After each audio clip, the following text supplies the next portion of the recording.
you're traveling through another dimension. A dimension not only of sight and sound, but of mind. A journey into a wondrous land whose boundaries are those of imagination. Your next stop, the Twilight Zone.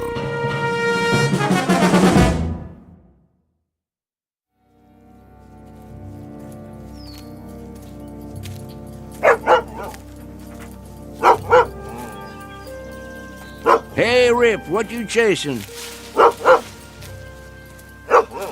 Ground squirrel, huh? Well, leave it be. I ain't got my squirrel shooter with me. Besides, we got plenty of work to do. First, though, let's set a spell. This stump will be fine. That old woman don't know how hard it is collecting firewood. All you can carry, she says, or you get no supper. Well, I'll tell you, Rip, she ought to try it herself sometime. All she'd come back with is a couple of sticks. Can't fire the cooker with that, now could she? There you go. Lay right down. Working sure makes you parched, don't it? Oh, yeah. Well, don't you worry none. We'll be at the lake soon enough, then you can drink your fill. What is that, a crow? Same one I seen this morning. What's it coming around here for? Fly on by, Mr. Crow. Nothing here for you. Just me and old Rip.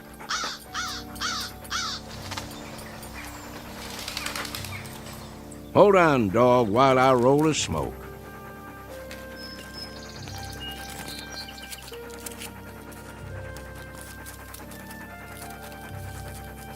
There we go. Now, light it up for me, would you, Rip? Sure wish you could do that. Make life easier for this old boy.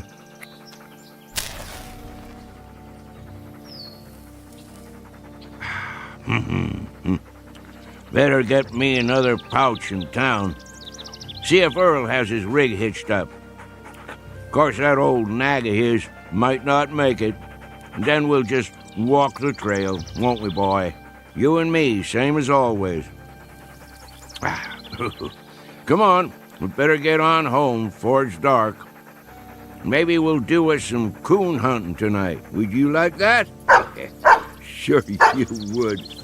Well, let's go back to work. Where's that firewood, Rip? Go find us some now. Gotta get me a good armload. Easy, boy. What is it? What you got there?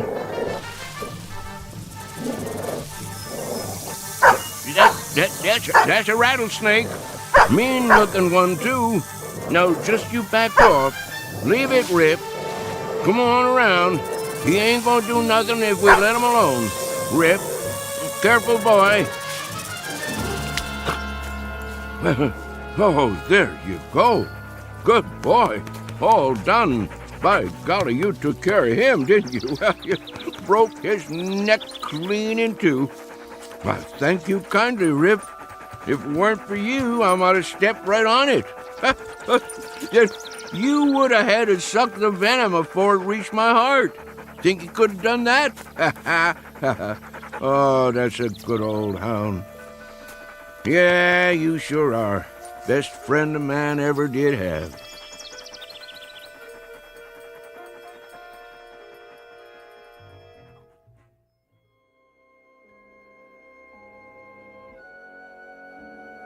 An old man and his hound dog, whose name is Rip, on the way home to their cabin.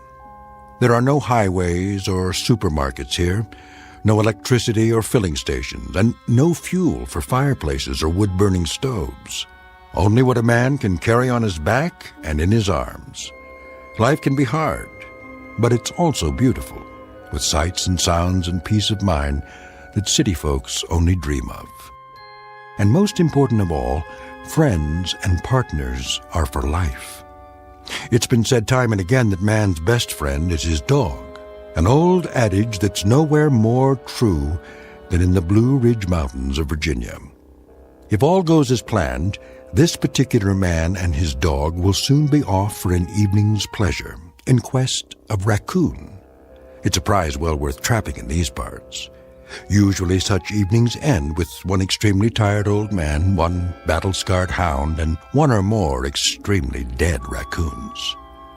But as you may suspect, that will not be the case tonight. This time our hunters won't be coming home from the hill. They're headed deep into the backwoods of the Twilight Zone.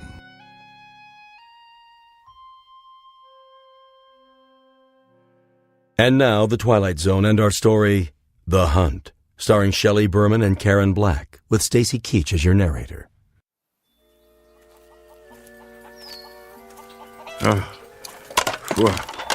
Well, here we are, Rip. Now, all I gotta do is pick a few nice branches to take in the house.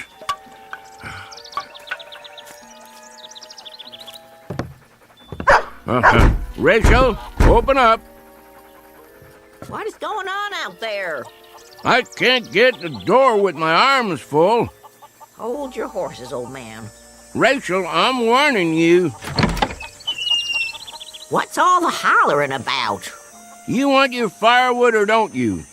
Oh, come on in with you then. You're gonna suffocate for lack of air one of these days. Why don't you leave that door open? Got to keep the dog out of the house somehow. Come on, Rip. Oh, no you don't. Trotting in here with his fleas and ticks. Old woman, don't let's start that commotion up again. When I go in the house, Rip goes in too, or I'm a-going somewhere else. Here, Rip.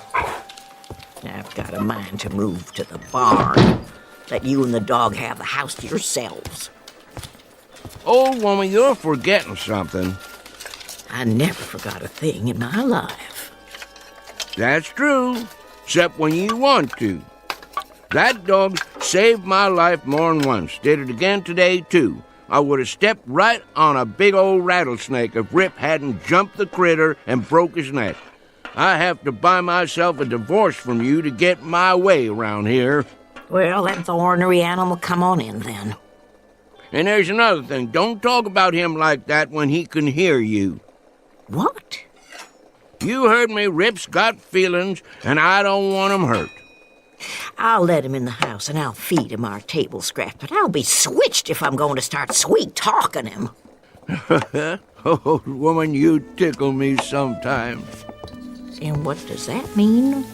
Since your memory is so good, when was the last time you got yourself kissed? If I figure right, it was sometime in the spring of 1900. And wait a minute, what was the year now? Then I figure you got one coming. Don't you come near me, old man. Yes, sir. I've been thinking about giving you a kiss for the last month or two. Ryder, sit down to your supper and stop talking silly. I mean it. There. I'll have my supper now, old woman. Old man. Yep. I never said this to you, but I do believe we have endured together powerful well.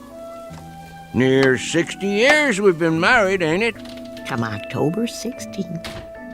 It's a long time to travel together. Mm-hmm. I wouldn't have had it any other way. Thank you, old woman. Me neither. Here's your grub. Much obliged. Rip. Here's a little piece of meat to hold you for now. I'll feed the dog proper after supper. He ain't gonna be here after supper. Where's he going? Where I'm going. And where's that? Coon hunting. Ryder, I wish you wouldn't go hunting tonight. Why not? 3 nights ago, I saw blood on the moon. Ought to have been in bed, sleeping. Then you wouldn't have seen it. That's not all. 2 days ago, a bird flew in the house and lit on the foot of your bed. It scared the life out of me. Wasn't a crow, was it? No. A little brown bird. The kind I never saw before. One of these days I'll put up some screens. Keep the pesky things out. And last night, What about last night? I couldn't get to sleep. Laid there in my bed, tossing, turning, wondering, worrying. At midnight, that mockingbird in the lilac bush woke and sang 3 times. There you go, trying to spoil a good meal. Go ahead, eat. I'm almost finished. Not going to spoil a good hunt, though. I'm going anyway. Them signs don't bother me at all. They bother me. Well, don't let 'em. I can't help it. You should listen to me. Women folk know these things. And I know I don't aim to start thinking about dying till I'm 100 years old. I come from a line of long livers. Wouldn't be surprised if I lived so long they have to shoot me to get rid of me. Where's my shotgun? Ryder, please. Come on, Rip. We got man's work to do.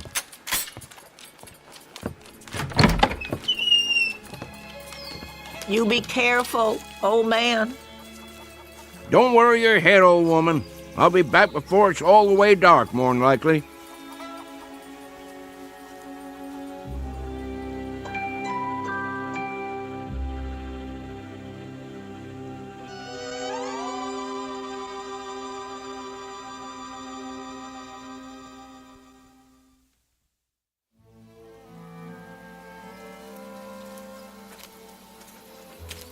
Smell him out there, Rip? Well, I almost can. He's around here somewhere. Take your time, boy. We'll get him. Yeah, here's our stump. Let's set a spell. Oh, my favorite time. Chickens ready to roost. Owls just getting up. Used to dig out here for night crawlers when I was a tadpole.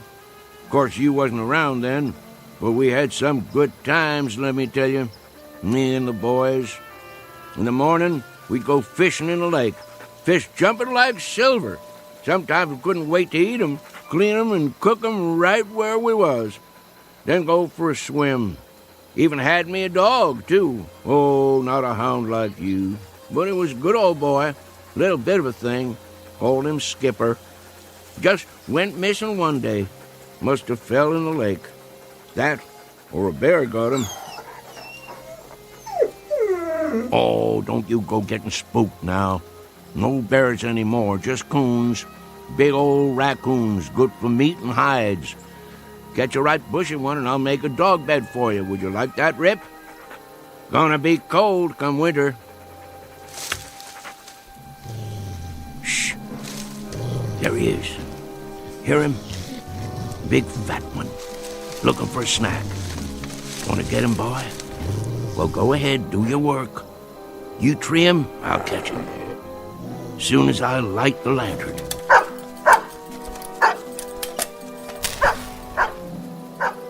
I'm coming, Rip.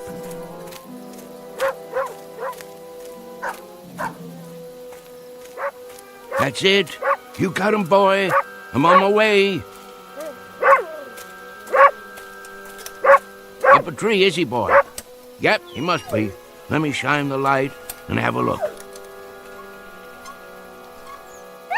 Rip, I don't want to doubt your word, but there ain't no coon up there. Nope.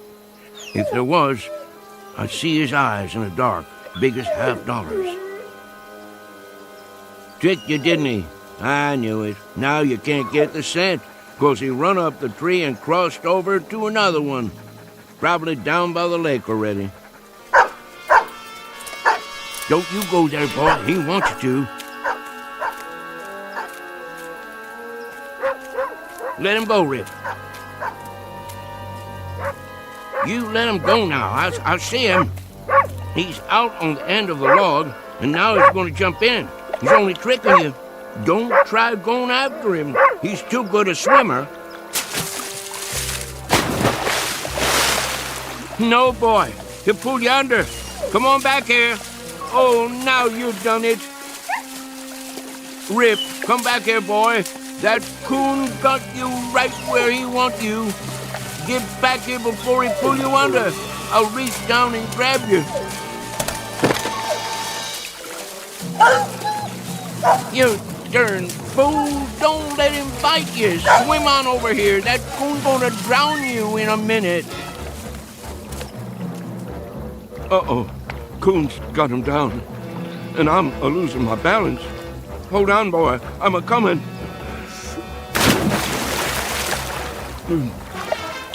Rip. Sorry, Rip, I can't make it.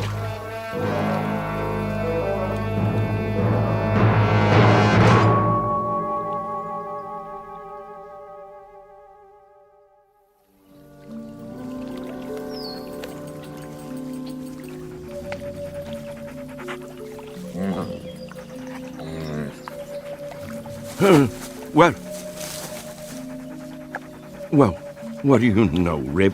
We made it after all. Guess I could swim better than I thought, and you could too, even with an old coon dragging you down. Did you pull me out, or did I pull you? By golly, take a look, morning already. Right beautiful day, too. Must have spent half the night chasing that old raccoon. And we didn't even get him. There's a gun and lantern right where I left them. Hungry, ain't you, boy? Yeah, me too. Let's mosey on home and see what Rachel's got for breakfast. That old woman is going to give us Hail Columbia for staying out all night. And help that, though. Well, Rip, our time has come. Let's go face the music.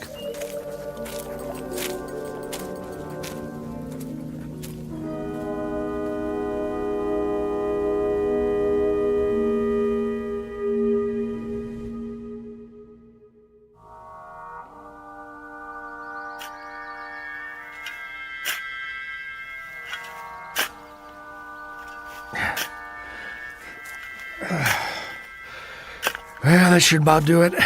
Do what? Deep enough, I figure. Let me see.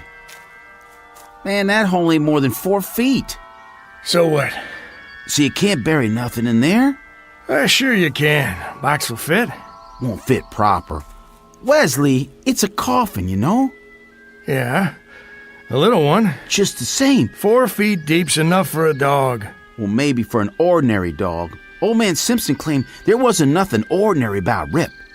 Old Man Simpson said a lot of things. According to him, that dog saved his life. More than once, too. Man, there's a time I've heard that, but I never set much store by it. Don't believe there's a dog that'll jump a rattler. Mr. Simpson swore by it. I've sworn to things. Makes a good story is all. Just the same, out of respect for the old man's feelings, I figure that dog's got a right to 6 feet of dirt. Well then, you dig it. You know I got a bad back. Yeah, and I got a bad arm. Go ahead. All right, I will. Give me that shovel. Be my guest. Show you how it's done. Well, looky here, Rip. It's our neighbors. Morning, boys. Hey, Tillman, throw me your pot so I can roll me a smoke. Get your own. I'm almost out. What's the matter, boys? Ain't you speaking to me no more? Make it deep, then. If that's the way you want it. Oh, I will. Don't you worry. Well, what do you think of that? I reckon them Miller boys is getting hard of hearing. Wait here, Rip. Sit. Hurry it up, Tillman. We gotta get back. I'm hurrying. What y'all boys up to? I say, what y'all boys doing? Well, all right, don't answer me then. I don't give a hoot what you're doing. Shame your daddy ain't alive. He'd teach you some manners. Come on, Rip. We don't need to talk to these boys. Won't be long now. Get the box ready. It don't never mind me that you boys giving me the cold shoulder. But if I ain't mistaken, this hole you're digging is on my land. So if y'all want to dig, do it on your side of the fence. Now get. I say get moving. Boys, you gone blind too? I ain't just talking to move the wind around. If you all don't get a move on, I'm gonna fill your britches full of lead. Well, all right. I'd say that's about 6 feet. Good. Then I'll bring the box over.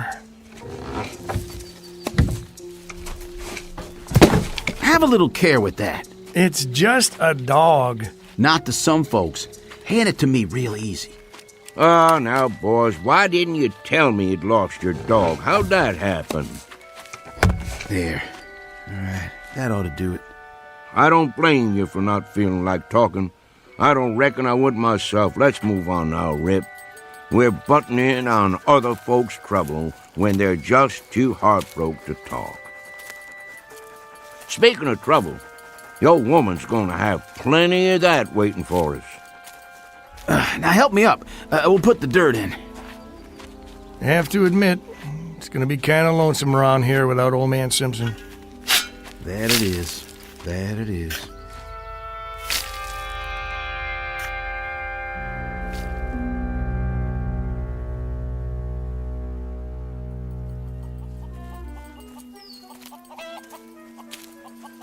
Where is she? Looks to me like maybe we've had a stroke of luck, Rip. Could be that old woman is still asleep. Hadn't even done the washing yet. Well, we'll just walk in big as you please and see what comes next. Wait a while this time, boy. Just for a minute. Let me clear the way.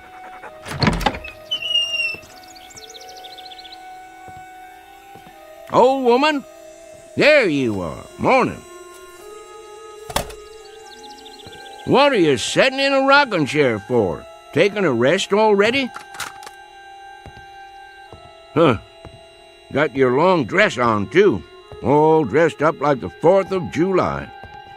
All right, let's get it out in the open. Old woman, if you're figuring on leaving me on account of I stayed out all night, you got another think coming. I'm still the boss of this house. You ain't going nowhere, and that's that. Got nothing to say? Then I reckon we ain't mad no more. Now, I'd appreciate a little breakfast, if it's all the same with you. Old woman, you's gonna sit there like a bump on a log? You pack your finery back on the cedar chest and get cooking. Now, what's the matter? I know I'm a pesky old rooster to get along with, and many's the night I've stayed out till sunup, but Rachel, that ain't reason enough to break up a marriage after nearly 60 years, is it? Well, is it? Well, that a tear on your cheek? Oh, now, old woman, I didn't mean to speak rough to you. I just don't want you running off and leaving me, that's all. All right. You win, Rachel. I guess I could be a better man to you. Won't go streaking off every night hunting. I'll stay home with you and we'll sit by the fire and we'll talk about things. And I'll tell you something else. Next time I go down the mountain, I'll stop in the store and buy you a pretty. Some cloth to make yourself a new Sunday dress or a pair of silk stockings like them city women has. Well, what do you think of that? Oh, woman, I want an answer out of you. What is it? Cat got your tongue? Nobody spoke to me all morning long, is the truth. Something wrong with me? I passed the Miller boys on the way home a while ago, and they acted just about the same way you're doing. Rachel, you can see me, can't you? Woman, what in tarnation is the matter with you? Huh. Who'd be coming to see us now? Mrs. Simpson, may I come in? Yes. Reverend Wood? You sure have come at a time of need. Mighty glad to see you. Something's wrong with my old lady, and I can't figure it out. Seems to me in a daze or something, near as I can tell. The Lord be with you, sister. Amen, brother. I appreciate your coming. Even though he didn't belong to the church, just never could get him to go. I realize Brother Simpson wasn't a religious man, but I figure he's still entitled to a Christian burial. Now just hold everything. Let's not get too far down the road here. If anybody's giving Brother Simpson a Christian burial, they'd better ask Brother Simpson how he feels about it. I've been sitting here, trying to figure it all out. I'm sure you have, with a word close at hand. I've got the good book right here, but I can't work this out. It don't make sense somehow. And just last night he was sitting there at the supper table. I begged him not to go. You did all you could, sister. There's been omens. I've seen signs. But he went. Why'd he have to go and do that? Can you explain it to me? The Lord works in mysterious ways. Rachel, listen to me. There's been some kind of misunderstanding. Somebody's pulled the wrong switch. Me and Rip ain't going nowhere. I'm right here. Rip's out on the porch. Miss Rachel? That you, Tillman? Yes, ma'am. Thank you for coming. What is the matter with that dog? Rip don't take kindly to people coming right on in, but it didn't so much as make a sound. If you're ready, ma'am. Hello, Wesley. Ma'am. Where's the, I mean... Give us a moment, son. No need putting it off. He's in the other room. What are you talking about? Who is? Yes, ma'am. We'll treat him right careful. Don't you worry. They're good boys. He's in good hands. And now, if you're ready, may I offer you my arm? Oh, Reverend, it's all happening so fast. Don't take on, old woman. It's just a dream. Has to be. We'll wake up in a little bit and everything'll be like it ought to be. You'll see. Careful, Wesley. I got my hand. Not too fast. That's a mighty big box. What y'all boys got in there, huh? Watch the door. It'll fit. What y'all taking outside? Mrs. Simpson, I'm afraid it's time. If you're ready. Reverend, if I could just get through this day for his sake. I asked you a question. What's in the box? Come on, Rip. I've got to see where they're going. Something's up all right. Something mighty big, if you ask me.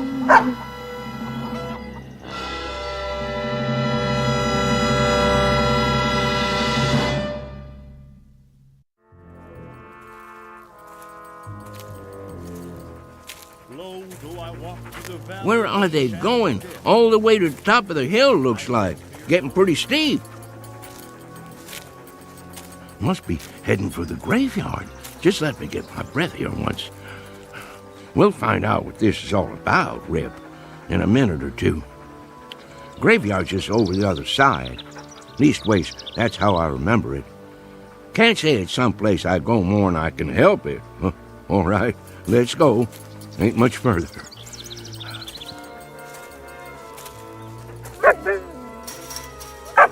Well, will you look at this now? Who in tarnation built a fence up here?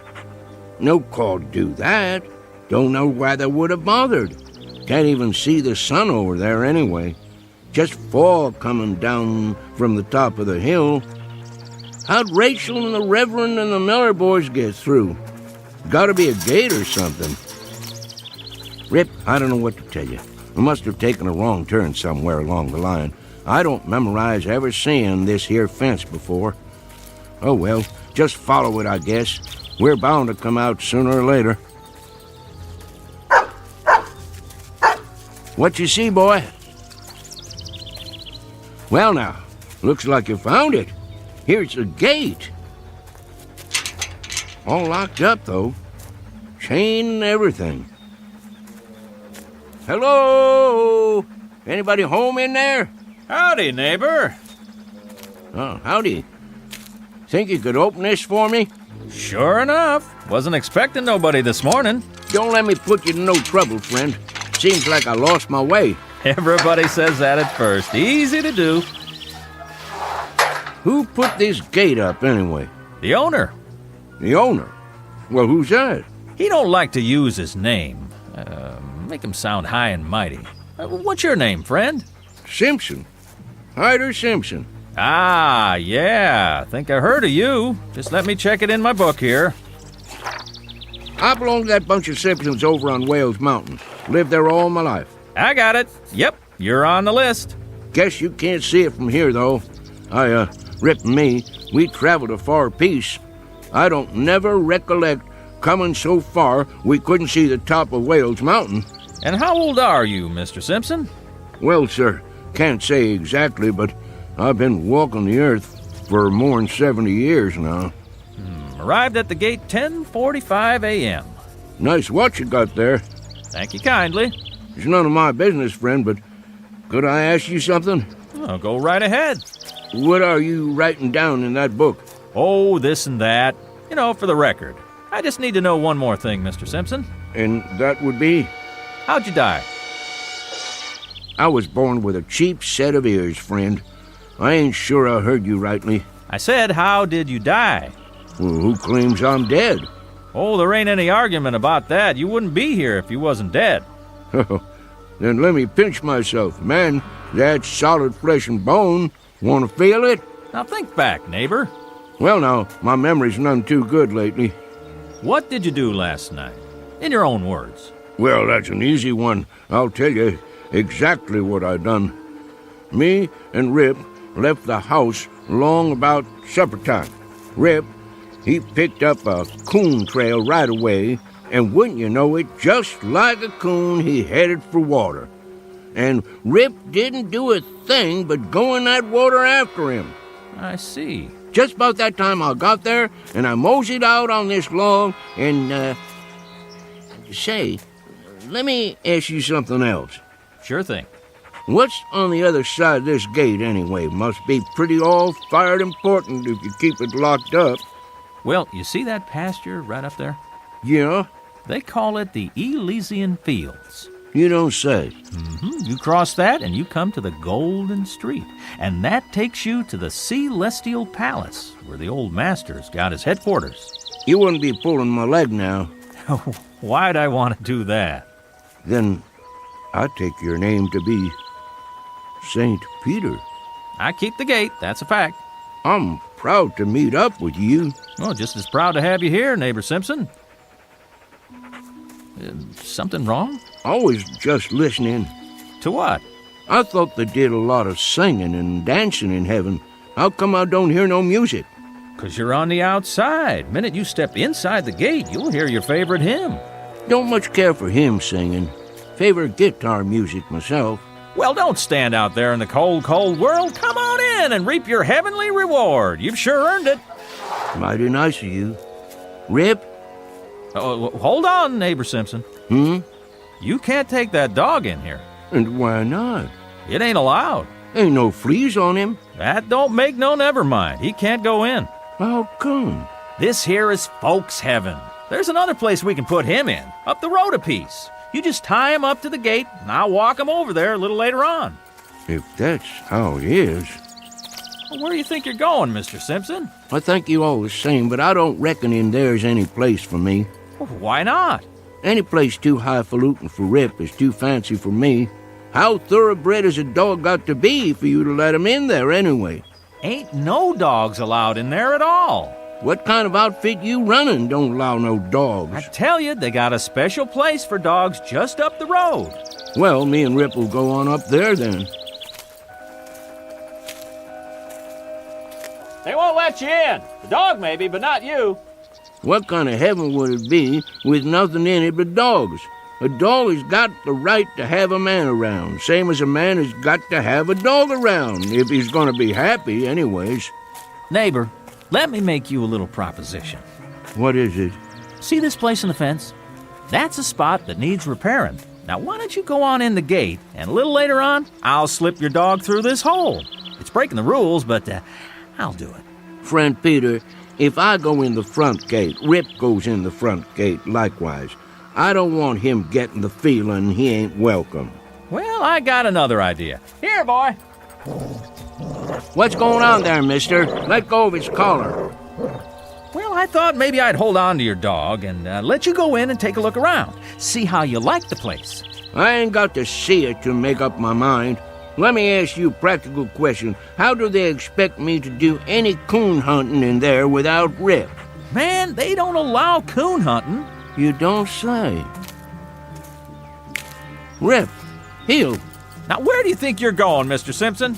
Me and Rip is going somewhere else. There ain't no place else to go.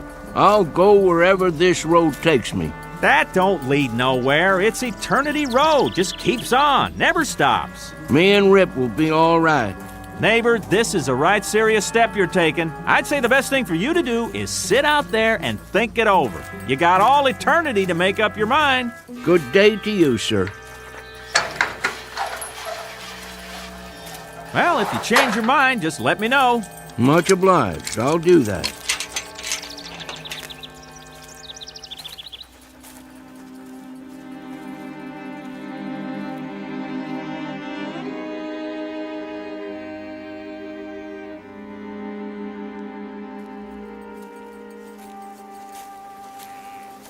Eternity is a powerful long spell to go without a coon hunt, ain't it, Rip? Now, don't you go off your feed nor nothing over this. It wouldn't surprise me that if I sneak inside there and talk to the judge or somebody, I might be able to get you in. Don't you trouble your head over it the least little bit. We'll figure out something. Wonder what kind of tea party they keep in there anyway. Must be lots of city folks. They'd be the ones to outlaw coon hunting. Rip, I don't want you to take this thing to heart now. Sure, I'd like to walk that golden street, and there's some folks I always hoped I'd see again, but by mudhole, I ain't a-gonna leave you. They can sit in there a-tootin' their harps or whatever they do for relaxation, but you and me stays together, same as when we was traveling down below. At least we ain't all by ourselves on Eternity Road. Howdy, son. I'm looking for Mr. Hyder Simpson and a hound dog named Rip. That's us, son. I figured it was. Well, if you and Rip's all set, we might as well mosey along to heaven, Mr. Simpson. Like I told that other fella behind the fence, I ain't gonna set foot in heaven without Rip. Oh, you didn't get messed up with nobody in there, did you? That fella at the gate, he wouldn't let me bring Rip in, so I wouldn't go. Son, that would be a hell of a place without Rip. Mr. Simpson, you ain't far wrong. That is hell. Heaven's up the road a piece. I'll be jiggered. Wonder how come that fella lied to me. They don't never give up. Always trying to get folks in there right down to the last minute.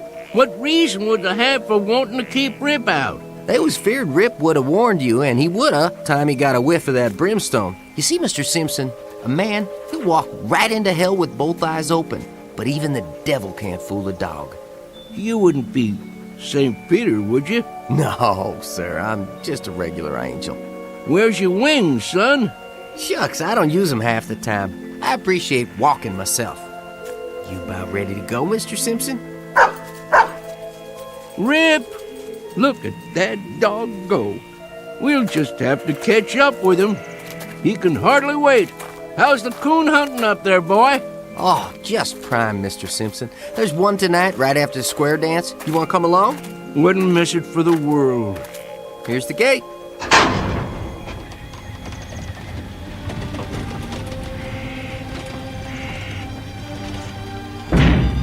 Mighty nice one it is, too.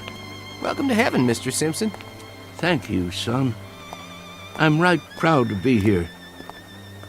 Let's go, Rip.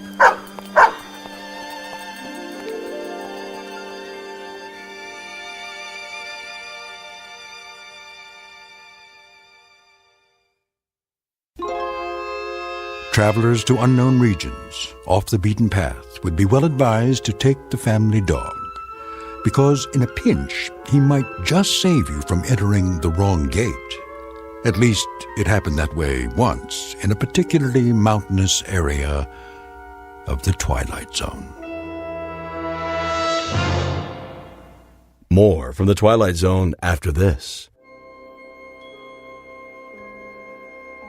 Hi, this is Carl Amari, producer of the Twilight Zone radio dramas. I'd like to take a moment to tell you about our official website at twilightzoneradio.com. where you'll get the latest news and information on these Twilight Zone radio dramas. Plus, at twilightzoneradio.com, you can digitally download 3 free episodes or any of our episodes for only $1.95 each. In this age of ever-changing technology, we've decided to make these episodes instantly available to you by making the Twilight Zone radio dramas a digital download-only series. This means that this series will no longer be offered on CD. The CD collections at our website are now being offered while supplies last at buy one, get one free. So be sure to get your favorites before they're sold out. Be sure to visit us often, and I'll see you in the zone.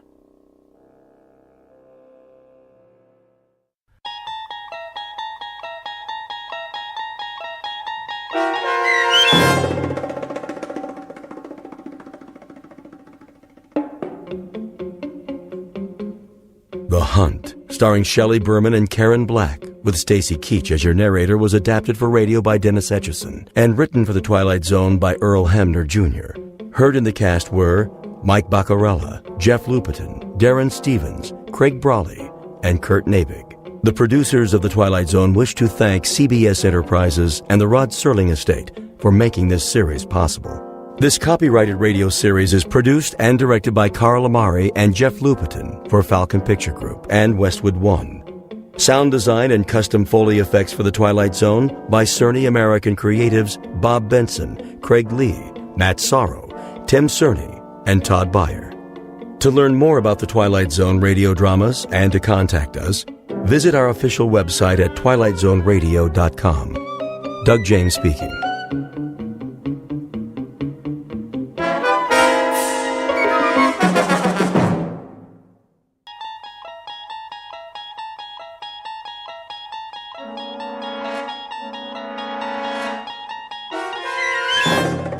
You unlock this door with the key of imagination. Beyond it is another dimension, a dimension of sound, a dimension of sight, a dimension of mind. You're moving into a land of both shadow and substance, of things and ideas. You've just crossed over into the Twilight Zone.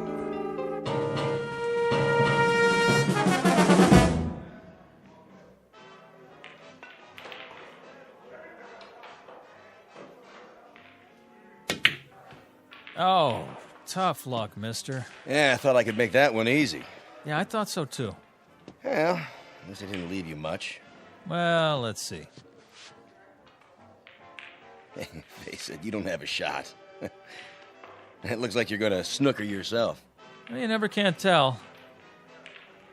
8-ball, corner pocket. Lots of luck. Like I said, 8-ball, in the corner. Hey, how'd you do that? Oh, just lucky, I guess. Luck, nothing. That was some shot. Been practicing. Guess it finally paid off. Yeah. You win. Here's your $5. One more game? Double or nothing? Hey, you wouldn't be hustling me, would you? Do I look like a hustler? I'm not sure. Oh, come on. Me? See, I just play on my lunch hour, whatever town I'm in. Relaxation. Me too. Strictly for laughs. So how about it? I don't know. Flip to see who breaks? That's all right. You go ahead. Yeah? Sure. Well, okay. Double or nothing. Go on. Sink as many as you can. Make it hard for me. No money on the table. Oh, yeah. Okay, Pops. You know I don't allow gambling in here. We're just having a friendly little game. Jesse, why don't you give it a rest? He do this a lot? Every day. It's all he lives for, this one. So he is a hustler. What are you talking about? Tell him, Pops. I never hustled anybody. Not for money, for pride. Go outside, Jesse. Get some sun on your face. You'll feel better. I already feel better. Forget the money. We'll play for the fun of it. No stakes? Not a dime. In that case, let's see how good you really are.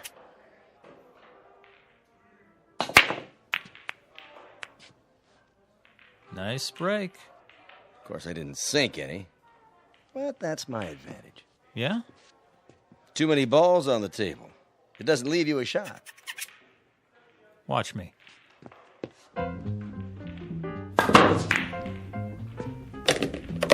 What in the... Bank shot, 3 cushion.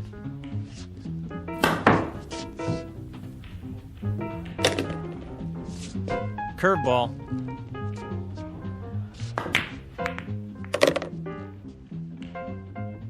Top spin. Little English.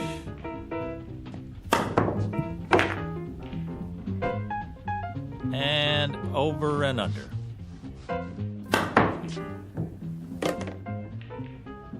Now, my favorite shot. Took me years to learn this one. You're not going to believe it till you see it with your own eyes. This is the way it's done.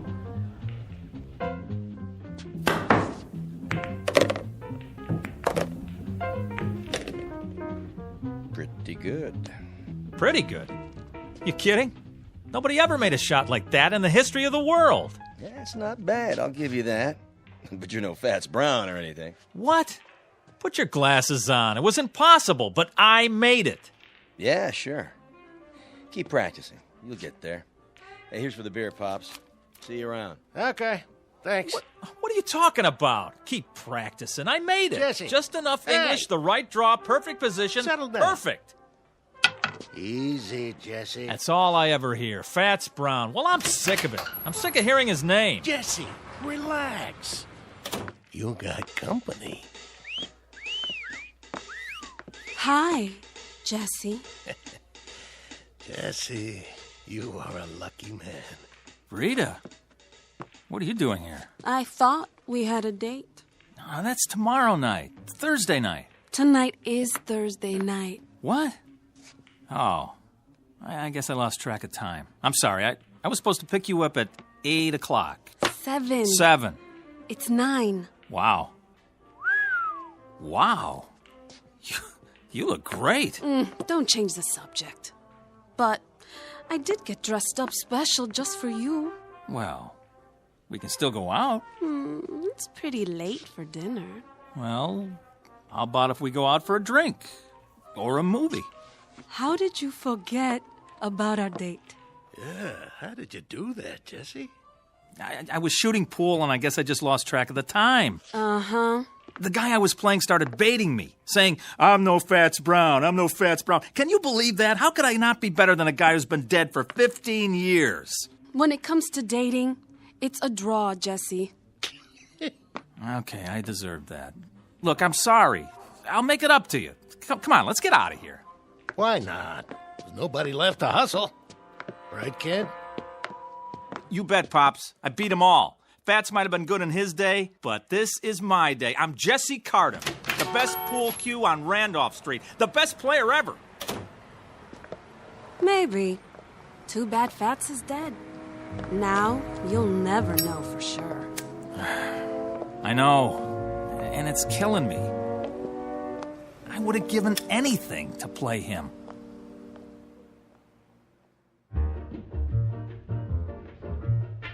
Jesse Cardiff, Pool Shark. The best there is, the best there was, and the best there ever will be on Randolph Street. He has spent every free minute honing his skill for pride and for love of the game. But he's about to learn that there's more to a man's reputation than skill or talent or even fame, and that being the best at anything carries its own special problems, in or out of the Twilight Zone.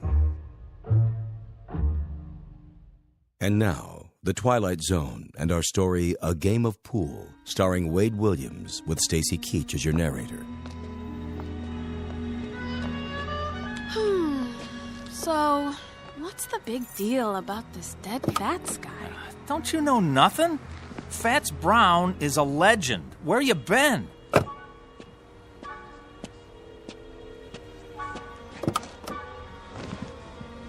Most people say he's the best ever. Then he must be. No, not really. Because most people never saw me play. I'm better. Is pool all you think about? Well, what else is there? Look, if you want to be the best at something, it's got to be your life, right? Where do I fit into your life, champ? Oh, you are right there. I work you in whenever I can. You got to understand something, baby. Pool takes a lot of concentration. Well then, I got a great idea. What? I want you to stay here. Yeah? Then concentrate Oh. on losing my phone number. Oh, Rita, don't be mad. Rita, where you going? Rita, come on. Look, Rita, please stop. Get lost. Let me explain. What? Look, I would give anything to play Fats Brown just once. Is that so wrong? Yes. But for your own sick, self-centered ego, I hope you get your wish. Oh, Rita, come on, give me a break. I just want to beat the best. What's wrong with that? Fats, dead and buried in the ground. I'd give anything to play him one time. I could beat him cold, I know it. I'd show him who's the best.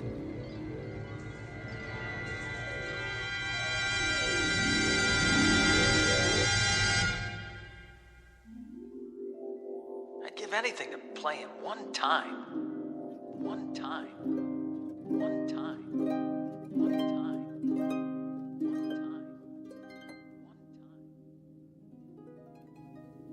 Fats Brown. Mr. Fats Brown. Report to Lister's pool room. Randolph Street. Who is it this time? Fats Brown. You're needed. Lister's pool room. Randolph Street. Chicago. I'm on my way. Mr. Fats Brown. One game. Whatever way he wants it. Doesn't matter to me. Straight pool, anything. If I just had the chance to meet Fats Brown face to face one time. At your service. Who? How did... You called? Yeah, but... I must be seeing things. Why do you say that? Fats Brown? I thought you were... Dead? Not quite. As long as people talk about you, you're not really dead. As long as they speak your name, you continue. Continue? The game goes on, you might say. A legend doesn't die just because the man does. No, I know that, but... But what? This is impossible. Nothing's impossible. Some things are less likely than others, that's all. Wait a minute. There's a picture of the real Fats on the wall. You look like him, but... Not many people do. Yeah, there, standing by a table, holding his custom-made pool cue. You mean this one? Where'd you get that? Nice stick. Good balance. I had it made to order. Wait a minute, let me get a look at the face. The chin, the nose. Not one of my better pictures. It isn't a rib. I mean, you're him. You're... James Howard Brown, known to my friends as Fats. I know it's a shock, but then you called me, I didn't call you. Oh, well, I didn't mean to... I mean, that is, I was just trying to... To what? I don't know. I was just saying if I could prove... It was big talk. Is that it? Well, no, not exactly. Talk is cheap. I know the type. You like to play with fire, but you don't like to cook. You're not really as good as you claim to be, and you know it. Hey. Deep down, you know you're second rate. Now, hold on. Are you afraid? Now, why would I be? Look, I've come a long way, boy. I don't like to be fooled with. I've met your kind before. A little skill, a little knack, some style. But when the heat's on, you fold. That isn't fair. You've never seen me play. Maybe not, but I've seen plenty like you. You have, huh? How do you know I can't beat you? How does anyone know anything? We learn to read the signs. Well, take another look. It's possible, isn't it? That's not the point. It's a matter of what's likely. But it is possible. Sure, it's possible. Things change. Records get higher. Once upon a time, nobody could run the 4-minute mile. But people get better. Then you admit it. Yes, it's possible you could beat me.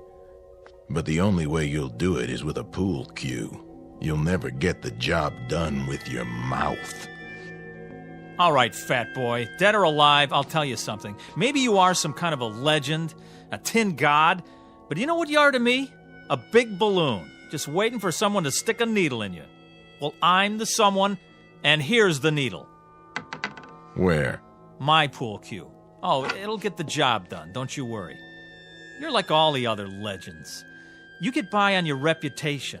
One time I heard a man in this very room swear he saw you make a 9-cushion bank. And you don't believe it? Now, you hit a ball that hard, it won't stay on the table. The guy had more imagination than brains. Is that so? Well, let me tell you. That's not what counts. The question is, can I back it up? Oh, how right you are. I know how good I am, but you... Then you'll play me? Rack the balls. Are you sure? Sure, I'm sure. What about the stakes? The stakes? A little something to make the game more interesting. Well, here's what I got. I'll shoot it all, my whole bankroll. Any or all of it. Put it back in your pocket. Why? My money not good enough for you? Come on, use your wits, boy. What good is money to me? Then what? Something to make the long journey worth my while. Name it. You said you'd give anything for a game with me. Anything? What are you getting at, mister? Just what kind of stakes you talking about? Life or death. What? You beat me, you live. You lose, you die. You're pulling my leg. The proposition is simple enough. You're crazy. Interesting. What is? To see how much faith you have in your ability. Or should I say how little? Go chase yourself. You know something? For my money, you don't want it bad enough to be the best. Why, when I was your age, I would have jumped at the chance. But then I was better than second rate. Watch it.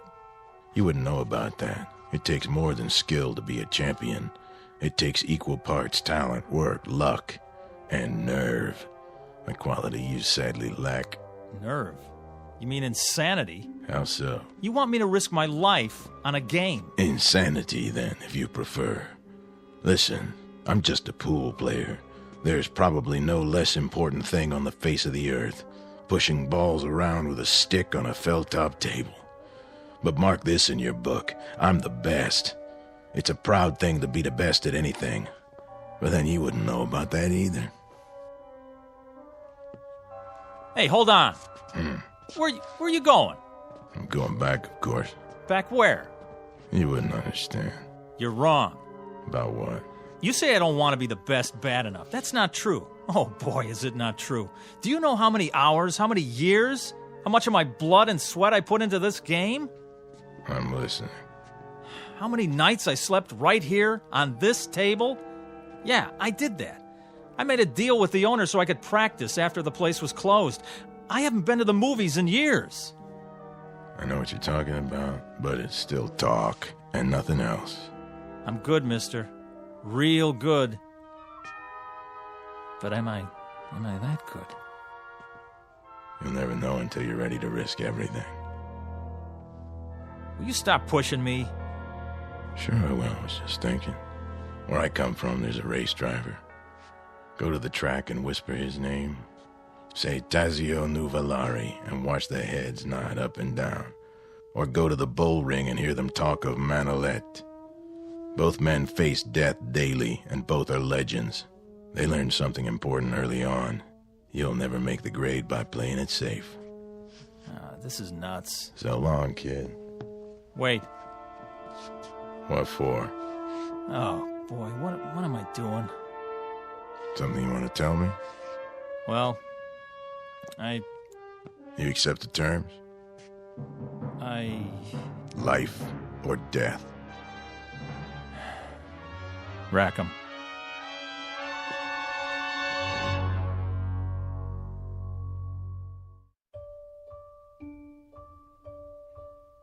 Just so you understand, once we start the game, there's no turning back.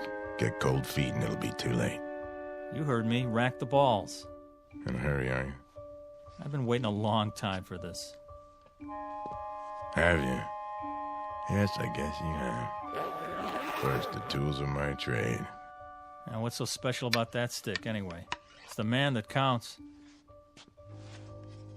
You're right. But this one suits me.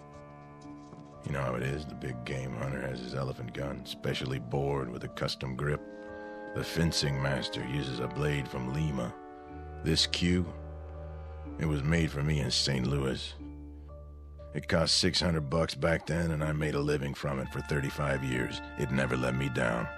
Well, there's a first time for everything. Yes, I guess there is. The question is, what's the most likely outcome? Look, if you're not going to rack them, I will.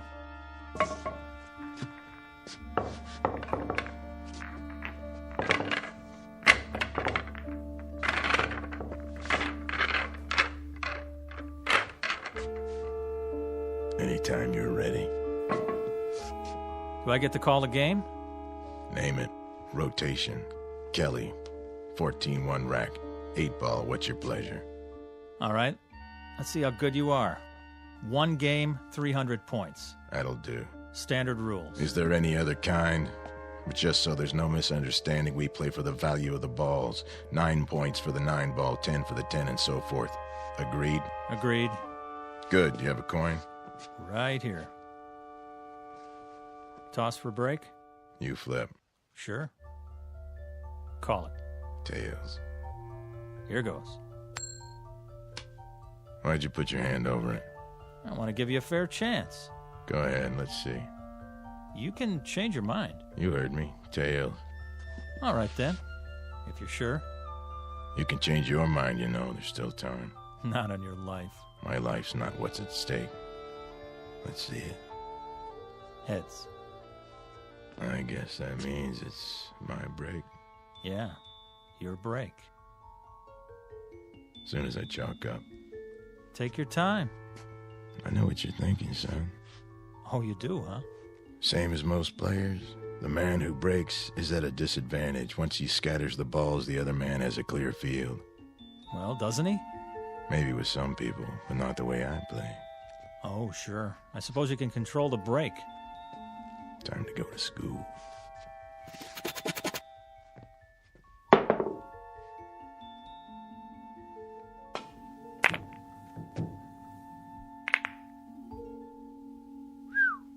Wow. 2 balls into the rail, back to where they were. Exactly. No advantage given. That's a perfect break, all right. Mm-hmm. I bet it took you years to learn that. Oh, it did, but not the way you think. What do you mean? Takes more than practice. Not just setting up shots in an empty pool hall. You have to handle the pressure out there in the real world. Well, this is my world. You're on my turf now. I know this table like the back of my hand. Maybe, but who have you played here? Kids, 2-bit hustlers, traveling salesmen? Step aside, fat man. Be my guest. Now it's your turn to scatter them. You'd like that, wouldn't you?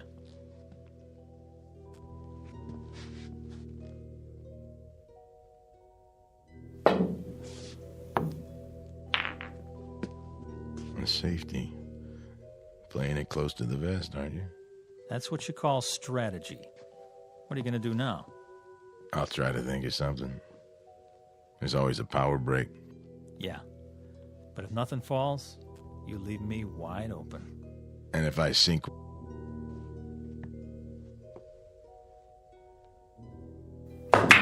Keep your eye on the 15 ball. It's not going in.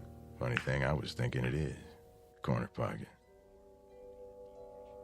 Think again. Oh, well, quite a few balls around the 1. Looks like you're sewed up. Yeah. If you don't connect, it'll cost you. If I don't. Mind if I smoke? If it makes you feel better. Yeah, you wouldn't have a fresh pack on you. I gave 'em up. Bad for my health. Oh, that's okay. I got 1 left. Nervous? Not me. Why's your hand shaking? Maybe I'm Itchy to get this over with. Or maybe you're just trying to rattle me. Or maybe it's because you don't have a shot. Except for the bank. That'll take a lot of English. Oh, I'm loaded with it.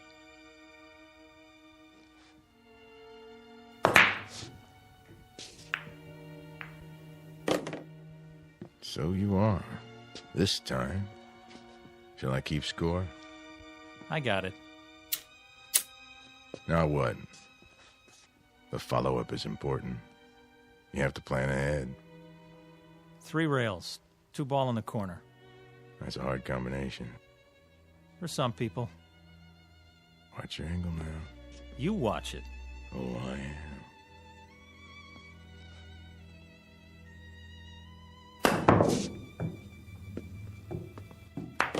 How about that, fat boy?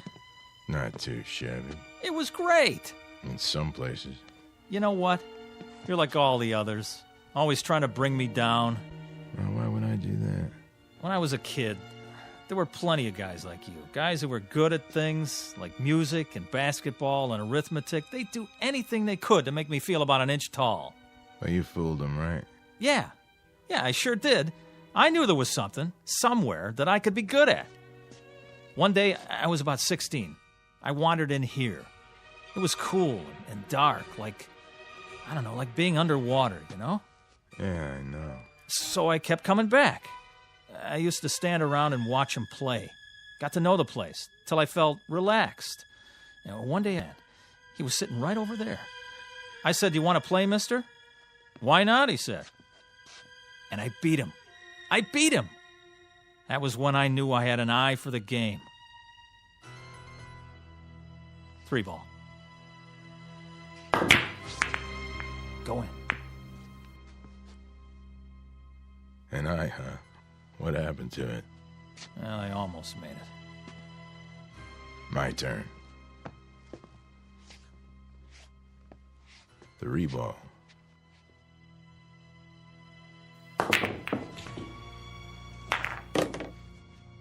Almost works a lot of the time, but not in geometry. Well, what's that got to do with it? Pool is geometry in its most challenging form, a science of precise angles and forces. You have to understand that or you're lost. Yeah. 4 ball, other end.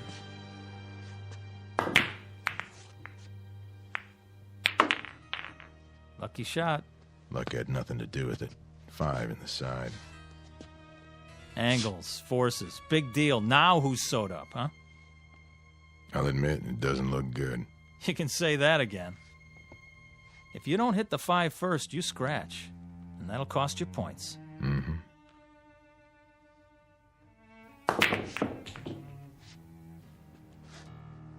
Your shot. Oh, man, is it. 5 ball.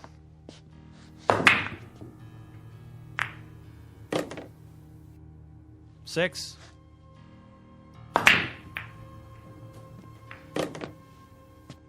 7.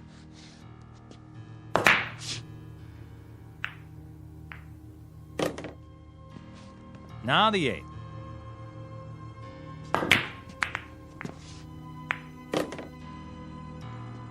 Nine in the side.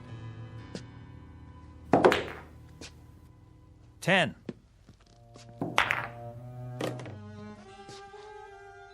11 ball, corner.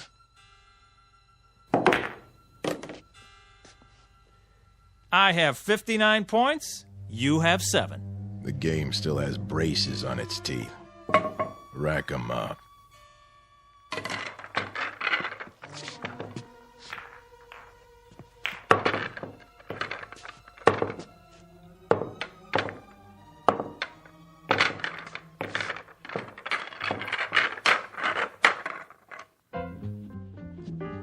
Ball.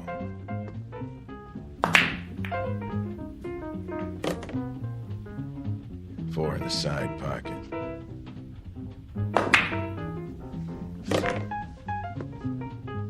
Five, corner pocket.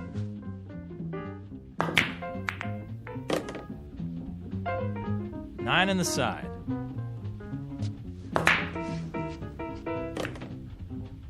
$10 in the corner.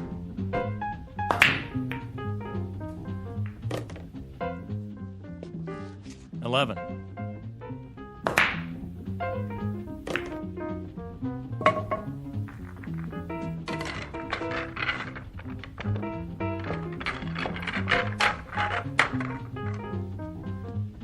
Five ball.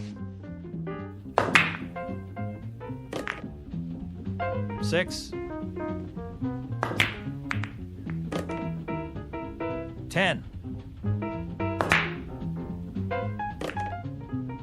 15 ball. Ha! Your shot. No kidding. Just in case you lost track. Tell you what I'm gonna do, fat boy. Let me make it easy on you. No thanks. Hey, I'm trying to do you a favor. For what reason? 'Cause I got feelings? Come on, admit it. This must be humiliating. Oh, I wouldn't say so. Well, let me say it for you then. The game's as good as over. Is that what you think? You want to throw in the towel and walk away? I'll let you. You will, huh? Sure. That way it won't hurt so much. It's not over till it's over, son. Be serious. Look at the score. I got 299. So I see. Well, what does that tell you? I need any ball to win. That right? Time to face facts. There's no way. You might as well throw in the towel. I've been in tougher situations than this. When? There's more to winning than scoring points. Oh, yeah? Like what? Something you can't learn in here. Then why don't you teach me? Go on, I'm all ears. Takes time. So? That's something you got plenty of, right? Talk is cheap. The big things you have to learn for yourself. Quit stalling, it's my shot. In an awful big hurry, aren't you? To be the best? Oh, you better believe it. I've been waiting years for this. One more shot and you are history, fat boy. There's a new shooter now and his name is Jesse Cardiff. Back off and give me room. This is something I'm going to remember for the rest of my life.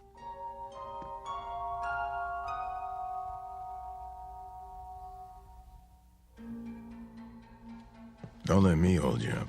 Oh, I won't, I promise. Yep, this is the big one. They don't come any bigger. Me and Fats Brown, and I need one to win. Feast your eyes on this. Number 5 in the corner. Funny. Something you want to say? I was just thinking. You do a lot of that. What is it this time? Just that there's more to life than a pool hall. No kidding. It isn't right you being cooped up in here all the time. You're all hard, Fats. You ought to get out a little, see what's going on. I've heard that before. From Pops. Now, what about you? What about me? Oh, you didn't get to be the best sitting on a park bench. You spent a lot of time with a pool cue in your hands. You must have. Of course I did, but I found time to live, too. I've been to places where they never heard of billiards. If you call that living, why would you want to? Why bother? It's not easy to explain, but I'll try. I may not look the part, Jesse, but I've done other things, too. A whole lot of other things. I've made love, walked uphill, and swum in the ocean. I've been on airplanes and cruise ships and played tag with little children. And when I think of the wonderful things there are to see and do in this world, it hurts me to think of you rotting your life away in this miserable dark hall. What? Oh, I get it. Nice try. What's this, you don't believe me? Doesn't matter whether I do or not. You're trying to distract me, so I won't make my shot. Am I? That's a lousy thing to do. But it won't work. 5, corner pocket. Hey, what are you doing? Doing? Oh, you mean the coin. Sorry, it's an old habit of mine. Take your hand out of your pocket. Sure, if you like.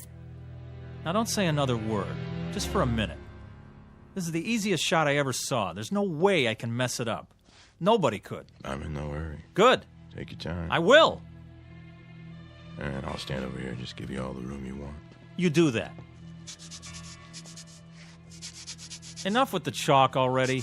What? Oh, sorry. You're not even going to get to shoot again.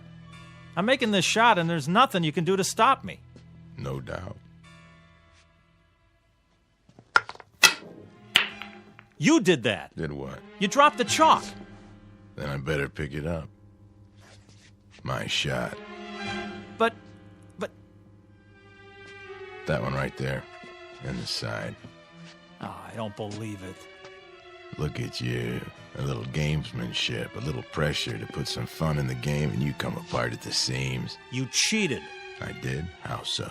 Well, you... Kid stuff to make you break your concentration and shoot wild didn't take much. You know, if you ask me, that's pretty low down. Some places they break a guy's thumbs for that. Not here. Game ball. Oh, one more thing. If you want to concede now and save yourself the embarrassment. Take your shot. It's not over till it's over. Right. Even when it's just a formality. Last ball. Corner pocket. Choke. You wouldn't be trying to distract me, would you?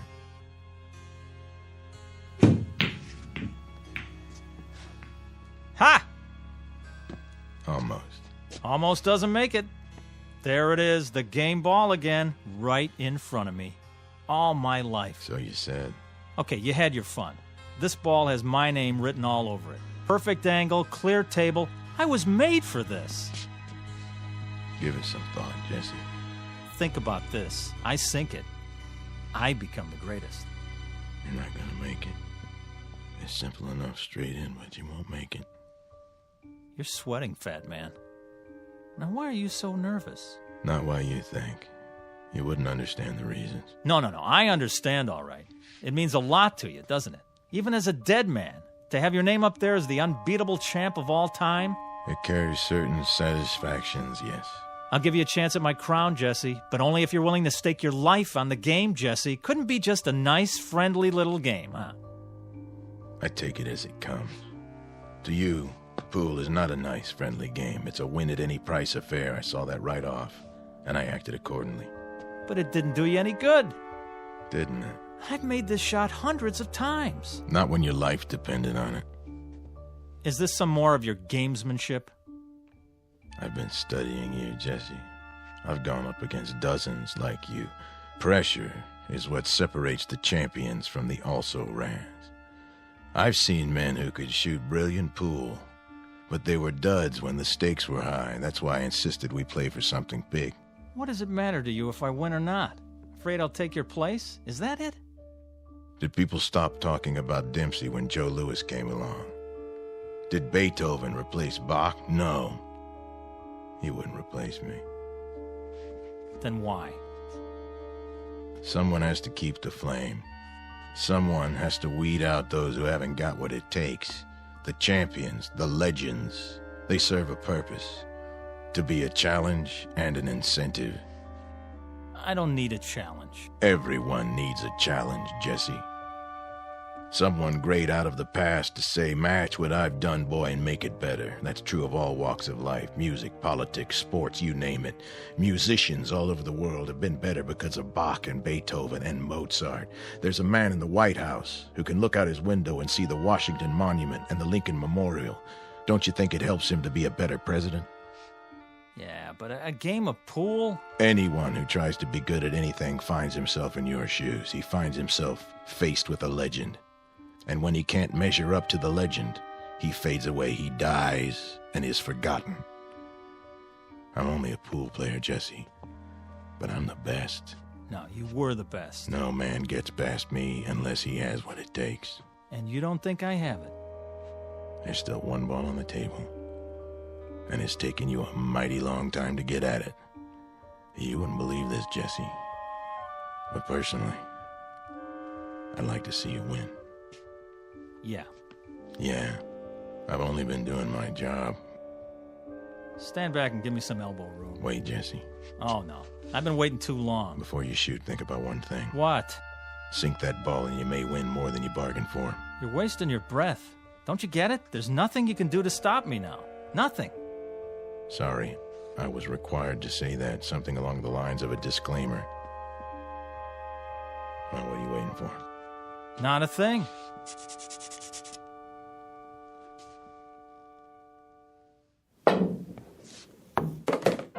Ha! Win more than I bargained for, huh? Is that what you said? Well, it's over. I beat you. Looks like you did. Now I'm the best. I'm the best at something. So you are. You had to prove yourself under pressure, and you passed the test. Well, aren't you going to congratulate me? I'm not sure that's in order. Thanks. What do you mean, thanks? I beat you. I'm gonna live. Of course you are. Those were the stakes. You'll live forever. Then why thank me, fat boy? You'll find out when the time comes for you to leave Randolph Street. You're a sore loser, that's all. I beat you fair and square. Yeah. You saw it. I beat the king of the hill, Fats Brown himself. So long, kid. Thanks for the game. Me, Jesse Cardiff. Now I'm the best. And I'm gonna stay the best, because nobody's ever gonna take it away from me. Not ever. From now on, it's me, Jesse Cardiff. You hear that, world? Jesse Cardiff. Jesse Cardiff. Jesse Cardiff. Jesse Cardiff. Jesse Cardiff. Jesse Cardiff. Jesse Cardiff. Jesse Cardiff. Yeah. Report at once to Mason's Pool Hall, Sandusky, Ohio. Mr. Jesse Cardiff. You're needed. Yeah, I'm on my way.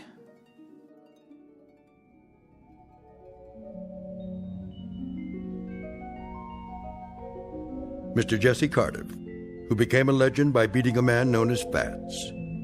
But many years later, after his funeral, he found out that being the best at anything carries with it a special obligation to keep on proving it. Mr. Fats Brown, on the other hand, having relinquished his champion's medal, has gone fishing. These are the ground rules on Earth and in the Twilight Zone.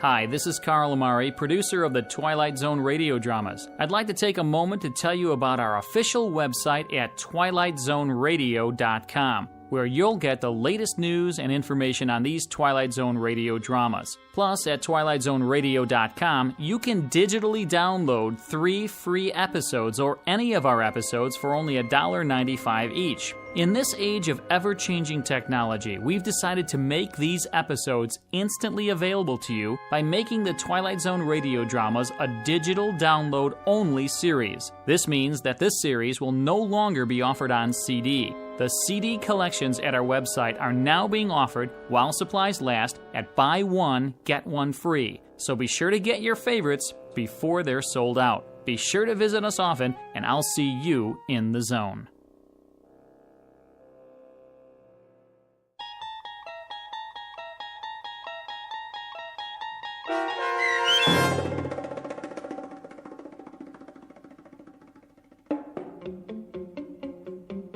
A Game of Pool, starring Wade Williams with Stacy Keach as your narrator, was adapted for radio by Dennis Etchison and Joby Cerny, and written for The Twilight Zone by George Clayton Johnson.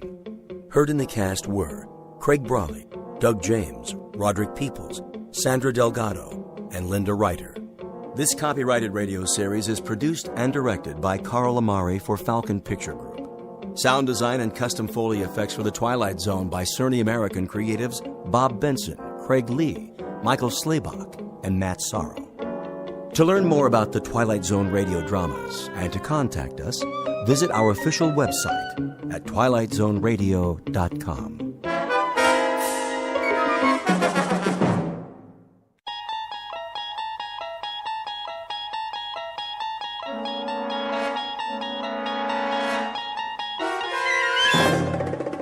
You unlock this door with the key of imagination. Beyond it is another dimension, a dimension of sound, a dimension of sight, a dimension of mind. You're moving into a land of both shadow and substance, of things and ideas. You've just crossed over into the Twilight Zone.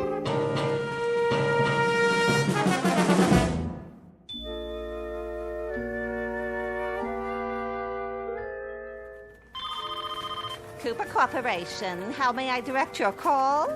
Just a moment. Cooper Corporation. Coffee coming through. Who ordered coffee? With sugar and 2 creams. Right here. Thanks, Louie. You got it.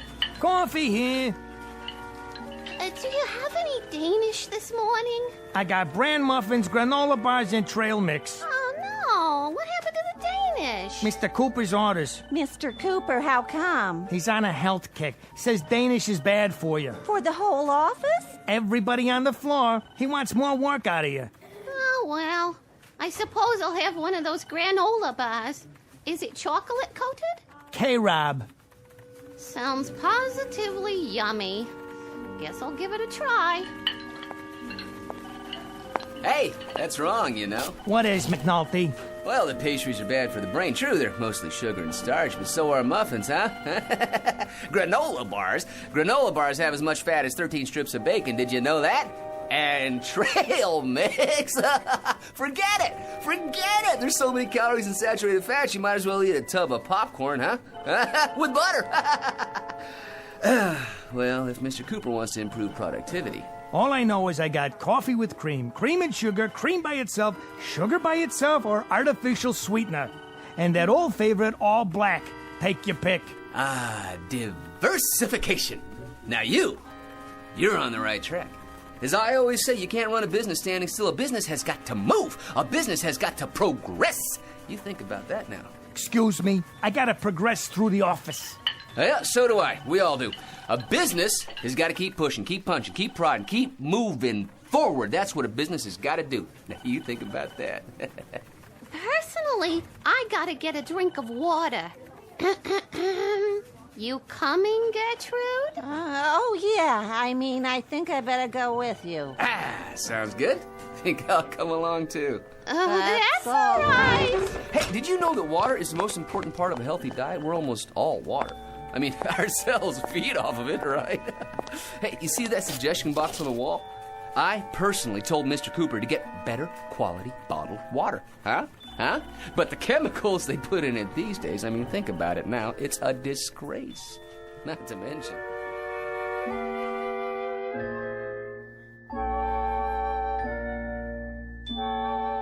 Submitted for your approval, or at least your analysis, one Patrick Thomas McNulty, who at age 41 is the biggest bore on Earth.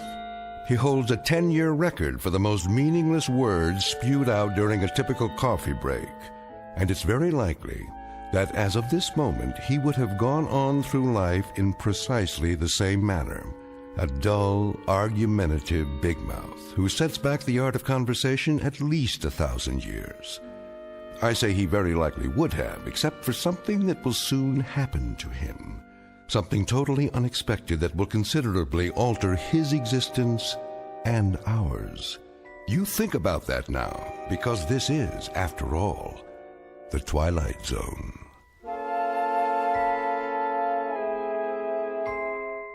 And now we continue with our story from The Twilight Zone, A Kind of Stopwatch, starring Lou Diamond Phillips, with Stacy Keach as your narrator.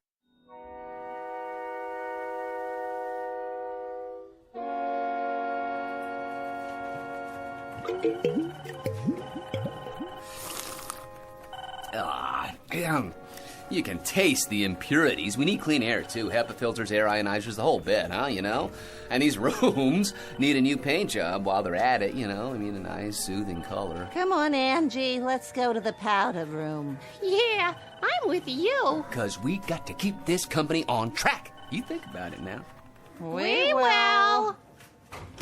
McNulty. Right here. Mr. Cooper would like to see you. Well, you hear that, everybody, huh? Mr. Cooper would like to see McNulty, huh?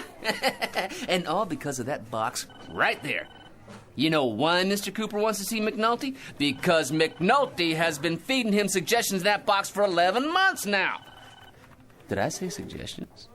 Wrong word. Suggestions any clod can give, huh? But dynamic blueprints for the future only McNulty can give, huh? You just think about that. Mr. Cooper's waiting, Mr. McNulty. In here, McNulty. Hi, Mr. Cooper. Do you know what I've been doing for the last half hour? You've been looking through the suggestion box. I knew it was going to happen one of these days, Mr. Cooper. I've been expecting it. You see, the thing of it is, It takes a very special kind of employer to recognize that one of his men has got it. And obviously, McNulty does. Truer words, McNulty, have probably never been spoken here or anywhere else. I have just gone through the residue of the suggestion box covering the past 3-month period. Here is your suggestion dated March 13th. Make hot dogs flat so they can fit more easily into a hamburger bun. Well, how about that? Now, you think about that now, Mr. Cooper. Make tin cans square so they can be stacked together more easily. Well, huh? Isn't that a guess? You think about that, too. Put small pontoons in field packs of soldiers so that when they cross rivers, they can float. That's worth $1 million as it stands, huh? I mean, that one little suggestion. You see, the soldiers, they go into the water in the cans. Well, the cans, they're full of air, see, so... Mr. McNulty, the Cooper Corporation makes ladies' foundation garments. Not a single one of your 340 suggestions, repeat, not one of them, has anything remotely to do with this company's product. Right! See? I wanted to talk to you about that, too. What you ought to do is focus on new inventions for our customers. Our customers? Well, I've been doing some reading about pressure and leverage, the principles of engineering, and one of the greatest engineers of the 20th century was Howard Hughes. Why, did you know that he invented the cantilevered brassiere? Huh? He invented an undergarment that actually defied the laws of gravity, huh? Like a suspension bridge. And if it weren't for his little invention, nobody would have ever heard of Jane Russell. Huh? Did you know that? I believe this company is well aware of the history of our product lines, and they don't have anything to do with 1940s movie stars or eccentric old recluses with mental delusions. Exactly! The key to a successful business is diversification. More products for more kinds of customers. Now you think about that. I have thought about it, McNulty. Now you think about this. Yes, sir. You're fired!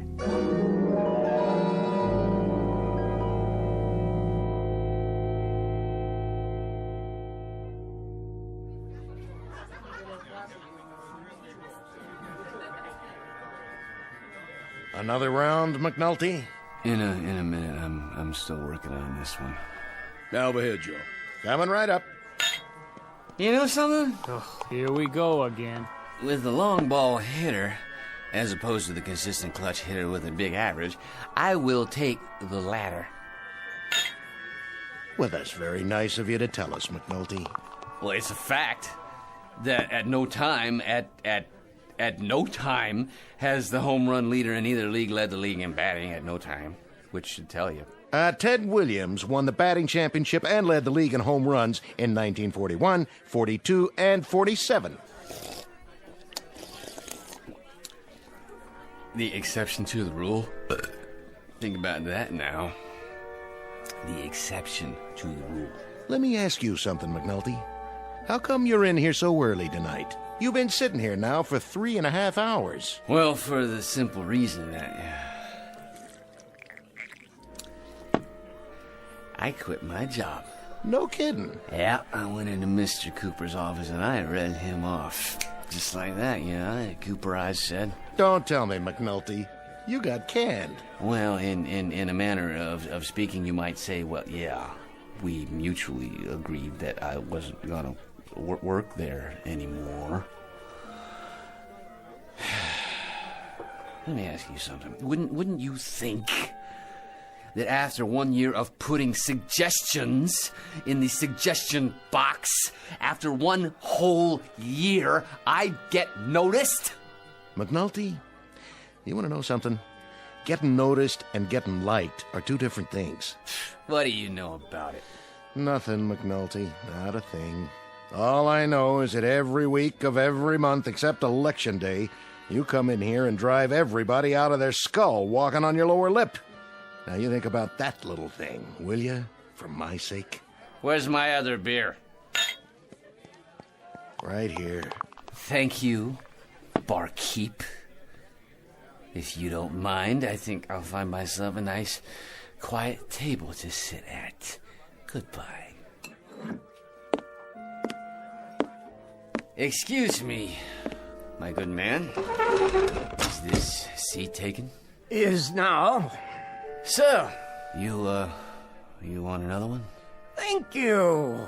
I would consider it a kindness on your part. One more over here, please. So, what's your name? What's my name? Potts. Potts? Potts. Well, that's not such a bad name. It is the one I was born with. Seems to me there was a third baseman played for the Phillies one year. Seems to me his name was Potts. Let's see, it was Lou Potts, Frank Potts. Could it have been Bots? No. Potts. You paying, McNulty? Because this old rummy already gave me his last dollar. This man is my friend. And I like a little respect from you while you're at it. I bet you would, McNulty. And you getting respect from me would be about as easy as flagging down a cab on 46 and Broadway at 8 o'clock on New Year's Eve in the rain. Here you go. So, what do you want to talk about? You want to talk about baseball? Well, it is a great American pastime, and I am so glad that Abner Doubleday saw fit to invent it. To your health, friend. And now, to show my appreciation for your generosity, I have something for you. Consider it a gift, a small remembrance of our friendship. Ah, what is it? It's an old family heirloom. A kind of stopwatch, you might say. Why do you carry it around? I mean, you know, if it's just a stopwatch, it doesn't keep time, right? That is a fact. But it's all yours nonetheless. Someday you might own a racehorse. Or you might want to run the 4-minute mile. Who knows? Now you've got a stopwatch to time yourself. I've been looking for someone to give it to. I myself am finally finished with it. Goodbye, old pal. E pluribus unum.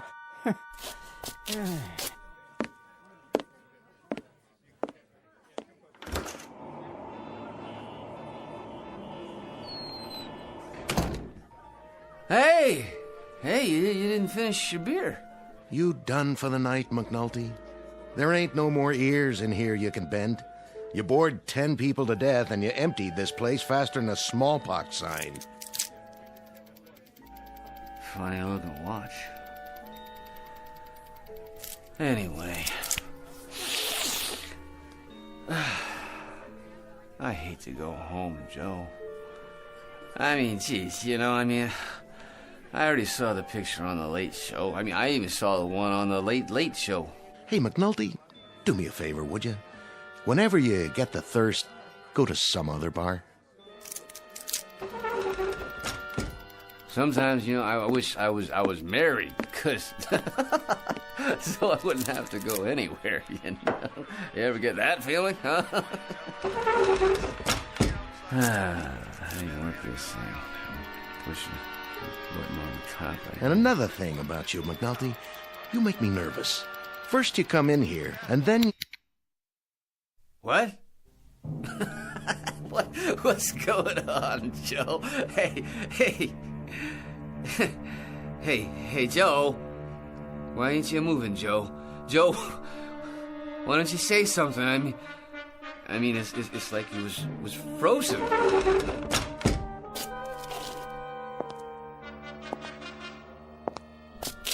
What's with the TV? There was a game on. The guy started the pitch, and well,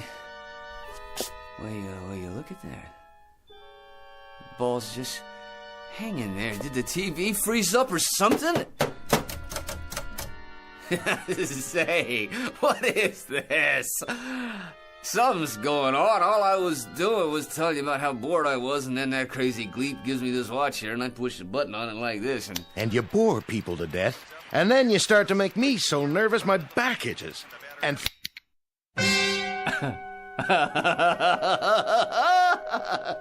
Hey, I kinda like this. Furthermore, it's getting so people don't stay very long in my establishment when you're around. You catch my drift? They stick their heads in, see you sitting here, and move on. In other words, you're costing me business, McNulty. Do I have to make it any plainer? So like I say, take it somewhere else, okay, pal? It's nothing personal. I make you nervous? You don't suppose this watch here... You know something, McNulty?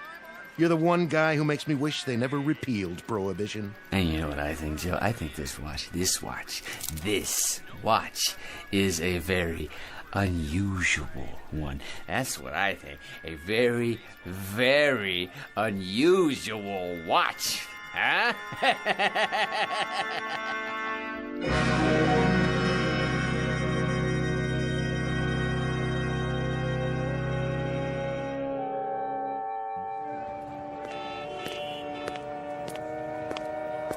Hey, buddy, watch where you're going.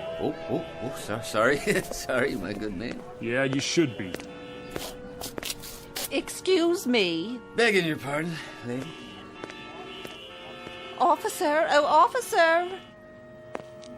Yes, ma'am? That man over there, I think he's drunk. Oh, he is he? He bumped right into me. You can see the way he's staggering. He can hardly stand up. Oh, it's a disgrace. Well, no, we'll just see about that. Hold on there, fella. Yes, officer?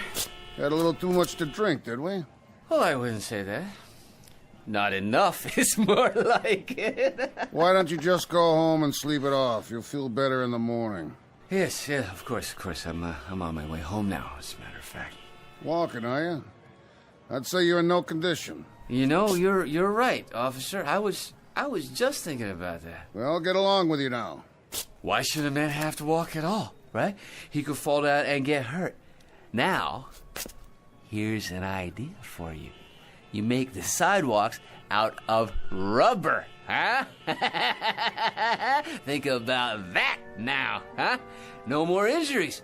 You fall, you bounce right back up again. All the money the city could save. No more broken arms and legs to fix, while the hospitals would save millions. Not to mention the insurance companies. I think I better call you a cab. Okay. I'm a cab. You get it? You said I'll call you, and then I said, well... No more kidding now. None at all. I don't want a cab. In the first place, I never stop for you. And in the second place, it takes too long on account of there's too much traffic in this city in the first place. Am I right or am I wrong? You tell me that. I'm not telling you nothing. Now listen, if you can't afford a cab, the subway's right at the end of the block. Now run along. Either that or I'll haul you in right now. On what charge, may I ask? Public intoxication. Plus, you're making a real nuisance of yourself. Now quit flapping your lips and get a move on, you hear? Of course I do, officer. I hear the wisdom of your words, and I have enjoyed this conversation immensely. A good evening to you, sir. Let's go. I think I better take you down to the station house. But why bother, huh? I mean, as long as I can hail a cab, let me show you McNulty's method. You watch, and you think about it now, okay? Taxi!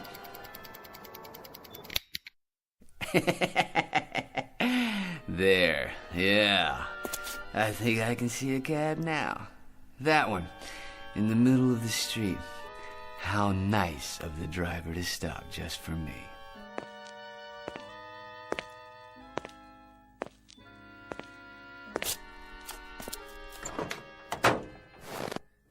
Hello there, driver. What, not speaking, huh? Well, let me see what I can do to fix that. What? Hey, who are you? How'd you get in my car? Never mind, I'm here now, aren't I? Okay, where to? Home, driver. Take me downtown by the shortest possible route, and you think about it now. Sure thing.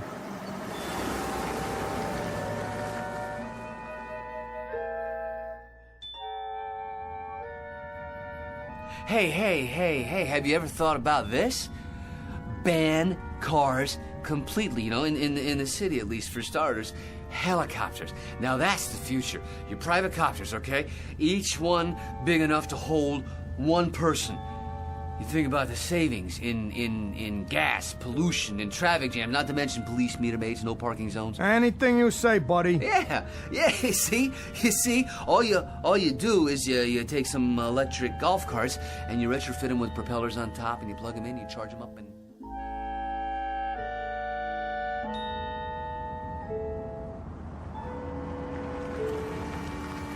Here you go.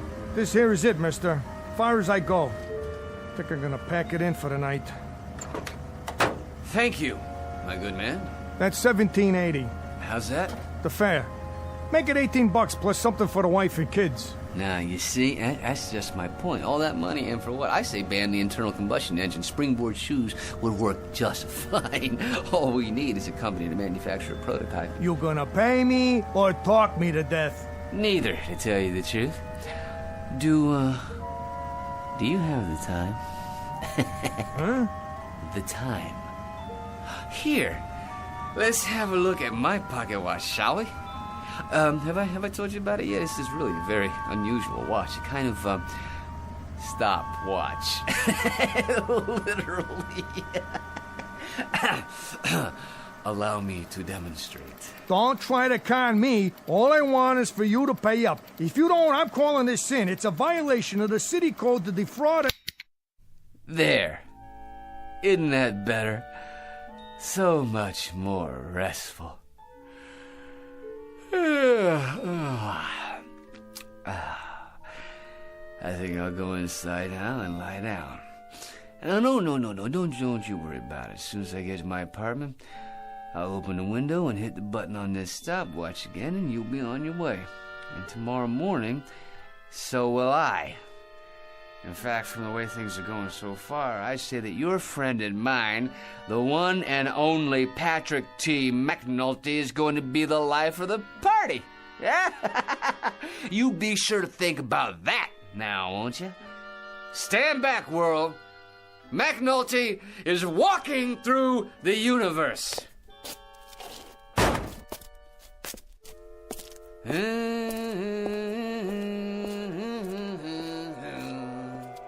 it is.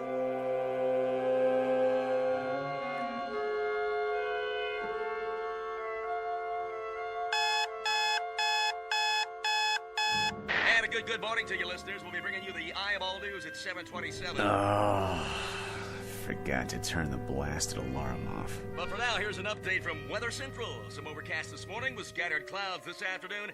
And now, back to this morning's casual concert for the swingin' set. Wrong.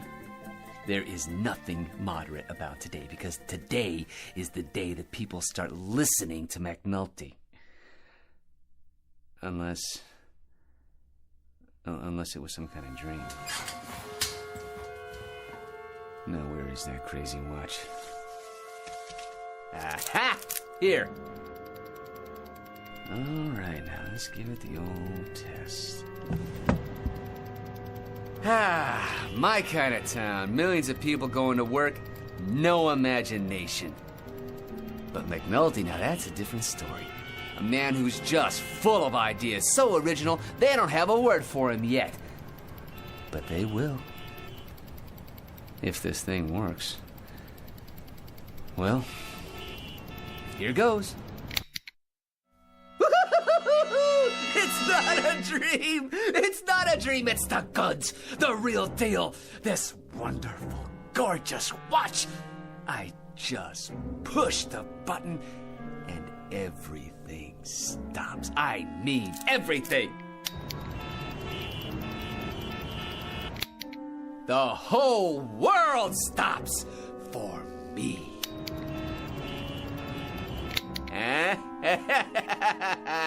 Get ready out there. McNulty steps up to the plate, he swings, and he swats it clean out of the park.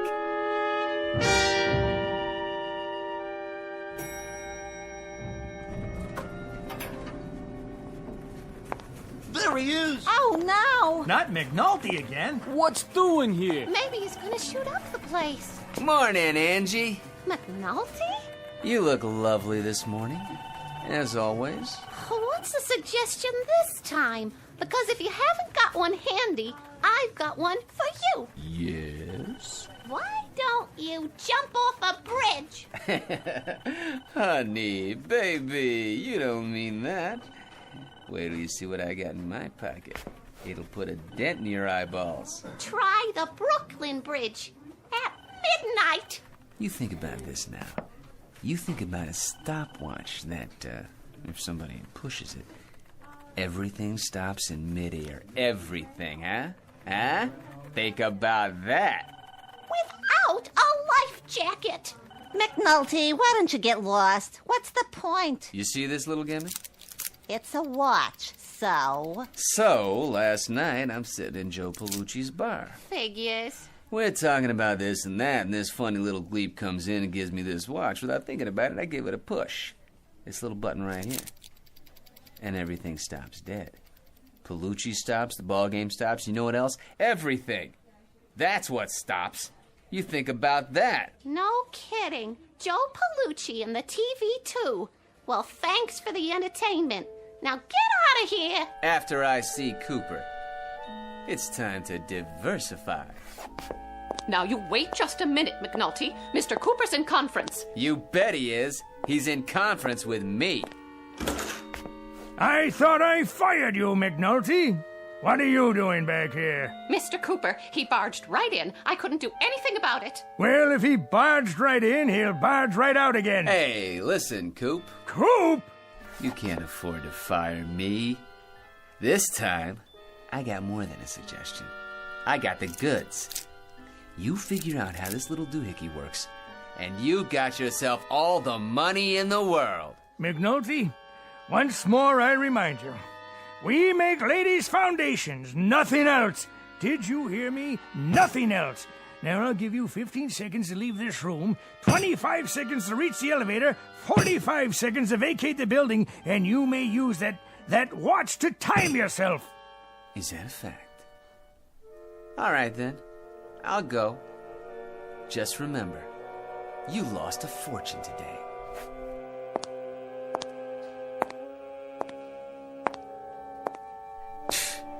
What, that gleep didn't even let me show him.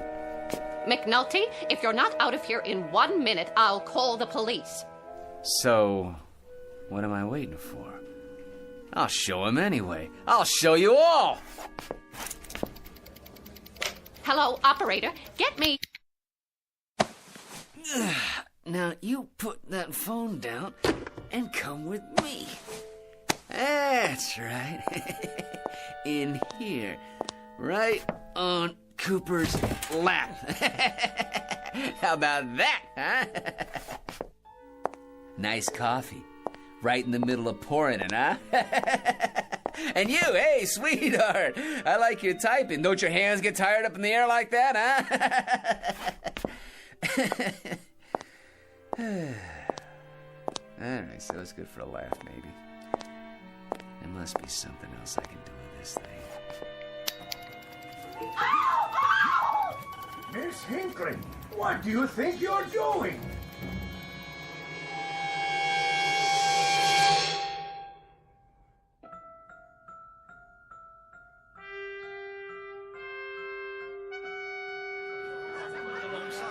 Who's up next? Don't look now. It's the cleanup man. The guy could empty a baseball stadium, not to mention a bar. And if you don't spend 3 hours telling us how he'd run the Mets, he'll keep ootsing me about how I should run my own place. Hey, Joe. Hey, you want to hear a good idea? Why don't you make a swinging door like in the movies, huh? Maybe change the name of the place, Palucci's Western Saloon. Hey, how about that? Hey, McNulty, how about that? I'll have it done first thing in the morning. Ah, that's great. Then every time I come in, I'll push open a swinging door and I'll think, I did this. Wait, whoa. You're not putting me on, are you, Joe? McNulty, the only thing I'd put you on is a slow freighter heading for the other side of the world. See ya, Joe. Yeah, I'm out of here. Relax, boys. You're about to see something you ain't gonna believe. Well, make it quick, huh? With this little gizmo right here, I can stop trains, buses, planes, subways. There ain't nothing in this world I can't stop. Yeah, what about your mouth? I gotta pour myself a drink. Watch this. All right, now, I'll move your beer over here and put yours in front of him. Let's see. How about if I undo your tie like this, huh? Oh, and Joe, over there. Hey, why, look, Joe, where's your glass now, huh? You're gonna be pouring beer in your hand, huh? All right, okay. Here we go again. Oh, what the... Well? Huh? Well? Ah, come on now. What do you think about that, huh? Think about what? What, are you kidding? You didn't see what I just did? Out of the way, McNulty. I want to make it home by the bottom of the 8th. See ya, Joe. Well, you done it again, McNulty. You emptied my bar. You drive more people out of saloons than Carrie Nation. Oh, I get it. Of course you couldn't see what happened. Of course you couldn't. How could you? You guys got froze. I'm the only one who sees what's going on. The only one. See? So I got the greatest conversation piece in the world, the greatest, and what does it do? It stops conversation. Well, so it shouldn't be a total loss. You should order up. But drink it fast, will you? The combination of you, the hot weather, and my business recession is more than I can take for one day. Hey, Palucci, look at me. What are you, some kind of sadist? Do you know what you're looking at? A jerk. A jerk, I'm telling you. A jerk, a nutsy. That's what you're looking at. You want to stop there or go for double or nothing? It's a fact. What do I want this thing for? I want to get a little notice, that's what. Well, let me tell you something, Palucci. When John D. Rockefeller got out of a car, why did people go up to shake his hand? I'll bite. Why? Because he had dough. That's why. Lettuce, the old Mizzou. J.P. Morgan walks into a bar. The head waiter almost breaks his neck trying to get a table ready. Why? I'll tell you why. Because J.P. Morgan was loaded. You think about that now. And you think about this. As of today, McNulty's gonna be loaded too. I'm gonna have a limousine drive me up here. I'm gonna have a chauffeur open the door. I'm gonna walk into this crummy joint of yours and buy about 18 rounds for everyone. Huh? And then, just for a laugh, I'll buy you a mortgage. You don't mind if I don't hold my breath, do you, McNulty? Palucci, old pal, take a good long look. The next time you see me, I'll be the new McNulty. Why didn't you go the whole route and move to Honolulu? Palucci, tonight I'll be able to buy Honolulu.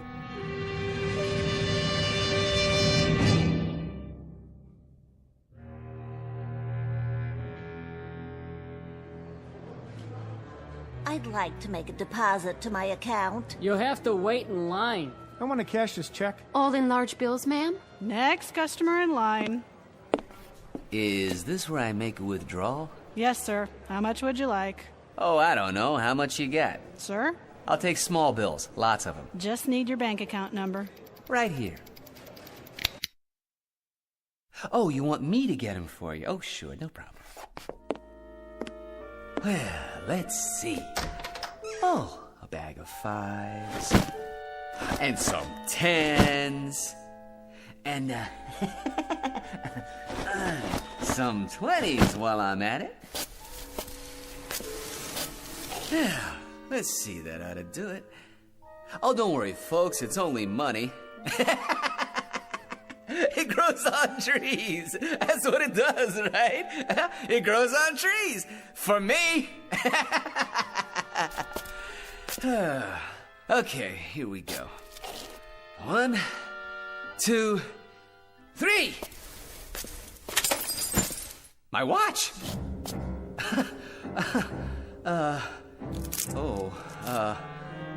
Well, it better be shockproof. Hey, start already, come on. Hey, what's the matter with this thing? Hey, everybody can start moving again, okay? All right, come on, here we go. Up, come on, let's go, come on, get with it. Hey, anybody know how to fix a watch? Come on, anybody, give me a little help here.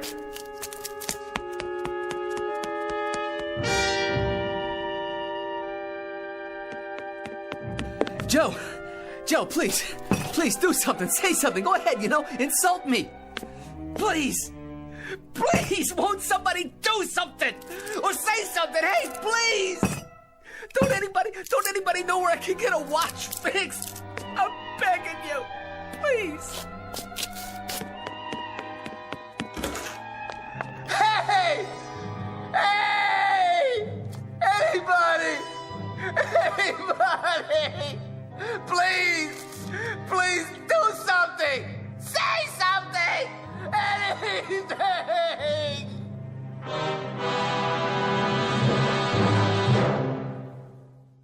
Mr. Patrick Thomas McNulty, who was given the gift of unlimited time. He used it and misused it, and now he's been handed the bill.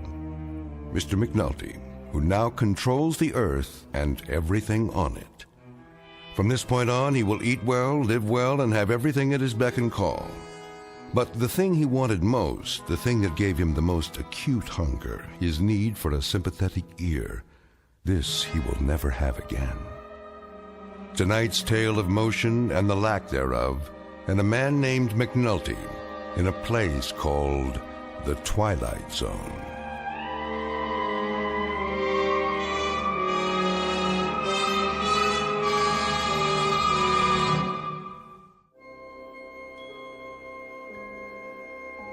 Hi, this is Carl Amari, producer of the Twilight Zone radio dramas. I'd like to take a moment to tell you about our official website at twilightzoneradio.com, where you'll get the latest news and information on these Twilight Zone radio dramas. Plus, at twilightzoneradio.com, you can digitally download 3 free episodes or any of our episodes for only $1.95 each. In this age of ever-changing technology, we've decided to make these episodes instantly available to you by making the Twilight Zone radio dramas a digital download-only series. This means that this series will no longer be offered on CD. The CD collections at our website are now being offered while supplies last at buy one, get one free. So be sure to get your favorites before they're sold out. Be sure to visit us often, and I'll see you in the zone.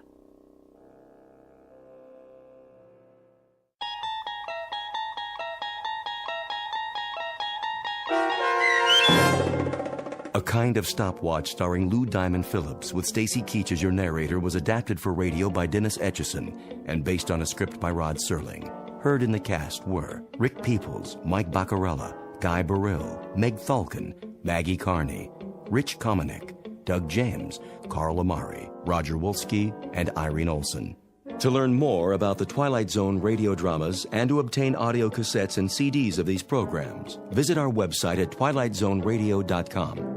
This copyrighted radio series is produced and directed by Carl Amari and Roger Wolski for Falcon Picture Group. Doug James speaking.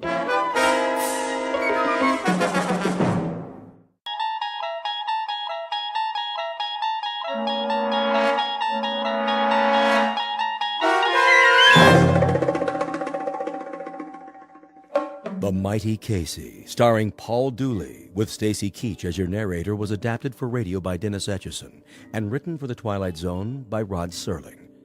Heard in the cast were Christian Stolte, Joby Cerny, Jeff Lupetin, Alex Sopener, Kurt Nabig, Derek Purcell, Roger Mueller, Elizabeth Lido, Carl Amari, Jason Mallow, Doug James, and Vince Amari. This copyrighted radio series is produced and directed by Carl Amari for Falcon Picture Group. Doug James speaking.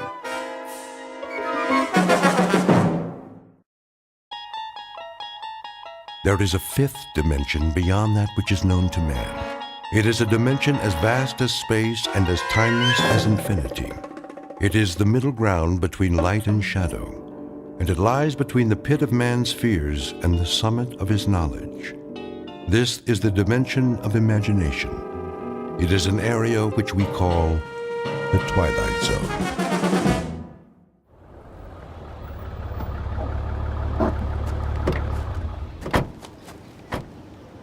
Okay, Pete, let's mark it off. Starting where? The dugout. Run a chalk line in front of the fence all the way to the gate so they can bulldoze it flat. Wait, what's the dugout? Where the team would wait. They'd sit on the bench, shoot the bull. Sometimes McGarry'd chew 'em out but good. Oh, I know what a dugout is. But why'd you call it that? I don't see any bench. Not now, you don't. Used to be right over there, under the bleachers, near home plate. Okay, I get it. This place used to be a ballpark. Of course, that was before my time. Yeah, I'll bet it was. I always thought this was a track for motocross and monster trucks. My old man used to take me, before it was a swap meet, I mean. That right. There was this one truck, the Grave Digger. Oh, man, you should have seen it. Big old tires, roll right over anything. How old are you, kid? Me, 22. 22? I was out of high school before you were born. You know what? You really missed a lot. Yeah, Pops, back in the day. Hey, you ever see the monster trucks? Afraid I missed that. Ever see the Zephyrs? The what? Only the greatest ball club there ever was. Sure. That's why I never heard of them. Yeah, World Series champs, huh? They could have been. Let me tell you. And they almost did. 1 year in particular. We better get back to work, Corrigan. Wait a while, kid. I want to tell you a story. You bring your lunch? Sure, I brought it. In the truck. Then let's take a load off. Good time for a break. It's okay by me.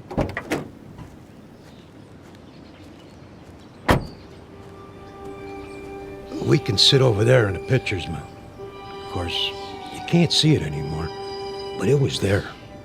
Fletch was the regular pitcher.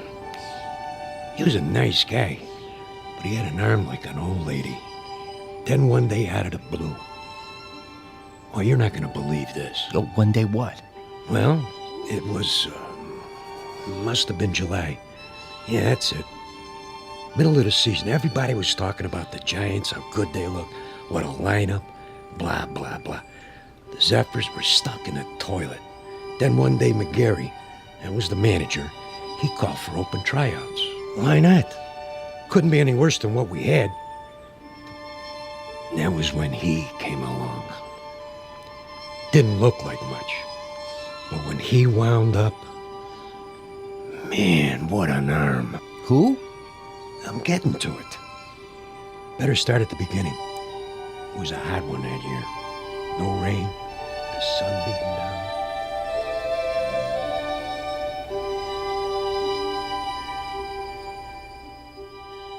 You're standing in the middle of what used to be a baseball stadium. Now the grandstand is falling apart, the field is covered with weeds, and the men who played here are nothing but ghosts. But believe it or not, this was once home to a major league team known as the Hoboken Zephyrs. Never heard of them? That's not surprising, unless you're one of the old-timers. Today it holds only memories and no sound except the wind that stirs in the high grass of the outfield. A wind that on occasion still carries a faint, eerie echo of the crowd that once sat in those bleachers.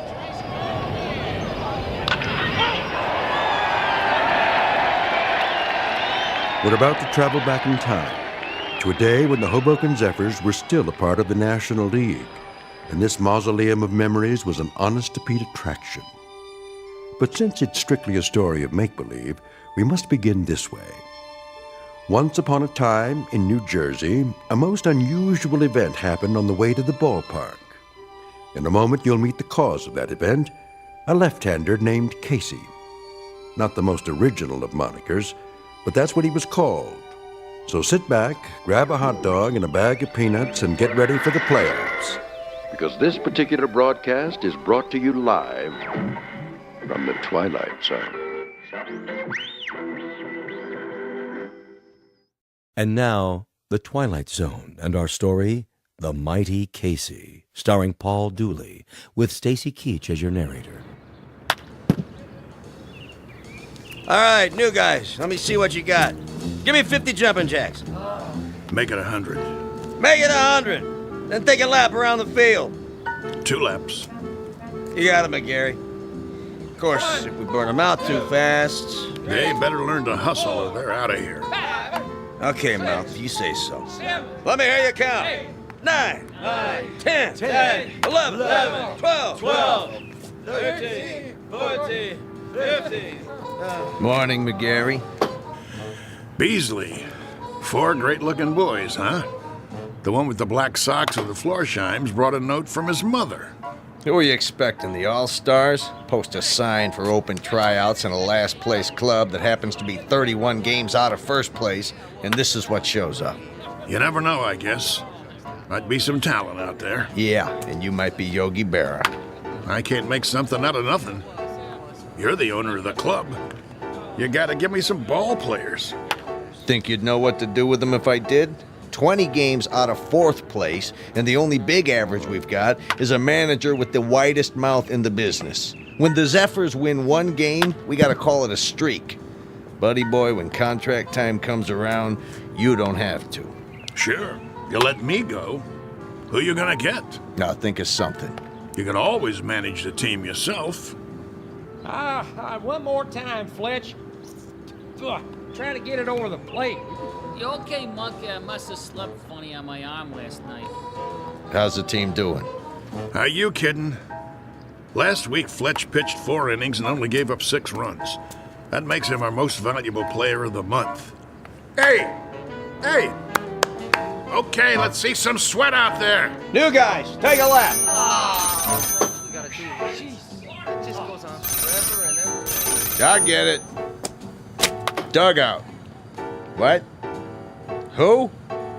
Just a minute, I'll ask him. McGarry! Yeah? You want to look at a pitcher? You mean someone besides Fletcher? Now, why would I want to do that? Send him down. New boy? Gotta warn you, he's a lefty. Lefty, schmefty. If he's got one arm that works, he's for us. Hey, Monk! Yeah? Fletch can take it easy now. I got a new boy coming in. Catch a few for him? Yeah, sure, Moth. Yeah, okay, Fletch. Go on, shower up. Check.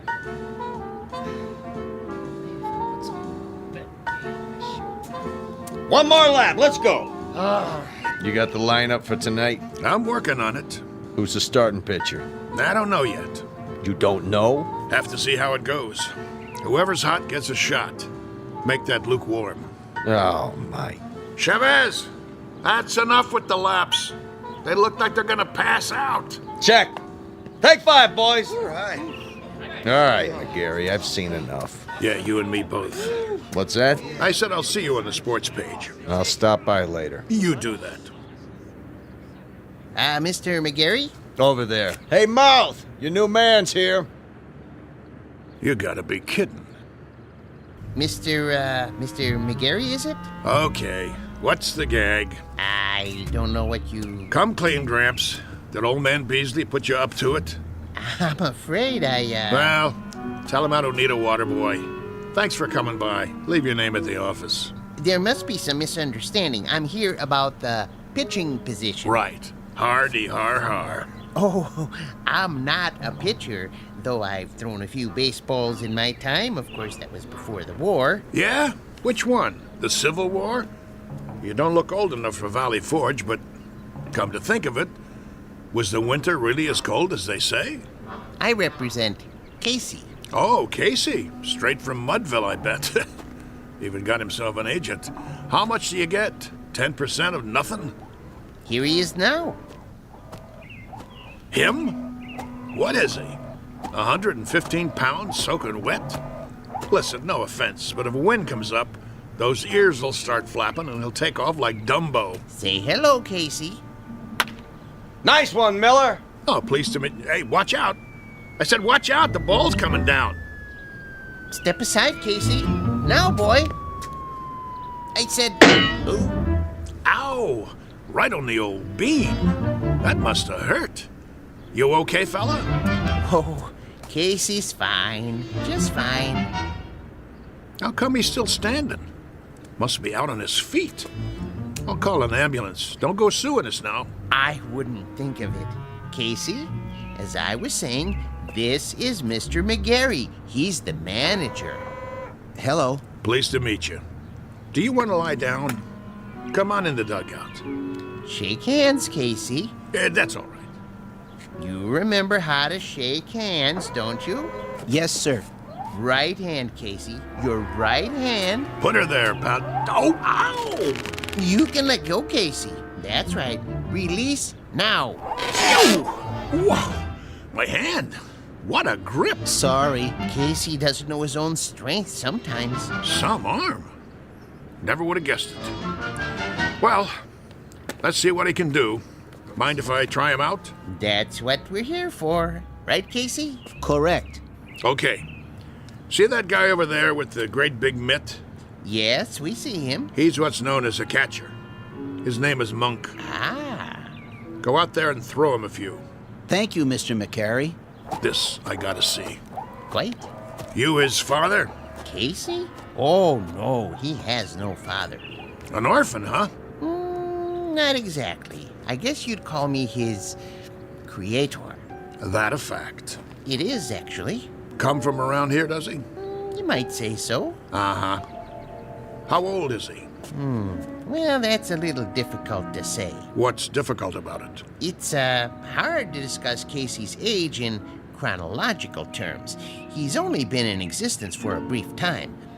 What I mean is, he has the mind and physique of roughly a 22-year-old, but in terms of how long he's been here, the answer would be 3 weeks. Huh? Approximately. Would you mind going over that again? You see, I'm an inventor. I made Casey. You made? In my workshop. Well, that's swell, pal. There ain't too many homemade left-handers in the league. You don't understand. I'm serious. Sure you are. Anytime you're ready. Yes, sir.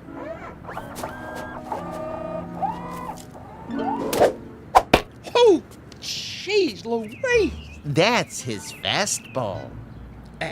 Try a curve now, Casey.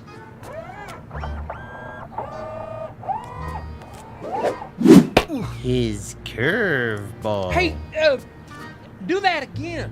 If you like.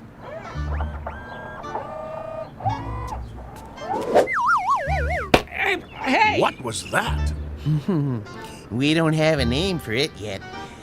Go ahead now, Casey. Don't hold back.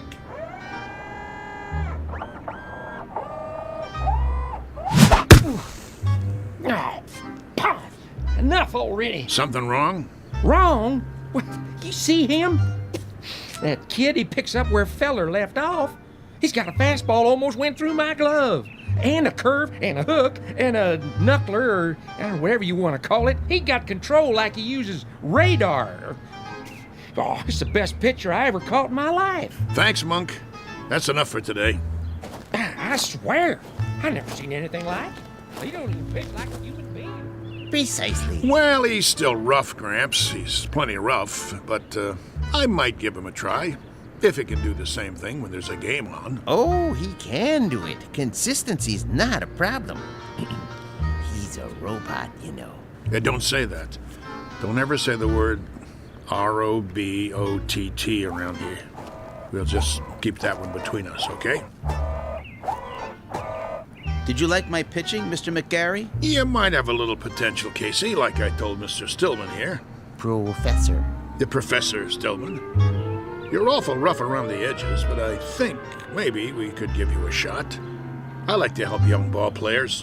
Now you go on into the locker room and find a uniform that fits. He can wear a uniform, can he? Anything you like. Then go and change and come back, and we'll discuss a little contract. Just the three of us. That seems fair. Very kind of you, Mr. McGarry. Don't mention it. Go on now. Say thank you, Casey. Thank you, Casey. Thank you, sir. Come along. You're going to be a real baseball player now, just like I promised you. Isn't that wonderful? Yes. Wonderful.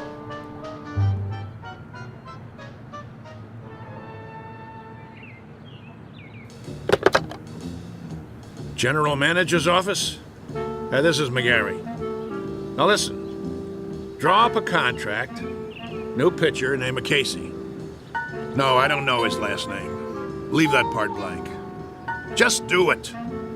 The only thing that's between us and a pennant now is if this guy's battery goes dead or he rusts in the rain. Never mind what I mean. Draw up the contract before he gets away.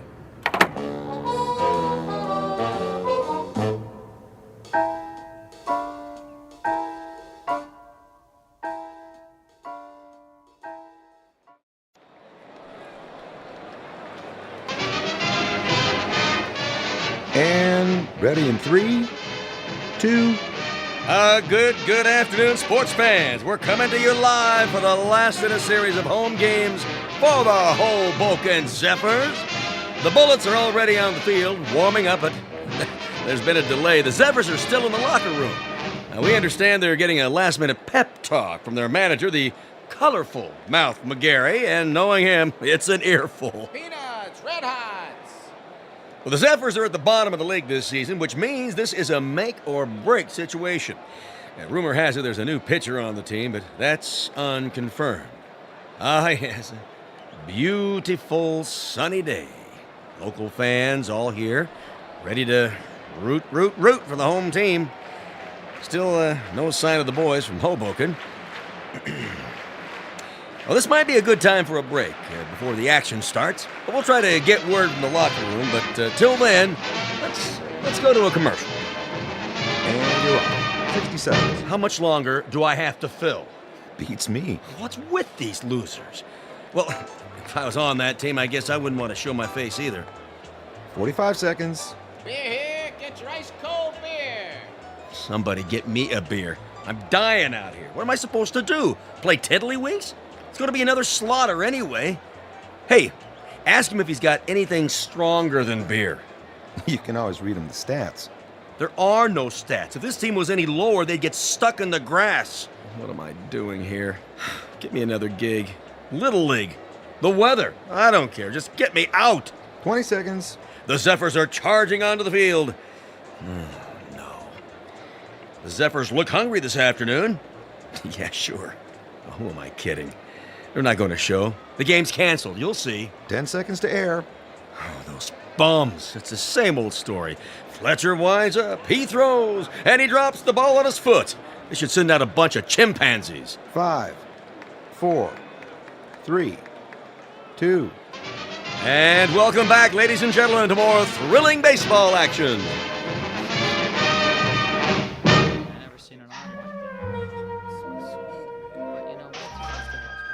All right, you got the signals down now, kid? Okay, when you're ready to throw, you watch my fingers. See, I'll give you the hand signals, just like we practice. Remember the one for the fastball? This one. Yes. And a curve? Show him the one for a curveball. Yes, right here. Well, what are we waiting for, Mouth? This ain't a training session. This is for real. You're telling me? All right, kid. You got the signals down. Look, the main thing is walk out there like you own the place. But be cool. Nice and steady. Cool? He means don't be nervous. Nervous. Yeah, that's right. Whatever you're feeling, don't let it show. Pull your cap down over your eyes like this. You got nerves of steel. You know what I mean? Not steel, exactly. You know what nerves are, Casey. Oh, yes. Neurons, axons, and dendrites. This case, nerves means ill at ease. As if one of your electrodes were corroded and, Nervous, Casey. Like as if it's 2 out in the 9th and you're 1 up and you're pitching against Joe DiMaggio. He comes up to the plate, looking intent, eyes straight ahead. That wouldn't make me nervous. No? Why not? I don't know anyone named DiMaggio. What? He never heard of... I know what he said. He's a great kidder, ain't he? I love this guy. All right, fellas, this is it. Let's get going. It's time, Casey. Yes, sir. Mr. McGarry? Yeah? Are you coming? Yeah. Yeah, I'm coming. Something the matter? I was just, thinking about the Giants. We're not playing the Giants today, are we? No, but I can't wait to knock them off. For that matter, I'd love to knock off the Phillies and the Cards, too. Or the Braves in Cincinnati. Or even the Hanksville Bullets. Them especially. Those bums beat us 11-0 in spring training. I think that will happen. Casey will come through for you, Mr. McGarry. Most definitely. You never told me. What have you got riding on this? What's your angle? With Casey? My interest is purely scientific. I know he's a Superman of sorts, but I need to have that proven under test conditions. You mean you can't guarantee he'll work? Oh, I have no doubts. Once I built a home economist to run my house. Marvelous cook. I gained 46 pounds before I had to dismantle her. Now, with a model such as Casey, with his strength and accuracy, I knew he was destined to play baseball. And in order to prove my point, I had to have him pitch in competition. As an acid test, I settled on the absolute worst team I could find. Nothing personal. Nah, of course not. Very nice of you to think of us, Mr. Stillman. Professor Stillman. Professor, I really appreciate it. No kidding.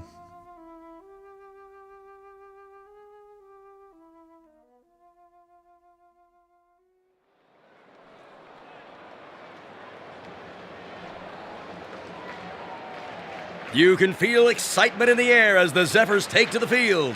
Hey, you bums, do something. The pressure's on the home team, tensions are high, and there's a groundswell of support as this new pitcher approaches the mound. Well, it's do or die today. Fletcher's on the bench, and the new man, the only name I have is Casey, and frankly, he doesn't look like much. But his metal's about to be tested, to coin a phrase. Go home, kid, your mother's calling you. The umpire signals for the start of the game. Play ball. The ball is whipped around the infield, and now the second baseman is hand-carrying it over to Casey. He rubs it off on his jersey and hands it to him. The pitcher is, yes, he finally takes it. He turns to face the batter, waiting for a signal. Here's the windup. He throws. The batter swings. Strike one. I must have missed that one, folks. It looks like the batter missed it, too. He went over the plate so fast, he swung a full 360. Good gravy, was that a fastball? Lucky pitch. Let me see you do that again. Take your best shot. Second pitch. Here's the windup. Whoa, Nelly! Halloran tries to take a bite out of it and misses. He's off his feet. Looks like he threw his back out, twisted around like a pretzel. Good golly, Miss Molly, we got ourselves a pitching machine.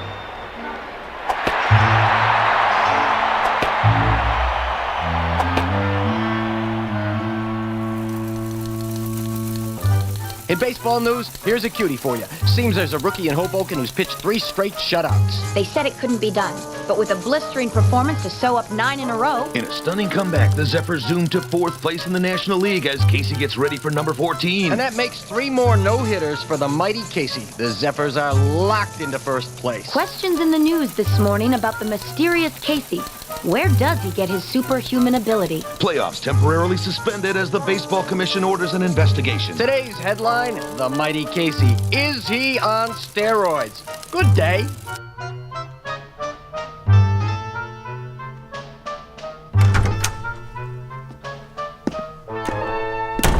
All right, Casey, just relax. What do you mean? He's relaxed. Let's get this over with, Doc. I'm going to sit down in front of you and strike your knee with this little rubber hammer. Why? It's a test, Casey. Nothing to get shook about. You mean shaken? Here we go. Casey, watch where you're kicking. Well, I'd say his reflexes are 100%. That it, Doctor? Not quite, Mr. Beasley. Just let me check his pulse and do a blood test. Oh, no. What's the matter? If Casey doesn't pass his physical, there goes the pennant. There goes the series. There goes my career. But why are you worried? He doesn't take anything illegal, does he? Absolutely not. You may rely on it. Then... there's something I haven't told you, Beasley. What? Now to take your pulse. Hey, Doc, you really need to do that? Oh, a mere formality. He seems to be in A1 shape. Absolute perfection, if I do say so. Quiet for a moment, gentlemen, while I listen through the stethoscope. Oh, boy. Here it comes. Breathe, please. Once more. What's wrong? Nothing. Not a thing. Everything sounds fine. It's just that... Out with it. What? This man doesn't have a pulse. No heartbeat either. Try again. I already have. This man isn't alive. He can't be. That's pretty funny, Doc. Okay, go ahead and draw your blood sample. We gotta get Casey cleared for the rest of the season. I'm afraid that won't be possible. Why don't you wait out in the hall, Stillman? You're starting to get on my nerves. Nerves make up the neurological system in the human body. When a small electrical charge passes from one to another... Enough already. Mr. McGarry, it'll have to come out now. There's no way to avoid it, Doctor. What's this all about, Mouth? Beasley, you ain't gonna like this, but see, I didn't have a choice. It was Casey or nothing. Are you trying to put something over on me? Ah, what a pitcher he was. The only ball player I ever had on the team who didn't eat nothing. Not even a hot dog. Doctor. Is there a problem? I think you should know something before you go any further. Go ahead. Give it to him. Casey doesn't have any pulse or heartbeat because he doesn't have any heart. How's that? He's a robot. A what? You heard the man. A robot, or if you prefer, an android made from lifelike materials to resemble a human being. Are you sure? Oh, I should be. I built him. And he's been pitching for the Hoboken Zephyrs? Doctor, this is the first I've heard of it. Well, under the circumstances, I have no choice but to notify the baseball commissioner. Move over, Casey. I don't feel so good. Doc, you got anything for a splitting headache?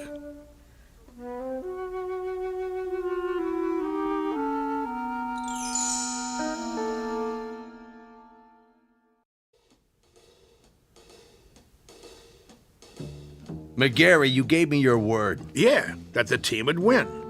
I didn't say nothing about... Yes, you did. You brought me Casey and I said I never seen anything like him. Did I lie? Not as such, but you can't run roughshod over the rules. I'm holding you in breach of contract. Me? What did I do? I got you a winner. Know how many tickets we sold? You never had such a season. All right. Knock it off, you two. I'm the commissioner, and I say he's suspended. That's final. On what grounds? He didn't take no illegal substances. He doesn't have to. Everything about him is illegal, from the top of his head to the cleats on his shoes. He's a machine. So? Article 6, Section 2 of the Baseball Code, I quote, "A team should consist of 9 men." End quote. Men, understand? Not robots, or vacuum cleaners, or mix masters. Commissioner, perhaps there's another way of looking at this. For all intents and purposes, he is human. Casey, would you mind saying a few words? Tell us about yourself. Where should I begin? At the beginning, of course. Yeah, where was he born? All men are born, not to assemble in a machine shop. Go ahead, Casey. What state? I was born in a state of ignorance. There you go. My point exactly. Well, he can talk, can't he? He talks as good as me. That means he's got to be alive. I wouldn't count on it. But he is not human. Easy for you to say. How human do you want him? He's got arms, legs, a face. And ears. But no heart. He doesn't even own one. How can he be human without a heart? Beasley don't have a heart either. He owns 40% of the ball club. That's it, gentlemen. He doesn't have a heart. Ergo, he isn't human. And that's a violation of the baseball code. Therefore, he doesn't play. Mr. Commissioner, suppose this, just for the sake of argument. Supposing I gave him a heart. You gave him? Where will you get one? At the local parts store? Hear me out. If that essential is the only thing that renders him different from the norm, I could try an operation. I think I could do it. In fact, I'm sure I could. Supply him with a self-contained mechanical heart, that is. Now you're talking, Prof. How about that, huh? What do you say? Well, it would be very irregular. If he were to be given a heart, would medical science classify him as... what I mean is, could he then be called a... He had the doc fooled even without one. All right. With a heart, I'll give him a temporary okay until the league meeting in October. Then we'll have to take it up in session. The other teams will scream bloody murder. I can see DeRocher now. Then it's all settled. Casey gets a heart and accreditation as human, and the Zephyrs... Take it, Mouthy. With pleasure. Hoboken wins the pennant for the first time in 23 years.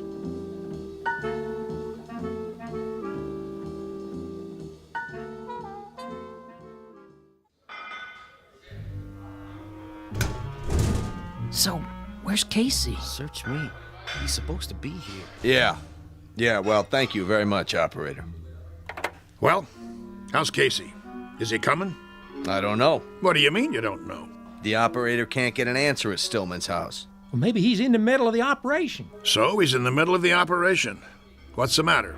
He can't use one hand to pick up the phone? We can't wait no longer. I gotta turn in the starting lineup. Corrigan? Yeah, Mouth? You'll pitch tonight. All the rest of you, same as before. Now listen, you guys. That's the enemy out there. That's the New York Giants. And while we're out there playing, a fella named Casey is lying on a table struggling to make it. And I know that the last words out of his mouth before the knife went into his chest were, "Go on out there and win one for me." And I'm going to tell you something else, fellas. From now on, there's going to be a ghost in that dugout. Every time you pick up a bat, look over to where Casey used to sit, because he'll be there in spirit, rooting for us, cheering for us, yelling, "Go, Zephyrs, go!" Hello. Oh, hi there, Professor. And I'm going to tell you something else about him. He has heart. Not a real heart, maybe, but that guy who's lying there with a great big hole in his chest, he... Hello, Mr. McGarry. Hello. Now, as I was saying... Casey? Hey, how you doing? Hey, welcome back. All right. Knock it off. Quiet in here. Sorry we're late. Well, you got something to tell me? Go ahead, Casey. Listen, Mr. McGarry. I'm listening. He means his chest. Put your ear against it. Go ahead. Okay. Hear it, sir? I hear it. Casey, you got heart. And look at that smile on his face. That's the one thing I could never get him to do. Smile. How do you feel, boy? I feel... Well, frankly, I feel wonderful. Just wonderful. I feel togetherness with everybody. Then, let's go team! Yeah. Casey starts tonight. The new Casey. Now let's get out there and show him what we're made of.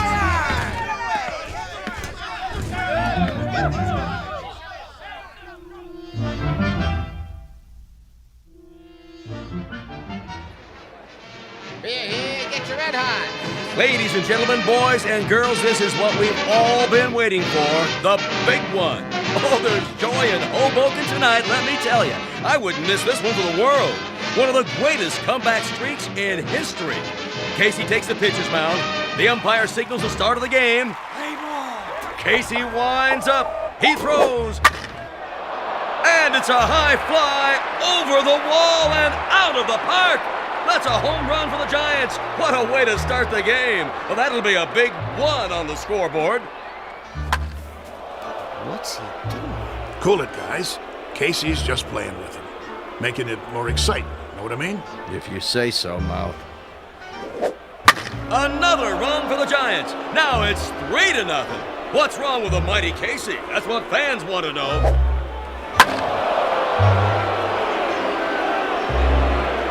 And it's all over. A shutout for the Giants. Looks like Casey's streak is history.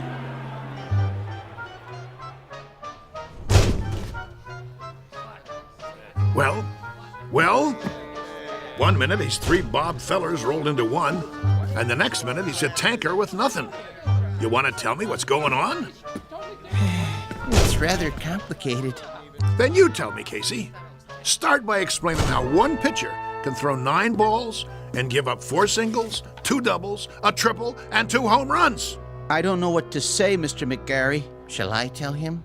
Tell me what? It's because Casey has a heart now. So? He has heart. Big deal. The thing is, Mr. McGarry, I just couldn't strike out those poor fellows. I didn't have it in me to do that, to hurt their feelings. He felt compassion. What? That's what he's got now. Compassion. See that smile on his face? Give an individual a heart, Mr. McGarry, particularly someone like Casey, who hasn't been around long enough to understand things like competitiveness or drive or ego. And it's bound to happen. Oh, my aching back. I'm sorry, Mr. McGarry. I just couldn't hurt their careers. Professor Stillman thinks I should go into social work. I'd like to help people. That's what happens to you. Should I tell you what happens to me? I get shipped off to a baseball farm system that consists of one silo and a McCormick Reaper. The only thing we get come spring is a wheat crop. Right now, I'm gonna go have me a drink. Oh, Mr. McGarry. What do you want? I was wondering if I might come with you. What for? Do you mind, Casey? Oh, don't worry about me, sir. You go ahead. Good. Now, Mr. McGarry, I've been doing some thinking. About what? The characteristics necessary to make a great baseball player.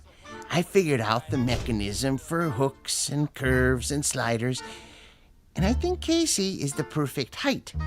But when it comes to temperament, motivation, attitude, that sort of thing, there may be a better way. Such as? I might be persuaded to build another model, new and improved, who would work out even better. I could have him ready, say, for next year's spring training? Who's gonna pay for it? Oh, I've got the funding, don't worry. But I thought if we could go over the plans together. What do you got in mind? Let me draw you a picture.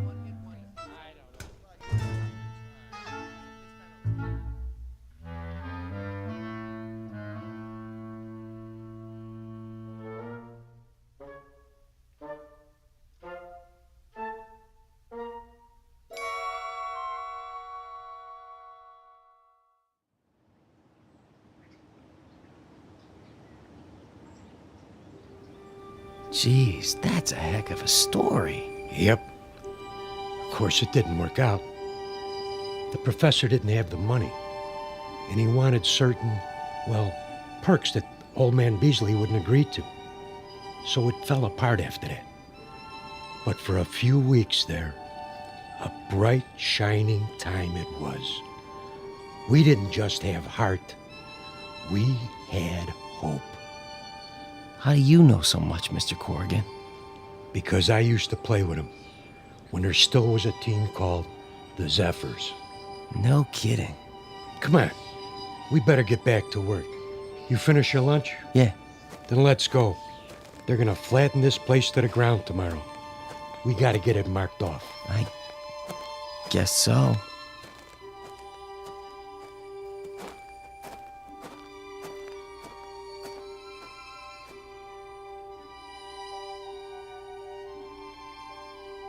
Once upon a time, there was a Major League Baseball team called the Hoboken Zephyrs, who, during the last year of their existence, wound up in last place and shortly thereafter were consigned to oblivion. There is a rumor, unsubstantiated of course, that a manager named McGarry took some of them to the West Coast and wound up with a pennant and a World's Championship not long after. This newly revised team had a pretty fair lineup of pitchers with names like Drysdale, Koufax, and Sherry, or so the story goes. So if you're interested in where any of those now famous gentlemen really came from, here's a tip. Just check under B for baseball in the Twilight Zone.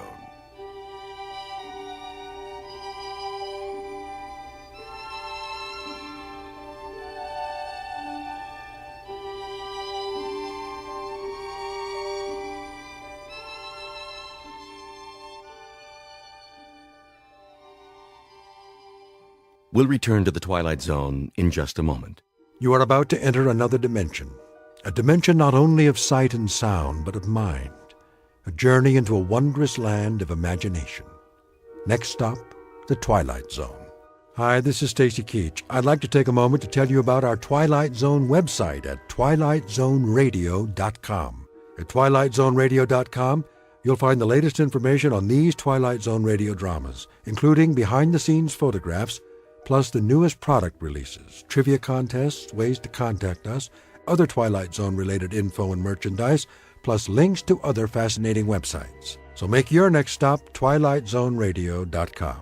Visit twilightzoneradio.com to purchase these Twilight Zone radio dramas on cassette and CD, or call toll-free 1-866-989-ZONE. That's 1-866-989-9663.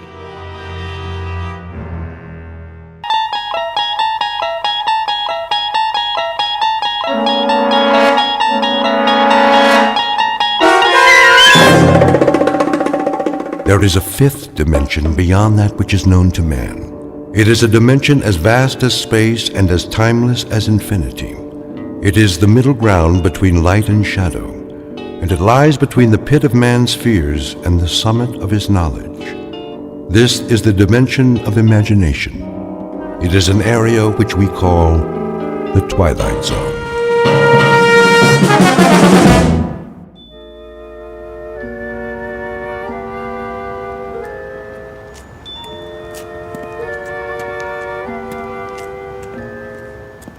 This must be the place. Okay, Rocky, quit stalling and do it. Yes. Hiya. Sorry, we're closed. Is this the Southside Loan Company? I said we're closed. Well, it don't look like it. Well, I was about to turn the sign around. This'll just take a minute. Come back tomorrow. Well, see, that's just it. I can't come back tomorrow. 9 to 6, Monday through Saturday. Say, you got a nice shop here. A little bit of everything, huh? Bring in the merchandise. No radios, typewriters, or fishing poles. I pay top dollar. You do, huh? I have to lock up now. Bet you got a lot of rings, jewelry, watches, stuff like that. All in the safe. Bye now. The safe, huh? What about this vase? Worth plenty, I bet. I told you. I'm closed for the night. What do you want, anyway? Just this.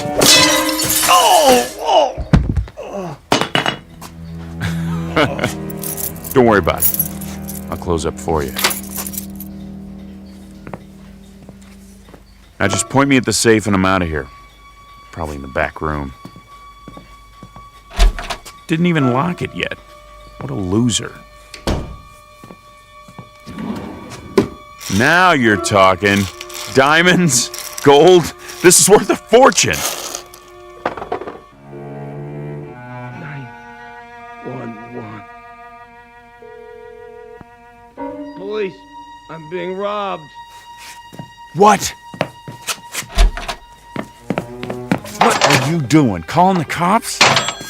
That ain't very nice now, is it? Should have finished you off when I had the chance. Oh! Now I gotta use the back door.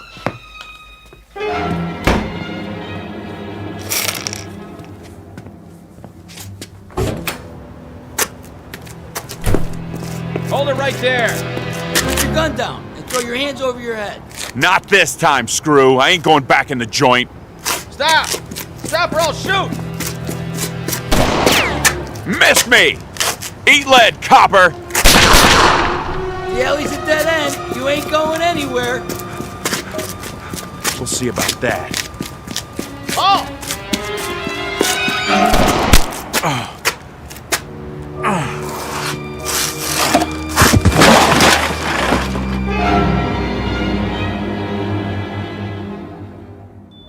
Portrait of a man at work. The only work he's ever done. The only work he knows. His name is Henry Francis Valentine, but he calls himself Rocky because that's the way his life has been.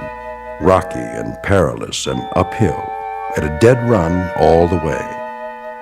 A thin, pale, stubby fox of a man who has eluded the hunter until tonight. He's tired of running, of wanting, of waiting for the breaks that came to others but never to him.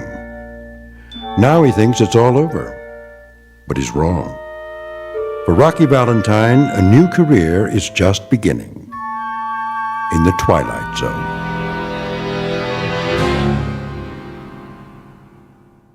And now, The Twilight Zone and our story, A Nice Place to Visit, starring Hal Sparks with Stacy Keach as your narrator. Mr. Valentine. What? Mr. Valentine. Who are you? I'm known as Mr. Pip. Can I help you? Get your hands off me. Didn't do it. How do you know my name? It's my job to know everything about you, Mr. Valentine. I hope you don't consider me presumptuous, but I see that you're in need of... You a cop? Oh, no. I guess not. White shoes, white suit, white hair, some outfit. Never saw a cop dressed like that. I'm your guide, as it were. Guide? What? Whatever you may desire.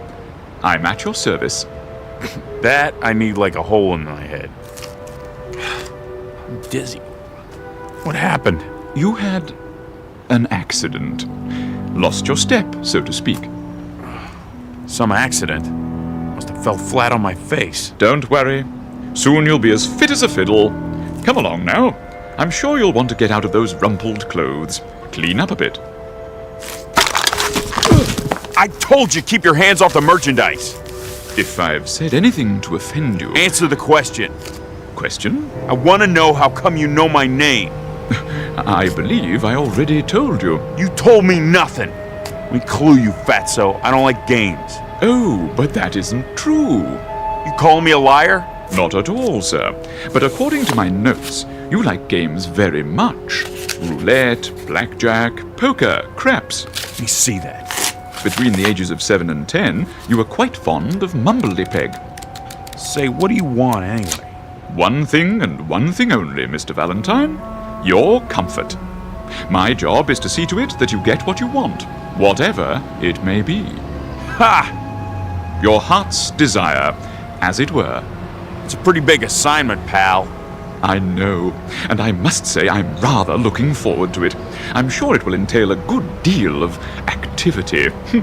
Now, shall we go? What if I don't want to? What if I got other plans? Then of course you don't have to. It's entirely your decision. From now on, what you ask, you shall receive. Yeah? In exchange for what? How do you mean? What do you get out of it? Oh, nothing at all, Mr. Valentine. I assure you, the service is free. Don't put me on, fat boy. Nothing's free. Nothing. Anything I ever got in this lousy world I had to take. You know why? Because there wasn't nobody going around passing out favors. I'm sure there wasn't. So what's the pitch? You want me to pull a job for you? Is that it? I'm afraid you don't understand. No? We'll see about that. Guess what I got in my pocket? I'm sure I wouldn't know. A 38, that's what. Take my word for it. If you like. Oh, a wise guy, huh? Well, here's a good look. Okay, Santa Claus, hand over your wallet. But I don't have a wallet. Sure. Tell me another one. Honestly. Wait, Mr. Valentine. It isn't really a wallet you want, is it? I do carry petty cash. Take it out. Real slow. Certainly. Here you are. Give me that. 3, 4, 5, $700. Will that be enough for now? You got more where that came from? Oh dear, yes. As much as you want. I don't believe this. Now, shall we go? Yeah. Oh, and Fats. Yes? Don't try nothing funny. I wouldn't think of it.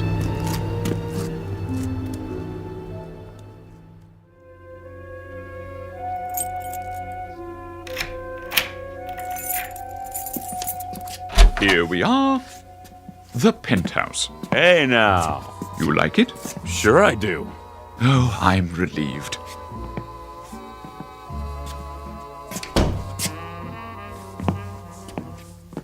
Some pad, all right. Lots of mirrors, a bar. Look at that stereo. This is class, man. Real class.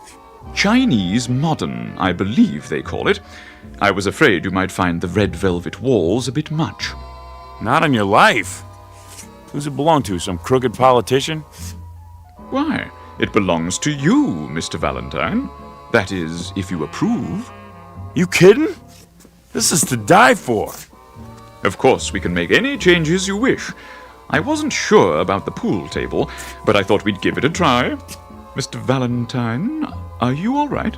You mean all this gets thrown into the deal? There's no need to negotiate. It's already in the deal.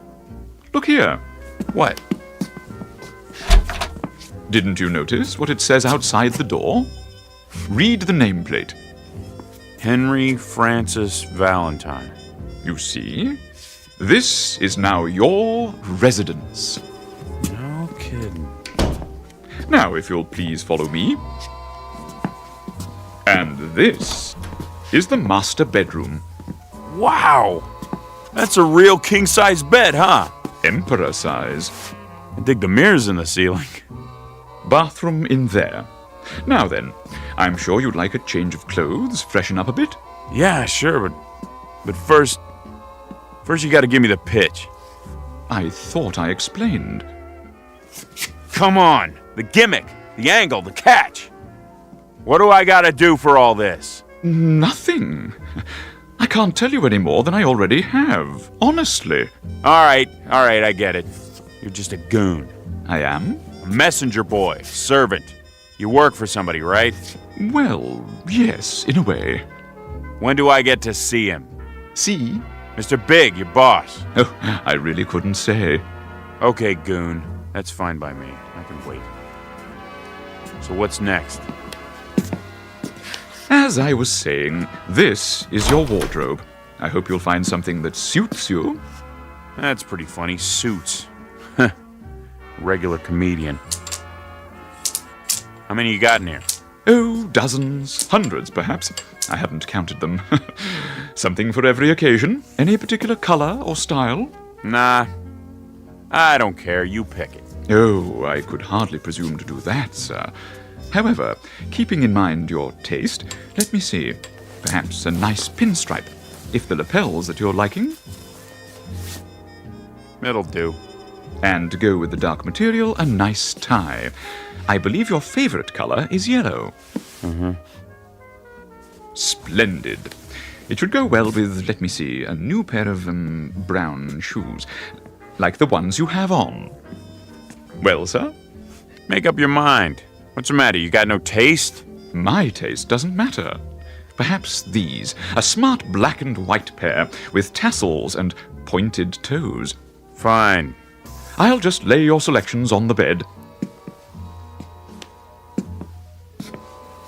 Shirts, socks, and underclothes in the drawer. Quite a large stock.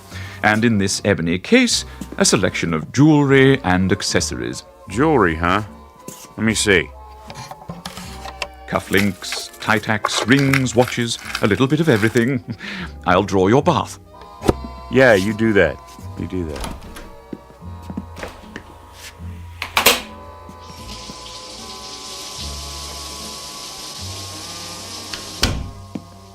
All ready, Mr. Valentine. I've adjusted the water to medium hot. Hey, between you and me, Fats, who do they want me to bump off, huh? Must be somebody important, you know? A real VIP. Oh, no, sir. As I've already explained. I know, it's free because I'm such a good guy. I'll leave the room while you bathe. Sit right there and wait. Yes, sir. I'll be out in a couple of minutes. Take your time. Please.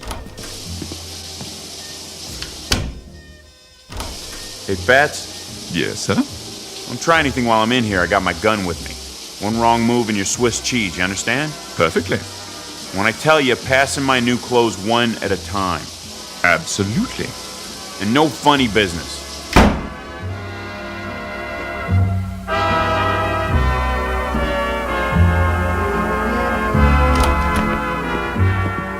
Hey, check out the new duds. Very impressive, sir. Everything fits. Of course.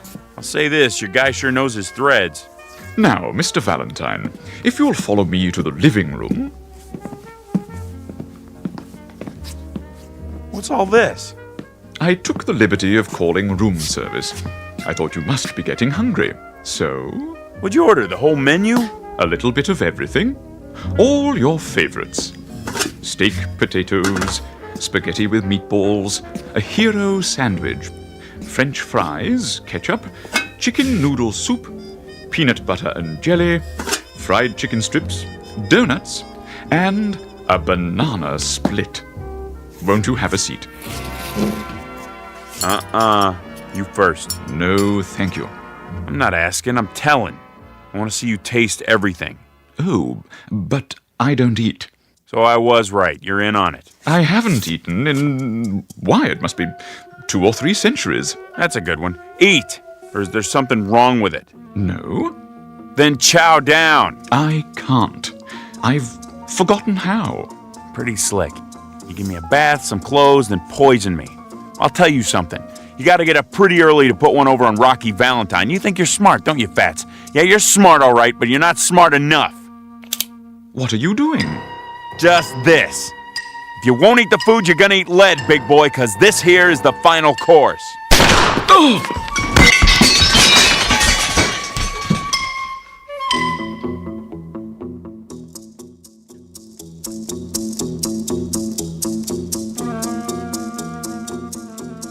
You have me at a disadvantage, sir. I didn't expect the bullets to have such impact. I'll clean up the broken dishes. You got a bulletproof vest under that white suit, huh? Pretty slick. Okay, let's see how your head holds up right between the eyes. Mr. Valentine, please. Huh? I couldn't have missed, not at this range. That's just it. You didn't miss. Maybe there's something wrong with the bullets. Try that mirror over there. Mr. Valentine, perhaps you'd like a drink. Yeah, good idea. Where's the scotch? Here. Hold on. Where'd this whiskey come from? It wasn't here a minute ago. I know. I provided it in case. What do you mean you provided it? What are you, a magician? What's going on? This ain't no regular apartment. Where am I? You might want to sit down. Yeah. Okay. Mr. Valentine, do you remember when we met earlier this evening? I told you I was, in a sense, your guide. And you said you needed a guide like a hole in the head? Yeah. Well, as a matter of strict fact, you had a hole in your head only a short time ago. What are you talking about? A bullet hole. The policeman, remember? In the alley. They yelled for me to stop. And I didn't, but they... You mean I'm dead? Why, yes! By Jove, you've got it! Then if I'm dead, all this stuff, the penthouse, the booze, the free clothes... I must be in heaven. You're my guardian angel, right? Something like that? Yes, Mr. Valentine, something like that. But And I can have anything I want. Anything. Big talk, Fatso. Let's see some proof. Proof? Real proof. Right now. I want money, moolah, simoleons, cold hard cash. I gave you what I had in my pocket. Chump change. I'm talking about real money. Make it $1 million. $1 million? And 5G bills. As you wish. Okay, where is it? Look in that drawer, under the desk.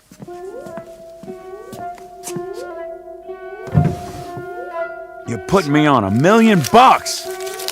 But what am I supposed to do with it? I don't want to spend it all by my lonesome. No? That's no fun. I need a chick. I take it you're using a slang term. A broad, a dame, make sure she's stacked. Curves all over the place, you dig? I'm not sure.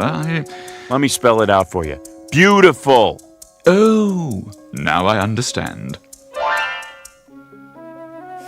So, when does she get here? Hi. Hi. Who are you? I mean... My name's Lita. What's yours? You did good, Fats. Real good. Thank you, sir. Do you mind if I dance? Go right ahead. When I hear music like this, I don't know. I get this feeling and I have to move my body. Me too. May I have this dance? I thought you'd never ask. Hiya, doll. Hi, yourself. Call me Rocky. Now I know I'm in heaven. Will there be anything else? Not right now, Jeeves. Very good, sir.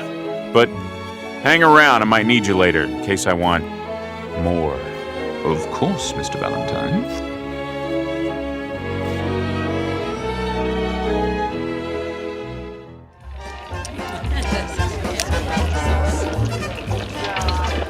No more bets, please. No more bets. Hurry up, Rocky. Yeah, what are you gonna do? Are you all finished? Not on your life, sweetheart. How about 33 red? 33 red! Yeah! Hey, the gentleman in the pinstripe suit. Rocky, you're the man. The best. How about that? I win again. Hey, Fats! Something I can do for you? No, something I can do for you. Put your money on the table right there. 14 black. Rocky's hot tonight. Am I right, dolls? You sure are. He is. He's a winner. I'm afraid I don't have any money. You don't? Well, what do they pay you in? Halos or something? Place your bets, ladies and gentlemen. Combinations, odd and even. Okay, let's go. No more bets. Come on. 14 black. 14 black. That makes what? 80 grand. Closer to 100. In an hour. How about that, Fats? Is Rocky hot or is he hot? He is most definitely hot. Hey, Lita. What, Rocky? Open your purse. Go cash these in for me, okay, babe?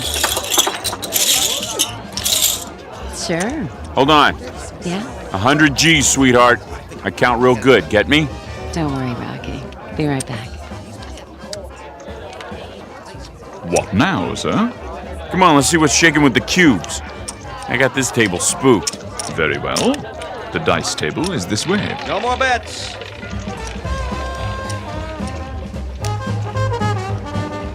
Oh, there's a slot machine. You want to play, doll? Can I? Sure. Here's a silver dollar. Wait a minute. I'll put it in for you. I got the magic.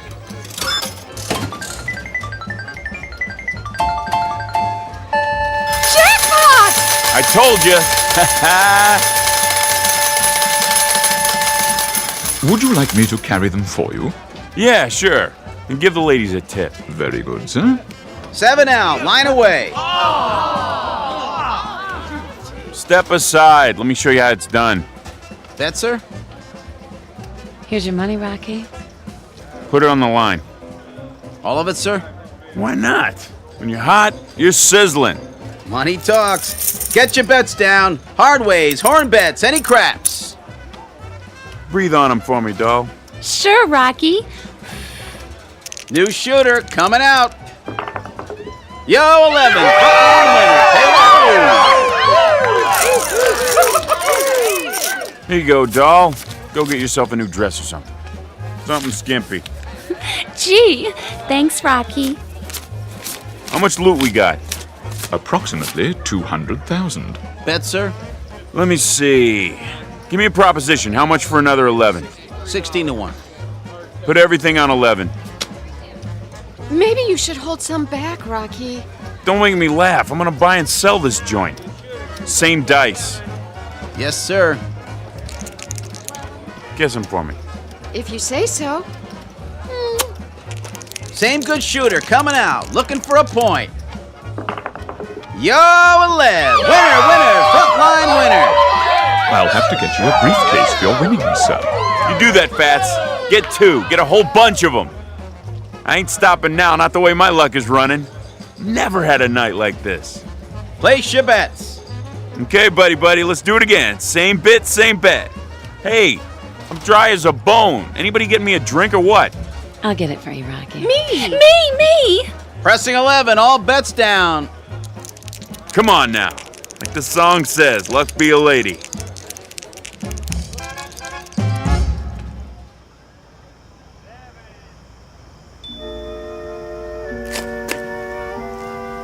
Move your car, please. This is a no parking zone. Whew. Making money really takes it out of you. Where's the loot? I have 2 briefcases, sir, and the ladies each have 1. Good, my arm's sore. They're heavy. I don't mind. Where are we going now? Get your car, sir? Yeah, Big convertible, pink and white. And be careful with it, you hear me? Yes, sir. Loading and unloading only. No parking. Huh. Something bothering you, Mr. Valentine? Yeah, him. The policeman? He's only doing his job, maintaining order. Lousy screws. Think they're the king of the hill just because they got a badge and a few lousy inches? How do you mean? Every cop I ever see is about 6.5 feet tall. Look at him. Lording it over everybody. Oh, dear. That was indiscreet of me. I should have realized. Not your fault. Oh, but it is. I'll fix it for you. Officer? Yeah. Come over here for a moment.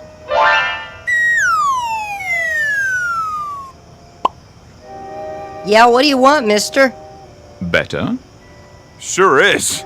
Hey, Screw! May I help you? Your hat's on, crooked trooper. Now get out of my sight, your mother's calling you. Here's a kick in the pants to get you moving. I'm going. I'm going. Look at him running on those little legs. I sure showed him, didn't I?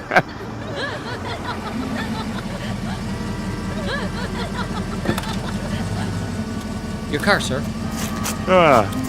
Okay, kid. Here, you keep the change. Oh, that's $100 bill. Knock yourself out. Come on, let's blow this joint. I'll drive, if you like, sir. I like. Okay, Fats, put the pedal to the metal. Whatever you wish, Mr. Valentine.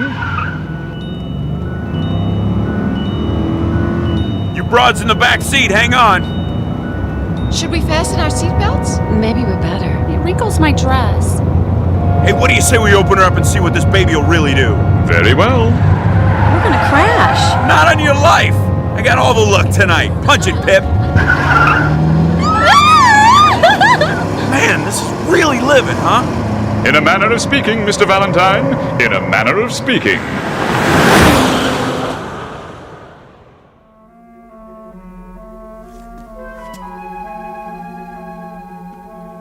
Where's my pad? Just at the end of the hall. Fats, do me a favor. Yes? I want to get rid of that heap we've been driving.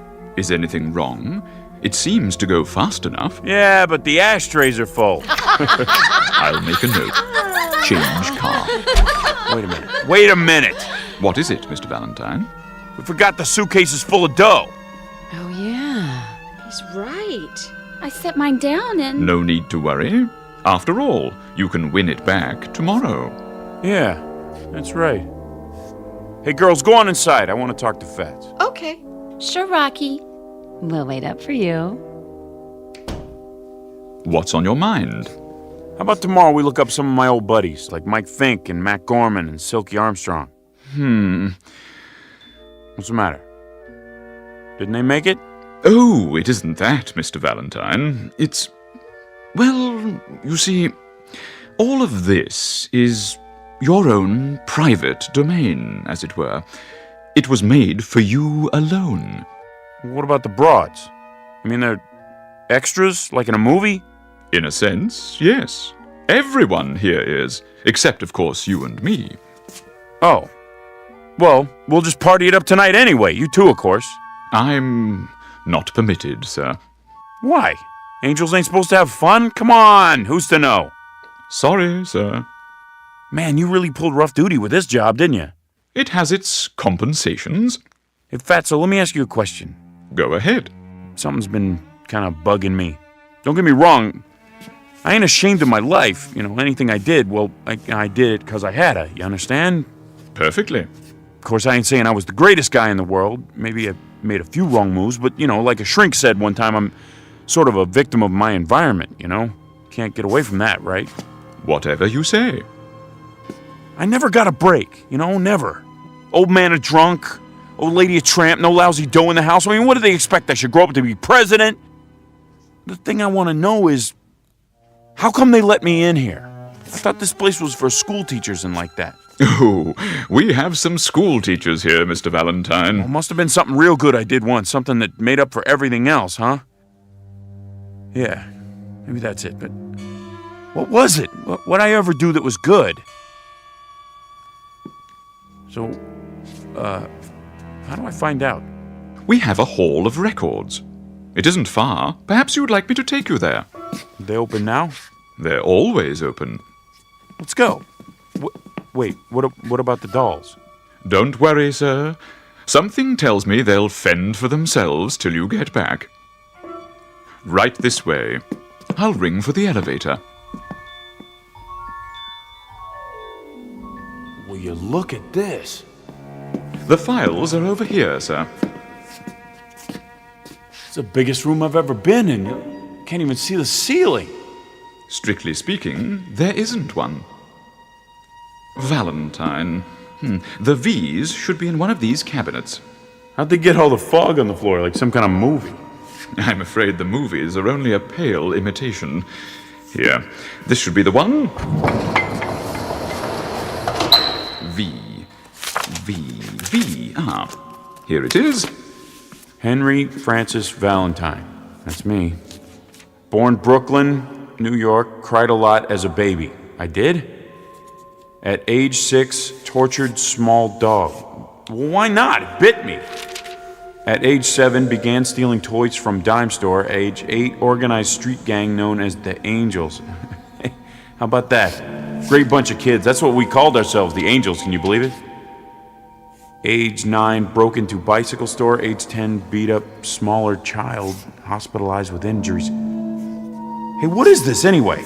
Your permanent record, sir. But it goes on for pages and pages. Nothing but all the bad things I ever did. It's thick as a book. I don't get it. Get what? You don't think there was a mistake, do you? Not likely. Then don't figure. Where's the good stuff? I wouldn't worry, sir. I'm sure the record is quite complete. Well, hey, if it don't bother him, then I guess I ain't gonna let it bother me, you know what I mean? I believe I do. Seen enough? Yeah, plenty.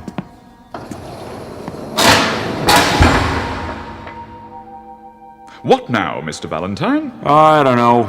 Maybe fool around with the dolls, maybe go and shoot some craps first. I'll bring the car around.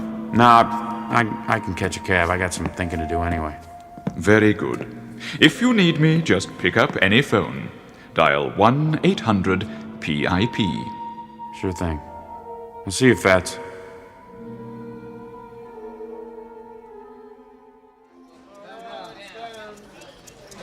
Place your bets, hard ways, any craps. Put it all on double sixes. All of it? You heard me. Yes, sir. All bets down. Same good shooter coming out.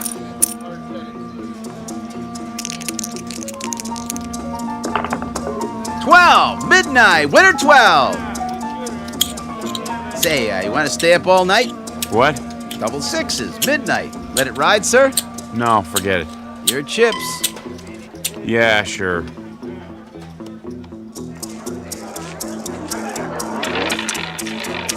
Lucky 13. 13 it is. No more bets. 13 red. Pay the gentleman with the yellow tie. Don't you want your chips, sir? Mail them to me.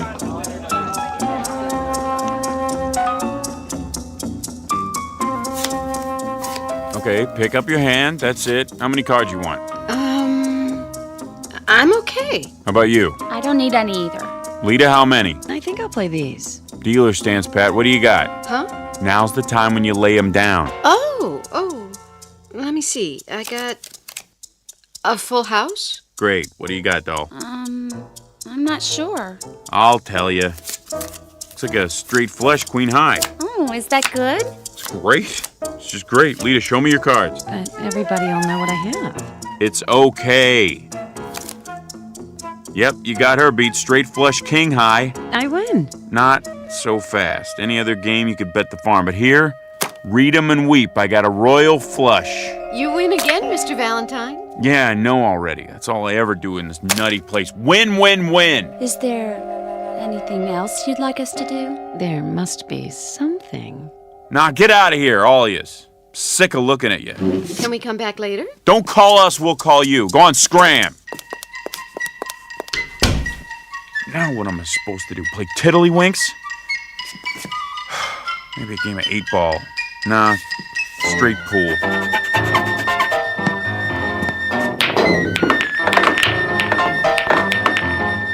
What's the good of that? One shot and I run the whole table. Where's the phone? 1-800-PIP. Yes, Mr. Valentine. What can I do for you? You can get yourself over here right away. I got a bone to pick with you. Really? Stop all that creeping around. Why don't you use the front door like regular people? Anything you say, Mr. Valentine.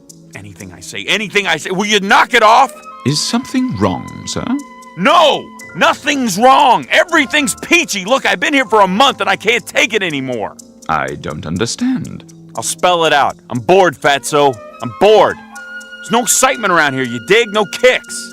But the gambling. I thought you enjoyed it. I do, but when you win every time, that ain't gambling. That's charity. I could arrange for you to lose occasionally. Would that help? Yeah, maybe. No good. I'd know. Perhaps you miss your old vocation. Now you're getting warm. There's a nice bank you could rob. It's on the corner. Or would you prefer a jewelry store? Bank's okay, I guess. Fine. Now, as to the getaway car, we have quite a wide selection. Something inconspicuous, I imagine. Any chance I'll get caught? Certainly, if that's what you'd like. Let me make a note of it. Look, don't bother. Look, Fatso, I don't know how to say this, but it just ain't the same thing. What's the kick in knocking off a bank if everybody's in on it, huh?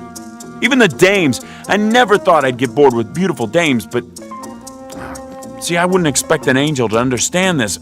Scoring with a chick doesn't mean anything if she's set up in advance. I mean, everything's great, really great. It's just the way I always imagined it. But, see, I tell you, Fats, I don't think I fit in here. Oh, nonsense. Of course you do. No, I'm serious. Somebody must have goofed. Look, I'm gonna go nuts if I have to stay here another day. I just don't belong in heaven. I want to go to the other place. Heaven? Whatever gave you the idea you were in heaven? Mr. Valentine, this is the other place.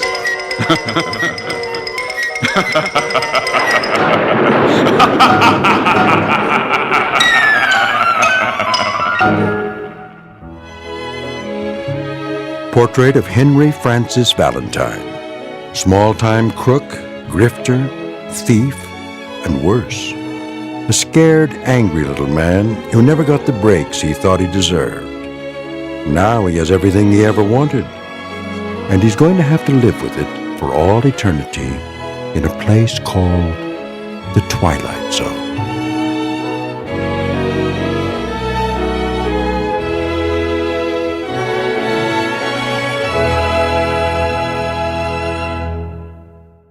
More from the Twilight Zone after this. Hi, this is Carl Amari, producer of the Twilight Zone radio dramas, and I'd like to take a moment to thank you for tuning into our show. We've been producing these radio versions of the classic Twilight Zone TV series since 2002, and if you're a regular listener, you know that our radio versions are based on the original TV shows we've all come to know and love. But I'm excited to announce that very soon you'll start to hear brand new stories that are not based on the original TV shows. We're commissioning writers to produce fresh, new story ideas that will star many of your favorite Hollywood stars, so be sure to stay tuned for them. Also, I want to stay in closer contact with you, so I've started a producer's blog on our website at www.twilightzoneradio.com. On my blog, you'll get weekly updates and the latest news and information on our Twilight Zone radio dramas, the stars we've recently signed, the new story ideas you can look forward to hearing, when your favorite episode will be aired, and much, much more. Plus, at twilightzoneradio.com, you can download 3 free shows or any of our past shows for only $1.95 each. Plus, you can purchase CDs of all of our shows in our Twilight Zone store. Find a radio station in your area playing our broadcasts, ways to contact me, and much, much more. So be sure to log on to www.twilightzoneradio.com, and I'll see you in the zone. A Nice Place to Visit, starring Hal Sparks with Stacy Keach as your narrator, was adapted for radio by Dennis Etchison and written for the Twilight Zone by Charles Beaumont. Heard in the cast were Nick Sandys, Doug James, Laura Russell, Fernette Lebo, Amber Lake, Jeff Lupetin, Vince Amari, Kurt Nabig, Rosalind Alexander, and Carl Amari. To learn more about the Twilight Zone radio dramas and to obtain audio cassettes and CDs of these programs, visit our website at twilightzoneradio.com. The producers of The Twilight Zone wish to thank CBS Enterprises, Carol Serling, Dennis Etchison, Dick Brescia Associates, Claire Simon Casting, Terry Jennings, XM Satellite Radio, Sirius Satellite Radio, our sponsors, and our radio affiliates for helping make this series possible. This copyrighted radio series is produced and directed by Carl Amari and Jason Mallow for Falcon Picture Group. Doug James speaking.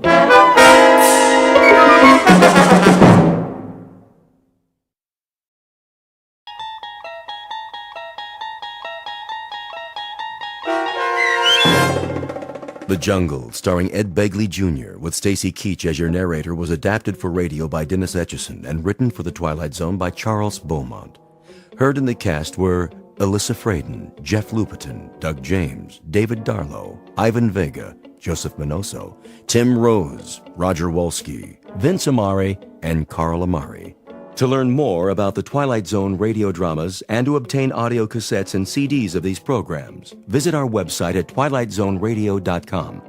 The producers of The Twilight Zone wish to thank CBS Enterprises, Carol Serling, Dennis Etchison, Dick Brescia Associates, Claire Simon Casting, Terry Jennings, our sponsors, and our radio affiliates for helping make this series possible.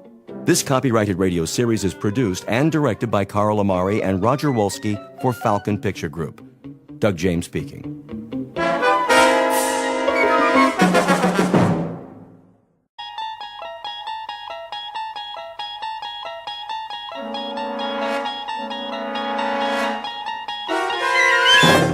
You're traveling through another dimension. A dimension not only of sight and sound, but of mind. A journey into a wondrous land whose boundaries are those of imagination. Your next stop, the Twilight Zone.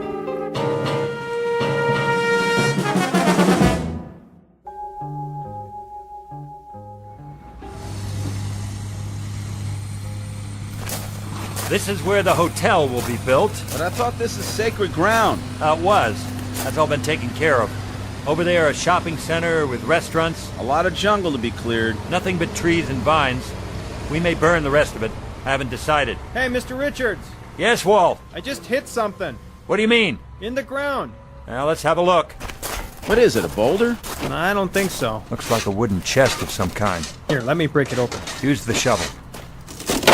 What in the... Oh, I know what it is. So do I. More mumbo-jumbo. Get rid of it. Yes, sir.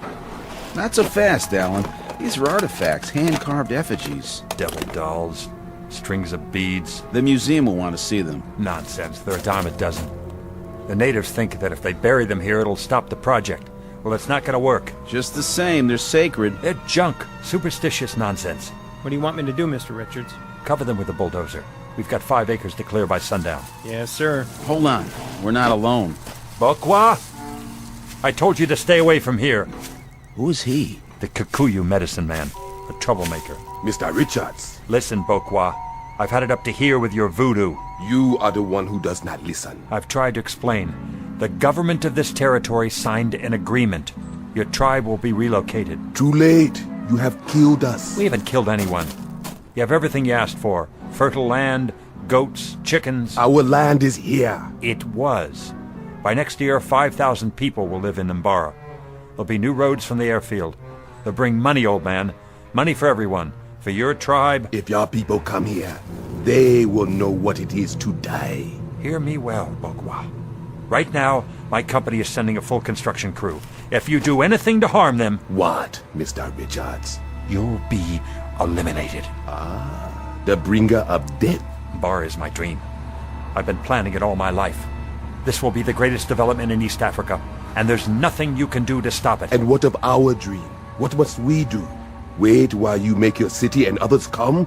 While Uchui does its work? What are you talking about? Uchui. It means magic. Magic, huh?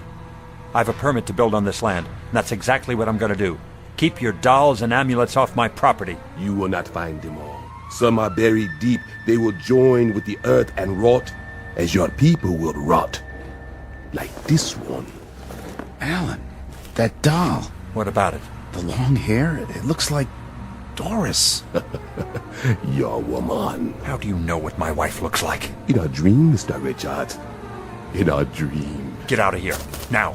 And if any harm comes to my wife, I swear I'll kill you. Easy, Alan. Goodbye. Do you understand?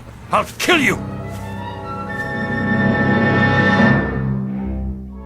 Mr. Alan Richards, from the engineering firm of Richards & Cooper, who hates with all his heart something in which he does not believe.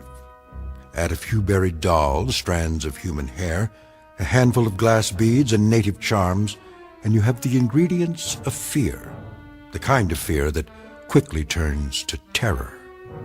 Soon, Mr. Richards will make the long journey back to civilization and a high-rise apartment building in New York City. But his trip has just begun.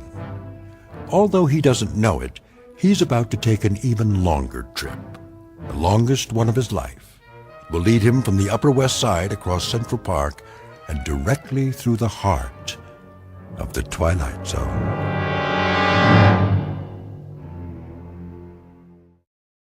And now, The Twilight Zone and our story, The Jungle, starring Ed Begley Jr., with Stacy Keach as your narrator.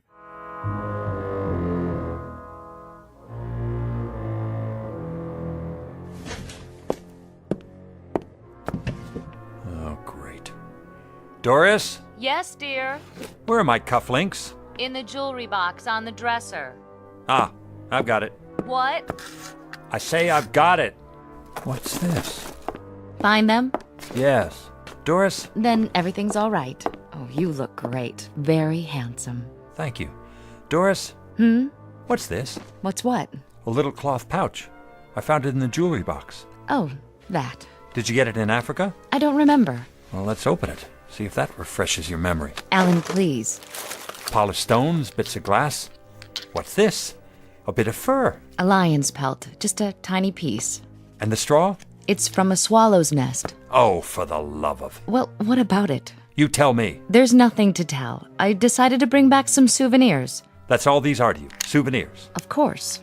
Even this one? What? For God's sake, Doris. It's a preserved human finger. It's supposed to bring good luck. I won't have this garbage in my house. Alan, they're only mementos of our trip. You sure? I'm sure.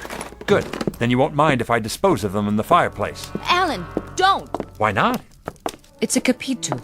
You mustn't. Why not? Forget it. You wouldn't understand. Are there any more souvenirs? No. Doris, listen to me. We aren't in Africa now. We're in New York. Do you hear what I'm saying? Please. I don't want to talk about it. This sort of thing is for weak people. Ignorant, uncivilized people who don't know any better. Not for you. Not for me. All right. You're not listening. We have done nothing wrong, and we have nothing to fear. Least of all from a bunch of witch doctors 5,000 miles away. You think I'm afraid of witch doctors? What else do you expect me to think? No, Alan, no. It's not that. Then what? What is it you're afraid of? Africa. The land itself. You remember what the old shaman said? A long time ago, when the men started drilling and clearing. Who, Bokawa? That shriveled up faker? He said we were wounding the land, hurting it, making it bleed. He said the land would make us pay. Doris, we left Africa weeks ago. Did we? I wonder. Sometimes at night, I feel it all around me, closing in, like a great dark animal. Alan, please, tell them not to build there. Tell them it won't work, please. There's still time. You can stop them. Is that it? Do you have to go? You're welcome to go with me. There's a dinner before the meeting with International Development. Do you good to get out. I don't feel well. Then call a doctor, and don't put any more logs on the fire. This place is hot as a compost heap. I need it this way. I'm cold all the time. I'll try to be back early. You'll never be back. What? Alan, do you hear it? I hear a lot of gibberish. Alan, don't go. Good night. Don't. I'm begging you. Good Lord. What is it? See for yourself. It appears to be the carcass of a dead animal of some kind. It's a goat. The throat has been slashed, as if by some kind of claws. Blood all over the hall carpet. Call security. I knew it. Knew what? The shaman was right. Someone's playing a joke on us. A horrible, tasteless joke. How did it get up here? How could it? It's 7 floors to the street. There's a guard in the lobby. Pass keys. Oh, Alan. Alan. Now do you believe?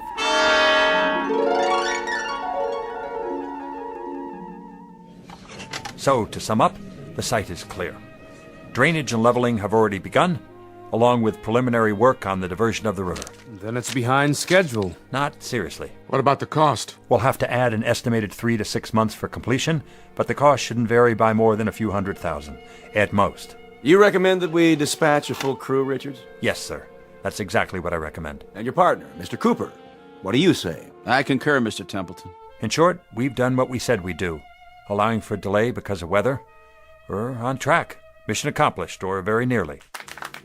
Hear, hear. Well done, gentlemen. A few questions first, if you don't mind. Certainly. Of course, sir. I'm sure you've considered this aspect carefully, but for my own curiosity, what about the native population? What about them, sir?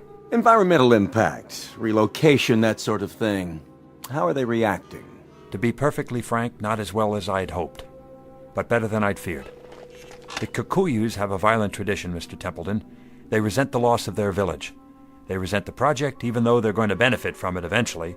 Point of fact, they resent us. But I doubt that they'll cause any serious trouble, except for Ukawi. What? Magic, a kind of witchcraft. You see, a number of the shamans have decided to put a curse on everyone connected with this enterprise, effective upon the decision to go ahead with the project, that is. What sort of curse, Richards? The evil eye? The usual. Slow and painful death. I assure you, gentlemen, there isn't anything the least bit funny about Ukawi. You're not serious? I am, because I've seen it work.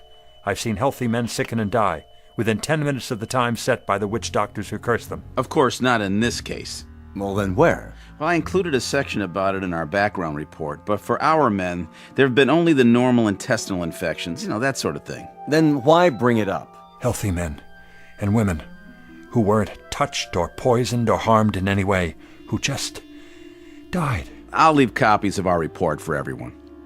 Then, you mean to say you believe in it? No, Mr. Sinclair. But they did, and their belief made it real. An important distinction. I simply can't imagine that anyone in this day and age would go in for magic. Oh, you can't? Well, as it happens, Mr. Sinclair, several million people go in for magic. And they're not all in Africa either. Some of them are right here in this room. Come now, Richards. Don't talk rubbish. We better be going now. What's that on your keychain, Mr. Sinclair? Why, On the table with your keys. A rabbit's foot, isn't it? Yes, but I don't see... Why do you carry it? My daughter gave it to me. Now, see here. Is it for luck? Yes, I suppose so, but I don't see what that has to do with magic. Mr. Sinclair carries around the severed foot of a dead animal in the hope that it will bring him good fortune. And he doesn't see what that has to do with magic. Well, Sinclair, he has a point. Mr. Hardy's amused, although it's a known fact that he's practiced witchcraft for years. What? Or have you finally given up astrology? A sophisticated man with an educated mind who reads his horoscope every day and allows the stars to run his life. And a fair job they've done so far, young man. That, Mr. Hardy, is exactly what a Kikuyu witch doctor said to me when I suggested that panther bones could not foretell the future. He's got you there. Oh, you needn't smile, Mr. Templeton. I've seen you knock on wood more than once. And you, Fielding. Don't try to pull me into this. How long has it been since you walked under a ladder? And the rest of you, do you cross your fingers? Throw salt over your shoulder? Worry when a black cat walks in front of you? All right, Mr. Richards. I think you've made your point. Think of it. A multi-billion-dollar corporation run by witches and warlocks in a 40-story building that doesn't even have a 13th floor. Mr. Richards. Sorry. All of you. Please. Mr. Cooper and I will be leaving now. Well, gentlemen, what do you think? Well, he's quite competent as a project manager. Yes, that is true. I'd say he may have left the jungle behind, but the jungle hasn't left him.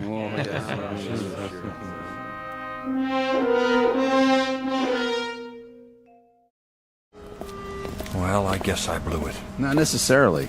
Oh, come on, Chad. Oh, I'm serious. They're not about to cancel the project at this point. They can't with the figures we gave them. I wish I hadn't shot off my mouth like that. All right, I'll bite. Why did you? That's just it. I don't know. You sure about that? Why wouldn't I be? I couldn't say, but it wasn't like you. Something's happened. Hasn't it? Maybe I'll tell you about it sometime. Tell me now. I'm not going anywhere. You're not? Let's stop off for a drink. I better get home. You don't sound like you're looking forward to it. I'm not, I guess. Trouble? Oh, it's not her fault. But something funny did happen tonight. Funny haha or funny peculiar? You don't have to answer. It's not what you think. I don't think anything. Come on, here's Riley's. We'll have a beer. Help you sleep. Besides, I want to hear it. Whatever it is. All right, but just one. Well? Well, what? Are you coming? Yeah, sure. I just thought I heard something. So did I. That cab better get a new fan belt. Sounds like fingernails on a blackboard. Yeah, that must have been it.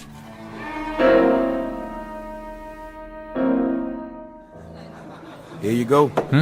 2 drafts. Oh, sure. Thanks, Riley. No problem. Don't drink both of them now. What?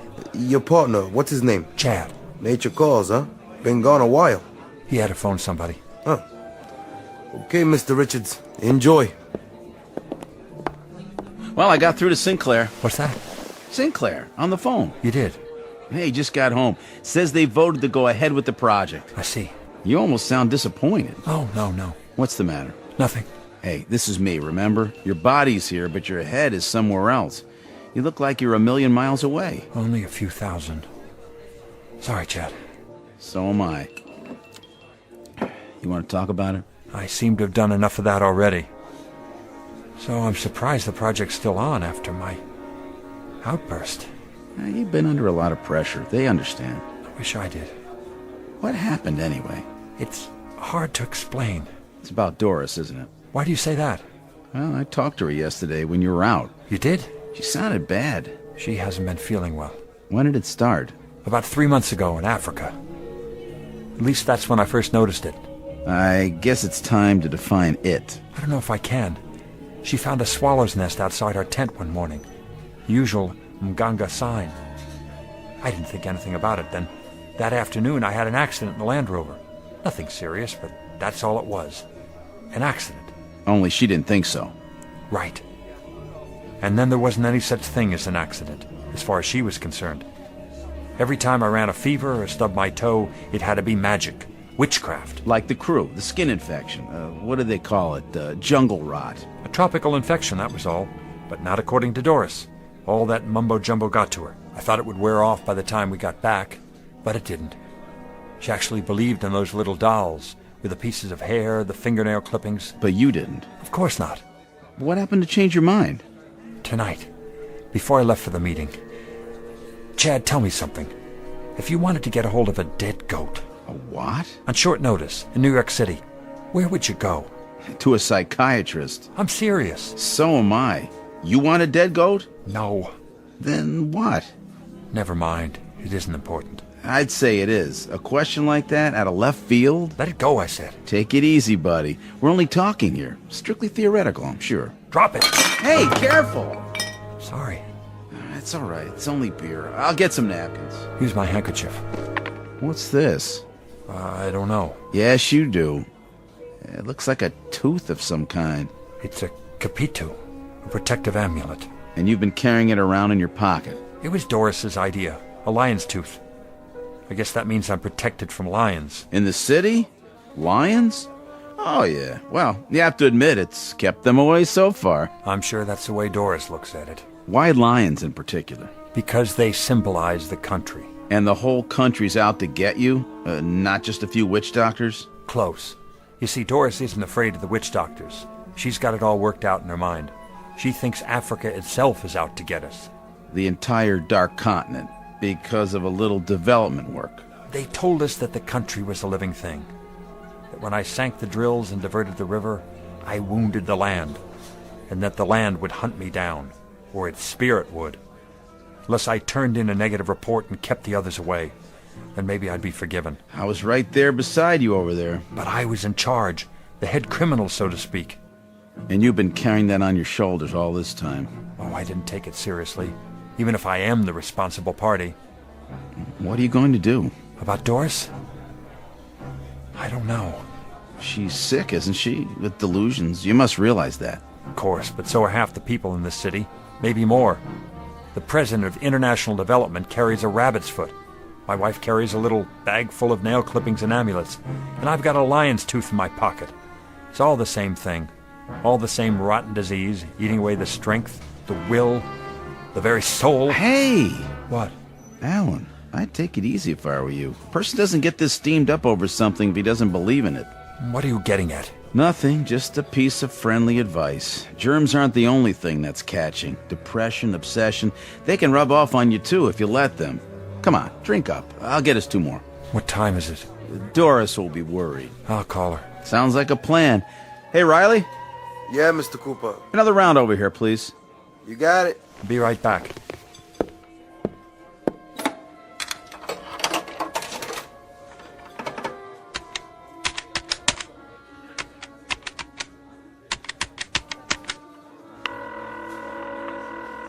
Hello? Honey? Where are you? We just got out of the meeting. At this hour? The dinner ran long. I'm with Chad. Was everything taken care of? Security took the carcass away. They had to call animal control. Then they scrubbed the floor outside our door, but the blood wouldn't come out. They're going to recarpet in the morning. Good.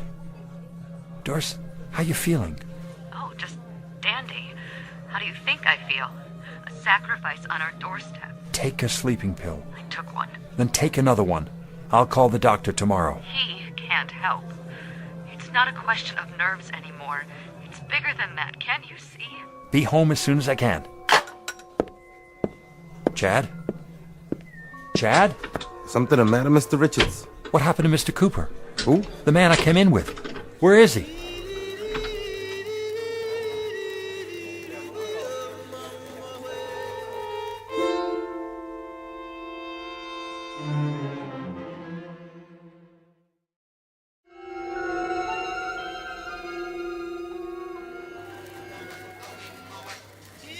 Where did he go? Mr. Cooper? Oh, right over there in the corner. Oh, here he comes. I didn't see you. For a minute there. I thought I put a quarter in the jukebox for you. Very funny. Like it? Lay off. I thought you had a sense of humor. You don't know what you're dealing with here. Then why don't you explain it to me? I've done that. Oh, come on, Alan. All I've heard about is voodoo and witchcraft and magic. I don't know what. Doris is depressed. You are too. You should both be going to a shrink if that's all it is. Look, we've got a lot riding on this contract. Everything, in fact. If you can't handle it, take some time off. Get your head together. I can handle it. I'm not so sure you could. Yeah, right. Closing time, fellas. Last call. Let's get out of here. That late already? That late. Thanks, Riley. Don't mention it. See you again. Count on it. Come on. I feel like I'm forgetting something. Yeah, you forgot to go to bed. You okay to drive? I'm fine. Look, if Doris gives you any trouble, blame me. I'll back you up. Sure. Now, give her a few more weeks in the big city. She'll come around. And when she does, you'll snap out of it, too. I hope so. As for yourself, get some sleep before the sun comes up. Make a new man of you. Ever watched the sunrise in Africa? Yeah. So? The sky is like a bowl of ink. Then all of a sudden somebody pours a little milk into it, right at the horizon. It begins to spread and you can see for miles. Every detail. Trees, rocks, and any animals that might be in there. Waiting. But just before that, black as the space under the bed when you turn the lights out. Alan, old buddy. Hey, you ought to be a poet instead of an engineer. You got your keys? Got 'em. Okay, then. My car's across the street. Say goodnight, Alan. Good night, Alan. Look, I'll call you in the morning. And drive carefully now. Don't let the pussycats bite. You too.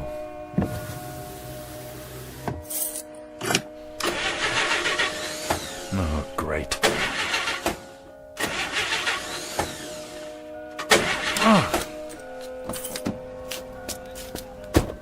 Chad?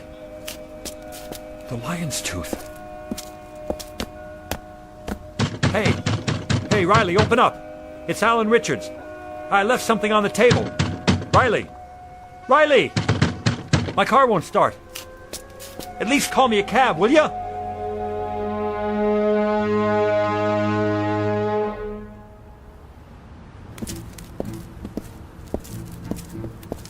Who's there? Hello? Is someone following me? Show yourself. Just a cat. A cat, that's all. Where's a payphone? There. Knew I'd find one.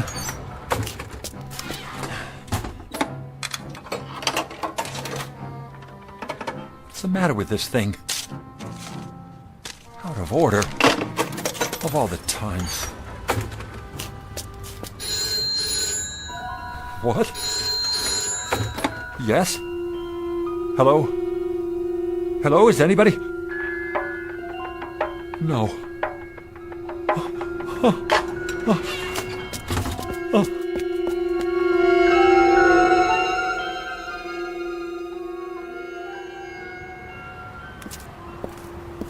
Hey, cab! Over here! It's okay. Nothing to worry about. Just keep walking. All the way home. Have to get across the park first. That's all. No big deal. Hold on. Take it slow. You'll make it. Been through the park 100 times. During the day. So what? Stay in the path. Nice and easy does it. Okay. Here goes. It's gotta be my imagination. Hey, buddy. Need a cab? What? Oh. Oh, yes. Yes, I do. Well, come on then. I ain't got all night. Thanks. Pretty late to be walking. Yeah. Yeah, it is. My car wouldn't start. Where to? Schuyler House. You know what that is? Sure do. East side. That's right. Just around the park. Should have called AAA. What? The Auto Club. They'll get you going. I know. I tried to. Couldn't find a phone that works. I hear that. You know, this town, it's full of animals. They wreck everything. They do it on purpose. They break things. They write graffiti all over the place. Just get me home, please. I'll take care of it in the morning. You got it. Won't be long now. What's that? Till morning. A couple more hours, it'll be daylight. I must have lost track. If you could step on it, please. Well, I gotta wait for the light. If I run a red light, it's a big fine. There's cops all over. Are there? I didn't see any. That's because they're never around when you need them. Driver? You can go now. The light's green. It's just on the other side of the park. Driver? You hear me? The light's green. What's wrong with you? He isn't breathing. Help me! Somebody call an ambulance! Call the police! This cab driver is dead!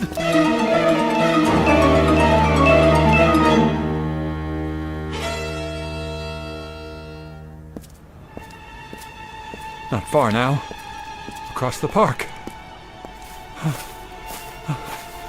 Just let me catch my breath.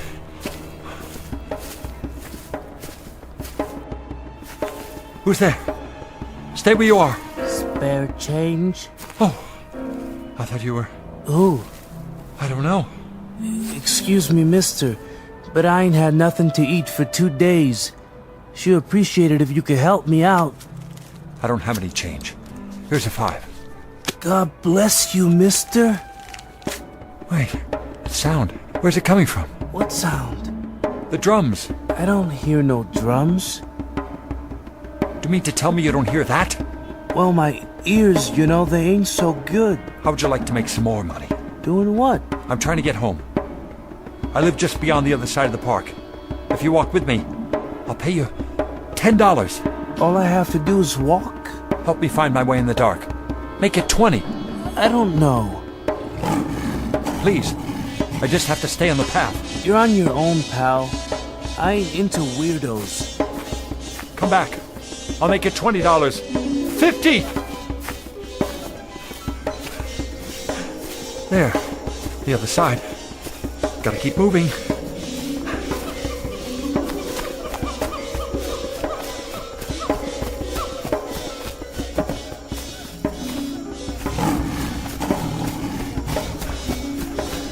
A street lamp. I can see the building. Help! Help!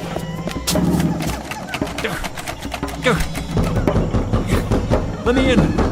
Let me in! Mr. Richards? The door. It was locked. No, it wasn't. I mean, I thought I left it open. I just need to get to my apartment. Sure. Pretty late tonight, huh, Mr. Richards? Pretty late. You okay? I am now. I'll get the elevator for you. My wife. She didn't go out, did she? No, sir. Not all night. Good. Thanks, Randy. Take it easy, sir.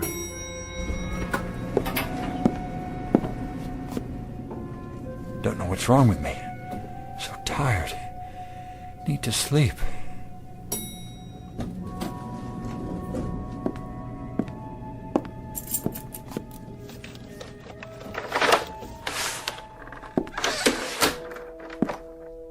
Doris? Let her sleep.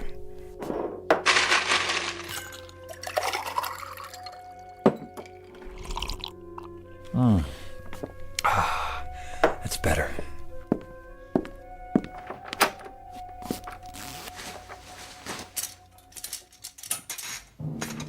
What?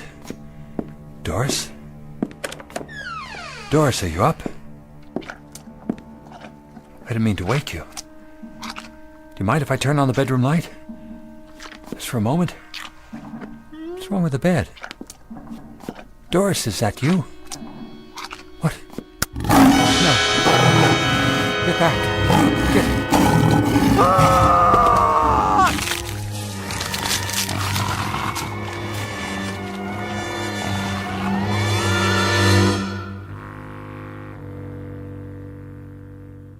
It has been said that love is the greatest emotion, and the most creative.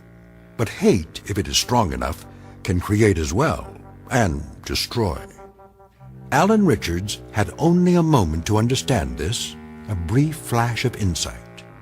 But it came too late, for someone who, like most of us, has never seen a lion feeding. Unfortunately, to his great sorrow, it's a warning he will not be able to pass on to anyone else, either in or out of the Twilight Zone. We'll return to the Twilight Zone in just a moment. You are about to enter another dimension, a dimension not only of sight and sound, but of mind, a journey into a wondrous land of imagination. Next stop, the Twilight Zone. Hi, this is Stacy Keach. I'd like to take a moment to tell you about our Twilight Zone website at twilightzoneradio.com. At twilightzoneradio.com, you'll find the latest information on these Twilight Zone radio dramas, including behind-the-scenes photographs, plus the newest product releases, trivia contests, ways to contact us, other Twilight Zone-related info and merchandise, plus links to other fascinating websites. So make your next stop twilightzoneradio.com. Visit twilightzoneradio.com to purchase these Twilight Zone radio dramas on cassette and CD, or call toll-free 1-866-989-ZONE. That's 1-866-989-9663.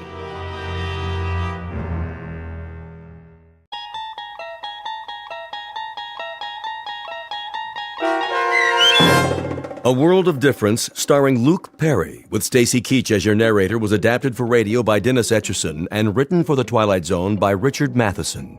Heard in the cast were Elizabeth Lado, Christian Stolte, David Darlow, Doug James, Jeff Lupetin, Sarah Wellington, Maggie Carney, Carl Amari, Roger Wolski, Vince Amari, Amanda Amari, Sarah Court, and Anna Sverutza. To learn more about the Twilight Zone radio dramas and to obtain audio cassettes and CDs of these programs, visit our website at twilightzoneradio.com. The producers of The Twilight Zone wish to thank CBS Enterprises, Carol Serling, Dennis Etchison, Dick Brescia Associates, Claire Simon Casting, Terry Jennings, XM Satellite Radio, Sirius Satellite Radio, our sponsors, and our radio affiliates for helping make this series possible. This copyrighted radio series is produced and directed by Carl Amari and Roger Wolski for Falcon Picture Group. Doug James speaking.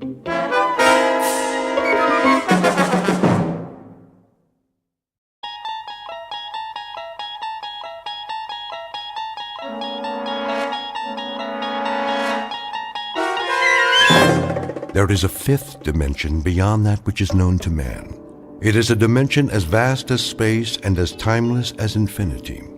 It is the middle ground between light and shadow, and it lies between the pit of man's fears and the summit of his knowledge. This is the dimension of imagination. It is an area which we call the Twilight Zone.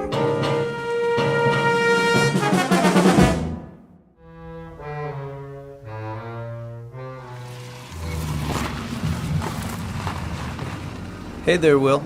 Morning, Mr. Reagan. Reagan? Yeah, that's a good one. Yeah, you want to open the gate? Yeah, I guess it is. A good one. Want to let me in on it? Let you in on what? You called me Will. Yeah, so? So, my name's Harold, you know that. Since when? How long you been working here? Oh, long time. All that time, I've always been Harold.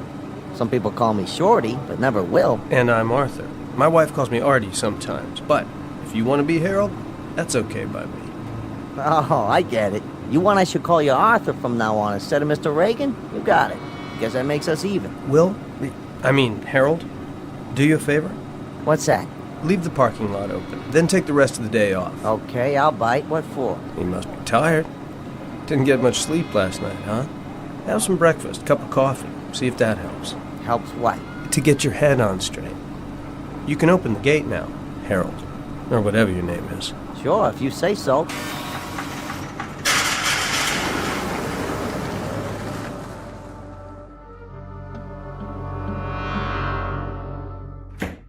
Morning, Sally. Oh, good morning, Mr. Curtis. I just got here myself. I hope I'm not late. No, I thought I'd better get an early start. I have to leave about 3. You do? My wife and I haven't gotten a thing for Tina's birthday yet. That's right. The party's Saturday afternoon, isn't it? If my daughter can last that long. Excited? She sure is. It's all she can think about. Are the Matson contracts ready? Right here. I finished them before I left last night. Good. I'll look them over in my office. Well, back to the grindstone. Yes, sir. Oh, I almost forgot. Would you call the airline for me? See if you can get those reservations changed from Monday to Saturday. Will do. Straining at the leash to get out of town? You bet. It's the first real vacation Marion and I have had in years. So I figure, why lose a whole weekend before starting out? I don't blame you. Saturday night, it's San Francisco. Here we come. Hold all calls for a few minutes, will you? I want to tell my wife. Certainly, sir. Hope her mother can take Tina after the party.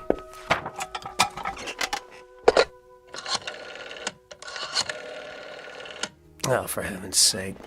Sally! Sally! I can't get a dial tone! What's he doing? I don't know. This isn't in the script. Sally, I said...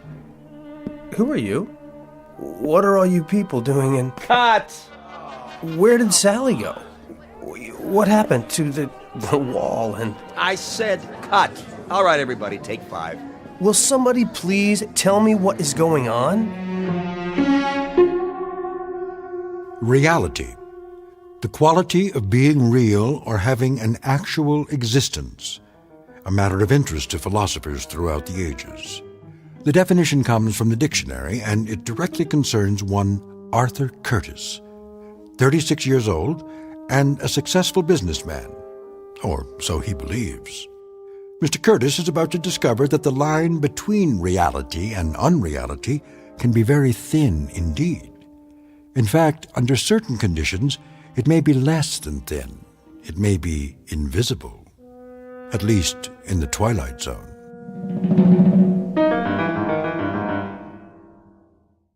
And now, The Twilight Zone and our story, A World of Difference, starring Luke Perry with Stacy Keach as your narrator. I asked you a question. All of you. What are you doing here? Get out of my office. Come on, Jerry. That's not my name. Is it so hard to make a phone call? Lose the ad-libs. Who are you? Remember, Jerry? Marty Fisher, your friendly neighborhood TV director. What are you talking about? How soon they forget. Sally, what is all this? Something go wrong, Mr. Reagan? Why are you sitting there like that with your feet up? Take them off the desk at once. I thought we were on a break. We are. Why don't you go to your dressing room while I talk to Jerry? Sure, Marty. Call me when you're ready. Watch the cables, Miss Lawson. Of course I will, Kelly. You'd think I'd never been on a set before. What are all these lights for? I can hardly see. Pretty hard to shoot without him, Jerry. This isn't exactly verite. That camera, what's it for? Will somebody please tell me? I'm warning you, Jerry. Oh? And who do you think you are? That's funny. I was about to ask you the same thing. Why don't you wise up and cut the dramatics? Dramatics? They won't take much more of this. You're very close to the edge. The edge of what? I like that. You're really into it. What is it? The method? I don't think so. Not the method. Who'd you study with? Sandy Meisner? Right? No, wait a minute. Stella Adler. Well, I used to be at the Institute too, and the first rule is don't break character. So, what do you say? Shall we take it again? I don't understand what you're saying. It's a gag, just a little gag. You know these New York actors. All right, get him some coffee. Kelly? Yeah?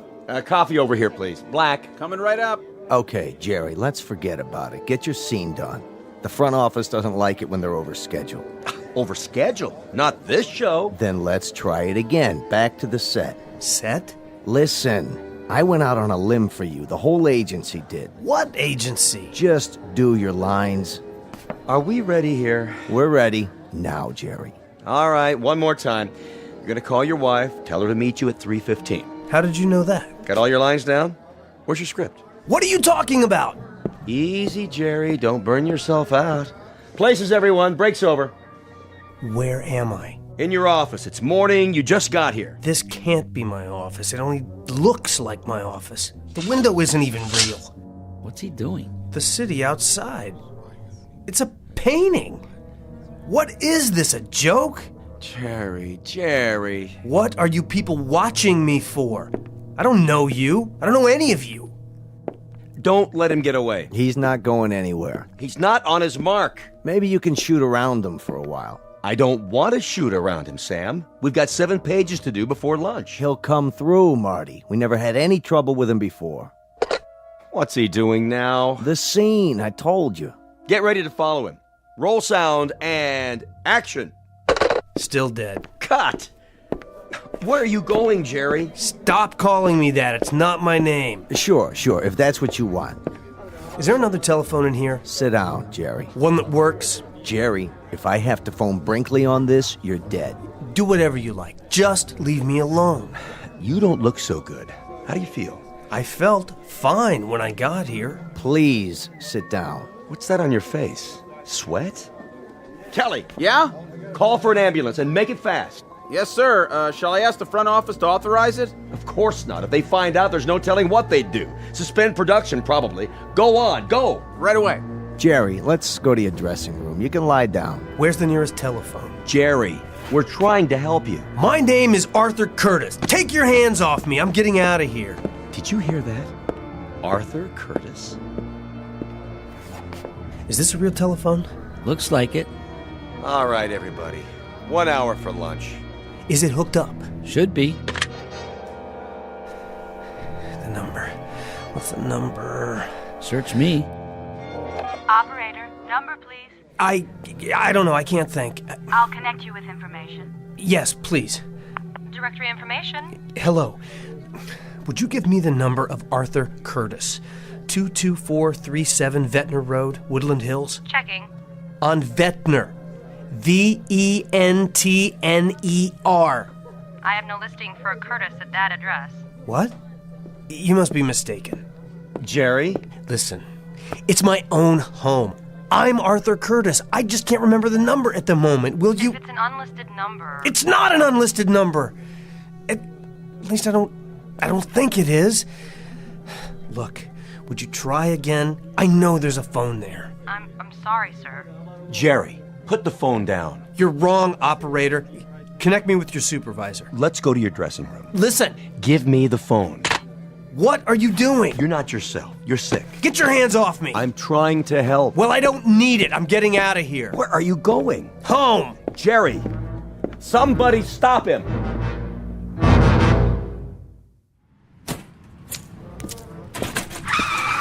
Hey, watch it, lady. Are you out of your mind? If you're drunk again, Jerry. Let go of me. Look, I don't care if they bounce you. I don't care if you never work again for the rest of your worthless life. You're going to pay me what the judge tells you to pay me, or so help me, I'll put you so far behind bars, they'll never find you again. There you are. Mrs. Reagan. I am not Mrs. Reagan anymore. Sorry. Could I speak to you in private? I haven't the time. It's about Jerry. He's coming with me. He'll be back in time for the afternoon filming. That isn't exactly what Excuse me, but I need your car. What do you think you're doing? You're not driving. I've just called for an ambulance. Jerry's having a nervous breakdown. How convenient for him. Would you two get out of the way, please? I'm not joking, Mrs. Miss, from now on. If you won't move... Slide over. I don't have time to argue. I said... Get in if you have to. I'm getting out of this place. You pig-headed... Better fasten your seatbelt. Slow down. Don't touch the wheel. I'll do more than touch it. I'm not going to let you crash this car. It's mine now. Get your hands off the brake. There. Now will you let me drive? I'm warning you. You're warning me? Give me those keys. Now. Stop! Please, whoever you are. I said I'll drive. If you want to kill yourself, you'll have to wait. First, I'm going to bleed you, Jerry. I'm going to bleed you dry. Every bank account, every residual. Now listen. I don't know who you think I am, but you're wrong. You're wrong. My name is Curtis.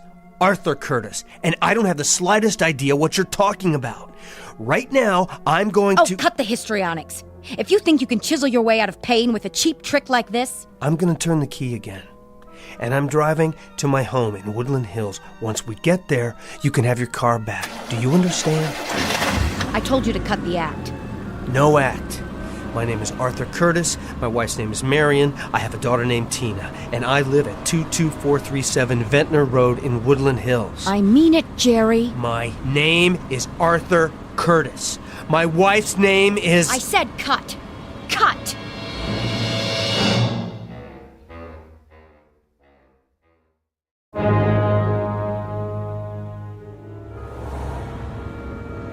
I don't understand. I've made this turn twice now. Let me know when the grand tour is over, will you? I don't know where I am. And yet I must. This is my neighborhood. I live here.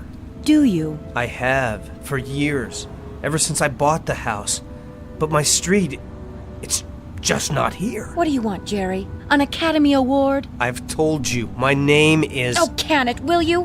Who are you trying to convince? You may as well give it up. You never had a less receptive audience. Why do you refuse to listen to me? Go ahead, then. Play it out. Make a complete idiot of yourself. I couldn't care less. I'm trying to find my house. Is that so hard to comprehend? Well, you're not going to, no matter how hard you try. And why is that? Simple. Because there's no such thing as Ventnor Road.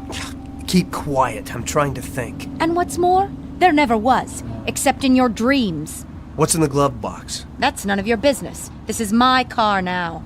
There must be a map. Let me have it, please. Get your hands out of there. I'm just trying to... Tina! There she is! Who's Tina? My daughter! Another little secret you never told me about. When did that happen? See her? Skipping down the sidewalk? Oh, spare me. Hi, honey! Over here! It's Daddy! This is too much. You're going to get us both arrested. Tina, honey! Come here! I didn't have anything to do with this, remember that. Tina? Thank God. Leave me alone. But you're not Tina. Sorry, little girl, I thought... You scared me. You're a bad man. Get in. But that dress... I thought she was... I said get in. Or would you rather go to jail for attempted kidnapping? You should have let me drive in the first place. None of this would have happened.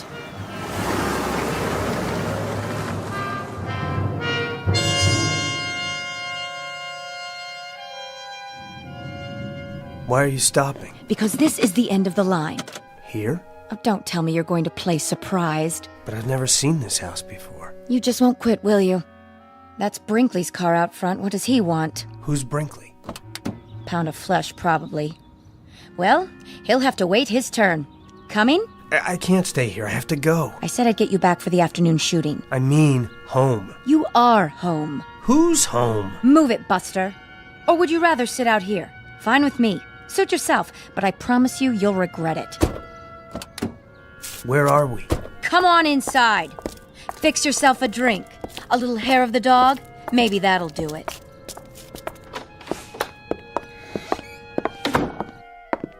Jerry.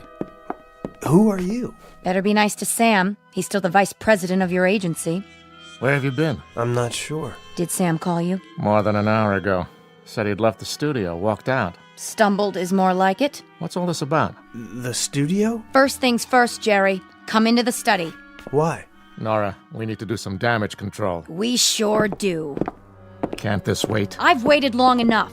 I want my money now before he goes off on his next binge. Now look, I've explained to this woman that I'm not who you all seem to think I am. Frankly, I don't know what to think. But if we don't smooth this over right now, today, the network won't renew your contract. And that will cost us all money. My name is Curtis. I live... Jerry, stop it! Stop what? Would you rather I lie to you? You don't seem to realize the position you're in. Where do you hide the checkbook these days? I beg your pardon? I'll find it if I have to tear the house down. Excuse me. I have to get out of here. Jerry! Jerry! I'm going to lay it on the line. If you lose this part, we'll have to drop you as a client. We can't cover for you anymore. It's beyond that. Way beyond. Yeah, I'm sorry, but you're mistaken. All right. Look, they can shoot around you today. I'll tell them you came down with something. They won't buy it, but we'll do our best to make it stick. But come tomorrow, you've got to be there, Jerry, bright and early, with bells on. I don't know what's going on. God, help me. I don't know what's going on. You said that. Jerry, enough is enough. I tell you, I found it. Get over here. Now. Leave me alone, please. Nora, he doesn't look so good. Maybe we should take him to Cedars. You're going to sign this check, Jerry, right now, before you can pull anything else. Go on. Pick up the pen. That's it. Then we'll see about the state of your precious health. Please, I'm asking you. And I'm telling you. Sign it, Jerry. I want what you owe me. His hands are shaking. Oh, no. He's not going to get out of it that easily. I'll fill in my name in the amount. Just sign Gerald Reagan. G-E-R-A-L-D. That's not my name. R-A-I-G-A-N. In case you've forgotten how to spell, too. But I've never heard that name before in my life. Maybe he should lie down. Would you both back off? This has gone far enough. I am not Gerald Reagan. My name is Arthur Curtis. Do you hear me? Arthur Curtis. I work for... Wait a minute. I'll prove it. Operator, I'd like the number for Davis Morton and Company, 189 Brand Street, Los Angeles. Yes, I'll hold. But make it fast, will you? Of course there is. I should know. I work there. Look, I've been with them for 7 years.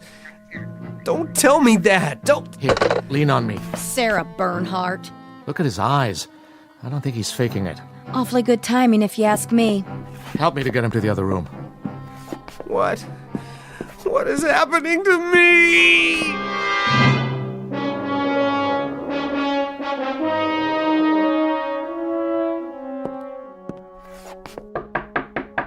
Jer?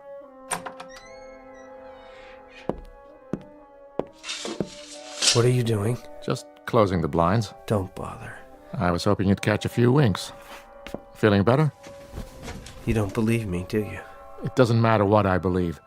You've been overworked, trying to wrap the season. Must have been a terrible strain. The season. I take it that's supposed to mean something to me. If it doesn't, we're all in trouble. Would you like anything? Some lunch? If Nora won't make it, I'll order out. No, thanks. I don't have much of an appetite.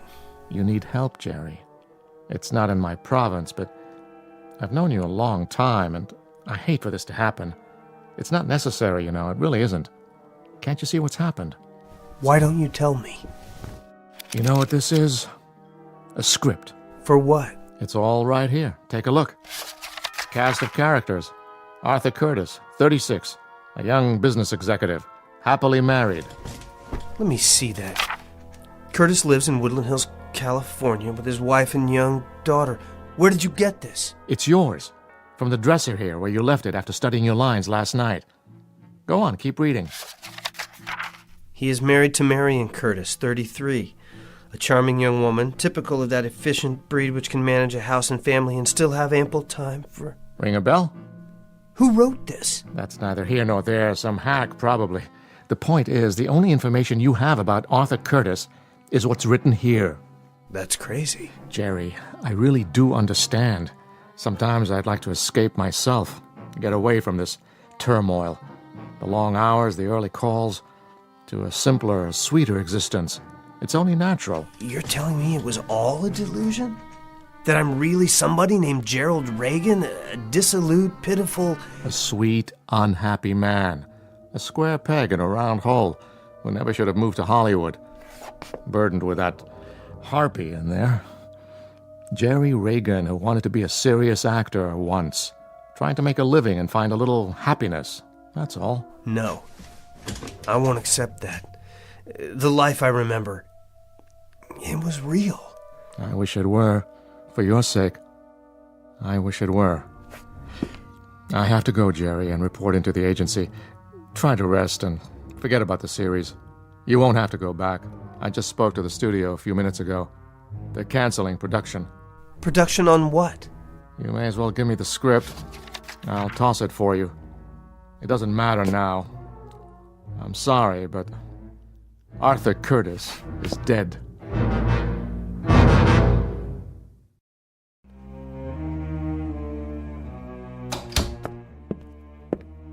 Well, what's his story? I don't think it's a story. Not this time. All better? Or should I fix him some milk and cookies? He's had it. Withdrawn from the playing field. And I can't say I blame him. Go on, then. Get out of here. I'll whip him into shape. If he thinks a little breakdown is going to let him off the hook. Wait! Jerry! Well, what do you know? It walks. Out of my way. Yes, sir. What is it, Jerry? I've got to go back. I told you it's too late for that. It's finished. No, I've got to get back to my office. If you mean the set, they're probably tearing it down already. And as far as I'm concerned... But they mustn't. Don't you see? I'll never get back if they tear down the only connection I have to... Jerry, knock it off. I can't do that. Jerry!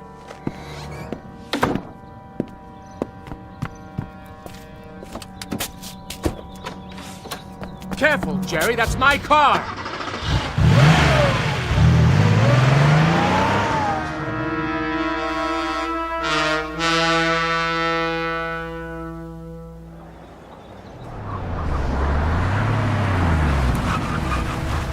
Name?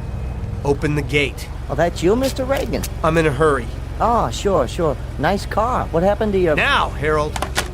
Well, see, your name's not on the list anymore. I mean, Reagan's not. That other one you gave me. What did you say it was? Curtis something? I don't have time for this. Hey, did you get fired? Real sorry to hear it. Or maybe you quit. Either way, I'm not supposed to... Stand back. Huh? No, I was just saying...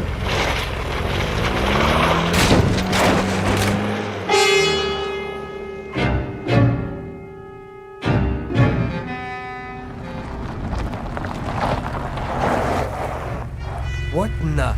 Hey! You can't do that! Put that down! What do you think you're doing? What'd you say? Watch your feet. That's my sofa! Yeah? Where are you taking it? Back to props. You can't. Yeah? I got a work order right here to strike the set. You mean my office? Which office? The low building with the rose bushes. 189. Nah, this is from stage 23. Which way is that? It's over there. Hang a right at the commissary.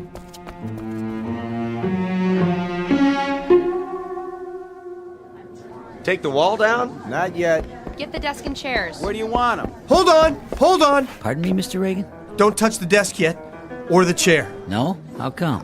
I have to get something. Oh, sure, go ahead. It'll take us a while. Too bad, huh? Nice set. Real nice. Kind of sorry to see it go.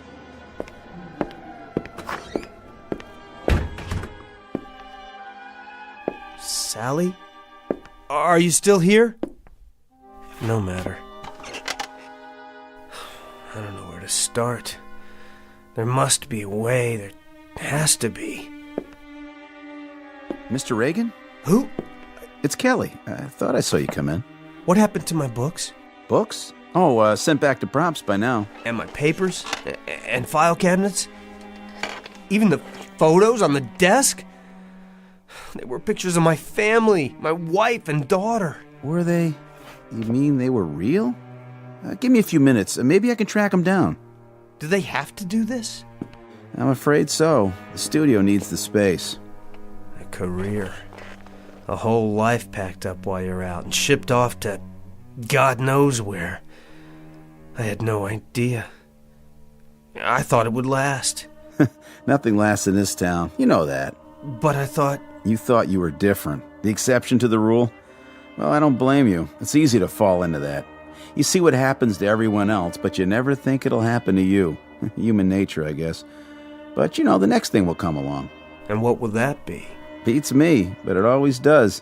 You have to have a little faith. And the things we collect over the years and leave behind. Oh, somebody else will get some use out of it. It was never really ours in the first place, was it? Can't exactly take it with you. No, I guess you can't. They're ready to take the walls down now. You might want to sit somewhere else. I thought if I got here in time... Thought what? Nothing. You go on. I'll be out of here in a minute. Just following orders, Mr. Reagan. Nothing personal. No. Nothing personal at all. Marion, don't leave me. Don't leave me here. Mr. Curtis? Sally? Mr. Curtis, oh, there you are. I thought you'd gone home. What? Somebody's here to see you. Go ahead, Mrs. Curtis. Arthur? Marion! Honey, I don't understand. You don't? Where have you been? I've been phoning all day. Marion, is it really you? Well, who else would it be? Honestly, Sally kept saying you were out. Out? What does that mean? She couldn't imagine where you'd gone. She didn't see you leave. I had some business to attend to. I got lost on the way back. You did? How do you mean? It doesn't matter. I'm back now. Oh, just let me sit down for a second. These new shoes are... Why, where's your sofa? I won't need it anymore. Marion, let's get out of here. But I just got here.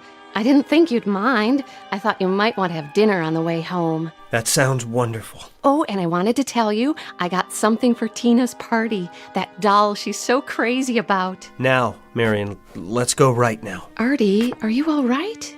Yes, I am now. You're looking a little tired. A hard day? Very. Where were you? It's a long story. Mr. Curtis. Sally? What is the matter with you, dear? You look as if you've seen a ghost. Leaving now? Did you make that call to the airlines? Yes, sir. They sent the tickets over this afternoon. I have them right here. Let me see. Plane tickets for our trip? Are they all right? Yes, they're perfect. Ready to strike the office. Get those lamps and tables out of there. Okay. Honey, you look so peculiar. Is something the matter? Can you hear that? Hear what? Over here, boys. Please, Marion, let's go on our vacation right away. Let's not wait. What is wrong with you? Nothing, sweetheart. Just let me hold you. I don't want to lose you. Not much chance of that. Oh, Artie, I've never seen you like this. We'll take Tina to your mother's and go right to the airport. But I'm not packed. We'll pick up what we need when we get there. Oh, Marion, it's very, very important. Well, if it matters that much to you, I suppose... Then let's go, now.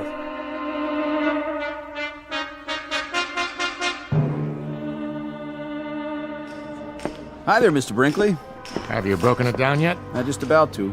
Has Reagan been here? He was a minute ago. Where? The office set. And he's not there now? Nope. You didn't see him leave? I didn't.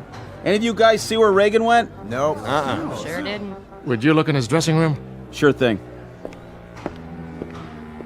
Well? Not in his dressing room. Then, I wonder where he's gone. Wherever it is, I hope he finds what he's looking for.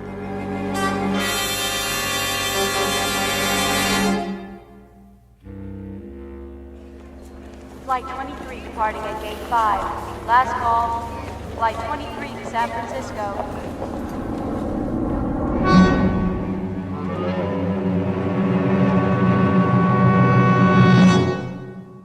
Reality. The quality of being real or having an actual experience. Words of definition from a book we call the dictionary. Words that fail to recognize man's gift for creating realities of his own. Realities perhaps beyond the measurement of science, and yet actual in their own right. Realities existing in that vast and timeless middle ground between light and shadow, the dimension of imagination, also known as the Twilight Zone. More from the Twilight Zone after this. You are about to enter another dimension, a dimension not only of sight and sound, but of mind, a journey into a wondrous land of imagination. Next stop, the Twilight Zone. Hi, this is Stacy Keach. I'd like to take a moment to tell you about our Twilight Zone website at twilightzoneradio.com. At twilightzoneradio.com, you'll find the latest information on these Twilight Zone radio dramas, including behind-the-scenes photographs, plus the newest product releases, trivia contests, ways to contact us, other Twilight Zone-related info and merchandise, plus links to other fascinating websites. So make your next stop twilightzoneradio.com. Visit twilightzoneradio.com to purchase these Twilight Zone radio dramas on cassette and CD, or call toll-free 1-866-989-ZONE. That's 1-866-989-9663.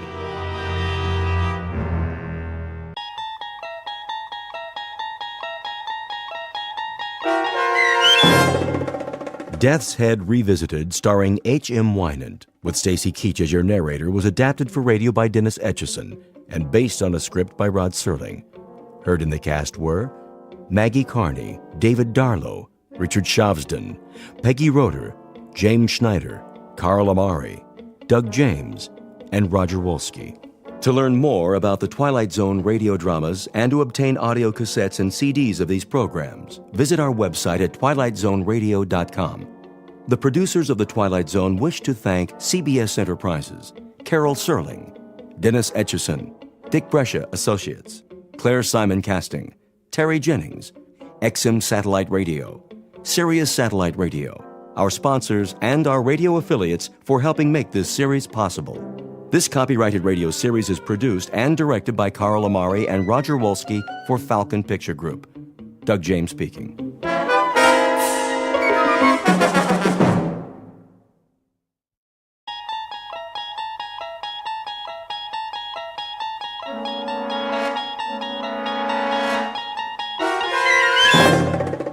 You're traveling through another dimension, a dimension not only of sight and sound, but of mind.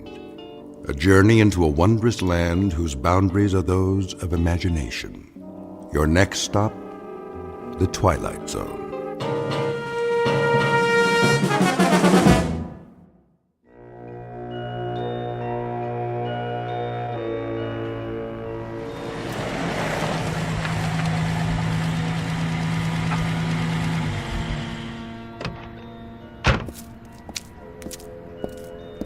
Here we are, sir. The old inn on the square. Yes, sir. How perfectly charming. You have been here before? No. It's just as the guidebook said. Let me get your bags. In a moment. First, let me see if they have accommodations. Very good. I'll wait, sir. Hello? May I help you? Good day. I've just arrived in your town. Yes, sir. And I was wondering, do you by any chance have a room available? Let me see. That would be a single? Yes, I'm traveling alone. I can give you a lovely front room overlooking the square. That would be perfect. Would you care to see it? No need. I'm sure it will be quite satisfactory. In that case, welcome. If you would be so kind as to sign the guest book. Of course. Thank you, sir. There was something else? No, sir. Well, then? Yes? The key. Oh, yes, the key. Mr. Schmidt, is it? That's what I've written. Of course. Of course what? I mean, sir, I just wondered... Well, it was just that... You wondered what? It's just that You remind me of someone, Mr. Schmidt. Oh? During the war. The war, so long ago. There are times when it does not seem so. I suppose. There were SS stationed here. You don't say. They used to come to the inn very often. Did they? When they were off duty. Well, that must have been a very busy time. Busy, sir? Eventful. Yes. Well then. Will you be taking your meals with us? Perhaps. I should like to explore the town first, see the sights this afternoon while there is still light. As you wish. Ah, yes. Very, very quaint outside, isn't it? Quaint? Picturesque. Some have said so. You'll be here long? A day or two, perhaps. I'm not sure. You see, I'm on holiday. And you've never been here before? No, never. I'm told the scenery is lovely. I understand there's a wonderful old medieval castle one can visit. Castle? Oh, yes, sir. Very old. And other things? What do you mean? Other sights. What would you recommend for a tourist? Very little else, sir. Very little else of any particular interest. I'm told, though, that the town was quite active during the war. Active? Sir, it was like most places in Germany. Ah, but I'm told that it was not like most places. I'm told that it had some special attractions. What was it? A work camp or something that you had here? Something of the sort, sir. Well, was it a camp or not? A camp, sir. How's that? A camp, Mr. Schmidt. A concentration camp. You mean a relocation camp? Really, now, that's odd. I'm getting old, I guess. For the life of me, I can't seem to recall the name. Sir? The name. Surely I must have read about it. What is the name of this town? Dachau, sir. Dachau.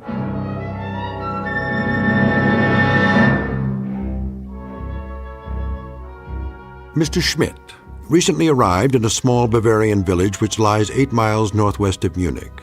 A picturesque, delightful little spot once known for its scenery, but more recently related to other events having to do with some of the less positive pursuits of man. Human slaughter, torture, misery, and anguish. Mr. Schmidt, as we will soon see, has a vested interest in the ruins of a concentration camp. For once, some years ago, his name was Gunther Lutz. He held the rank of captain in the SS.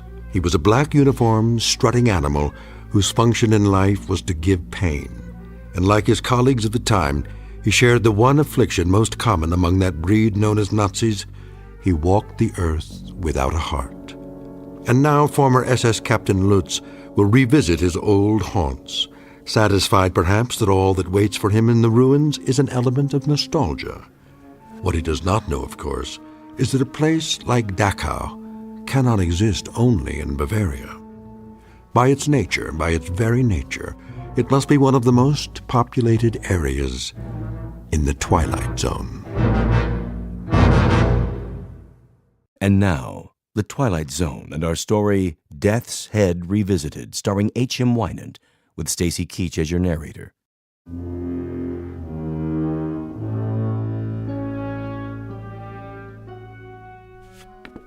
To be sure, Dachau. Once a peaceful place to live, but now? The camp, it's just there on the hill, isn't it? Yes. And that group of buildings, that would be the barracks for the workers. Workers, sir? And the officers, of course. I wonder if their quarters are still standing. Most of us would like it all burned to the ground. Oh? Such a disgrace. Yes, of course. Or perhaps it could be turned into a shrine. A shrine? For the men who lived there, officers and workers alike. 1 million people were put to death there. Men and women and children, but not the officers. It is already a shrine. Yes, I see your point. Will there be anything else? No, I'm off to do some sightseeing. Good day to you.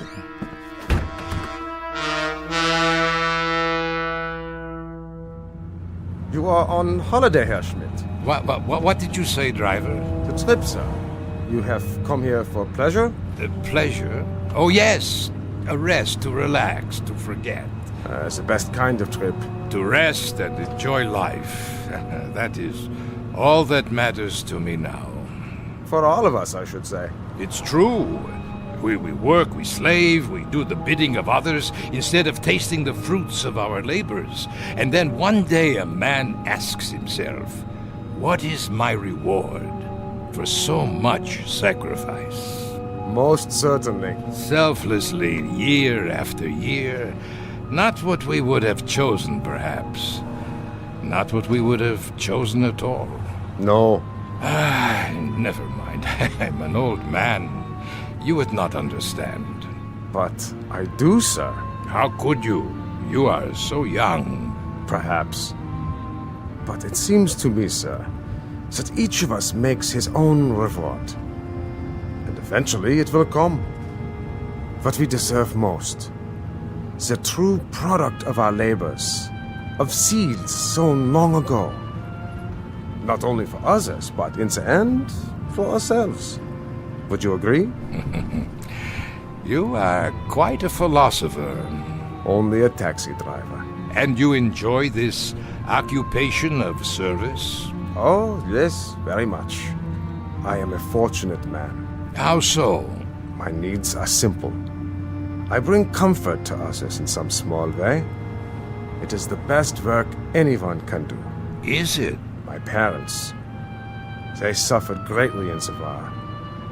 They knew very little of comfort. The war. So much ancient history.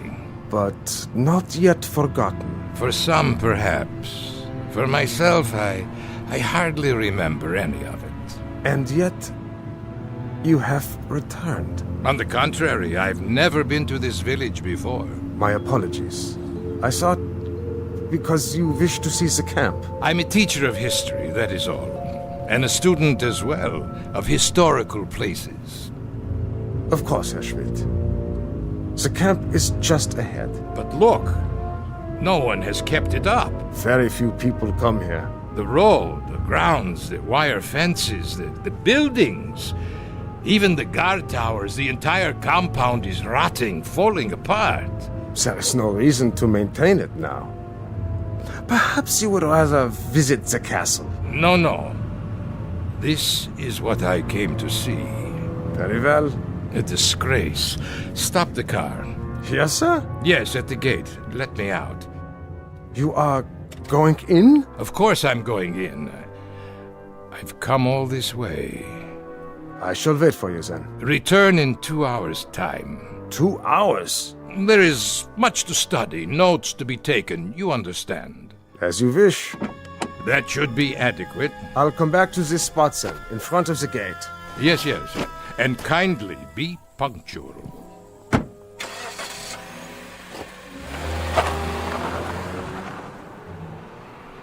Oh, so cold here. No, wait! I've changed my mind! Well, I can always walk back to the hotel if I must. But first, look around.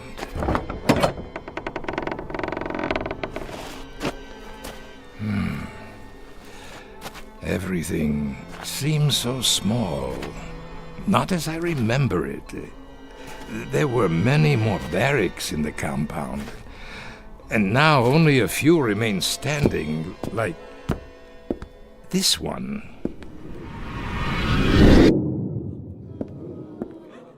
All right, pigs. Up!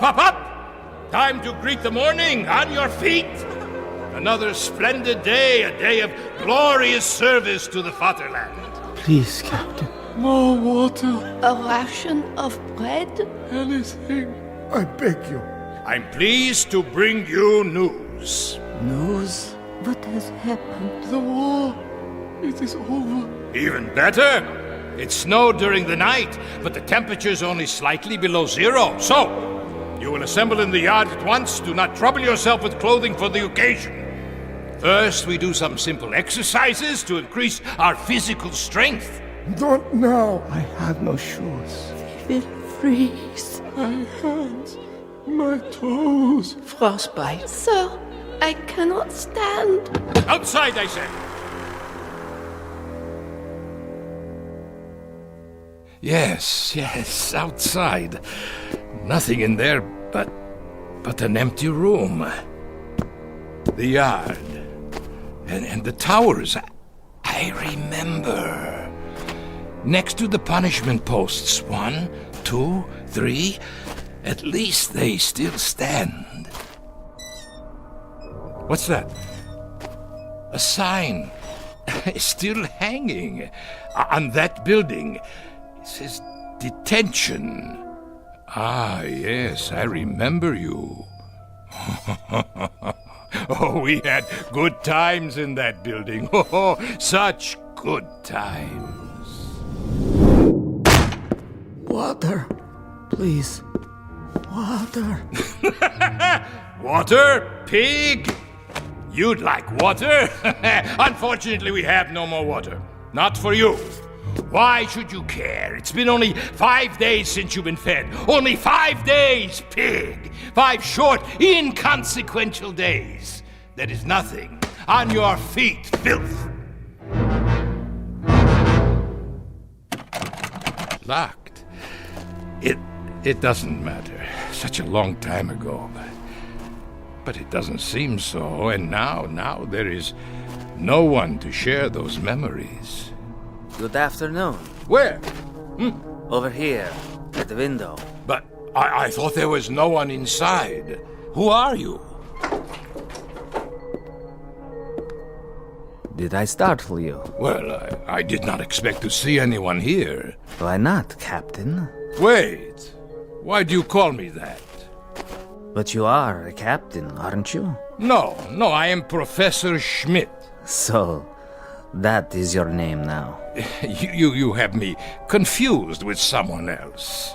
Is that right? Or is it you who are confused? I tell you... I never forget a face. I am Professor Schmidt. Are you? Your clothes. But about them, you don't approve? Why are you dressed that way, like... Like what? A prisoner.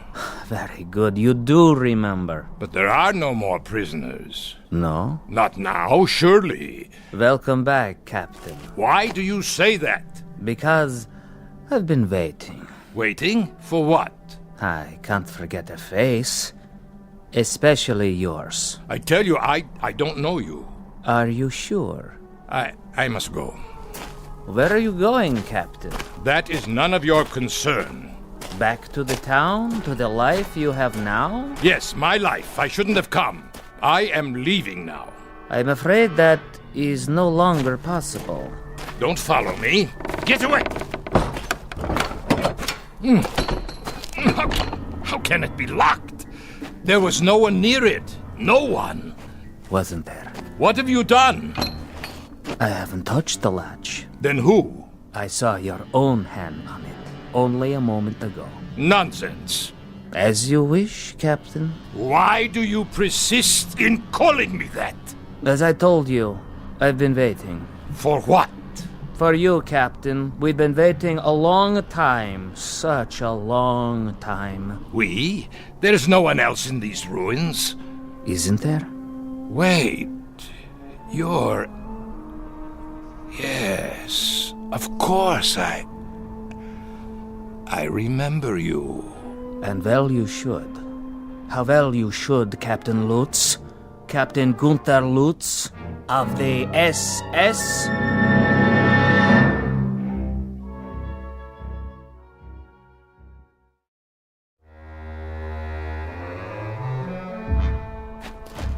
Becker, is that you? So you do remember me.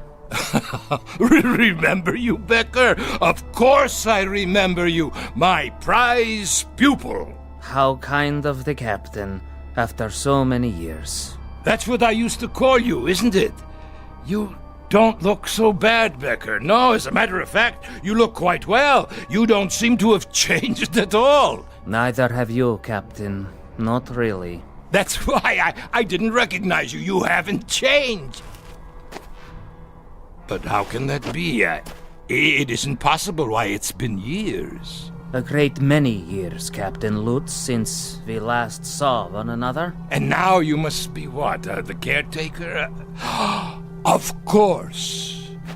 That is why you are dressed like a prisoner. You are the caretaker here, aren't you? In a manner of speaking. Why, Becker, I must tell you, this is not only a surprise, it's a rather pleasant surprise. For me too, Captain. Isn't it odd?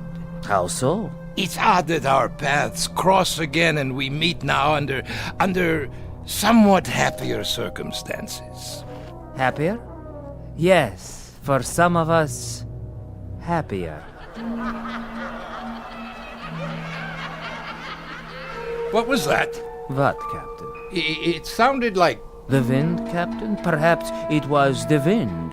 Yes, only the wind. But it is not the wind. No? Don't you hear them? It sounds like... Like what, Captain? Voices. Really? What do you want? Whoever you are, come out and face me! Cowards! If that is your desire, Captain. But I assure you, they are not cowards. Then why don't they show themselves? As you wish, Captain. As you wish. Where are they? They disturb you, Captain? Stop calling me Captain, please. I'm not a soldier anymore. Soldier? You never were a soldier, Lutz. The uniform you wore cannot be stripped off one's skin quite so easily. It was a part of you, a part of your body, an emblem of your mind, a tattoo, Captain. A skull and crossbones burned into your soul. What do you know about it? I was a soldier, Becker. No, Captain Lutz. You were a sadist. You go too far, Becker. Do I? Yes. How can you say such things to me now? Very easily. I speak only the truth. Then if that is the case, you must know. I know that you were a monster. Of the worst sort. One who derived pleasure from giving pain. A distinction that does not even apply to animals. Listen to me, Becker. There is no war now. That's all over with. It's in the past. Is it? There is no more Reich. There are no more camps. How convenient for you to think so. Oh, it is ridiculous. It is patently ridiculous to dwell on these things. What else should I be thinking of? You did as you thought best, and so did I. I performed my duties, functioned as I was told. Stop that noise! Odd that it should disturb you. It never used to. Not even when your victims screamed. Victims? What are you talking about? You weren't quite so sensitive when they screamed for mercy, but now they are not screaming, Lutz. They are simply reacting. They are responding. They have just listened to you offer the apologia for all the monsters of history. We did as we were told. We functioned as ordered. But that is the truth. We merely obeyed directives from our superiors. Familiar, is it, Captain? Stop this. It was the theme music at Nuremberg, the new lyrics to the Götterdämmerung, the plaintive litany of the master race as it lay defeated and dying. We were never defeated. We were betrayed by disloyalty from within, infiltrators, spies. Always the fault of others. We did not do, others did. We did it, but others told us to. Or someone else did it, but we never knew it was done. Captain Lutz, 10 million human beings were tortured to death in camps like this. The diseased, the lame. Women, children, tired old men. They could not contribute. You know nothing of history. In time of war, there is a hierarchy. There must be. Only the strongest survive. so you burned them in furnaces. Our facilities were inadequate. But you murdered them nonetheless. Not just the Jews, but the gypsies, the communists, the outsiders. You shoveled them into the earth. You tore up their bodies in sadistic rage. And now you come back and wonder that the misery you've planted has lived after you? That is the real wonder, that you are so naive. There is no point in talking about this any longer.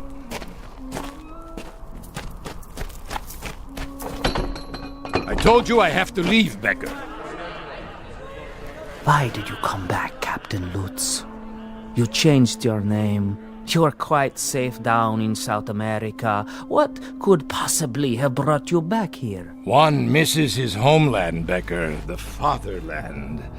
One grows nostalgic for the good old days, when one was young and strong. I had hoped that with the passage of time, sanity would return. People would be willing to forget the little mistakes of the past. They would not succumb to these primitive cries for vengeance. Little mistakes. Little mistakes. You ask too much, Captain Lutz. You ask far too much. Why not ask for the world to stop revolving on its axis, or for gravity to cease? Don't ask the impossible. Don't ask forgiveness from those who you've destroyed to a point past forgiveness. Enough! My driver will be returning soon. Yes, time is short, Captain. We have something of great importance to accomplish here today. And what's that? It's time for the trial. Trial? The court is convening in Compound 6. The court, is it? Well, what is this nonsense? Is this a joke? No joke. Your trial, Captain. Trial? For what? You are to be tried for crimes against humanity. By whom? Who will try me? You're insane, Becker. You were insane when I used to string you up and... That's right. When you used to string me up, Captain, suspended over a hot pipe and feed me salt water until my tongue swelled. Burn me with cigarette butts and laugh at me when I screamed for you to please put an end to it. To have mercy and kill me. Your memory is quite good, Captain. Quite good indeed. Shall we go now? The court is waiting. Let me out! Someone! Let me out of here! There is no escape. There was not then, and there is not now. Nothing has changed. You think the fences are in disrepair? Look again. They are secure, as they were when you were in charge. It is only fitting, wouldn't you say?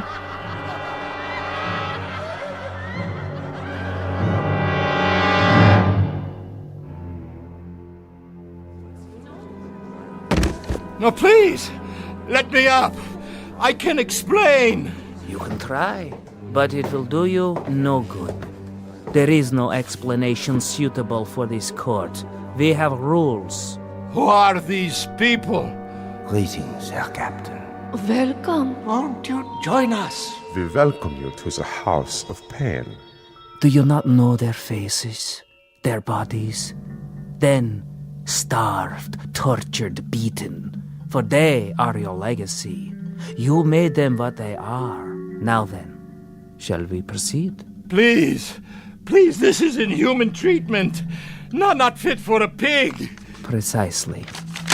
Read it. Read the charges. The inmates of Compound 6, Dachau concentration camp versus Gunther Lutz, Captain SS. I am entitled to a military tribunal. Indictment 1, that he condemned to death without a trial 1,100 human beings. 1,100? Where did you get such a number? Indictment 2, that he did maim and torture without provocation. Rubbish. Indictment 3, that he did personally order the withholding of food and water rations, causing disease, dehydration, and death. Where is your proof, your witnesses? Here, Captain. Remember me? I was only a child. You killed me with your own hands. Indictment 4, that he did deny medical treatment for the sick and ailing in violation of all rules of international law and common humanity. We did not have proper supplies. Our resources went to the front. To the officers? For leadership. A military force must have leadership. Indictment 5. That he did order summary executions by firing squad for those too ill and infirm to work. 1, 2, 3, fire! There, that will teach them the penalty for refusing their duties. And desecrated the remains with no proper burial? No, I did not do any of these things. I could not have. Indictment 6. Listen to me, for the love of God, listen.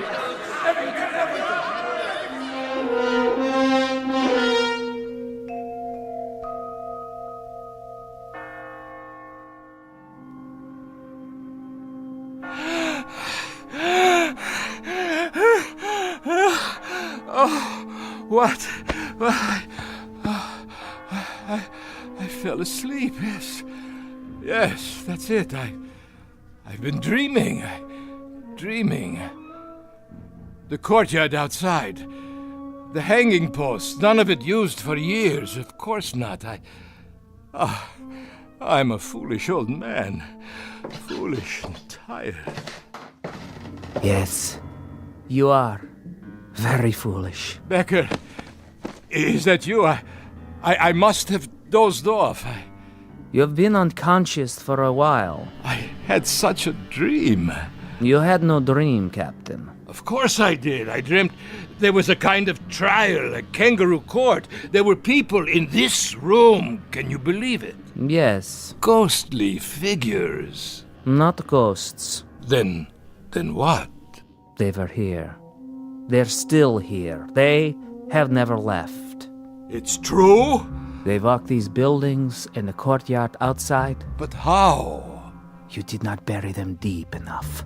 You did not cover them with enough earth, or the bullets were too small a caliber, or the flames were not sufficiently hot. Perhaps there was not enough gas. Becker, you must tell me. Who are you? Really? The caretaker. Did you forget? But the trial... The trial is over. You have been found guilty. It's time to pronounce sentence. No!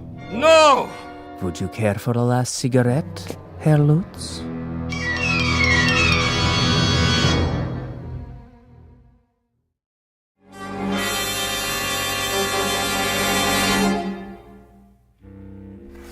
Yes, Lutz, it's time. For what? For the sentence. You are going to pronounce sentence? This is what you have in mind now? You will pronounce sentence and then you shall execute the sentence? Is that correct? That is the procedure, as always. And who? Who is there to carry out the sentence? Do you see anyone outside the window to help you? Anyone at all, do you? They are here. I see no one. Are you blind? Here, look for yourself. There! Pigs! Filth! You will assemble in the yard. You will crawl out of your graves to see that justice is done. You will pass sentence on Captain Lutz. Brave victims. Where are you now, eh? Not so brave at all, I should say. They won't answer. Why not? Your authority no longer applies here. But yours does. I am all that is left, and you are no longer a captain. You have been stripped of your authority as of this moment. Oh, I see. Do you? Then where is the judge? Where is the jury? The executioner? You are still obsessed with procedure. Shall I tell you where they are, Becker? They're in your mind. You have hatched them out of your hatred. You have planned your vengeance out of the crazy quilt of a warped imagination sewed together with little thin threads of wishful thinking. Why didn't I kill you when I had the chance? Why didn't I? But wait.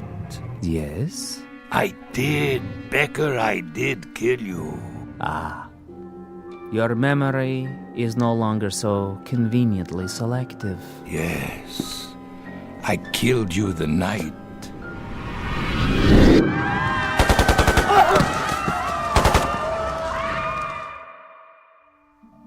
You killed me the night the Americans came close to the camp. You tried to burn it down. Of course I did. I had no choice. They would have commandeered our supplies, our weapons. And what of the prisoners? You've said that they were of no value. They were of no value. They were a burden. And yet you tried to kill everyone who was left. And in my case, you succeeded. So it was a waste of time, wasn't it? A waste of your precious time with absolutely no practical value. And it would certainly be a waste of what little time you have left now to try to murder me again. But I will. I'll finish it. I still can. Where? You have been tried and found guilty of crimes against humanity. What crimes? It is the unanimous judgment of this court that from this day forward... Where are you? Show yourself! And for the rest of your natural life, you shall be rendered insane. What is this gibberish? This nonsense, this idiocy. Where have you gone now?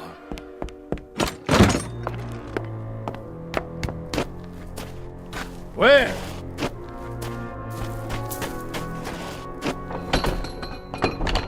At this gate, this locked gate, you shut down hundreds of people with machine guns. Do you feel it now?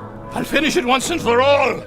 Where are you hiding? Do you feel the bullets smashing into your body? Do you feel the agony of tearing lead? I'll finish it with you, Becker. Here and now. And on these posts, you hanged human beings to die slowly and painfully. They were criminals. What was their crime? Stealing water? A crust of bread? They would have died anyway. Do you feel their hunger? Do you feel their agony? Silence! And in this place, the detention room as you call it, the things you did to human beings here are unmentionable. How does their torment feel? I refuse to give you satisfaction. If you can still reason, Lutz, if there is any portion of your mind that can still function, take this thought with you. This is not hatred. This is retribution. This is not revenge. This is justice. No, liar. And this is only the beginning. Your final judgment will come from God. There. If you won't open the gate, I'll crawl under. You can't hold me here. No, it's a violation of my international rights. There. Becker? Becker? Where are you?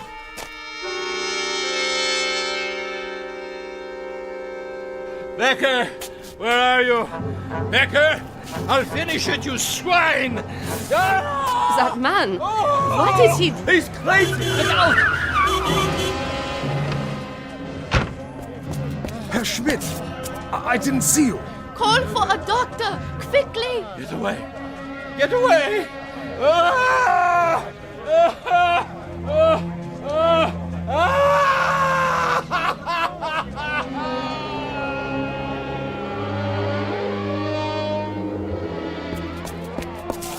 Stand back, please. What happened here? I heard him screaming, Doctor. Such sounds. Like a wounded animal.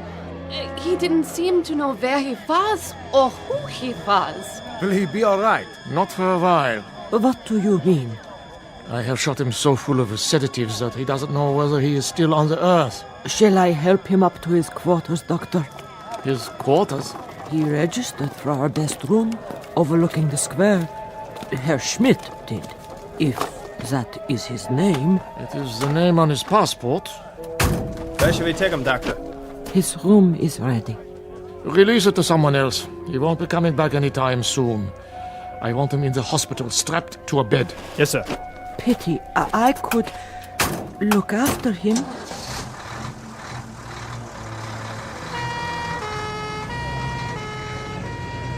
What happened to him, do you suppose? That's what I'd like to know. I give you my word, it wasn't my fault. Yeah, I'm sure it wasn't. I drove him up the hill myself, not an hour ago. The hill? Yes, the old road. To the ruins of the camp. Oh, curious. He said he wanted to study it. He was all right then. Are you quite sure? He must have walked or run all the way back here to the square. But his screams. His screams. Were there any marks on him? None. Then what must he have seen? I have no idea. All I know is that he is in very real pain. More than pain. Agony. As if he has been tortured. But my taxi didn't strike him. Yeah, I believe you. He fell right here, as you saw. Clutching himself. As though he had been beaten or shot. He seemed insane. A raving maniac. Sometimes we cannot judge by appearances alone. What could happen to a man in 2 hours to change him so? Someone must tell me. I wish I knew. He said he was on holiday. Poor old fellow.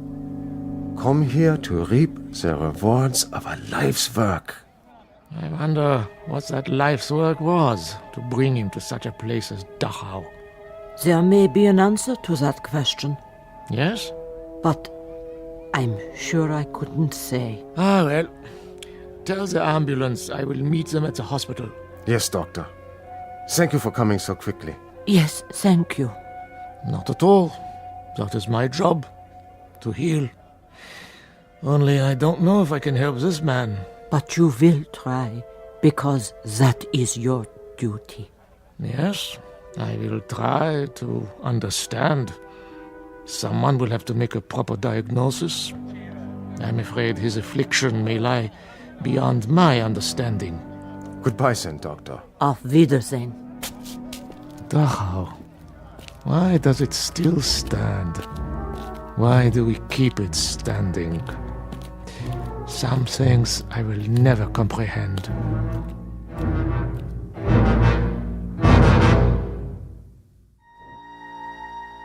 There is an answer to the doctor's question.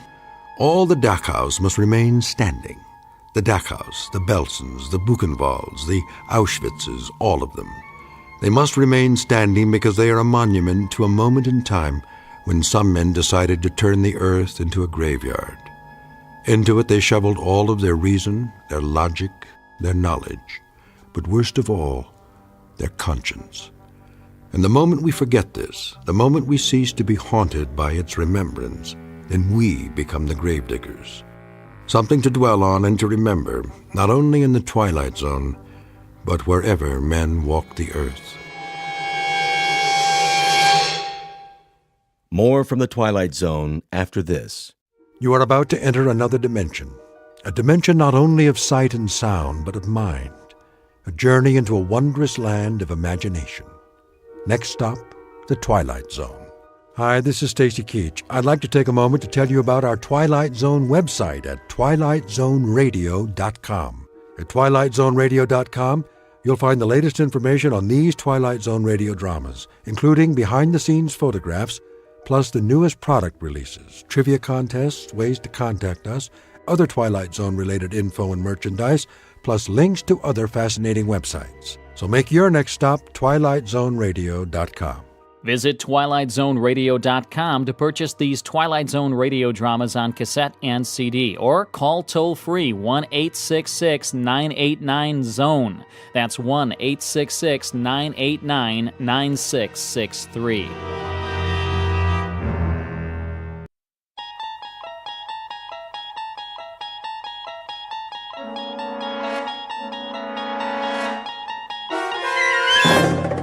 You're traveling through another dimension, A dimension not only of sight and sound, but of mind.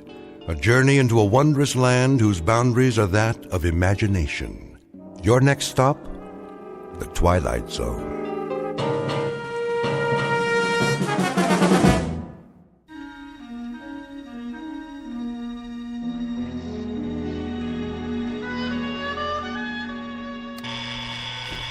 Blasted alarm.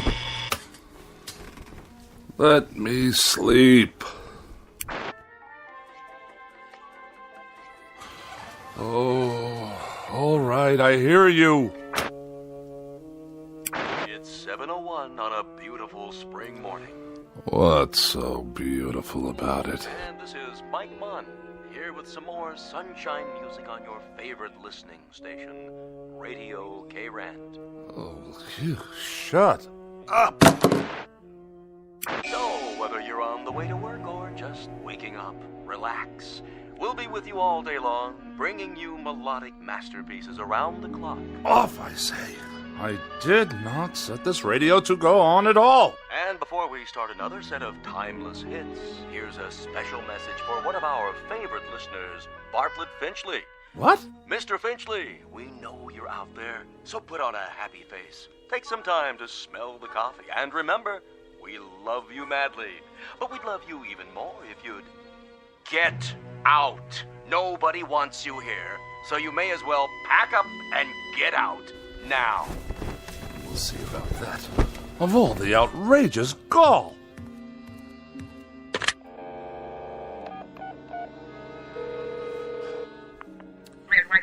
Operator, get me K-Rand.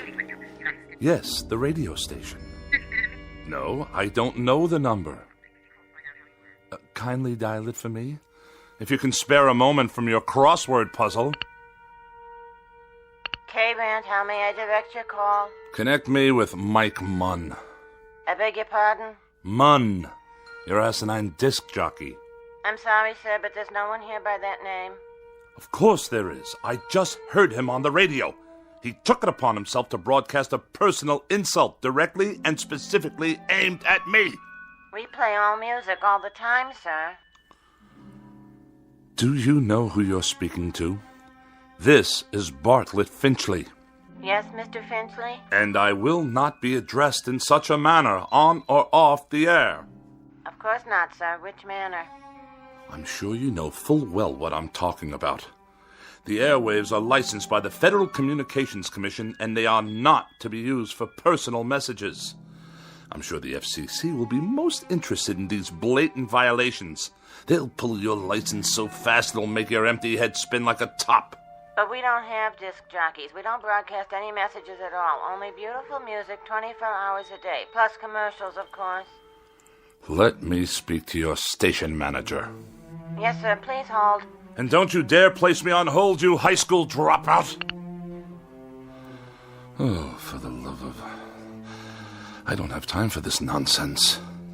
I will not have it. I'll write a blistering letter to the FCC that will knock this rinky-dink station off the air. Hello? I want to file a complaint. A very, very serious complaint about your broadcasting policies. Come off it, Finchley. What did you say? Get off your high horse and give it a rest. Or you're out of here. You low-life nincompoop. How dare you address me in that fashion? I'll have you fired on the spot. What is your name, you cretinous subhuman? Don't you hang up on me! Hello? Hello? Hello?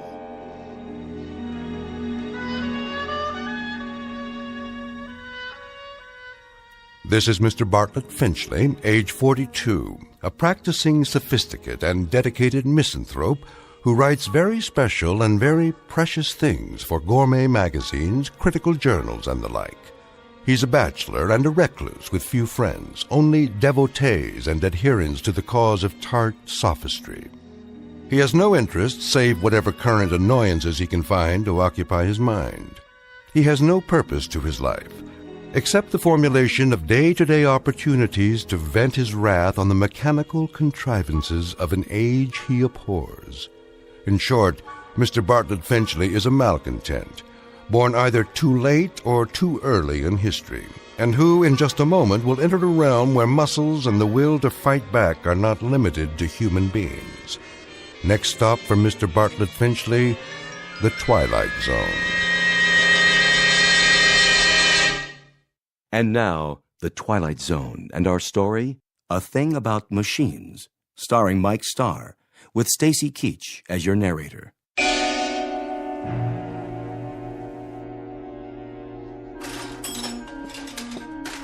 How are you today, Mr. Finchley? I'll answer that burning question after you tell me what's wrong with this electronic abomination in my living room. You mean your TV set? And also acquaint me with how much your current larceny is going to cost me.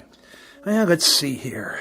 2 hours labor, new circuit board, new oscillator, new comb filter. How very technical and how very nice. Speak English, man. Well, you asked me what was wrong. Never mind the subterfuge. I presume I'm to be dunned once again for 3 times the worth of the bloody thing. Well, I didn't charge you for my travel time. The total. What is the total? Here you go, Finchley. Oh, surely you jest. All right. I'll give you a break on the sales tax, seeing as how you're a regular. But this is the price of a meal in a 4-star restaurant, with wine. Labor don't come cheap nowadays. And neither, apparently, does my peace of mind. I requested that the device be restored to working order, the alternative being more disruptions to my writing schedule. Well, you could just get a new one every time. Might be easier all around. Last time I was here, Mr. Finchley, you'd kicked your foot through the picture tube, remember? I have a vivid recollection. It was not working properly, like every other electronic contraption in this house. I tried to rehabilitate it. By wrecking it? After a certain point, that is the only option left. I disposed of a clock radio in a similar manner this morning. Unfortunately, I must view a cooking program this evening in order to write my review of their fare, which I'm sure will be abysmal as usual, if the television should choose to operate at all. Why don't you just horsewhip it, Mr. Finchley? That'd show it who's boss. What do you say we cease the small talk? Let's get down to the petty larceny and be done with it. I'll put it on your tab. Send me a check before I come out the next time. I sometimes wonder exactly what it is the purpose of the Better Business Bureau in such transactions. You got a complaint about my work? When they allow you itinerant extortionists to come back week after week, move wires around busily probe with ham-like hands, and accomplish nothing but the financial ruin of every customer on your route. We're not a jip outfit, Mr. Finchley. We're legitimate repairmen. But I'll tell you something about yourself. Spare me, please. I'm sure there must be some malnutrition analyst with an aging mother to care for whom I can contact for that purpose. Why don't you hear me out, Mr. Finchley? That set doesn't work because you obviously got back there and yanked out wires and heaven knows what else. You had me over here last month to fix your tape recorder because you'd thrown it down the steps. It did not work properly. Well, that's the point, Mr. Finchley. Why don't they work properly? Offhand, I'd say it's because you don't treat them properly. I assume there's no charge for that bit of analysis. What does go wrong with these things, Mr. Finchley? Have any idea? Have I any idea? Now that's worth a scholarly 10 lines in your repairman's journal. Bilk the customer, but let him do the diagnosis. Well, the reason I ask that is because whatever it is that really bothers you about that television set and the radio and all the rest, it's something you're not telling me. Aside from being a rather incompetent clod, you're a most unreceptive listener. I've explained to you already. The television set simply did not work properly. And as for that original Marconi operating under the guise of a radio, it gave me nothing but static. You sure that was all that was wrong with them? I choose my words very precisely, thank you.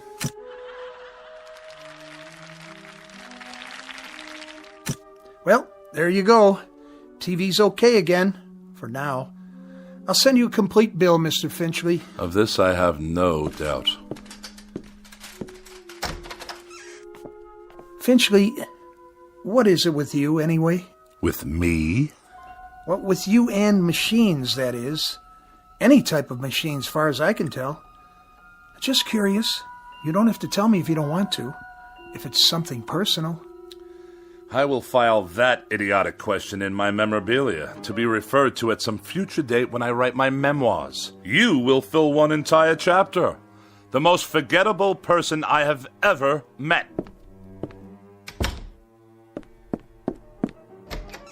It just so happens, you boob.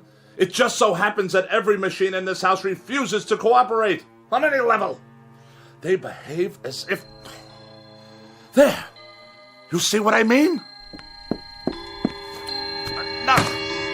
I said that will be just about enough of that.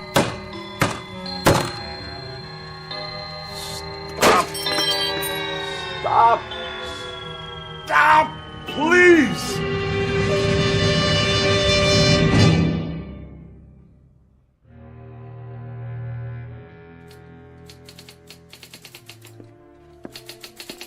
Miss Rogers? Yes, Mr. Finchley? Let me see the pages. Yes, sir. Is that all you've done? That's all I've done. 2 articles and 1 column, almost completely retyped, 40 pages in 3.5 hours. That's the best I can do, Mr. Finchley. It's that idiotic gadget of yours, humming and clicking away. I suppose it's about to break down, too. It's perfectly fine for a typewriter if you'd let me use a word processor. My words don't need processing. They've already been diced and sliced by the most perfect processor known to man, the human brain, which in my case comes with a great deal of priceless expertise. But a computer would increase the speed. I wouldn't have to worry about ribbons, correction tape. The solution to that, Miss Rogers, is increased accuracy. I'm extremely accurate, Mr. Finchley, and it's not my speed that's the problem. This is an old-fashioned, out-of-date technology. If you'd allow me to bring a computer in here... Oh, no! Not in my house. More unnecessary bells and whistles. Thomas Jefferson wrote out the preamble to the Constitution of the United States with an inkpot and a feather quill. It took him only half a day. Then why don't you hire Mr. Jefferson? Did I ever tell you with what degree of distaste I view insubordination? Oh, yes, many times, often and endlessly. What are you doing? What does it look like? I'll tell you what, Mr. Finchley. From now on, you can get yourself another girl. Somebody with 3 arms and roughly the same sensitivity as an alligator. Then the 2 of you can work together till death do you part. As for me, I've had it. And you are going where? Where? I think I might take in Bermuda for a couple of weeks, or Mexico, or maybe a quiet sanitarium on the banks of the Hudson. Now, Miss Rogers. Any place where I can be as far away as possible from the highly articulate, oh so sophisticated bon vivant of America's winers and diners, Mr. Bartlett Finchley. Miss Rogers, you don't mean that. And surely you're not serious. You've even got me talking like you. But I'll tell you what you won't get me to do. You won't turn me into a female Finchley with a pinched, scornful little heart and a mean, petty, yellow, jaundiced view of everybody else in the world. Miss Rogers, please. Please don't leave. I beg your pardon? I wish you'd reconsider. Speak up, I can't hear you. I wish you'd stay for a little bit longer. You what? I don't mean to work. All that can wait. Then why? I was just thinking... Well, we might have dinner. You're not serious. Or something, perhaps a cocktail. You are serious. I am. I'm not very hungry, and it's too early for cocktails. What's your trouble, Mr. Finchley? You sound like a half-hearted orphan whose idea of a lark is a square dance at the local grange. I'm merely suggesting to you, Miss Rogers, that we observe the simple social amenities between an employer and a secretary. I thought we'd go out, even taking a show or something. How very sweet, Mr. Finchley. Thank you, but no, thank you. Tonight I'm taking a hog-calling lesson. You know what a hog is, don't you, Mr. Finchley? He's a terribly bright fathead who writes for gourmet magazines and condescends to let a few other slobs exist in the world just to take his rudeness and run back and forth at his beck and call. Good day, Mr. Finchley. Miss Rogers, before you go, have a cup of coffee or anything at all. If you must know, I'd like very much not to be alone for a while. Are you ill? No, not as such. Then what's the trouble? Does there have to be trouble because I'm desperately tired. I've hardly slept for 4 nights. And the very thought of being alone now, well, frankly, it's intolerable. Things have been happening, Miss Rogers. Very odd things. Go on. That TV set in the corner. It goes on late at night. Just goes on all by itself. I see you got it fixed. And the clock radio I kept in my bedroom, it went on and off, too, of its own accord, whenever I tried to catch up on my sleep. I'll let you in on a little secret. There's a conspiracy afoot in this house, Miss Rogers. Really, Mr. Finchley? That's exactly what it is. A conspiracy. The television set, the radio, electrical devices of every sort. That miserable car I drive. Even the clock on the mantelpiece. There's no clock on the mantel. I know. I threw it away. Why would you do that? What I'm getting at, Miss Rogers, is that for as long as I've lived, I've never been able to satisfactorily operate machines. Mr. Finchley, I think you ought to see a doctor. A doctor? Oh, the universal panacea of dreamless idiots. If you're depressed, see a doctor. If you're happy, see a doctor. If the mortgage is too high and the salary too low, see a doctor. You, Miss Rogers, you see a doctor. I am a logical, rational, intelligent man. I know what I see. I know what I hear. And for the past 3 months, I've been sharing this house with a collection of wheezy Frankenstein monsters whose whole purpose is to destroy me. Now, what do you think of that? I think you're terribly ill. I think you need medical attention. You obviously haven't heard a word I've said. I think you've got a very bad case of nerves from lack of sleep. By no choice of my own, I assure you. And I think that way down deep, you yourself realize that these things are nothing more than delusions. Now I know what you really think of me. That I'm to be pitied.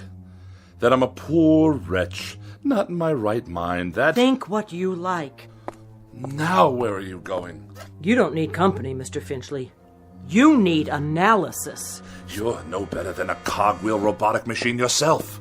You haven't an iota of compassion or sympathy. Mr. Finchley, please, let go of my arm. I'll let you go when I get good and ready to let you go. Mr. Finchley, let's not make an ugly scene here. Now, come on, let me go. Mr. Finchley, let go of me! Get out of here and don't come back! With distinct pleasure and manifest relief. Don't ever come back. I'll send you your check. I will not be intimidated by machines, so it follows that no empty-headed little secretary with a mechanical expression is going to get away with anything either. Mr. Finchley, in this conspiracy you're suffering, this mortal combat between you and the appliances, I hope you get licked. Good riddance! What? More typewriting? Oh, you think you'll turn yourself on any time you feel like it, do you? Let's see what you've written. Get out of here, Finchley. Get out of here, Finchley? Who are you to tell me to get out of my own house? You're a machine, a silly machine, an inanimate object. All right, that's it. This is war. You're not going to intimidate me. Did you hear what I said? You're not going to get away with it, you machines.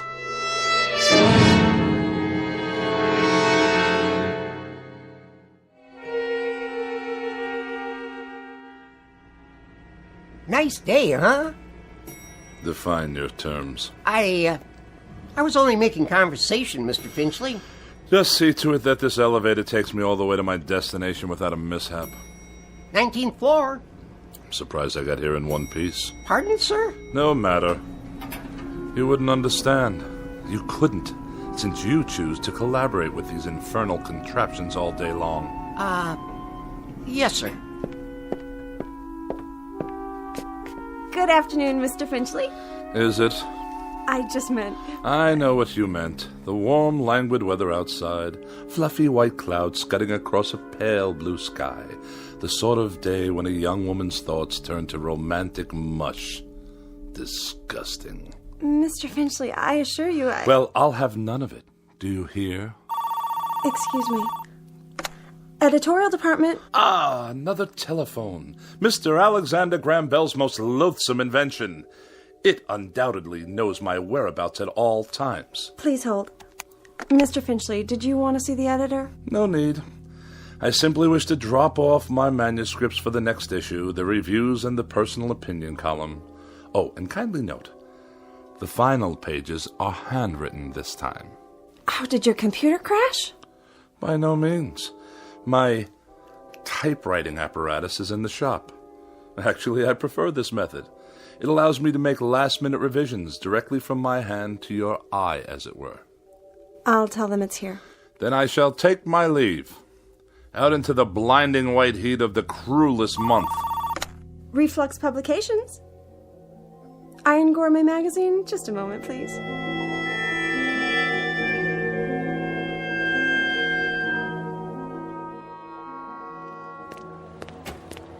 You there! Why are you touching my automobile? I'm writing you a citation, sir. For what reason? Overtime parking. What? The meter ran out. That's impossible. You can mail in the fine or pay in person. There's something wrong with the meter. Surely you can see that. I see a red flag. That's a violation. But I deposited the correct coins.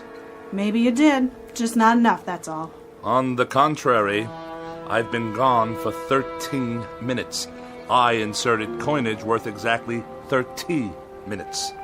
Well, it doesn't look like it. Then the meter's not working properly. Take it easy. You don't want to break city property now, do you? It's already broken. Definitely and absolutely. It runs too fast. Any fool can see that it did not register a full 30 minutes after swallowing my money. If you want to contest it, court hours are 8 to 5, plus night court on Tuesdays and Thursdays. This is a gross miscarriage of justice. I'm just doing my job, mister. Here's your citation. Have a nice day. One more mechanical abomination designed to make my life a living hell.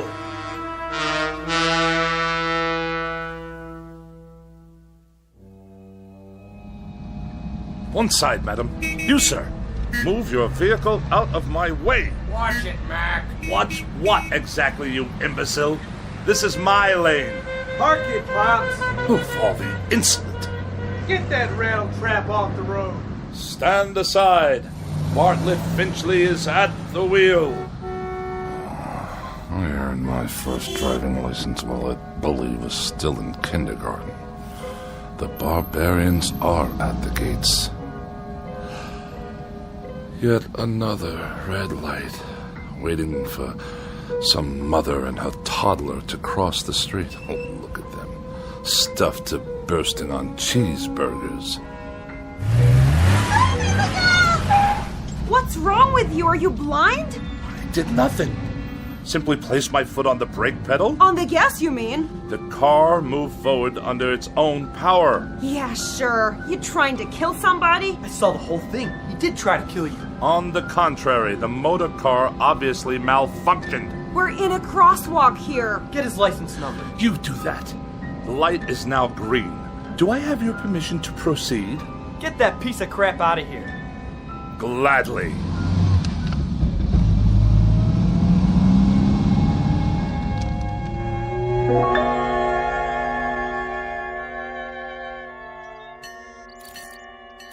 Pardon me, attendant. If I may be so bold. Yeah. When will you be finished with the repairs? On the old four-door? Soon, I trust, you've had more than enough time. Right. It's parked over there. Ah, my congratulations. And now for the bad news. What is this going to cost me? Nothing. For a brake overhaul? You mean no charge for the labor?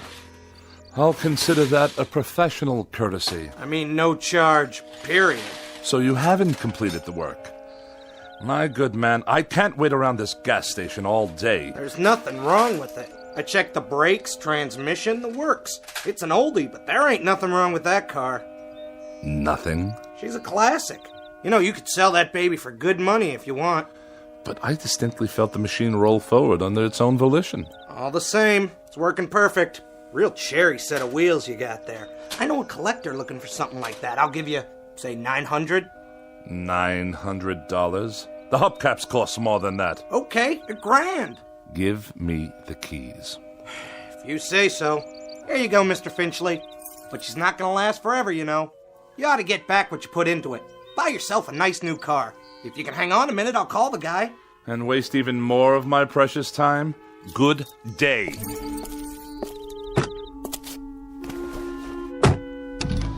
Wait up!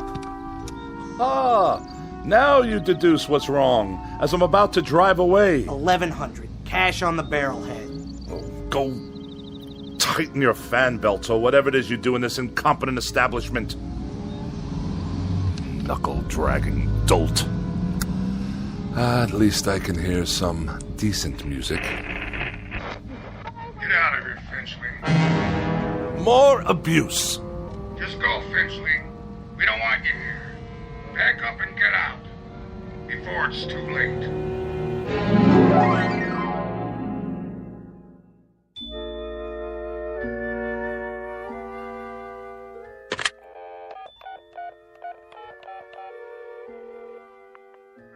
Miss Moore, please?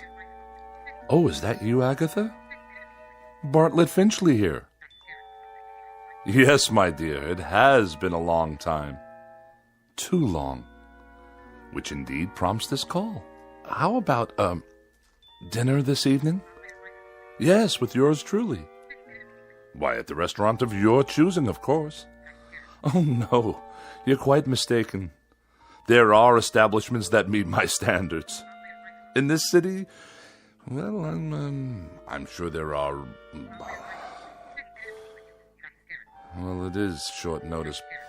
But yes, I see. Some other time, then? I'll call you again. You have my pledge on it. Not at all. Good evening to you.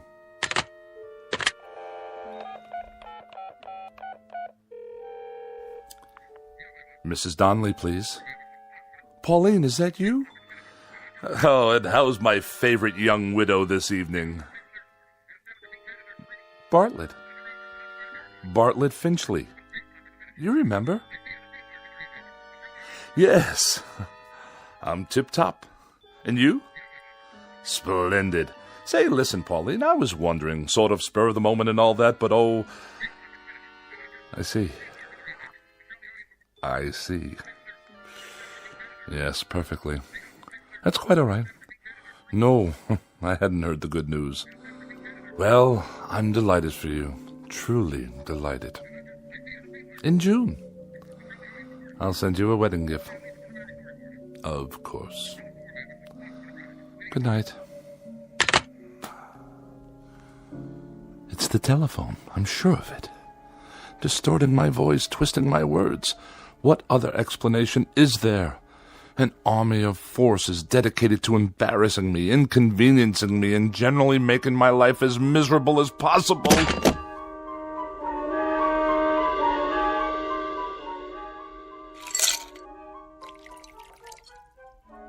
How much longer, may I ask? The phone's all fixed, Mr. Finchley. One in the bedroom, too. So you say? Yeah, she's operating all right now. Had to replace a handset, though.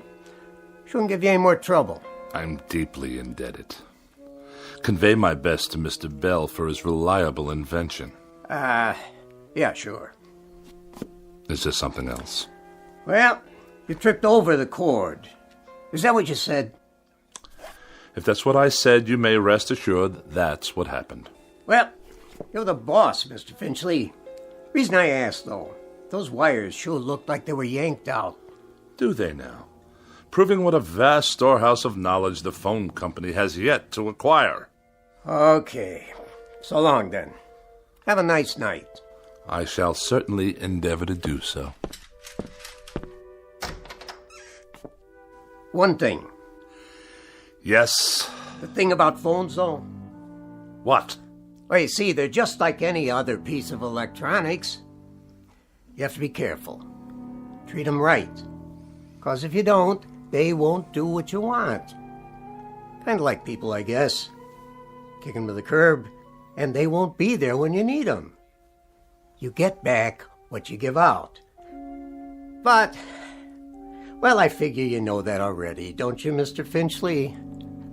A smart man like you. Good night. So be it. Another evening alone. Just as well. At least this way I'll have the company of a person of quality. And welcome once again to Dinner for One on the Eating Channel. Tonight we prepare a bright and breezy repast guaranteed to liven up any kitchen. Oh, spare me. 3 new and exotic courses imported from jolly old England. For appetizers, a wonderful discovery called the Scotch egg, followed by an exquisite cold watercress sandwich. And the traditional pièce de résistance, bangers and mash. Sound excited? Well, it is. So sit back and enjoy and keep a pencil and paper handy. Now for something completely different. Balderdash, not worthy of a review.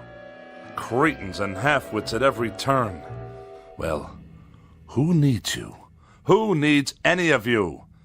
Mr. Bartlett Finchley is going out on the town. He's going to have a wonderful evening with some good wine, and who knows what lovely lady I may meet during my nocturnal meanderings. Who knows indeed?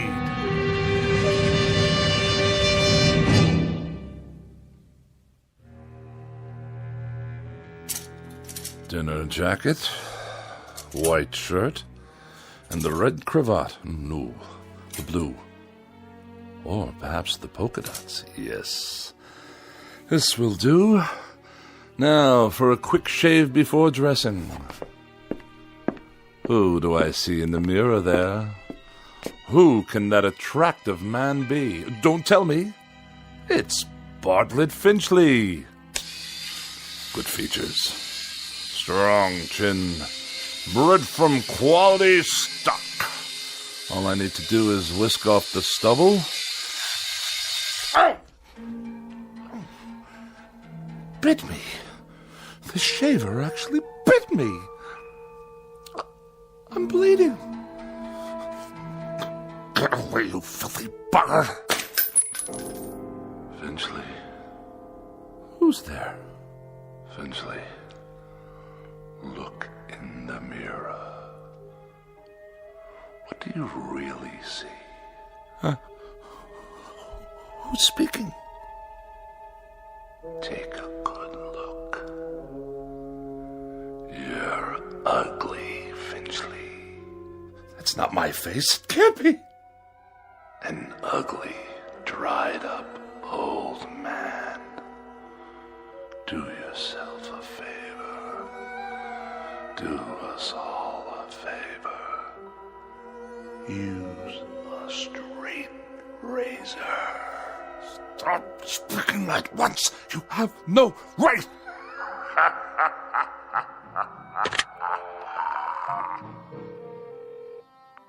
Hello, operator.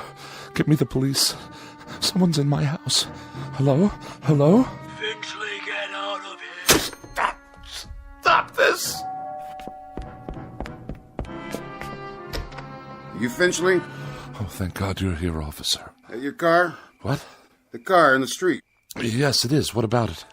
She rolled down the driveway, almost hit a kid on a bike. Yeah, my son. But the brake was on. The emergency brake? You better get it fixed. I just did this afternoon. Don't you believe him, officer? Car rolled right down the driveway and into the street. You're lucky you didn't hit somebody. Then you'd really be in hot water. Got the keys? They're in the other room. Better get them then. I want to put on some clothes while you're at it. Look at him standing there in his underwear. I have a robe on, madam. Some robe? It's called a dressing gown. And tie it shut. I'll write you up for indecent exposure, too. Oh, yes, of course. All right, fella, you better pull her back in the garage. I'll give you a warning this time. Have those brakes checked first thing in the morning, understand? Perfectly. There is another matter I'd like to discuss with you, officer, now that you're here. And what's all the noise in his house? He's always throwing stuff, yelling at the top of his lungs. That true? No, I fell, that's all. Tripped and fell on the stairs. That why your face is bleeding? Precisely. What's the other matter? Matter? You said you have something to discuss. It's difficult to explain. You wouldn't understand. Evening then, Mr. Finchley. So is he going to move his car or what? In one moment, madam. For now, you may remain on my property until I return with the keys. At that time, I should like you to be out of my yard. Otherwise, I shall solicit the aid of this gendarme to forcibly eject you. Idiots! I need a drink.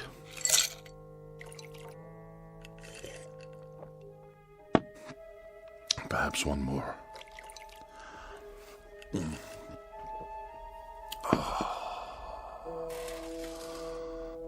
That's better.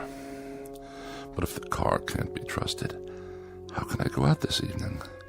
I'm a prisoner in this madhouse. Miss Rogers? Edith? Is that you?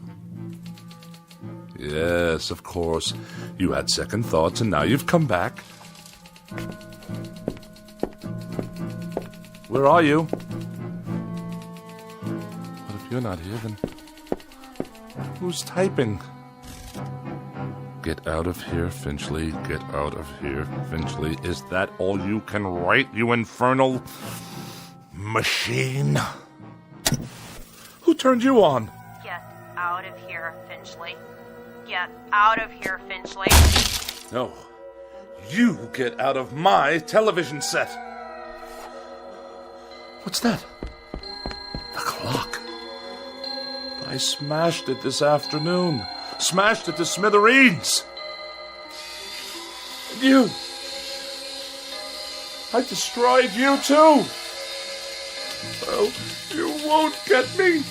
You won't get me. I won't let you.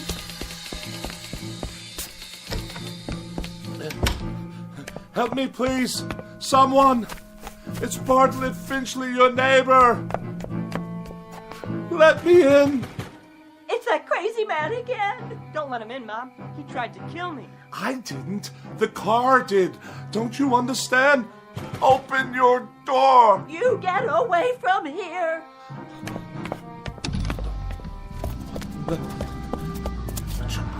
You can't follow me. You're only a car. My car. Stop. There's no one at the wheel. You must stop. I demand it. Back to my house. Then it can't follow me to the house. Locked. Wait. I have the keys after all.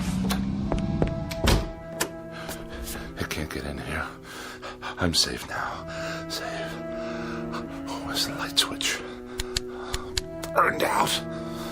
Just as well. I'll hide here in the dark until the car goes away. Yes, that's it. Get out.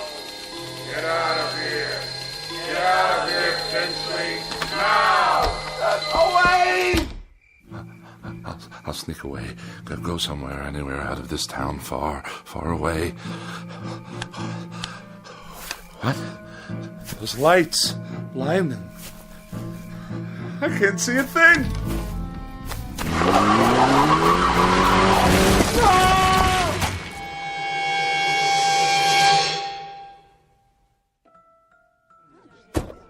I have your 1019 on Woodlawn Drive. What is the status? Cancel that call for backup. Paramedics have arrived, waiting their decision. Do you have a positive ID? Finchley, first name B for Bartlett. Stand by, 10-4. That man. He was running in his bathroom. Never saw anything like it. What's his condition? Flatline. He's gone. I'll put him down as DOA your arrival. Heart attack? That's what it looks like. What happened here, you know? Neighbors said they heard him shouting about something last night. He sounded scared. What about? Well, whatever it was, he took it with him. Was he out here? Right here on the porch, slumped down against the door, eyes wide open like he saw a ghost. I figure he was on his way to his car. Which one? At the curb. Never got to move it like I told him. Must have been drunk. You can smell it on him. Good thing he forgot his car keys or he might have done some real damage. Yeah, not now, though. Poor old guy. He was a royal pain, let me tell you. That's all over now. Maybe he did see something. Who knows? Maybe so.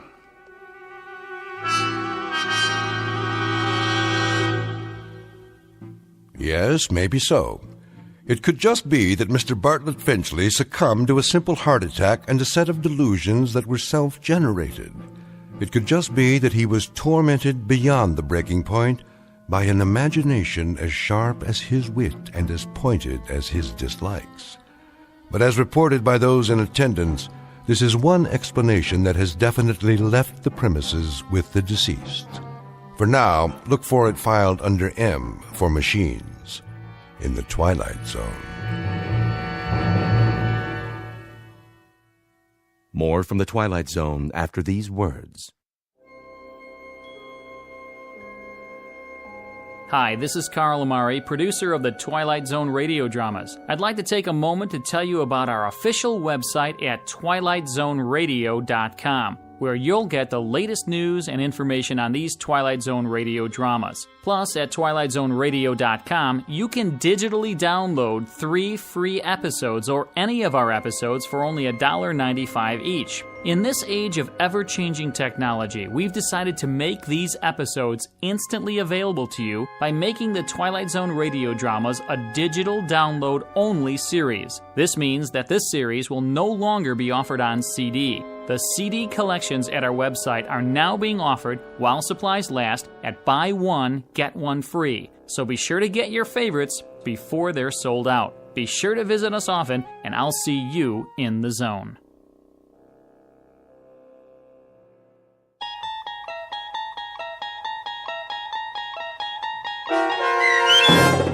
A Thing About Machines, starring Mike Starr, with Stacy Keach as your narrator, was written for The Twilight Zone by Rod Serling and adapted for radio by Dennis Etchison. Heard in the cast were Doug James, Peggy Roeder, Rich Kominick, Turk Muller, Guy Burrill, Larissa Borkowski, Irene Olson, Heath Corson, Lynn Foley, Natalia Reed, and Peter DeVito. To learn more about the Twilight Zone radio dramas and to obtain audio cassettes and CDs of these programs, visit our website at twilightzoneradio.com. The producers of The Twilight Zone wish to thank CBS Enterprises, Carol Serling, Dennis Etchison, Dick Brescia Associates, Claire Simon Casting, Don Longo, Terry Jennings, the American Forces Radio and Television Service, our sponsors, and our radio affiliates for helping make this series possible. This copyrighted radio series is produced and directed by Carl Amari and Roger Wolski for Falcon Picture Group. Doug James speaking.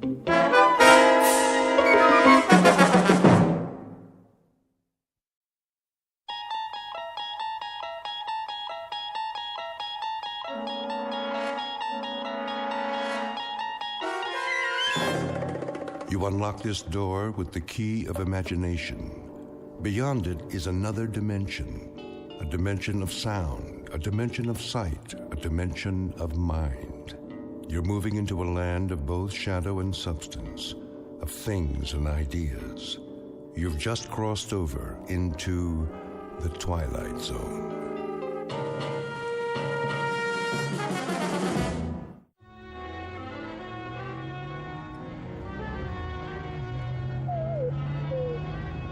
Hold on, Rowdy, we'll make it.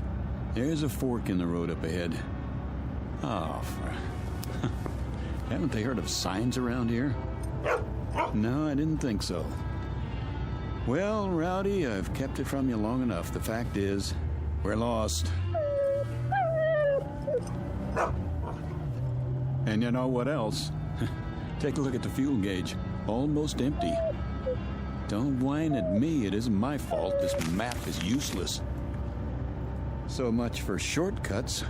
Which way do you think it is, right or left? Okay, left. Hope you know what you're doing. Well, what do you know?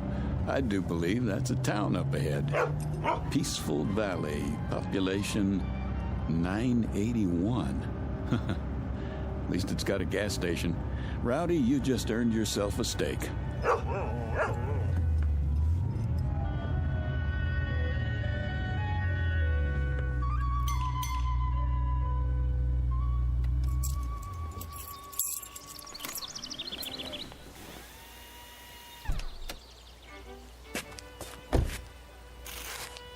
Hey, anybody here?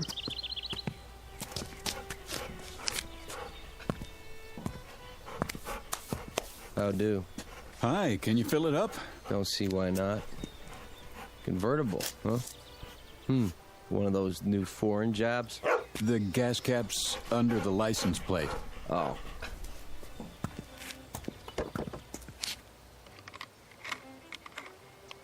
Oh, I'll check the oil and water. Sure enough.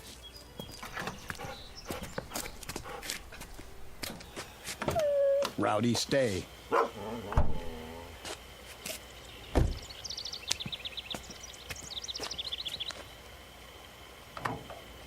Pretty empty, huh?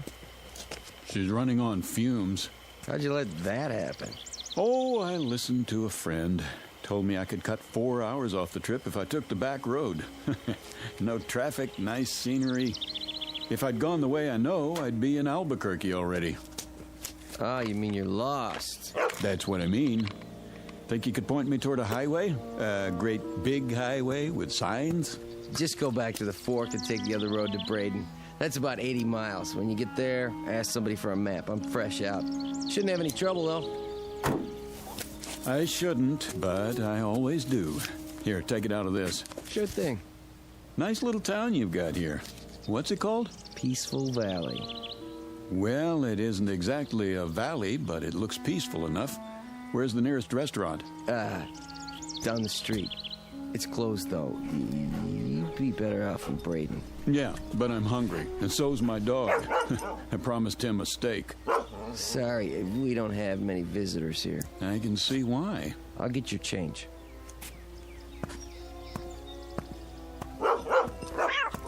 Kitty, stop it. Rowdy, you take it easy. Rowdy! 1850 out of 20. Rowdy, come back here. Leave my kitty alone, you bad dog. Rowdy! He's just playing. No, he's not. I'll fix him. What's that?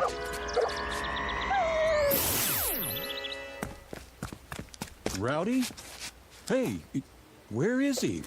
What did you do to my dog? What dog, mister?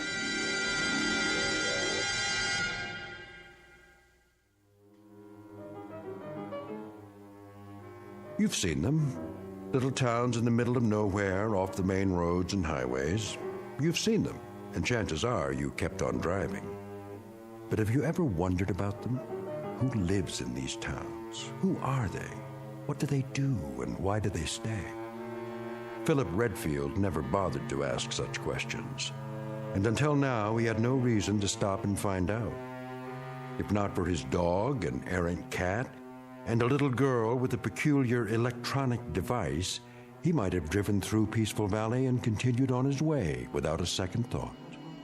But he can't do that now, because, whether he knows it or not, this particular shortcut has led him off the beaten path and into the capital of the Twilight Zone.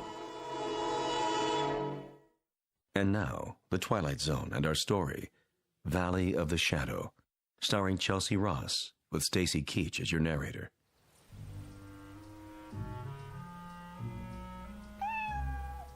Come on, Kitty. Let's go in the house. No, little girl, wait. Huh? What did you do to my dog? Nothing. Oh, yes, you did. Look, I was standing right over there. I saw you. You leave me alone. Not until you tell me what you did to my dog. What in the... Rowdy, here! Here, boy! Rowdy, where are you?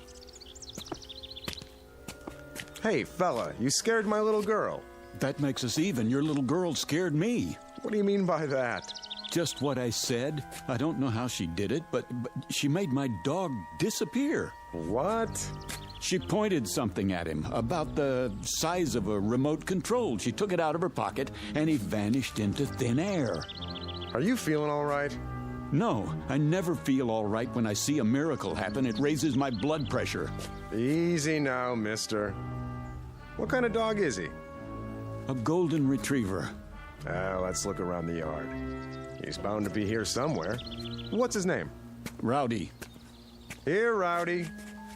Here, dog. Look, this isn't doing us any good. I told you. You try over the hedge. I'll go around back. Don't worry. We'll find him. He couldn't just disappear. That's what I'm trying to tell you he did. Here, Rowdy. Rowdy? Rowdy! Here he is. Wait, there you are, boy. Good dog. Where were you? In the back. I guess he must have found another cat to chase. Yeah, I guess so. Yeah, I'm sorry I popped off at you. I could have sworn. It's all right. The way Sissy disappears sometimes? Well, I know how you must have felt. How you doing, boy? Sissy's your daughter? Yep. What was that thing she had, anyway? What thing?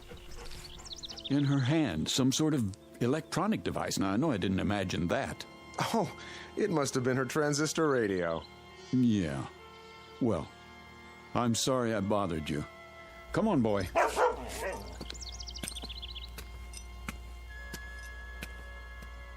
I'm sorry, Dad. I didn't know anyone would see me. It's all right, Sissy. It'll be taken care of.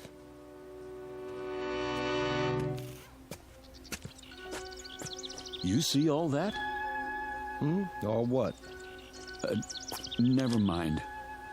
Okay, Rowdy, back in the front seat. Let's get going.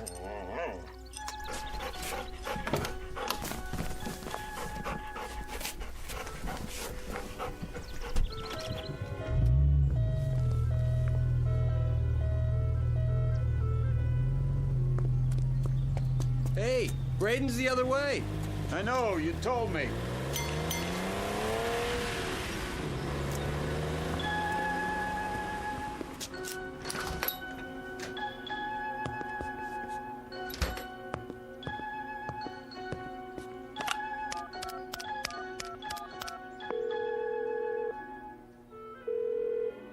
Evans. I want to talk to Dorn. He's not here. Then you better find him. It's important. What's happened? We've got an outsider, and he saw something.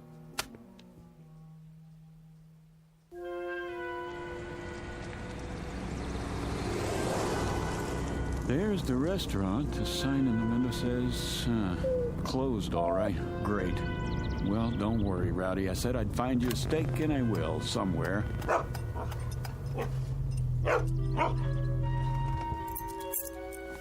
Wait here. I'm hooking your leash to the steering wheel.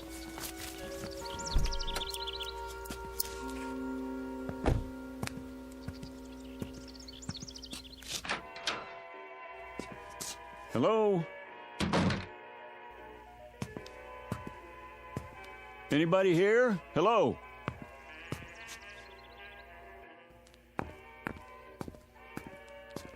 I'm sorry. I didn't hear you come in. Hi. Is the hotel open? Open? Oh, yes. But we don't have any vacancies. No? Why is that? Well, the rooms are all taken. But all the keys are still hanging on the wall. Everybody's out. Is that right? Well, the fact is, I don't want a room. I just wanted a restaurant. Maybe you could make a suggestion. I'm afraid it's closed. You mean there's only one restaurant in Peaceful Valley? Yes, sir. Then where do you eat? At home. And what about your guests? They do eat, don't they? If you'll excuse me, I have some work to do. Just a second, miss. Look, My name's Philip Redfield. I'm a newspaper reporter, and if I sound nosy, I guess that's because it's part of my job. Oh, I see. You don't mind, do you? No. Good. Then just answer one question for me. Look, ever since I pulled into town, people have been trying to get rid of me. They have? At least that's the feeling I get. I was just wondering why. Well, we don't get many outsiders. So I've heard. Enough to fill the hotel, though. I really have to go. I think you should too, Mr. Redfield. All right, I get the hint. Oh, miss. Yes? Mind if I take one of your newspapers? What? Oh, not at all. Please. Hey, you better get your subscription renewed. This paper's 9 years old.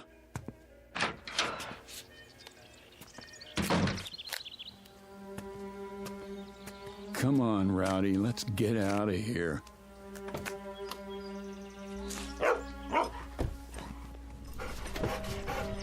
So long, Peaceful Valley. Thanks for the memories. You tell him, boy, nothing here for us. Just let me turn around. A few minutes from now, we'll be back in the real world. Oh, it's a good thing they don't fix this road. Might make people want to come here. There's the fork.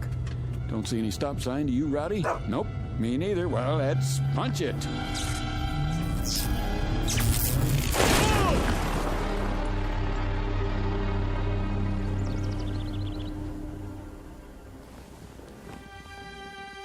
What was that? Rowdy, are you okay? Rowdy? Rowdy? Rowdy?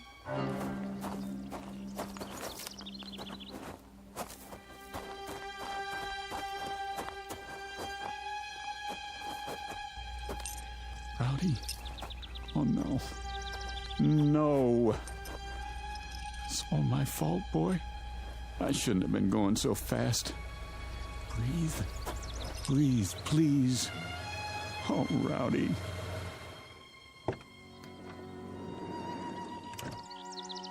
Rowdy. Had an accident, did you? No, an accident had me. I had the top down. He was thrown out of the front seat. There's no heartbeat. Let me check. Nope. I don't believe it. He's dead. Front end's pretty smashed up. Radiator shot, too. Doesn't make sense. The road was clear. There wasn't another car for miles. Maybe it was a rock. There are no rocks around here. Can't be too sure. Yeah, must have been. Rain washes some big ones into the road every now and then. If there were, it would still be here. Could have knocked it off the road. Come along, Mr. Redfield. Come where? We'd better get you to a doctor. What about my dog? You have nothing to worry about. Can you walk okay? Here, lean on me. Wait a minute. I don't think I want to go back into town. Not your town, anyway. You need to be examined. I'm all right, I tell you. You don't know that. Could be internal injuries. If anything's wrong with you, it'll be on our conscience forever. Take it slow.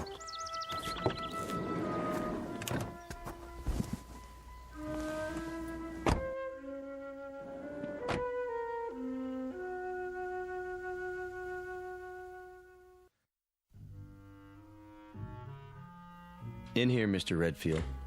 This is a doctor's office? In a way. Thank you, gentlemen. You can leave now. If you're not a doctor, what are you? My name's Dorn. You might say I am the mayor. And these are my associates. Mr. Evans on my right and Mr. Connolly. Hello. How do you do? And how do you feel, Mr. Redfield? Terrible. Oh, I'm sorry to hear that. Would it help you to learn that your dog is well? He's dead. Oh, no, not at all. Merely stunned. I assure you, he's quite happy. How do you know? Mr. Swanson called in. That's the man who helped your dog. He thought you'd be pleased. I am, if that's true. You have a suspicious nature, don't you? I thought I was supposed to see a doctor. Oh, of course. But you don't really need one, do you? If you did, we'd have one here in no time, believe me. Then why am I here? Just to bring us all up to speed, in a manner of speaking. Please, sit down. We'll try not to detain you too long. After all, you can't go anywhere in a wrecked car now, can you? You've got that right. We'd like to ask you a few questions, if we may. Don't worry, only a few. Mr. Evans, perhaps you'd care to begin. Mr. Redfield, it's been reported that you saw something, a miracle, I believe you called it, across from the gasoline station. Would you please tell us about this miracle? Sure. My dog ran after a cat. What were the details? That's it. You're quite certain? Nothing more? Yes, I'm certain. Mr. Connolly, your question. I was simply wondering, Mr. Redfield, why you told the girl at the hotel that people were trying to get rid of you. What is this, a quiz show? Look, I've got a wrecked car, and I'm already a day late for work. I assure you, it's being taken care of. Just a few more questions, if you please. I think you mentioned that you're a newspaper reporter. So? A noble calling, but limited. I suppose you have a novel in the planning stages? Who told you that? No one. It's a fact, though, that most reporters aspire to be novelists. I wouldn't know. Are you married? No. Engaged? No. Listen. So you came to Peaceful Valley by mistake? No one knows you're here? Oh, they will. A lot of people are going to know I was here, Mr. Dorn. Oh, dear. What's the story on this place, anyway? Rowdy didn't just run after a cat, and I didn't crash into a rock that wasn't there. What did happen? Come back in an hour, Mr. Redfield. Perhaps then you'll have the answers you seek. I'd like to speak with my associates first. Where can I find a phone? There's one at the hotel. 1 hour, then, Mr. Dorn.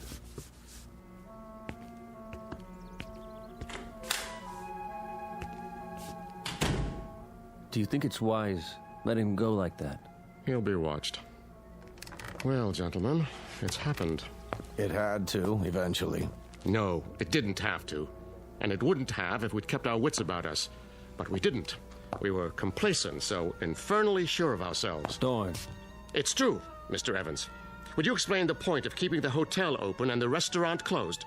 Doesn't it seem likely that there would be more inquiries for food than for rooms? There haven't been either in over 16 years. You see? Complacency. And I'm as much to blame as anyone. If only the Johnson girl hadn't been so careless. If only Fredericks hadn't behaved suspiciously. If only I hadn't panicked and activated the barrier. You had to. There wasn't any choice by then. So now an innocent young man who's done no one any harm must suffer for our mistakes.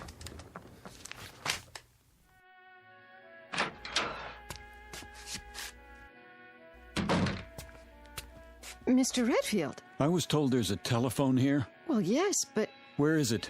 I keep it under the counter. Uh-huh. A real antique, huh? Figures. How do you get the long-distance operator?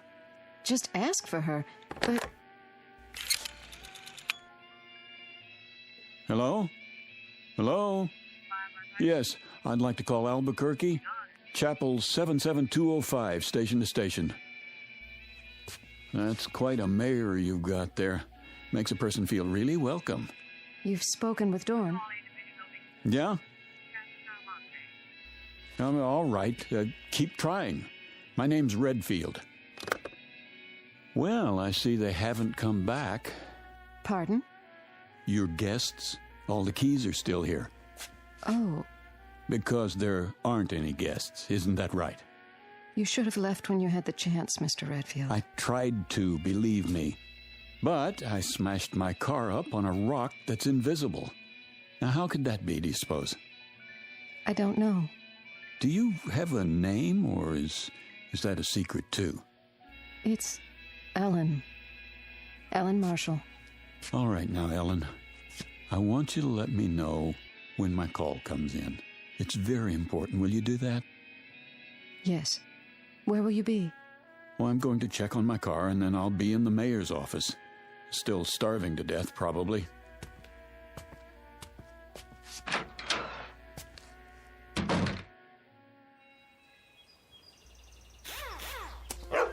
Rowdy! How you feeling, boy? I counted you out, you know that? I gave him some water. What about the car? It's pretty banged up. Hood's sprung, and the radiator's punctured. Yeah, I know. You were supposed to be fixing it. Nobody told me. Well, I'm telling you. Can't do anything unless it's authorized. It is authorized. $200 extra in cash if you get it fixed by tonight. Consider it a bonus. It has to be official. Sorry. You're going to be a whole lot sorrier, I promise.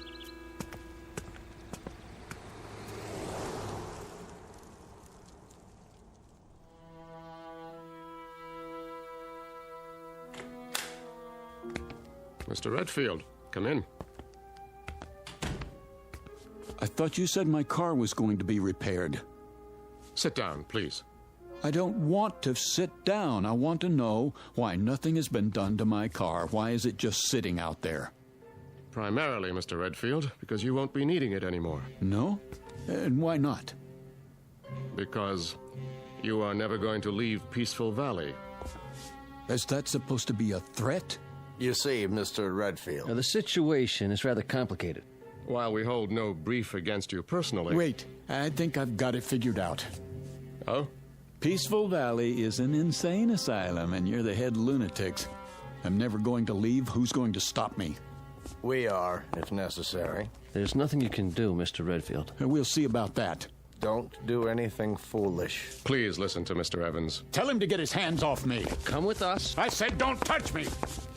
Mr. Redfield, be reasonable. You be reasonable. As far as I know, kidnapping is still a crime in this state. Gentlemen, I implore you. This violence must stop now. Oh, you've got one of those too, huh? What are you going to do, make me disappear? Don't you There. You shouldn't have done that, Dorn. Now he's seen the device up close. You mustn't bring him back. I have to. What did you do? How did I get in this chair? You were disassembled. But I was across the room. Your molecules were transported and reassembled with this. That's the same thing the little girl used. So what is it? I'm afraid you wouldn't understand, even if you were a physicist, which you aren't. Try me. Let's say it's a device by which we move objects from one location to another. All things are collections of atoms with spaces in between. Even you, Mr. Redfield. And those atoms are in a given mathematical order. This mechanism breaks them up and stores them, then puts them together again in the same order. That's ridiculous. Perhaps. But it saves time when you want to move your furniture around. Dorn. Yes, Mr. Evans? Let's get this over with. What's he talking about? You smelled a story in this town, Mr. Redfield. And you were right. You turned off onto the road to Peaceful Valley. You saw certain things that defied logic. You became curious. So we had to stop you. And now, I'm sorry to say, we must do worse. Because you have stumbled upon the best-kept secret in the world. What secret? Our gift. Dorn. Relax, gentlemen. It will do no harm to tell him now. Our gift, Mr. Redfield, bestowed on the people of this village. 104 years ago, a man came to Peaceful Valley, from what land or even what planet no one knows. Oh, come on. He was a brilliant scientist, but he was also wise, as you shall see. From his brain came equations the likes of which no one has seen or dreamed of. No one on this planet, at any rate. What kind of equations? Of course, I can't tell you what they were, but you're aware, I trust, that the basis of this complicated process we call life is energy. It is a powerful, mysterious force. If enough of it were to strike a single square inch of Earth, it could run all the machines in the world. It could perform miracles. And you expect me to believe in this magic? No magic. The scientists' equations unlocked the force, Mr. Redfield. And from them has come the greatest power for good or for evil that the universe has ever known. Where do you come in? He decided to entrust his secret, the equations and the machines he'd built, to 3 men. He instructed them to give the people of Peaceful Valley the benefits of this power, but under no circumstances to reveal the secret to the outside world. It was to be kept here until humanity learns the ways of peace. And that is your story, Mr. Redfield. So you can see why we cannot allow you to leave. Our law is very clear. It says, let him who discovers the secret be eliminated. There is more at stake here than your life, much more. And now it's time to finish it. What are you doing? Come with us. Get away from me! Don't make it hard on yourself. Come, Mr. Redfield, we can't do it here. I promise you it won't hurt a bit. No! Wait! Wait!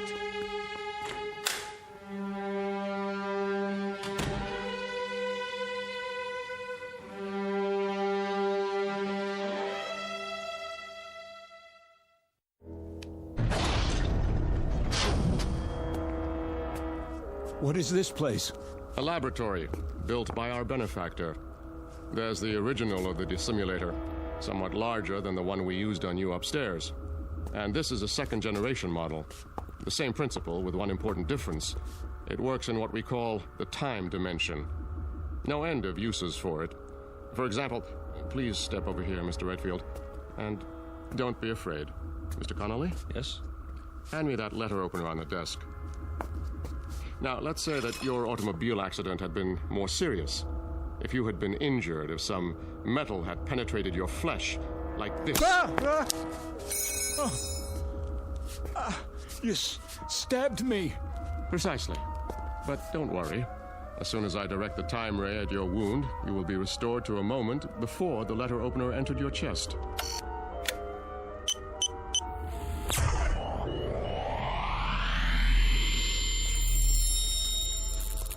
My skin. I can feel it closing up. This is fantastic. Isn't it? Even the fabric of your shirt. Now, let me see. This console is a duplicating machine, but not like others you've seen. Here, for example, on this card is a description of the atomic structure of a ham sandwich on white bread with mustard. One ham sandwich. I believe you said you were hungry? Not anymore, Mr. Dorn. Out there on the road, what did I run into? In the car. I'm sorry about that, but we had to stop you. It was an energy field, a wall of loosely packed atoms, so to speak. Purely an emergency measure. Now, behind this wall panel with the cards is a folder containing the sacred papers, the original equations from which everything you see came about, in case you still doubt that they exist. Do you know what you've got here? I believe so. And you mean to say you don't intend to share it with the world? Oh, good heavens, no. I've already explained why. The world isn't ready. But Peaceful Valley is? We have no wars here, no crime, no violence, no greed. Unlike your world, ours is a place of peace. We use the power for good, not evil. And what makes you so sure the rest of us wouldn't do the same? Come now, Mr. Redfield. The history of civilization is written in blood. Because people wanted things. With this power... With this power, they would destroy the universe. They are children. But that one machine, it could stop sickness and suffering. It could cure disease. And you let people... Haven't you any conscience? Yes. That is why we cannot release the equations. The same power to heal the sick could be used to kill the innocent. It could mean the end of the world. I don't believe that. Think, Mr. Redfield. What did you do with Professor Einstein's primitive equation E = mc squared? It could have been used to make the waters flow in the deserts to feed the starving millions, was it? No. It was used to destroy countless lives with a bomb. So you're just going to sit on your secrets, use them for making ham sandwiches? Ham sandwiches are a bit better than total destruction, wouldn't you say? Let's get on with it. He knows too much. We have to eliminate him. You hypocrites. You talk about us, but when you want someone out of the way, what do? You eliminate him. Be quiet. No, he has a point, Mr. Evans. That is what I've been pondering. If we kill this man, then in what way do we differ from the outsiders? It's the only solution. Thank you, Adolf Hitler. Oh dear. We didn't anticipate this, did we, gentlemen? It is the law. Not necessarily. The law says, let him who discovers the secret be eliminated. It doesn't say killed. You can be eliminated one of two ways, Mr. Redfield. Through death or through assimilation. The choice is yours. Will you die or will you join us? You mean live here the rest of my life? Exactly. Become one of us. It won't be unpleasant, you know. We'll give you a nice house, built to your specifications. Time to write that novel. Nothing or everything, huh?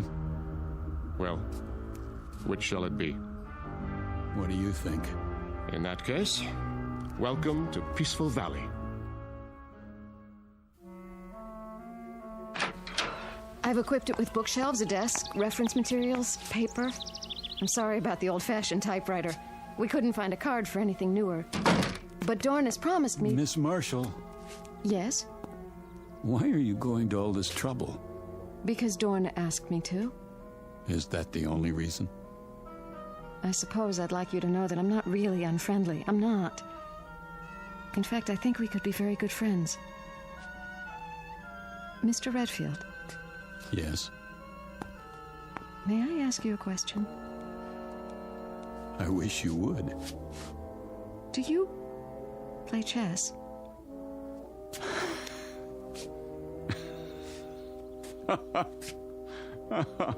Oh, that's great. Is something the matter? No, everything's fine. You do like the house, don't you? I tried to make it nice. It's beautiful, Ellen. But I'm afraid you wasted your time. Why? Because I won't be here very long. As long as you think that way, you'll have no choice. Dorn won't trust you. He's trusting me now, isn't he? Is he? Hello?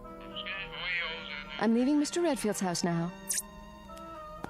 You see, I'm required to tell him everything you do. But you're not like the others. If you get hungry or want anything, call me. I'll look in on you later. Oh, and don't try to go beyond the border. The force field's still active.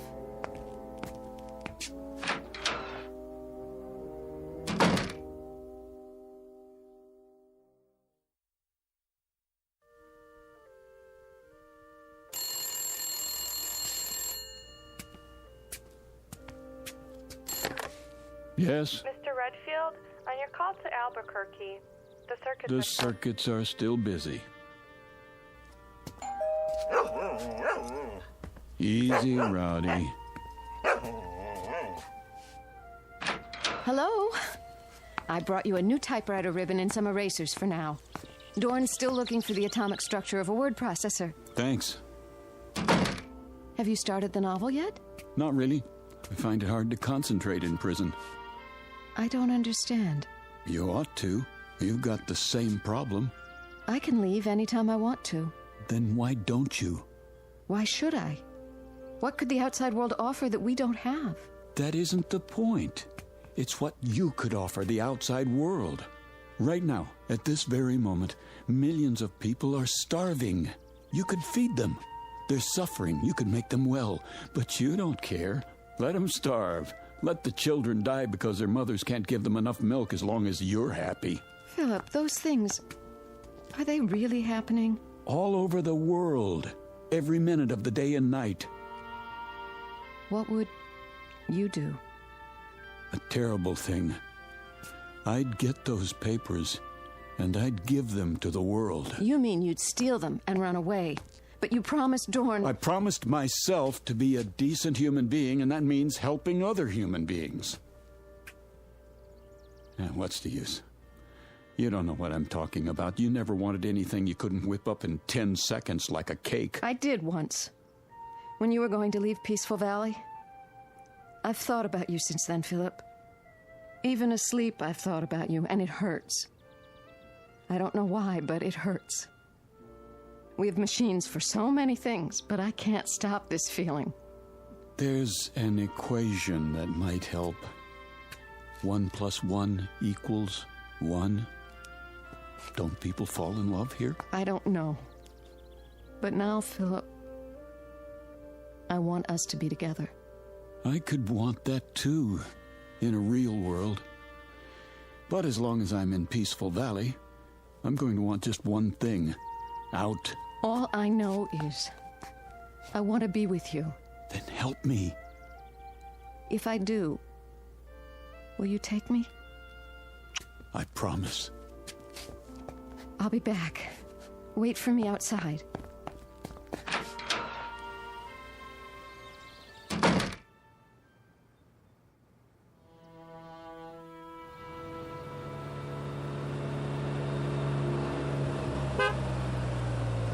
Easy, Rowdy.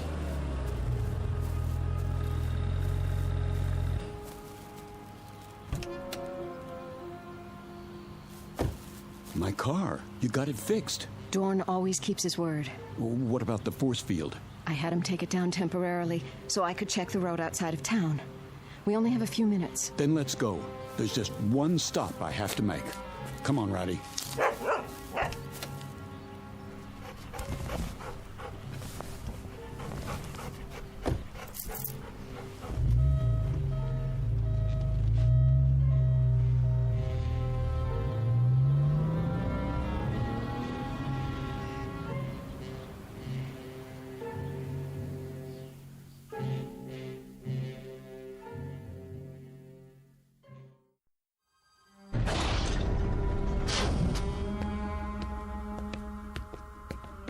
There.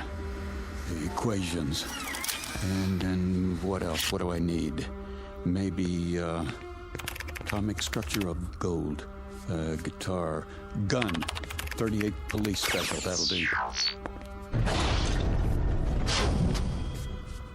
Put the equations back, Mr. Redfield. Get out of my way. Do as I say. No, you don't. Not this time. Dorn! He's bleeding. Use the time ray, quickly. Keep your hand off that machine. I don't want to shoot you. Don't! What have you done? We've got to restore them. What are you? I can't let them die. Are you going to shoot me too? No, of course not, but... Have you looked at the equations? Right here. Wait a minute. The first one's blank. The second one? They're all blank.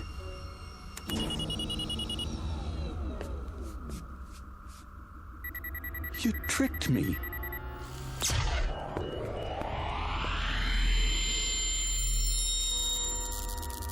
Thank you, Miss Marshall. So now you see what would happen if our secret were to get out? The first thing you do is make a weapon. The second, you kill with it. It was all a setup, and you were part of it. Everything you said was a lie. Not everything, Philip. She thought you would prove your good intentions, as I did. But you are like the others. You believe that if the end is just, then so are the means. A pity. You have lost paradise, Mr. Redfield, and you don't even know why. Gentlemen, the machine. Yes, sir. So now you're going to do the same thing. Not quite. You're going to be rendered harmless, but it will not be an execution. I've been studying our law, and I believe I have found a way with the second-generation machine. Try to appreciate our position. Imagine a state which has carried the death penalty on its books for 100 years, but has never had to invoke it. That was the case here. You were our first prisoner, so to speak, and you forced us to re-examine our law. Adjust the time ray, Mr. Evans. Goodbye, Mr. Redfield. I was becoming fond of you.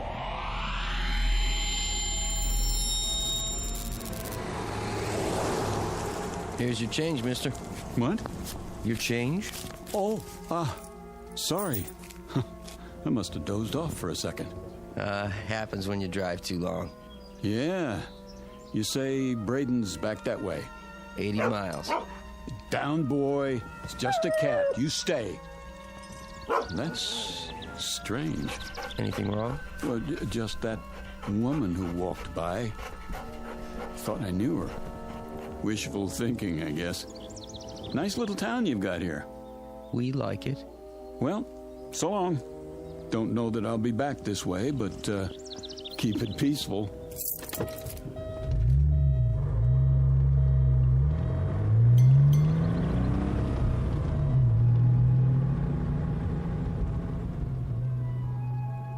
You've seen them.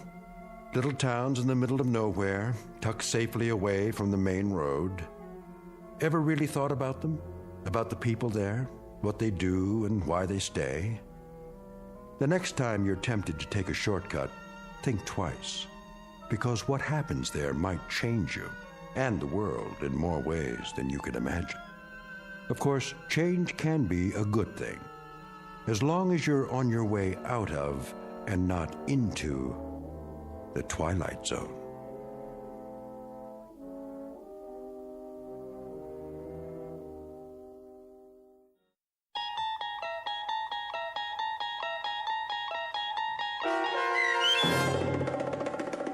Valley of the Shadow, starring Chelsea Ross with Stacy Keach as your narrator, was adapted for radio by Dennis Etchison and written for The Twilight Zone by Charles Beaumont. Heard in the cast were David Darlow, Frenette Lebo, Christian Stolte, Amanda Amari, Doug James, Steve Key, Kurt Nabig, Richard Shavzin, Carl Amari, and Roger Wolski. To learn more about the Twilight Zone radio dramas and to obtain audio cassettes and CDs of these programs, visit our website at twilightzoneradio.com. The producers of The Twilight Zone wish to thank CBS Enterprises, Carol Serling, Dennis Etchison, Claire Simon Casting, Terry Jennings, XM Satellite Radio, Sirius Satellite Radio, our sponsors and our radio affiliates for helping make this series possible. This copyrighted radio series is produced and directed by Carl Amari for Falcon Picture Group. Audio editing, sound design, Foley effects, and mix for the Twilight Zone radio dramas are by Cerny American creatives Craig Lee, Michael Slaybach, Bob Benson, and Jason Rizzo.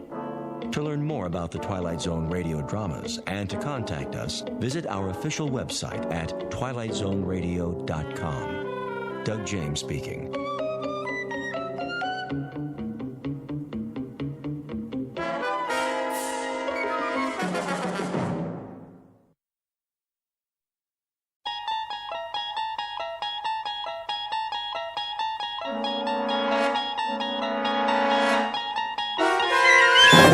There is a fifth dimension beyond that which is known to man.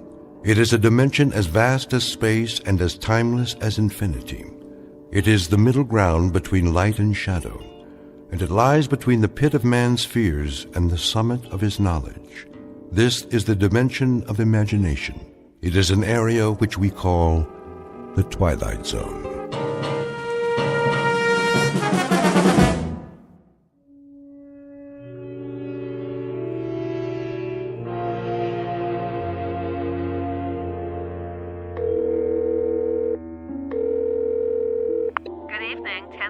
Hi, this is Joey Crown. Who? Joey Crown. I called before. Can you speak up, sir? I called a couple of times and I left a message. Do you have a reservation? Me?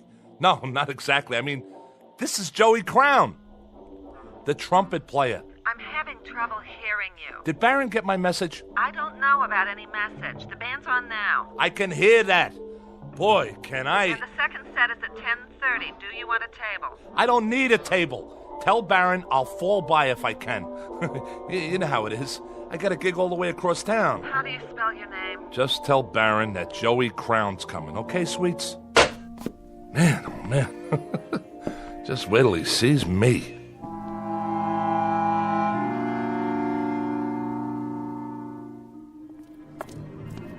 Hey, Bobby, what's happening? Name? You know me. It's... Wait a minute. Who are you? You have a reservation. Hey, pal. We've been waiting for a half hour. We got in line. How you doing? Sorry, folks, but I'm supposed to be inside. Hold on, I gotta check the list. I'm not on the list. See, I got a gig here tonight. Oh, you're in the band. Well, not in it exactly. Baron knows I'm coming. He'll let me sit in, I'm sure of it. First show's sold out. If you want to put your name down for 10:30... Just tell Baron, all right?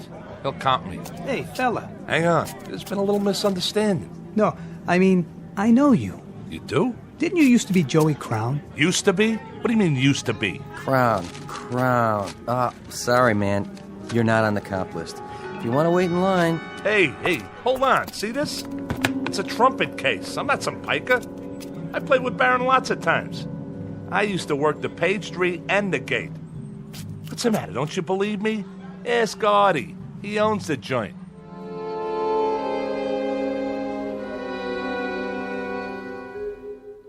Meet Joey Crown, a man who made music, or used to.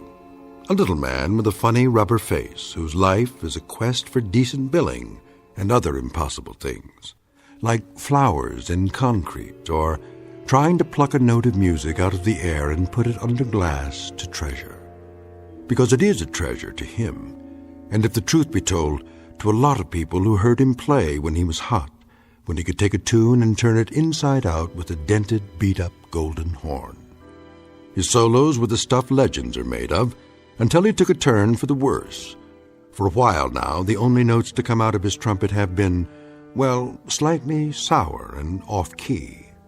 Joey Crown, who in just a moment will decide to leave the earth for a steady gig in another kind of club, one located in an out-of-the-way place we call the Twilight Zone.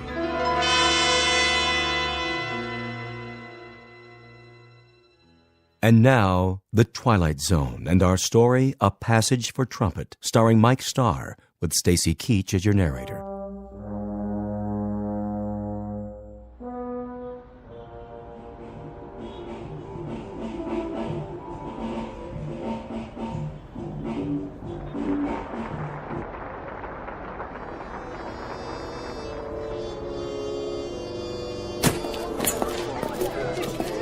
You could take 5 out here if you want, Mr. Barron. Oh, sure thing, Artie. You guys just played a smoking set. Thanks. Yeah, thanks. I came in early on the bridge. You did all the changes. Nice set, boys. Was it okay? I couldn't tell. That sounded good to me, just the way I like it. Sure was. Man, you guys know how to swing. Who's that? Too dark to see. I think it's... Hey, Joey. What do you say, Baron? What are you doing here? Well, what do you think? I brought my axe. What for? I thought you might need somebody with a horn. I already got my sidemen, Joey. Sure you do. But I was thinking I could sit in, for the second set. Not tonight. Just a few choruses. Maybe some other time. Why not? You know how good I can play. Easy, Joey. But why? The last time you played trumpet for me, you lost it up. I did? I had to share you with a bottle. Bottle? Me? Oh, you get the wrong guy. You and that horn don't belong together on the same stage anymore. You mean 6, 7 months ago? That was just a bad night. I forgot what it tastes like. I'm on the wagon now. Way up. That right, Joey. Who's your brass section? Right here. Meet my new trumpet player. Yeah? That was him? Yeah, that was me. Don't get me wrong. He sounded great in there. Really cooking. But what do you think I am, some kind of a lush? Listen, Baron, I know what that stuff does to me. I ain't an old man yet. Me and my horn got a lot of years left. I could be a #1 boy again. Club dates, sessions, the whole bit. Hey, take it easy. What do you think I'm gonna do? Chuck it all away in some bum habit? Be serious. Listen, man, this is one mellow horn, and I got sweet music in me. A whole lot of it. You know yourself, when I open the case and pick that thing up and blow, I can make 'em cry. That you can, Joey. I remember. So what's the big deal? I can come in behind your man on the bridge. Then I sit out while he takes his solo. Then we trade choruses and I... You dropped something, Joey? That's not mine, honest. I never saw it before. It was in your coat pocket. I saw it the minute you walked up. Come on, boys. Let's go back in. No, you come on, Baron. What are you trying to do to me? All I need's a chance. Okay, it's showtime. Go on. I'll be right there. All I need's a chance. One shot. That's what you need, all right. A shot.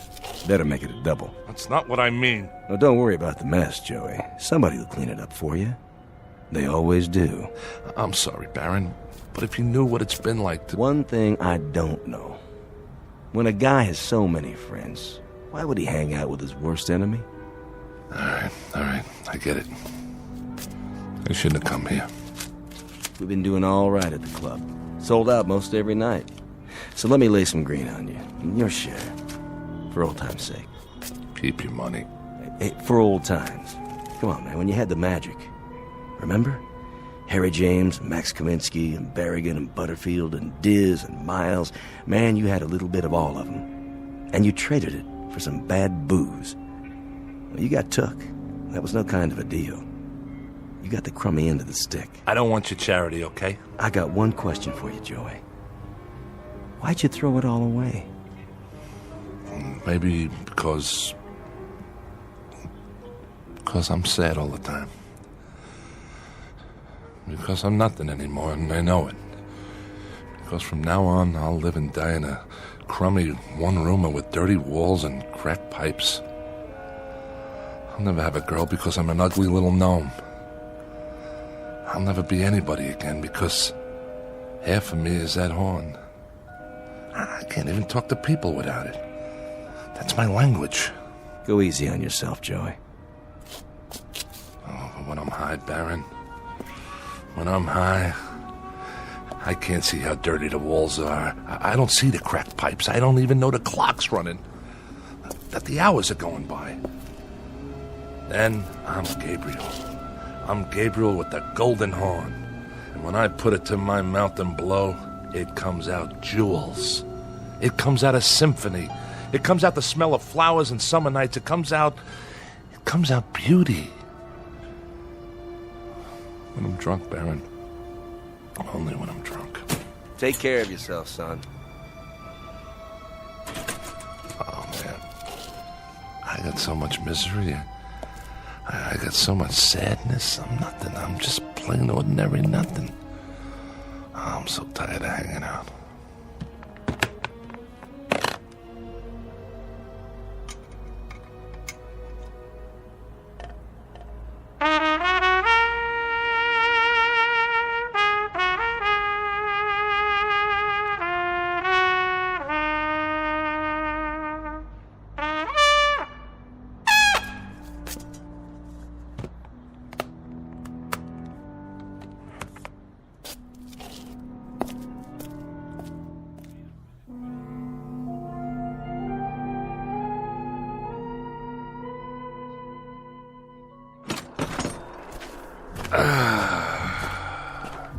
Smell that good old polluted city air.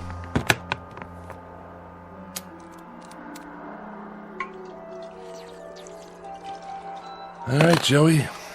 It's showtime.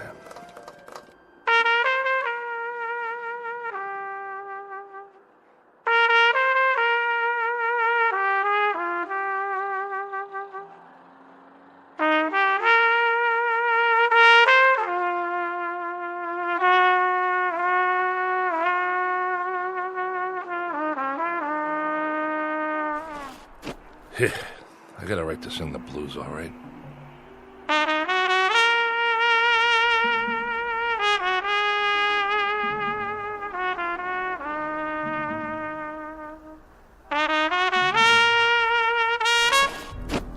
Don't stop. Who are you? Please, play some more.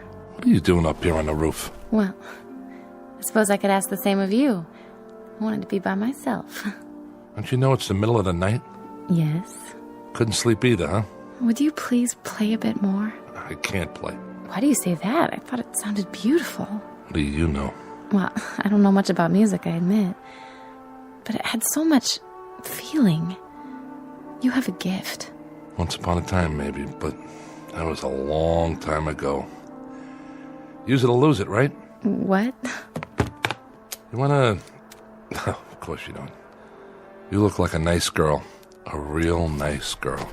You haven't answered my question. What is this, a quiz show? Why can't you play? I just can't. Got it? Is it because that bottle's empty? Not yet, it's not. You want to know why? Okay.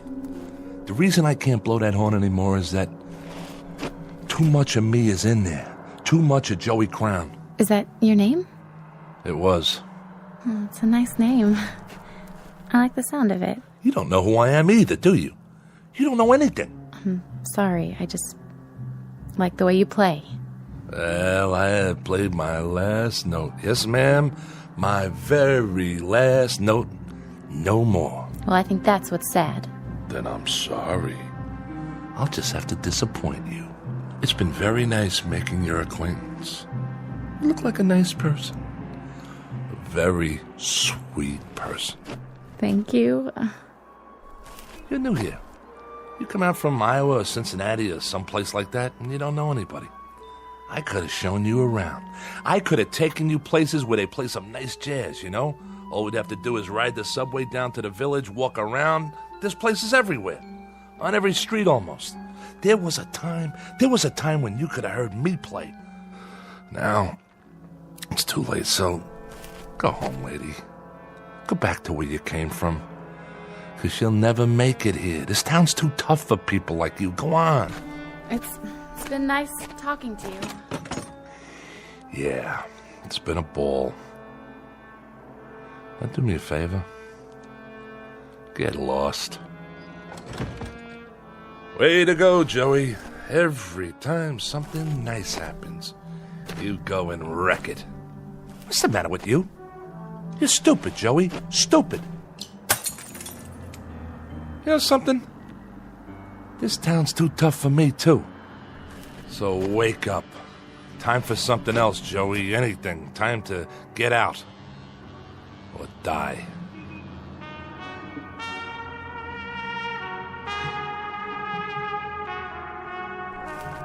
Oh. Wait a minute. The heck is that? Nobody ever played that good, not even Joey Crown. Nobody on this earth.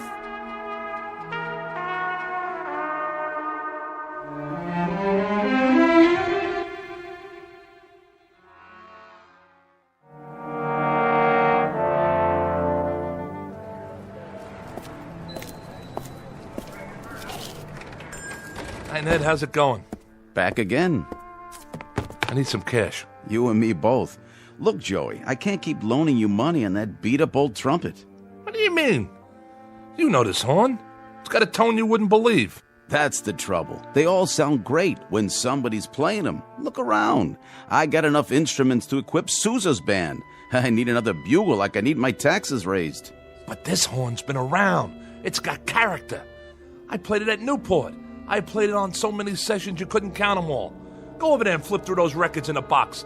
I bet you got 20, 30 albums I'm on. You name it, this is the horn, the same one. Trumpet is a trumpet, Joey.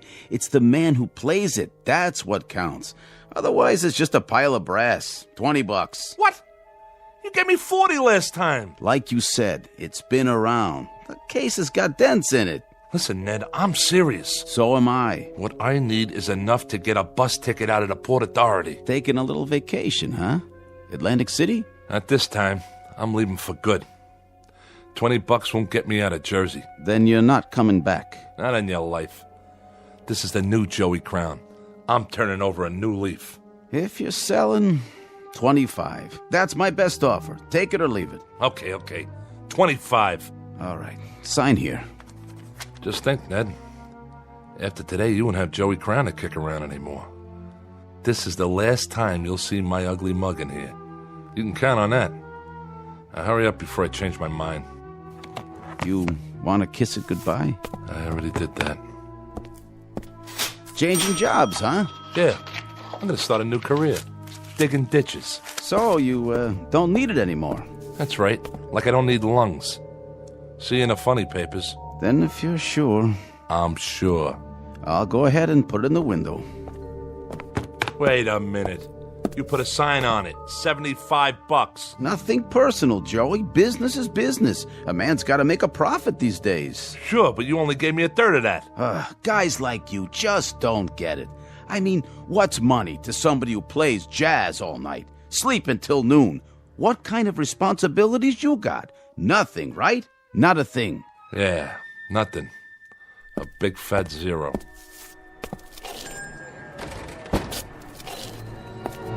Hey, mister, watch where you're going. Get out of my way.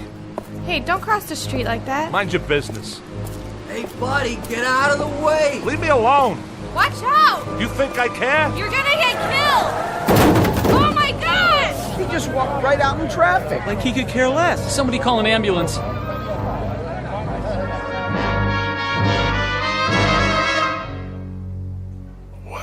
What? Stand back, folks. The paramedics are on their way. Oh, I'm sorry about that, officer. I don't know what happened, but I can assure you I'm not what you'd call drunk. He's not breathing. Give the policeman room. No rush on that ambulance. He's gone. What are you talking about? I'm not going anywhere. I'm right here. There was this big truck that went by, and man, let me tell you, it gave me a kiss. I don't see it now, but I'm not drunk. You can ask Officer Flaherty. This is his beat, and he'll vouch for me. I'm not the kind of guy who goes around walking on red lights. Okay, folks, party's over. What is going on? I'm okay, I tell you. Something like that, it shakes a guy up. I need a smoke. Hey, man, you got a match? What's the matter, you can't hear me? I'm not a bum. I just want a light, that's all. Excuse me, buddy. You wouldn't happen to have a light, would you? Hey, fella, do you have a... Some town, all right. Real friendly. I gotta sit down someplace. Step right in, folks. First show starts in 10 minutes.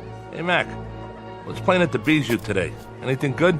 Tickets, please. I asked you a question. What's the movie? Everybody inside. Snack bar straight ahead, seating to the left and right. Okay, I'm buying a ticket, see? I'm no freeloader. You want to sell me a ticket, miss? I got money. Hey, where's the girl that always works here?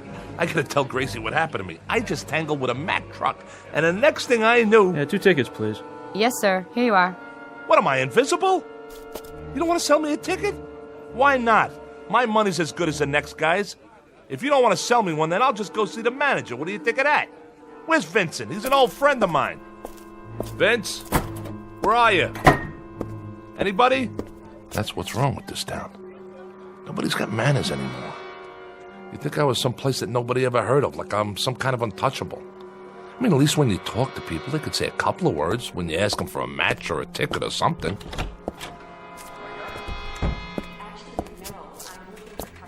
What's the name of this flick anyway? Really Scary Stories.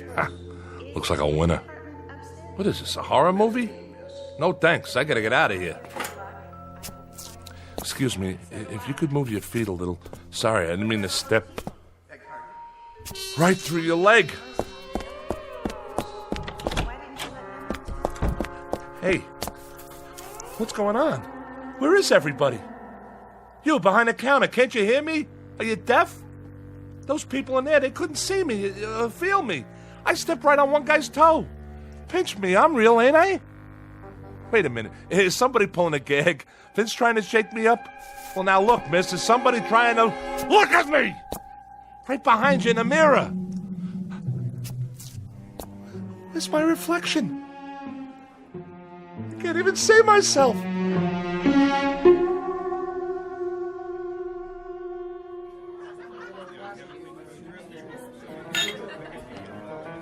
So, I'm dead. Can you beat that? I'm DOA. Just plain old deceased. 2 margaritas, Nick. Coming right up. And another round for table number 2. You got it. Could you pour one for me while you're at it? Guess not. How does that go?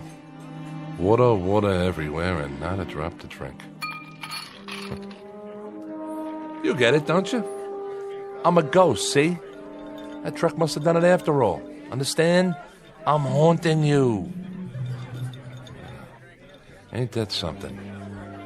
At last, for the first time in the short, miserable life of Joey Crown, he was finally successful at something. Hey, Nick. Hey, how you doing, Mr. D? Yeah, how about a Manhattan transfer? No ice. You got it. Nick, huh? Charlie must be off. Of course, if he was here, he couldn't hear me either. None of you can hear me. And nobody can see me. I used to come in here a lot. I don't recognize any of you people. And you wouldn't have noticed me. I mean, I'm not the kind of guy anybody'd notice. Guess I'm kind of like a little blob or something. But Charlie used to give me a little drink now and then on the house. He was a real nice guy. You know what he did one time? You know what he did? He went out and got an old Buddy Rich record from way back when I was playing with him. And on the record, there's this long solo with me on the horn. And Charlie goes and orders it like a big surprise for me and puts it on the jukebox. Oh, would you believe it? Nice thing for old Charlie to do. When I was still alive. Thanks, Nick. My pleasure, Dollface. Funny thing, though.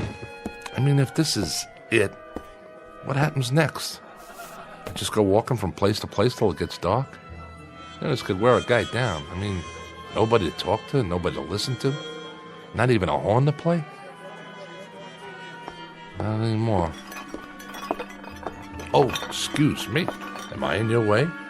Not that you care, huh? You can walk right through me, because I'm just a ghost. Plain old nothing little man and a plain old nothing little ghost.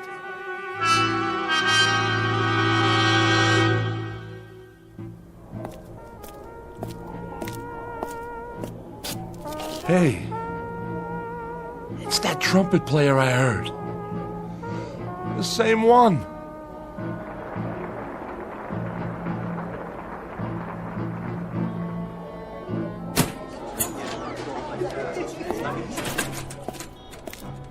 You're good. real good. Thanks. I mean it. The tone's so clean and pure. You got some chops. Who's Baron? Oh, he took the night off. I see. Wait a minute.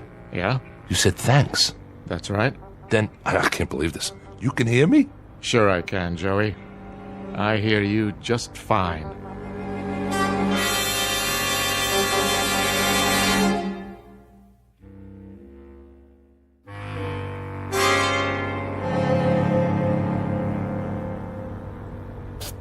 You really hear me? I hear you. You see me? Very clearly. Ah, I get it. Are you a ghost too? Not really. I am. I stepped in front of a large vehicle this morning. Is that right? It ain't good for the health, believe me. I'll bet it's not. Say, if you don't mind my asking, who have you played with before? Before what? Before now. What bands? Oh, I've played all over. Yeah, but with who? Dizzy? Miles? Those were great hornmen. They sure were. Did you study at Juilliard, Berkeley? I guess you might say I picked it up on the fly. Here and there. You sure got a great trumpet. The way it shines. Custom made, huh? You want to try it out, Joey? Yeah. Yeah, I'd like to. You mind? Whatever you like. Joey. You call me Joey. Joey Crown. That's the name, isn't it? Yeah. But we ain't never been introduced. Not formally. But I know who you are. You play a nice trumpet. I know. I'm an expert on trumpets. You ain't no slouch on it, that's for sure. Go ahead.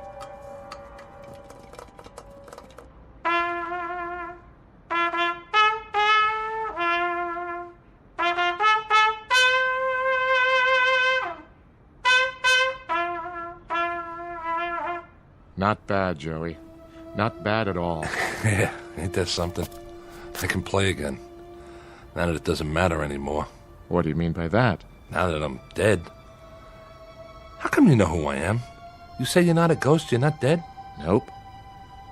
And neither are you, Joey. I'm not? By no means. But what about that truck? What about it? And what about the people in the bar, in the movie theater, the girl in the ticket booth, the people in the street? Oh, them. Well, you see, they are dead. But that doesn't make sense. How? They're the ghosts, Joey. They just don't know it. Huh? You're losing me. Sometimes, to make it easier, we have to work it that way. We let them go on in a life that they're familiar with, and they never know for a long while.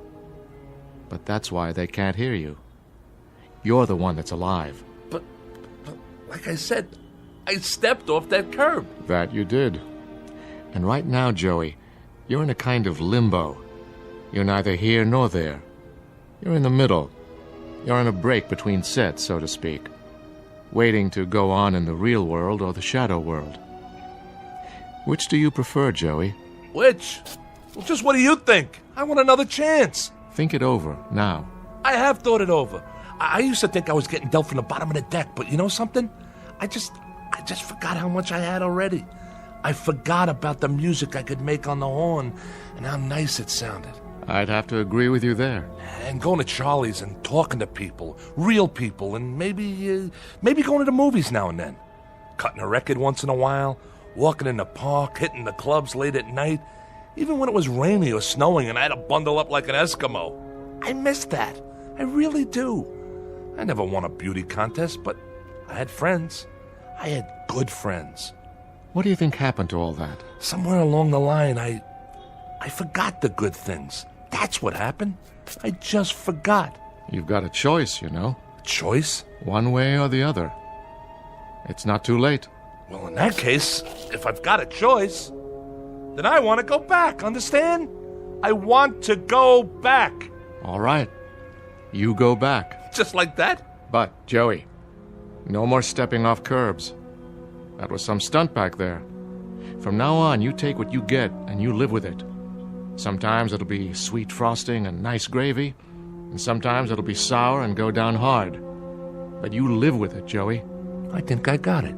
Guess I better take my trumpet back. Oh, yeah, sure, yeah. That's a nice talent you've got. You really think so? To make music, to move people, to make them laugh and make them cry, to make them tap their feet and want to dance. That's an exceptional talent, Joey. Don't waste it. See you around. Hey, Hey, mister. What is it, Joey? I didn't get your name. How's that? I didn't get your name. My name? Call me Gabe. Gabe? Gabe. Short for Gabriel. Goodbye, Joey. Gabriel.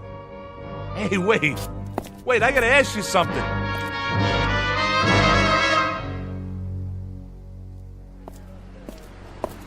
Hey, mister, watch where you're going. Get out of my way.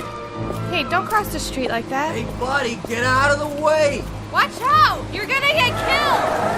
Oh my god! He just walked right out in traffic. Like he could care less. Somebody call an ambulance. Wait, he's breathing. I'm all right. Just let me get up. You okay, pal? I think so. Let me help you up there. Oh, you know you shouldn't ought to do that. Stepping off the curb like that. It's lucky I just grazed you. Don't worry about it. No harm done. He's all right. Oh, thank God. He could have been killed. Well, look. I am 14 years without an accident. That right? I'd be obliged if, well, you know, no insurance companies, no doctors, nothing like that. So, how much do you want? For what? To keep this just between us. Name your price. My price? Oh, let's see now. You got, let me see, $75? That all? Sure, I got that much. I got more if you want. 75 will do. Okay, 50, 60, 75. Here you go, pal. Good luck to you. I gotta go now. Well, what do you know about that?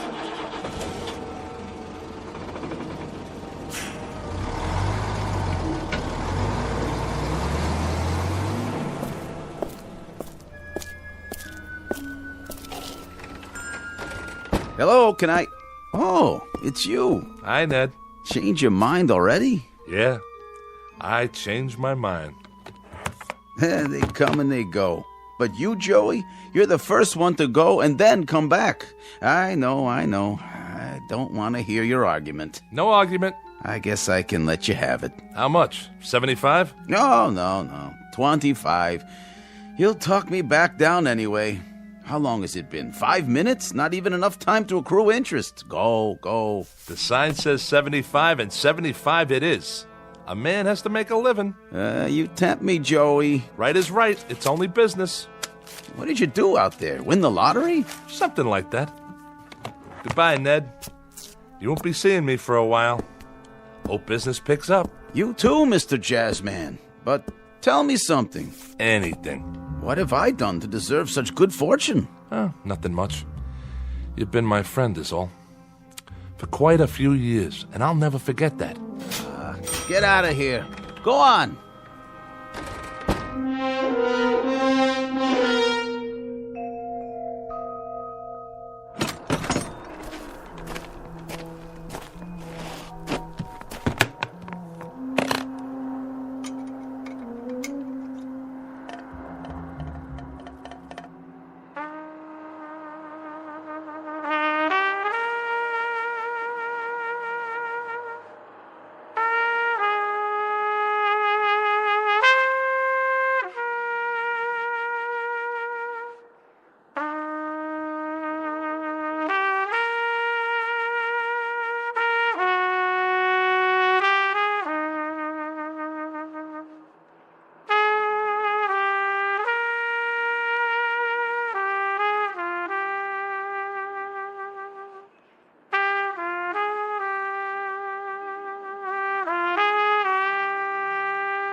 You play beautifully. What? Oh, hi. Hi there. I mean it, you know. Thank you. I gave it up this morning. And I'm taking it back. Me and the bugle, till death do us part. I'm glad you changed your mind. So am I, you don't know. Still can't sleep, huh? I'm not used to the city. All the noise. I know. Like a regular symphony, isn't it? I guess so. I've never been to New York before. I just moved in. Yeah? You'll get used to it. It's an okay building. Better than the other ones I've lived in. Sometimes you have to bang on a radiator to get the heat going. Why do you do that? Why? Because the super hears you and then he fixes it. If he doesn't, just let me know. I'll talk to him for you. Name's Joey, by the way. Joey Crown. I know. How? You told me before. Oh, yeah. Listen, I'm sorry for that stuff I said. Don't be. My name's Nan. Pleased to meet you, Nan. I was hoping you'd come back. You are? You're the most interesting person I've met in New York. Yeah, sure. There's a lot of guys around here. Most of them ain't little apes like me. I mean it. The most interesting. And the nicest. I love your music. Honest? Honest. Will you play some more, Joey? Sure, I'll play some more. I'll play whatever you like, for as long as you like. What's your favorite song? I don't think I have one. Well, I know a couple you might like. Well, that would be nice. You know, you might get to like it here. It's not a bad town. I'm sure it isn't. Maybe you could show me some of it, Joey. If you have time. Me? Oh, I got time, all right. I got nothing but time from now on. I'll show you everything. The Battery, Central Park, the Village. I'll show you 52nd Street, and we'll hear some good jazz. I mean good. I'll take you to Charlie's. You'll like Charlie's. It's a great place. And you know what? You're not going to believe this, but he's got a record of mine when I was playing with one of the big bands. At least I think he still has it. If he doesn't, there's a little pawn shop I know that has all kinds of records in back, and we can pick up a copy and bring it home and listen to it.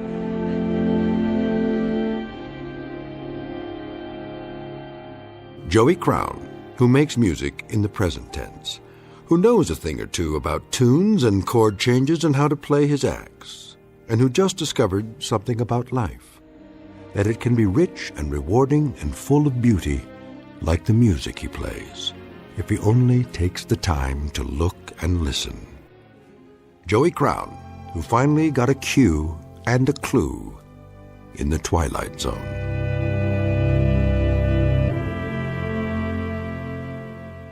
More from the Twilight Zone after this. Hi, this is Carl Amari, producer of the Twilight Zone radio dramas. I'd like to take a moment to tell you about our official website at twilightzoneradio.com, where you'll get the latest news and information on these Twilight Zone radio dramas. Plus, at twilightzoneradio.com, you can digitally download 3 free episodes or any of our episodes for only $1.95 each. In this age of ever-changing technology, we've decided to make these episodes instantly available to you by making the Twilight Zone radio dramas a digital download-only series. This means that this series will no longer be offered on CD. The CD collections at our website are now being offered, while supplies last, at buy one, get one free. So be sure to get your favorites before they're sold out. Be sure to visit us often, and I'll see you in the zone.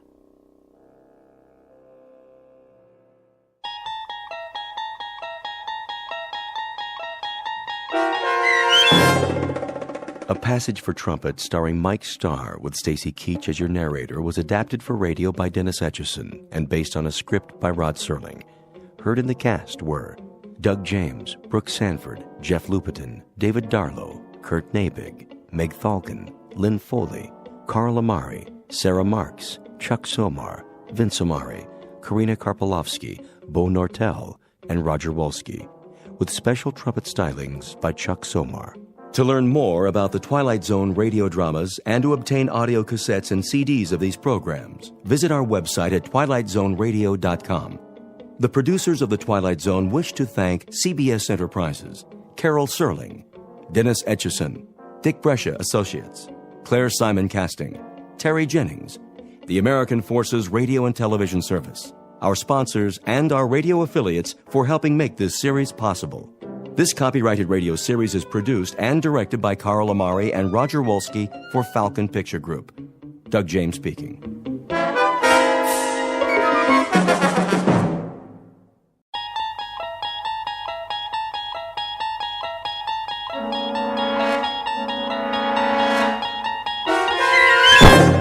You're traveling through another dimension. A dimension not only of sight and sound, but of mind. A journey into a wondrous land whose boundaries are those of imagination. Your next stop, The Twilight Zone.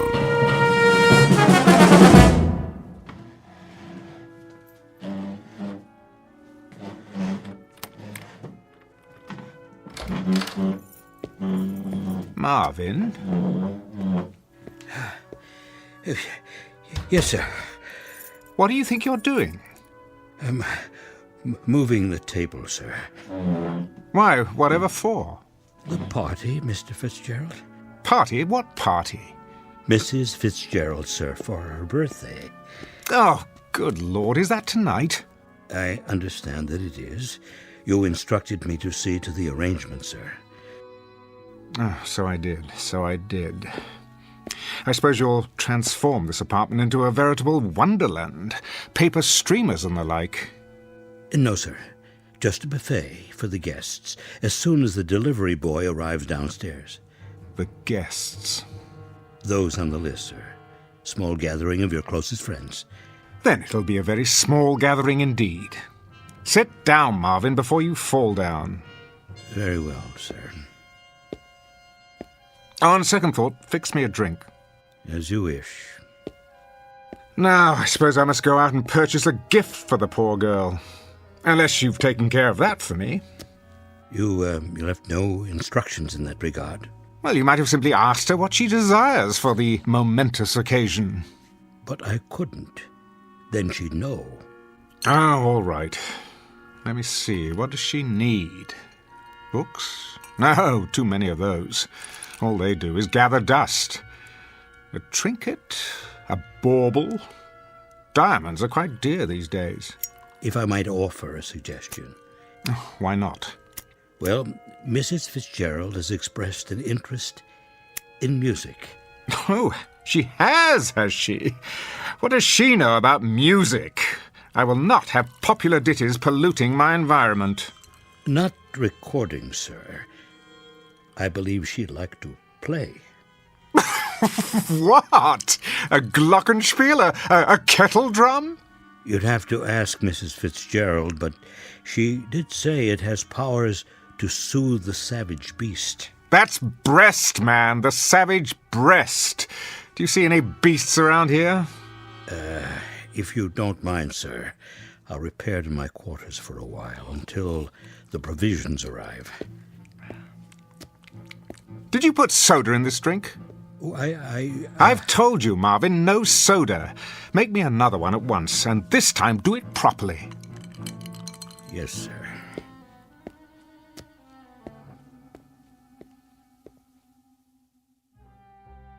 Mr. Fitzgerald Fortune, theater critic and cynic at large, on the day of his wife's birthday. If he knew what's in store for him, however, he would make it a point not to attend. Because before the party is over, an extraordinary instrument will play what might be called those old piano roll blues, an opening night that could only happen in the Twilight Zone. And now, The Twilight Zone and our story, A Piano in the House, starring Michael York with Stacy Keach as your narrator.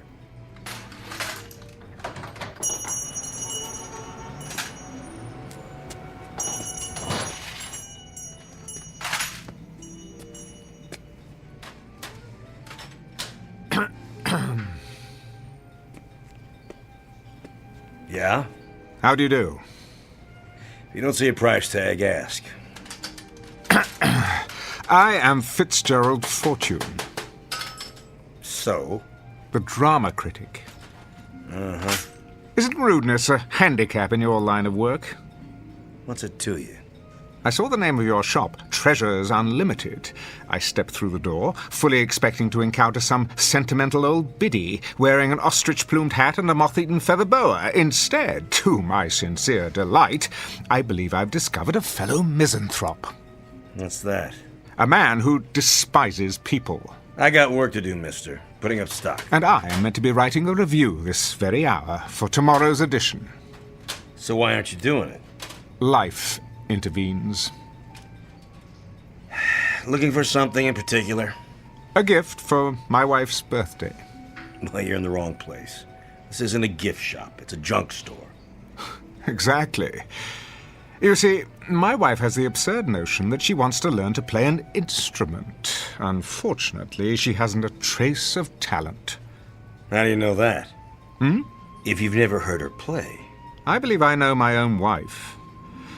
However, I've hit upon a rather droll solution to her dilemma. Do you have, by any chance, one of those old-fashioned pianos that plays itself? A player piano?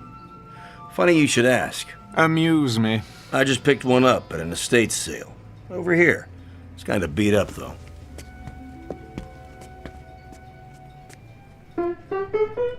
Splendid. Needs a good tuning. Nonsense.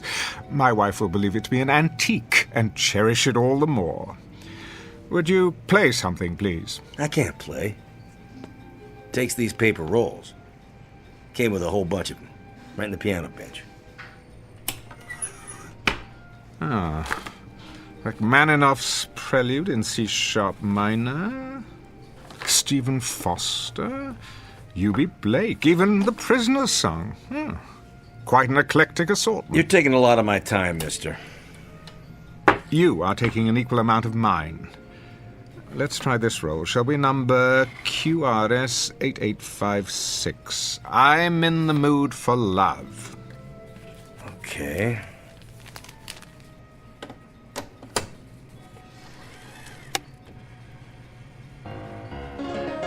There we go.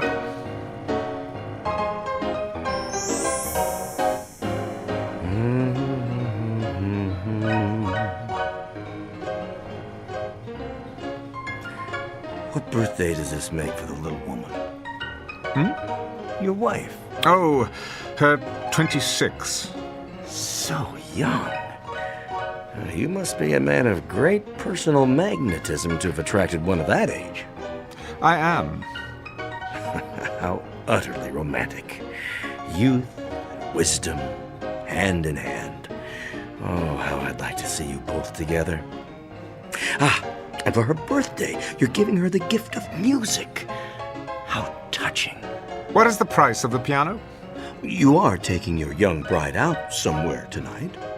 A quiet nook, where you can be lost together in the midst of this great city, looking into each other's eyes. How much? Where's the tag? And worth every penny. A bit of restoration to take care of the finish. The mechanism still works, so since it's a birthday present, let's say, take 20% off that. No, make it 40. Forget the sales tax. Done. I shall require delivery before 6 o'clock this evening. The address is on my check. Certainly. I wouldn't want a lady to be disappointed on her birthday. How remarkable. And what's that? Are you aware of how susceptible you are? I am? To the power of music. Isn't everyone? To some degree, I suppose.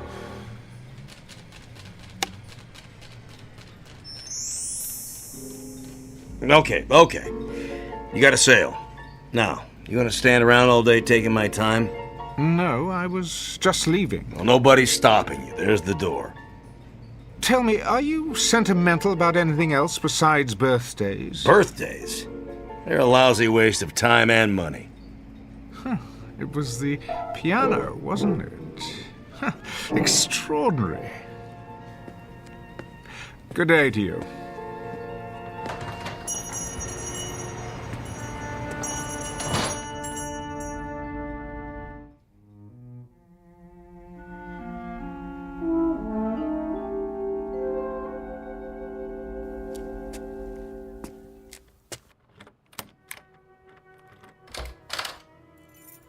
Marvin?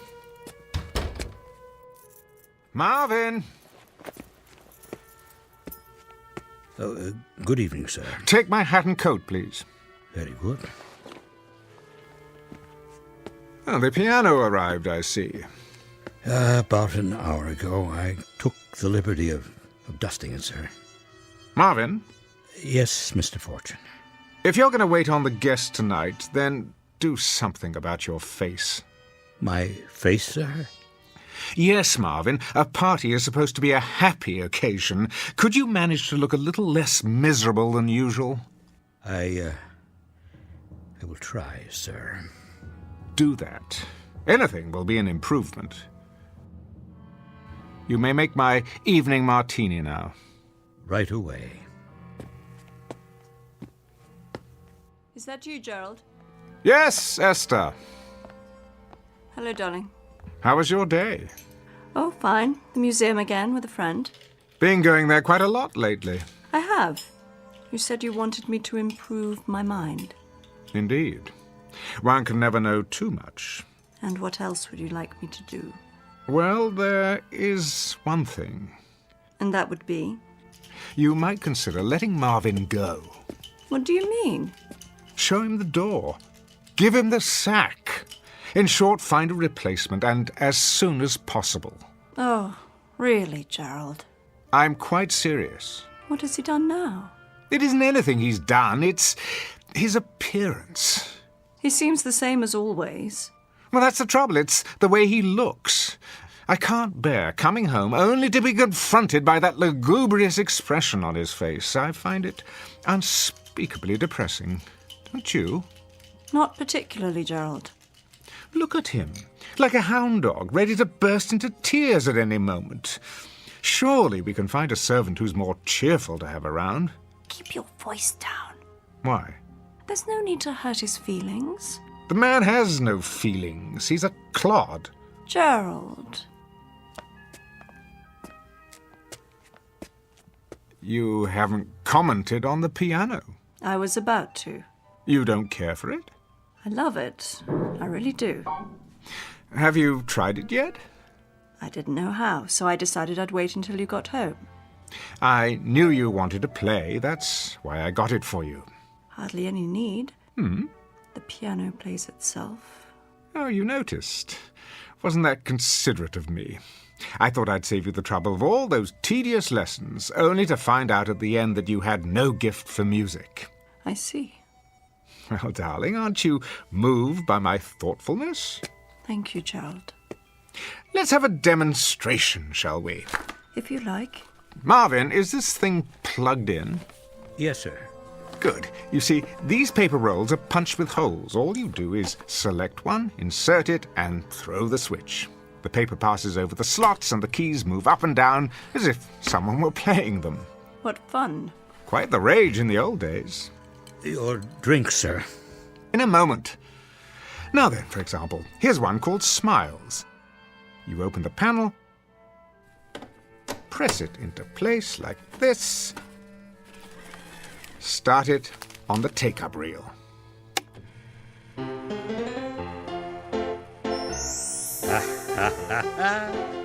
Yeah, they don't write them like that anymore.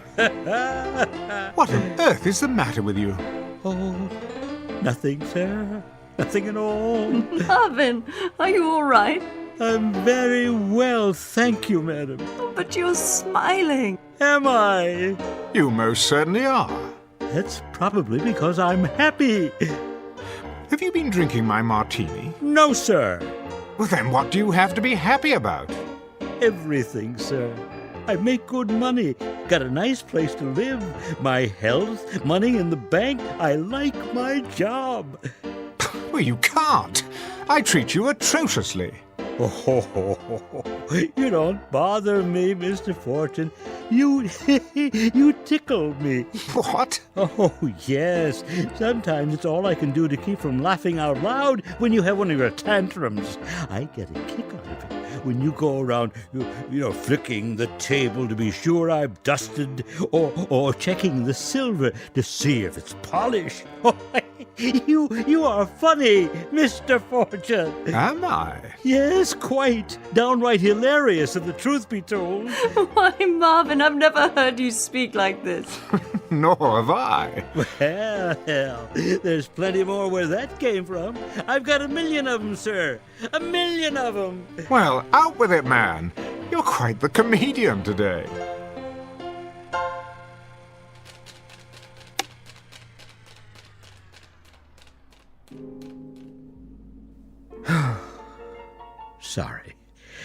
Sorry if I spoke out of place, sir. Well, on the contrary, Marvin, I'm glad you did. Will there be anything else, sir? Not at the moment. You may go now. Very good, sir. What a strange thing to happen. Wasn't it, though? An odd moment for us all. Most definitely. Who'd have thought that behind that gloomy exterior the man was concealing a sunny nature? I can't imagine how it happened. I believe I can. I'd say it was because of something extraordinary that has come into our lives. Something absolutely extraordinary. So, what really happened, Gerald? Marvin behaved so strangely a moment ago, and then he stopped, suddenly. Well, perhaps it's not so strange after all. I've always believed that we have two faces, the one we wear and the one we keep hidden underneath. The problem has been to find some method of revealing that hidden face. I suppose it helps if you know what particular hidden face you're looking for.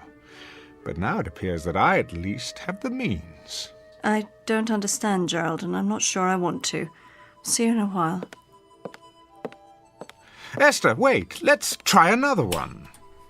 I have to get ready. No, not yet. Let's play something a bit more intense. Some other time. Bear with me, Esther. An experiment, if you will.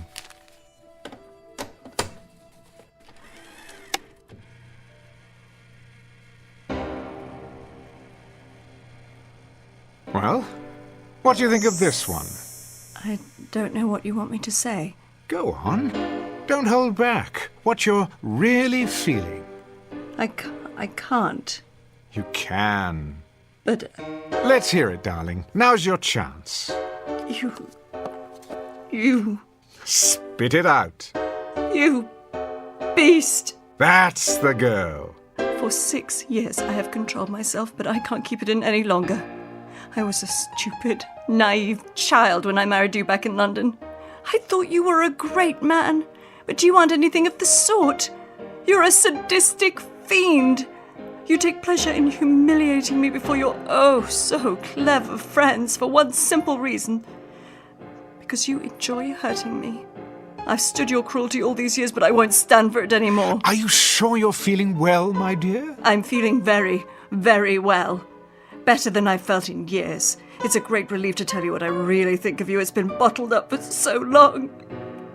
Go on, please. I'm listening. I thought you needed me. I thought you needed my love, but you don't. All you need is to have someone around to bully and torture whenever you feel like it.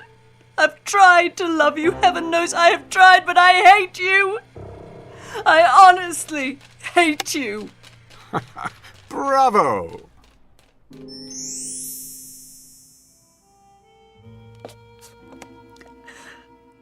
I'm terribly sorry. May I congratulate you on a remarkable performance. Had it been on stage, my dear, I would have given you a superlative review. I don't know what possessed me. I do. That was your hidden face. I've suspected for years that beneath your unemotional facade, you were an hysterical little girl, and I was right. But how? Haven't you seen what's in the record shops these days? There is music for every conceivable occasion. Music for a rainy day, music for a romantic dinner, music to read by, music to dance by, music to dream by, music to do everything under the sun by.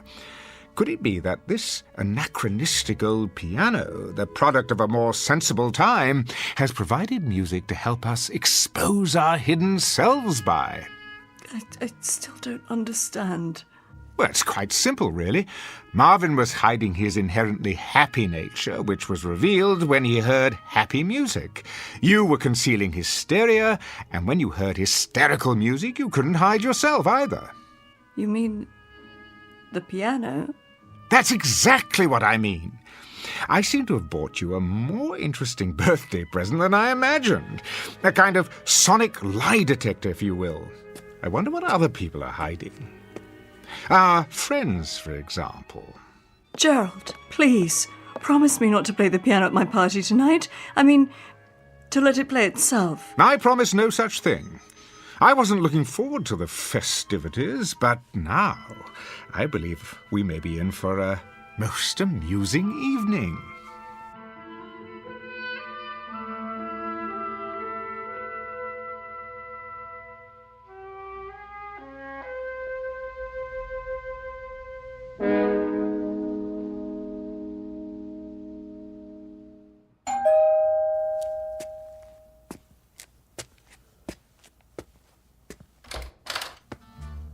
Good evening, Marvin. Good evening, sir. Won't you come in? Craig, how nice to see you. Marvin, take Mr. Walker's coat. Yes, sir. I'm truly pleased that you could join us. You're unusually cordial tonight. That isn't a smile you're wearing, is it? I brought it out of storage in honor of Esther's birthday. I trust you've done the same. Not I. Smiling isn't among my plans for the evening. Drink? But of course. Oh, I'll make it for you. Marvin takes forever. I'm delighted to hear that you share my distaste for birthdays. Birthdays, anniversaries, and certain holidays I overlook whenever possible. They imply some degree of human involvement, the sort of thing I'd rather avoid. Is that true? I've been given to understand that you're something of a ladies' man, quite thickly involved, in fact. You've been misinformed. Have I? I'm much too selfish to fall in love. And you're miserable. Admit it. Not in the least. I value the peace and quiet of my bachelor's existence. It lets me write my plays without interference from anyone. How is the new play, by the way? Brilliant. Unfortunately, you'll never have the opportunity of panning it, as you have my other plays. No? Why not? It won't likely be performed anytime soon. I thought you said it was brilliant. Oh, it is. But I'm locking it away with orders that it not be produced until after my death. You see, it concerns a romantic triangle, and the three principals are rather well known. That shouldn't matter. Not if it's a good play. I'd rather not hurt anyone. I'm old-fashioned that way. Ridiculous. A great play is worth any amount of pain to any number of people, least of all three. Not these three. Sorry, old man, my mind's made up. Well, I'm sure you'll do as you see fit, as usual, regardless of anyone's opinion. For better or worse, I'm afraid. Where's your better half, by the way? Still at the makeup table, trying to obliterate the last few years of her life with powder and paint. Come, I'll show you a toy I found for her.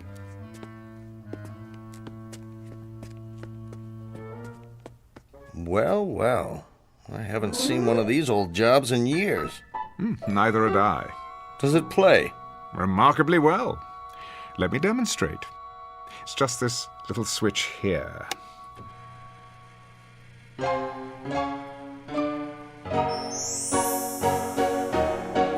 that something?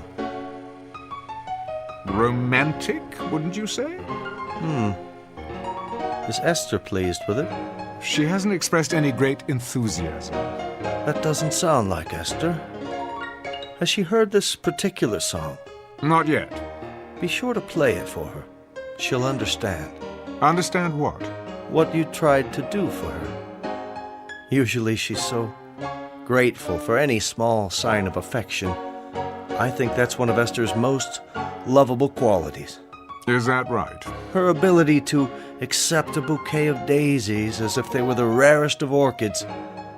I remember once I gave her a small turquoise ring. It didn't cost much. You gave her a ring? Yes. She accepted it as if it were the Hope Diamond. Turquoise ring? Oh, yes. She came home from a trip with it. She'd been to Mexico City. But I seem to remember that she went alone. What? Oh, she did.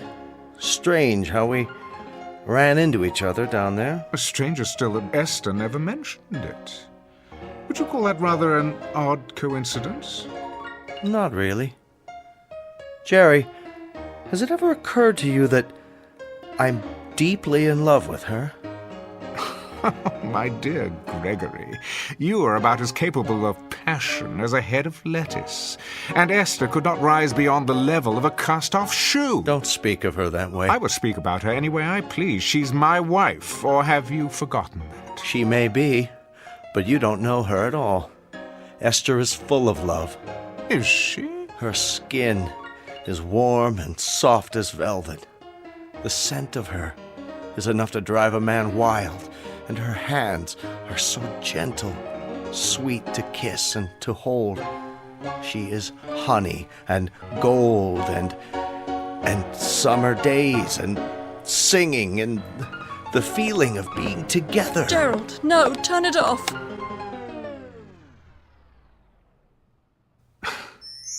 I'm sorry you did that, Esther. I don't know when I've been so entertained. And you, Greg, why would you say such things? Sorry, Esther, I don't know what came over me. It's just as well. I never enjoyed deceiving you, Gerald. My dear, you are incapable of deceiving me. I've known for years your capacity for doing any number of sordid little things. The only revelation tonight has been the specific details of an unsavory affair. I'd better leave. Oh, don't be a schoolboy. We're in for a grand time this evening. Our other guests are arriving. Before I welcome them, Esther, may I wish you a happy birthday? I hope that your next 40 years will be equally rewarding. What are you up to? Why, nothing, dear. Simply being the perfect host. I'll get it, sir. Don't bother, Marvin. I prefer to do the honors myself. Jerry, please don't play the piano again tonight. It's not something to fool around with. I'm not fooling around with it, Esther. I'm using it with deadly accuracy. Hi there, Jerry. What happened to Marvin? Here, Miss Moore. Good evening. Marge, dear, do come in. Marvin will take your wrap. Well, don't just stand there, Gerald, devouring me with your eyes. I know what's on your mind. Oh, kiss me, you fool. Like this? Oh, that's better.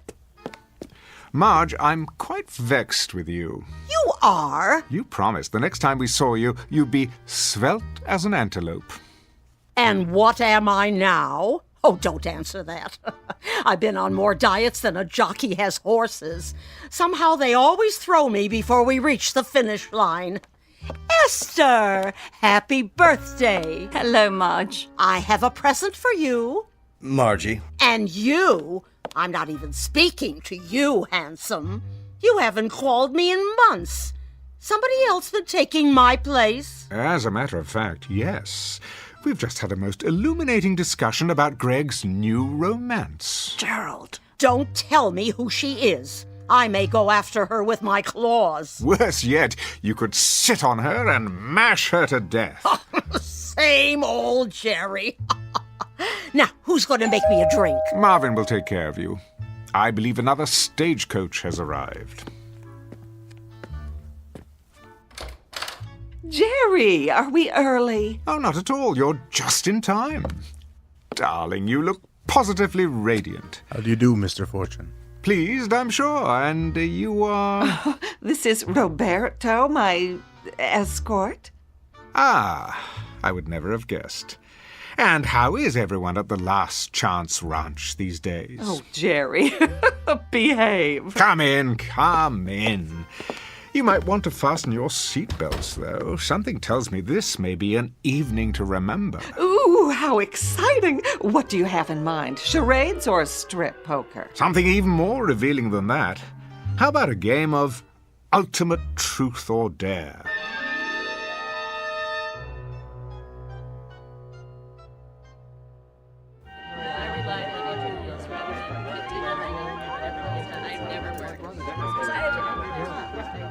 Pick up the empty glasses, will you, Marvin? Yes, sir. Everyone, let me have your attention, please. What's he got in mind? Over here, by the piano. Some sort of surprise. That's it. Take whatever chair you like. If there aren't enough seats, the floor will do. This should be fun. Don't worry, it's quite clean. Oh, not for me, thanks. I'd never be able to get up. Now then, the hour has arrived for fun and games. Well, about time.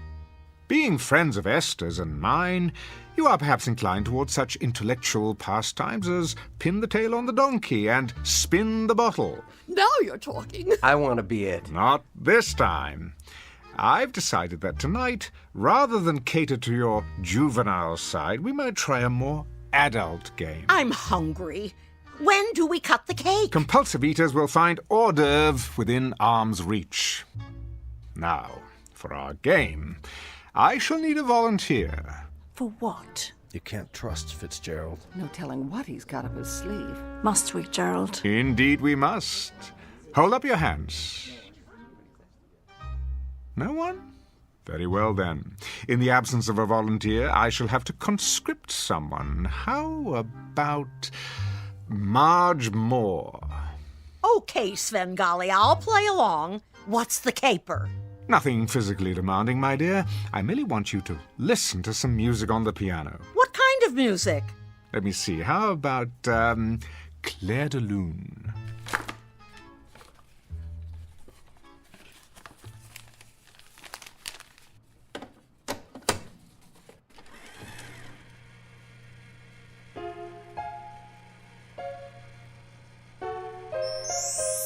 Isn't that beautiful? Look at her.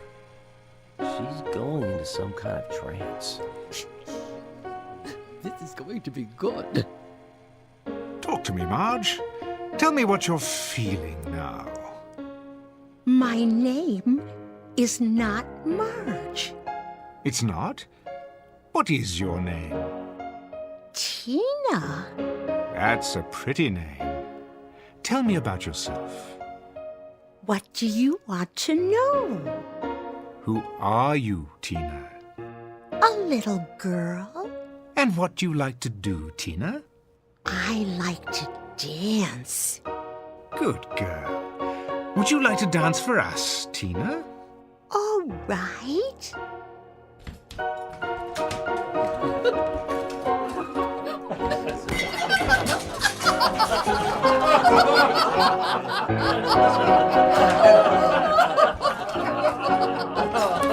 Shh! Thank you, Tina. You may stop dancing now. That was fun. Tell me, do you always dance? Only when I'm Tina. And who are you the rest of the time? Might it be Marge? Sometimes I pretend I'm a snowflake. Really? White and tiny and perfectly formed. I float on the air of a pale blue moonlit night. I am never lonely. I am beautiful and I am loved. I see a man with his hand outstretched to receive me. A very handsome man. He sees me and knows that I am beautiful. I drift down until I reach his hand. I am enclosed in warmth. I melt with love.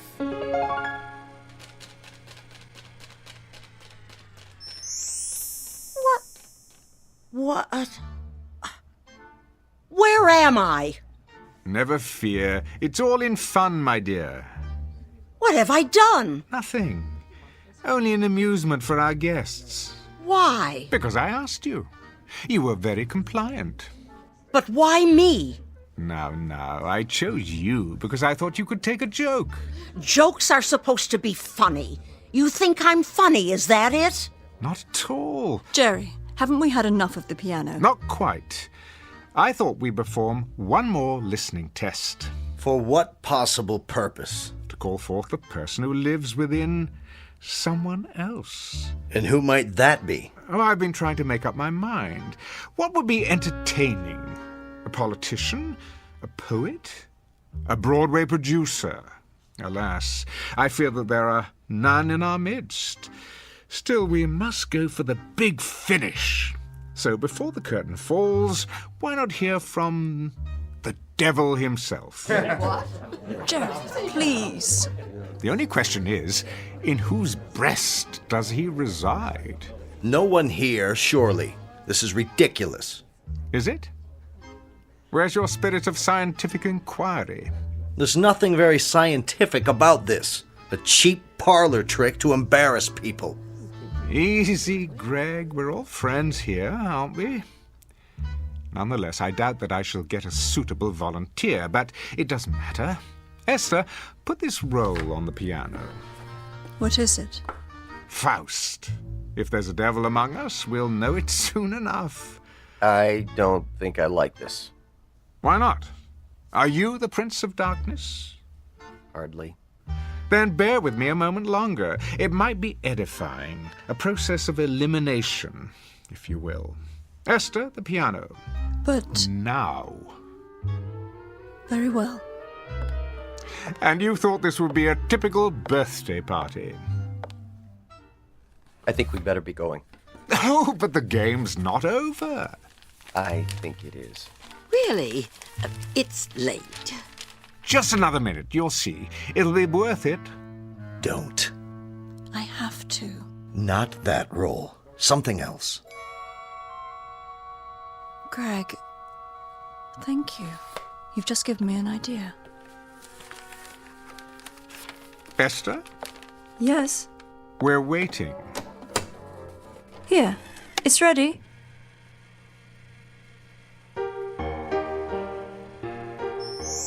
That's not Faust. What is it? Brahms, I think. Yes, his lullaby. That's not what he asked for. Gerald, I seem to have made a mistake. Will this one do? Gerald? Gerald, can you hear me? What's good for the goose, I always say. Speak to us, devil. Go on, out with it. I am afraid. Do tell. And what are you afraid of, devil? I'm afraid of the dark. You're no devil. Listen to your voice. You're a frightened little kid. That's supposed to be a secret. It is, huh? Do you have another secret? Go on, tell us all your secrets, Jerry. This moment will never come again. For once, you're center stage. You have an audience in the palm of your hand. Yes, Jerry. Tell us. I'm afraid of you all. Afraid of people. But why? Who are you? Really? A small boy. I've stayed hidden away inside, but now I can't hide anymore. And what do you like to do, little boy? Hurt people. I can't stop from doing it. It's all I like to do. Why am I not surprised? Did you know, I envy you, Marge. I'm too afraid to embrace the world as you do. And in my envy, the boy tries to hurt you. Who else do you envy? Greg, are you here? Yes. I've tried to hurt you, too. I've given bad reviews to your plays when I should have given praise. I've coveted your talent because I had none of my own, and so I hurt you in every way I could. For once, I have to agree with you. I think we'd better go. I think that's a good idea. Thank you all for coming. Yes. I'll call you. Take care, Esther. We love you. I'm sorry you had to see this. Good luck. Esther, I've hurt you most of all. You came to me with love, but I couldn't accept it because it frightened me. I never learned how to return love except as a child does, with shrieks and blows and indifference. It must have been very, very difficult for you. Good night, Esther. Call me if you need me. But I do. Wait. Where are you all going? I don't want you to leave. Come back. Esther, come with me now. Will you do that? Yes. Yes, I will. Let me get my coat and purse. Don't leave me. If you do, I'm going to be very, very naughty. Ready? I'm ready. No! No, please! They were laughing. I'm sure of it. Nobody laughs at me. I'll show them. I'll show them all. See, I'm being bad. Very, very bad. Stop that hideous music. Make it stop!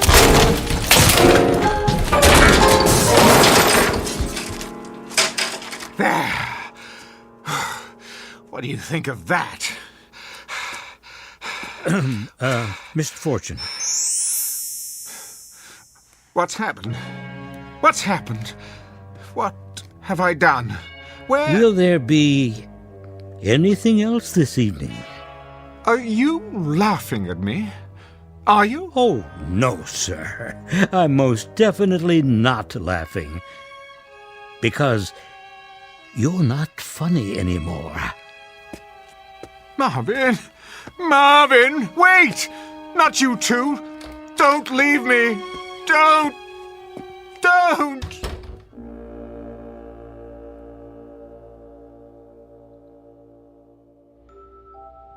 Mr. Fitzgerald Fortune, critic, man about town, and cynic at large, whose wit shows no mercy at all for those who cross his path, which means the rest of the world. A man who went searching for a hidden cast of characters and instead found what is concealed within himself. As the house lights dim just off the Great White Way at an empty theater in the Twilight Zone.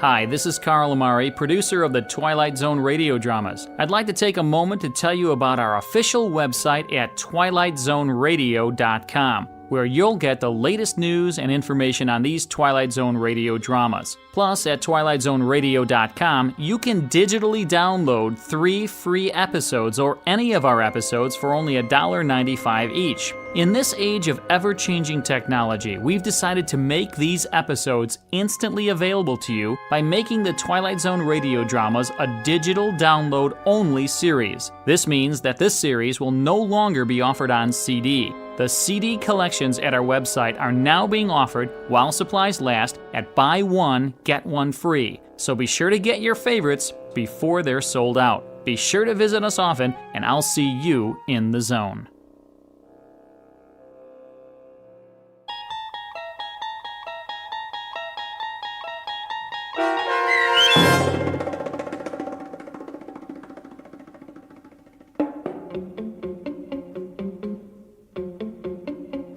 A Piano in the House, starring Michael York, with Stacy Keach as your narrator, was adapted for radio by Dennis Etchison and written for The Twilight Zone by Earl Hamner Jr. Heard in the cast were Sarah Wellington, Christian Stolte, Renee Matthews, Doug James, Herb Graham, Meg Thalken, Rosalind Alexander, Rick Vargas, and Kurt Nabig. The producers of The Twilight Zone wish to thank CBS Enterprises and the Rod Serling Estate for making this series possible. This copyrighted radio series is produced and directed by Carl Amari for Falcon Picture Group. Sound design and custom Foley effects for The Twilight Zone by Cerny American creatives Bob Benson, Craig Lee, Michael Slaybach, and Matt Sorrow. To learn more about the Twilight Zone radio dramas and to contact us, visit our official website at twilightzoneradio.com. Doug James speaking.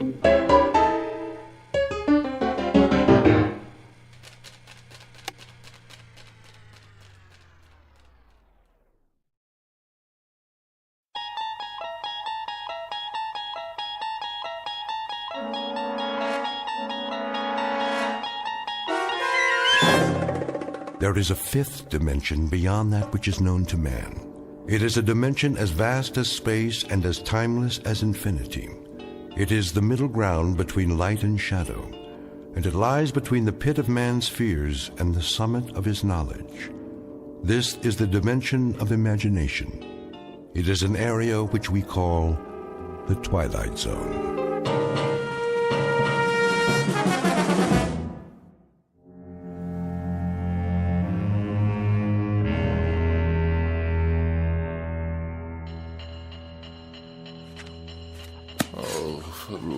What's the matter, dear? Don't you hear it? Of course I hear it, Walter. It's that nice janitor fixing the pipes. Why don't you go on reading your book until he's finished? And when, pray tell, might that be? I'm sure it won't be much longer. Then the radiator will get just as hot as you want it. Isn't that what you told him? Yes, I know what I told him, but why does he have to make so much noise? I'm sure I couldn't say. The decibel level in this apartment is beyond human endurance. Well, I suppose it's what they have to do with steam heating, that sort of thing. What I really don't understand is how you can sit by, knitting away, oblivious to this assault. Did you see the new wool scarf I'm making? It should keep out absolutely all the drafts. While that infernal pounding goes on and on and on. Wait till you try it on. I picked out your favorite colors. It's much thicker than the other ones. If I live that long. You wanted more heat, that's what you said. Well, now you'll have it and then some. Yes, I did. I certainly did say that. Won't that be nice? Hope springs eternal. The question is, at what price? Are you sure you're comfortable, darling? What? Oh, certainly. I'm just comfy, cozy. I'll fluff up the pillows. Did you take your aspirin? I'm on the verge of being hospitalized for pneumonia. Oh, now, really? It's not that bad. That ape of a janitor out there is smashing my brain and ruining my sleep. But you weren't sleeping. You're reading 5,000 Common Ailments and How to Treat Them. Is it an interesting book? First he tries to freeze me to death, and then he tries to destroy my brain. Shall I plug in the vaporizer? That helps sometimes. It doesn't help at all. If it did, I wouldn't be in this condition. Yes, dear. Well, I won't stand for it. Lie down, Walter. No, I will not lie down. How can I? If I'm to die, at least it's going to be in comfort and peace. You there, Mr. Ape!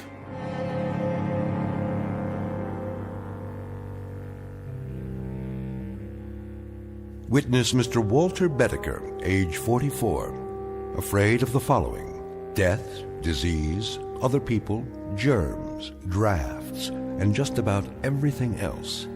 He has one interest in life, and that's Walter Bedecker. One preoccupation: the life and well-being of Walter Bedecker. One abiding concern about society: that if Walter Bedecker should happen to die, how will it survive without him? But there's one thing he hasn't asked himself yet, and it's simply this: what happens if, despite all his precautions, Walter Bedecker should happen to stumble, not into the grave, but into the Twilight Zone?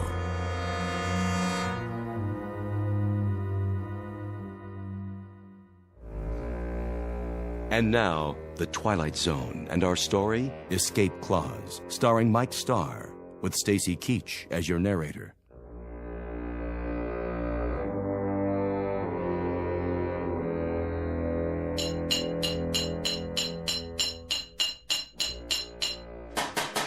I asked you a question. You want more heat, don't you? That's not the answer, so I'll ask you again. How much longer? Put it this way. In 20 minutes, it'll be about 105 in here. Hot enough to fry an egg. That good enough for you? 20 minutes, you say? After hour upon hour of your clanking around in my living room while I'm on my deathbed, I have to wait 20 minutes more?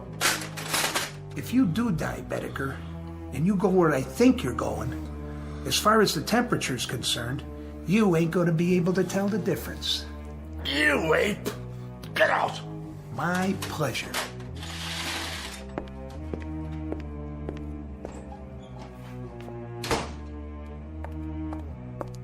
Are you all right, dear? Quick, Ethel, get the doctor. You mean again? There's a tightness in my chest. It must be my heart. Come back to the bed. Call him now. Tell him to hurry. I don't think I have much time.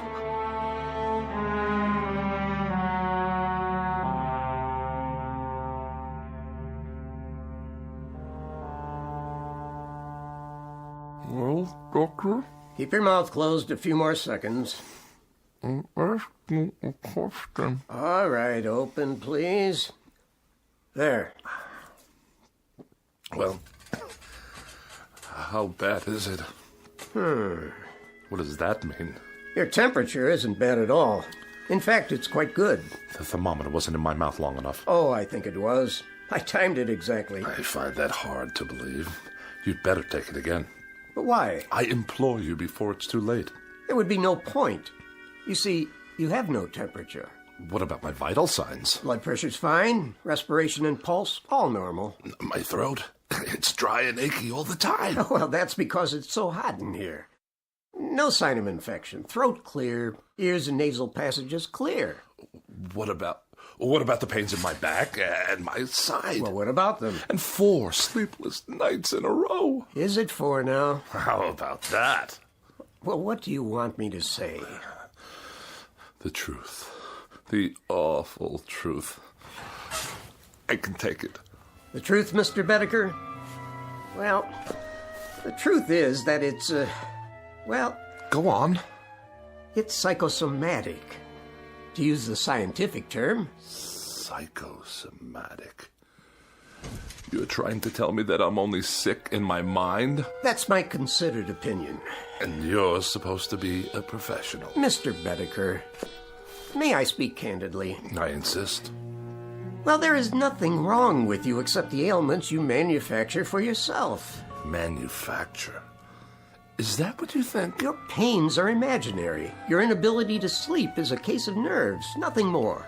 In short, Mr. Bedecker, you are a very healthy man. This man calls himself a doctor. 4 years pre-med, 4 years medical school, 2 years internship, 2 years residency. And what is he, I ask you, what is he? A quack. Doctor? Oh, hello, Mrs. Bedecker. What's the prognosis? Don't ask him.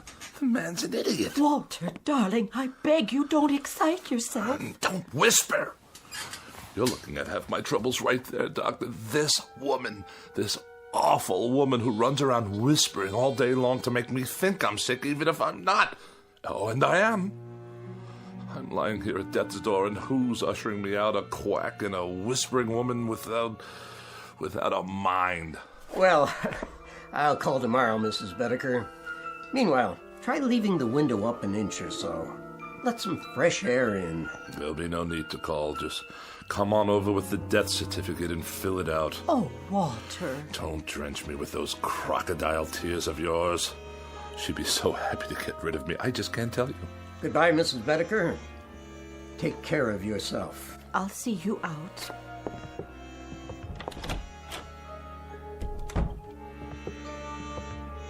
No need to show me the way. I know it by now. Doctor, how is he, really? Mrs. Bedecker, your husband is one of the healthiest patients I have. But he's sick most of the time. Is he? He won't let me air out the house. He says for every cubic foot of unfiltered air, there are 8,900,000 germs. Well, he's probably right. And he's just quit his job. The 5th job he's quit since the first of the year. He says they make him work in a draft. Well, I suppose I'm oversimplifying it when I say there's nothing wrong with him, because in a sense, there really is. This constant worrying about himself is an illness of a sort. Has he always been this frightened a man? Ever since I can remember. When he was courting me, he told me he was in the final stages of TB and only had a week to live. I only married him because I felt so sorry for him. Oh, I don't mean that was the only reason. I think I understand. Do you? You see, people change. Sometimes for the better and sometimes in ways that aren't entirely healthy. We all assign blame. Your husband is taking it out on those nearest him. It's not your fault. But it must be. He never stops complaining. The problem isn't physical. He's getting older, so he sits here spinning his wheels. He needs to get out, do things, prove he's still strong, that there's a place for him in the world. Oh, Doctor, I'll do what I can. I'm sure you will. You already have. It's up to him now. I'll give you a call tomorrow. I don't think it would be a bad idea if you took some vitamins yourself. You look run down, Mrs. Bedecker. I do? Just a little too pale. Ethel, there's a draft in the air, and I feel a coma coming on. Yes, darling, I'll be right in. Now, you remember about those vitamins. Promise? I promise. Here's a prescription. Get some of these items from the drugstore for yourself. Thank you, I will. You're very kind. Goodbye, Mrs. Bedecker. Goodbye. Did you say there's a draft? I did. From where? The window. But it's only open an inch. Freezing air blasting into the room. I'll close it for you. Do you know how many germs live in 1 cubic foot of air, Ethel? I think I do. 8,900,000, that's how many. I know you want me gone. Walter! Gone from your life, and that's why you leave windows open all over the place. But as a point of common human decency, couldn't you find a way to do it more subtly? The doctor said you needed air. He said it was stuffy in here.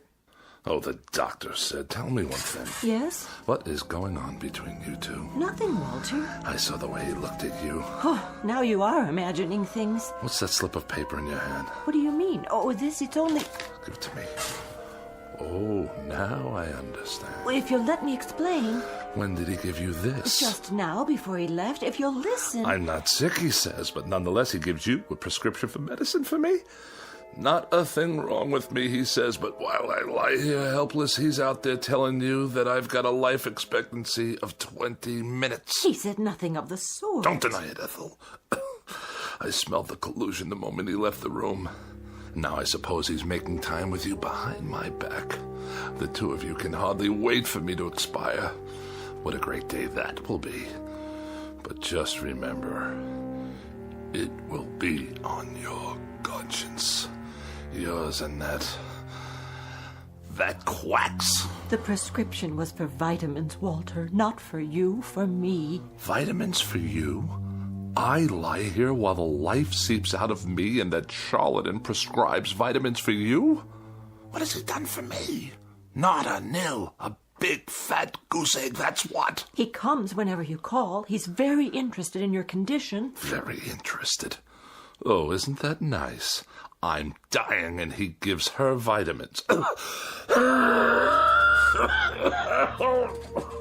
Sit up. I'll turn on the vaporizer. Never mind. Go on, get out of here. Leave me to die in peace. All right, Walter. What? I meant I'll let you alone so you can take a little nap. Then maybe you'll feel better. I can't nap. Why does a man have to die anyway? I'm sure you're not dying. Oh, are you? I asked you a question, Ethel.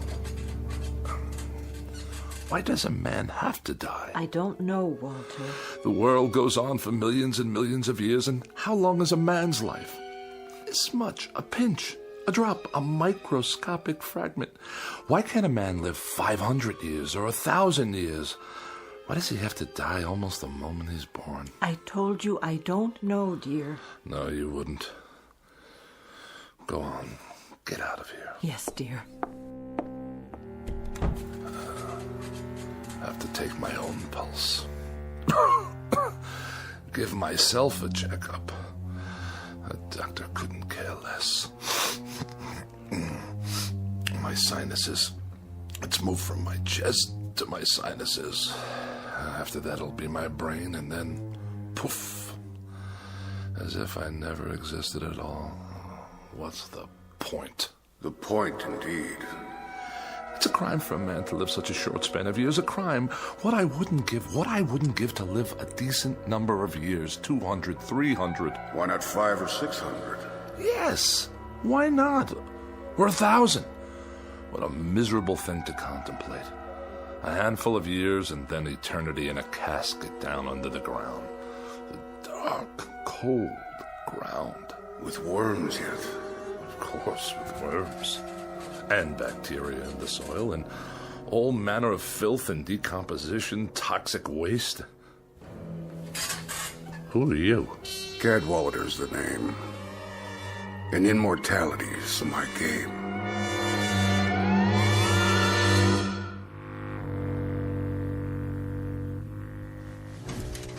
Your name is what? Cadwallader. At least that's the one I'm using this month. Rolls off the tongue, don't you think? How did you get into my bedroom? Let me see. Through the mirror? That would be a nice touch. Or through the walls? Too prosaic. Look here, The truth is, I've never been gone. I've been in here for some time. I must have a fever. I'm hallucinating. Not at all. I've merely chosen to reveal myself in order to tell you that I subscribe wholly to your views, Mr. Bedecker. I mean, wholly. Delighted to hear it. I'll be brief, Mr. Bedecker. You look like a man with a nose for a bargain.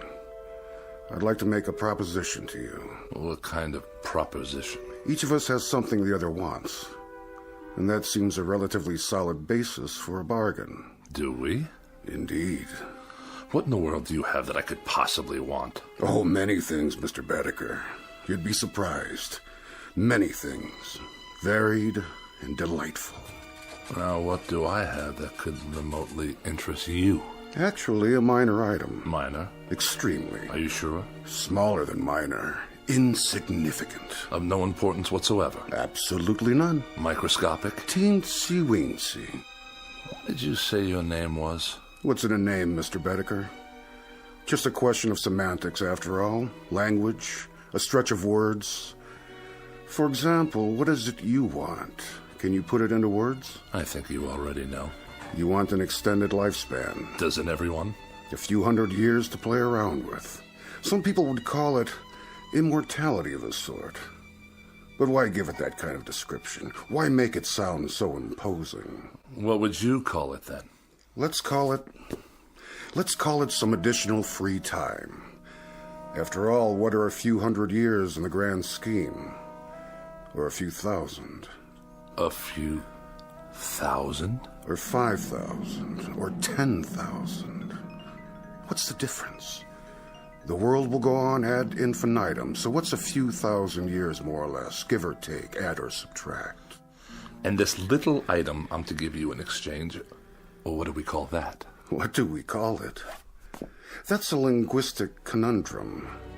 We could call it a little piece of your makeup, a little crumb off the crust of your, structure, a fragment of an atom, so to speak, from your being. Or a soul. Or whatever. After all, what is it? And when you're gone, thousands of years hence, what will you need it for, practically speaking? Yes? You're the devil. What's in a name? I'm at your service. Good Lord. How about it, Mr. Bedecker? Why not? That must be a good reason. There must be. You'd deed me over your so-called soul, and I'd give you immortality. Life everlasting. Or as long as you want it to be everlasting. And indestructibility, Mr. Bedecker. Complete and total indestructibility. Nothing can hurt you ever. Now that part's fun, let me tell you.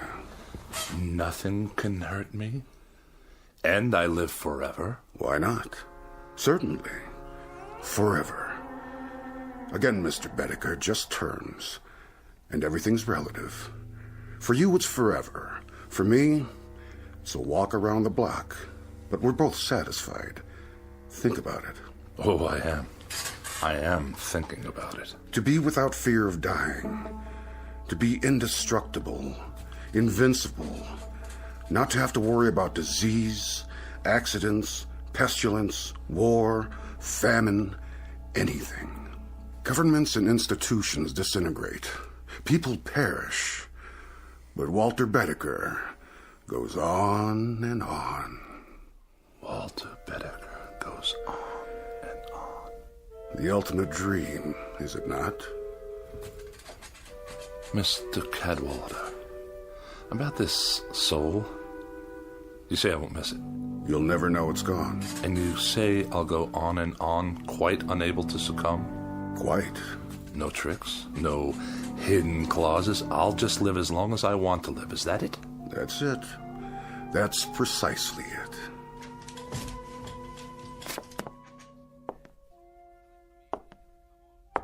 How about my appearance? I'm afraid I can't do much about that. Oh, I see what you mean.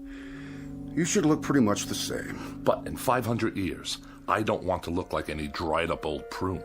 Oh, Mr. Bedecker, you drive a mean bargain. A most difficult bargain. But you'll find me a cooperative, man. All right, you win. We'll throw that into the bargain. Say it. Whatever aging takes place in your features will be more or less imperceptible. Mr. Cadwallader, I believe we're close to making a deal. Mr. Bedecker, you'll never regret this. Not to your dying day. Hey? Which by rights should not be for several thousand years. You'd better say that. There is something. Aha! Aha! Aha! Now it comes out. For your benefit, I assure you. Where did you get that? The contract. Oh, one always seems to turn up when it's needed. Let's see. Article 93, right here. What about it? It's in the nature of an escape clause. Read it to me. Your escape clause. whereas the party of the first part, upon due notification of the party of the second part, and so on and so forth. Go on, I want to hear it. Well, I'll just give it to you thumbnail. It's simply that if you get tired of living, Mr. Bedecker, you can exercise the clause by calling on me and requesting your... My what? Oh, there goes the embarrassing terminology again. Shall we say, your demise? At which point I will personally see to it that you are given a rapid and uncomplicated, how to put it, departure? I can assure you, Mr. Cadwallader, that I'm not the sort of man to kill the goose that lays the golden egg. I'm much relieved to hear that. When you talk immortality to me, brother, I mean immortality. Indubitably. You're going to have a long, long wait. Mr. Bedecker, nothing will please me more. And I think we've got... Yes? A deal.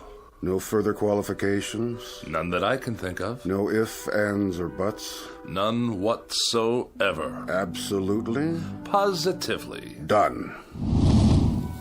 Oh, no fires in here, please. Only a small one to heat up my seal. My cartouche, as it were. Do I get a copy? This is your copy. Where's yours? Already on file, in a very safe place. If you say so. You sure keep it hot in here. Mm-hmm. Quirk of mine. I think the wording seems to be in order. Cadwallader, where did you go? Walter, did you call for me? What? Oh, no. I was only... Only what, dear? Talking to myself. You were? Not that I make a habit of it, mind you. What are those papers? Nothing. I was just looking over my life insurance policy. Whatever for? To be sure you're protected if anything should happen. Ever, to me, that is. Don't be silly. Your health's going to improve. It's already improved. Hit me. What? Hit me. As hard as you can. In the stomach. Or anywhere else you like. Anywhere at all. But why? I want you to see how strong I am. Strong as a bull. As a bull, dear? And as indestructible. 10 bulls, 100. Walter, you're not yourself. Come sit with me in the other room. It's warmer there. The radiator's going full force. Is it? See for yourself. Yes, I think I will. Watch this. What are you doing? Don't touch it. See what I mean? Walter, your hands are burning. No, they're not. That's just it, Ethel. They're smoking, yes, but they're not burned at all. I'll get some bandages. Sit down. Where do you keep my pills? Which ones? All of them, every last one. Over here on the tray. Give it to me. What are you doing? Walter, the window, don't throw them out. I beg you, all your medication. Why not? What's the difference now, my dear? I'd like to introduce you to someone. What are you talking about? Meet the new Walter Bedecker.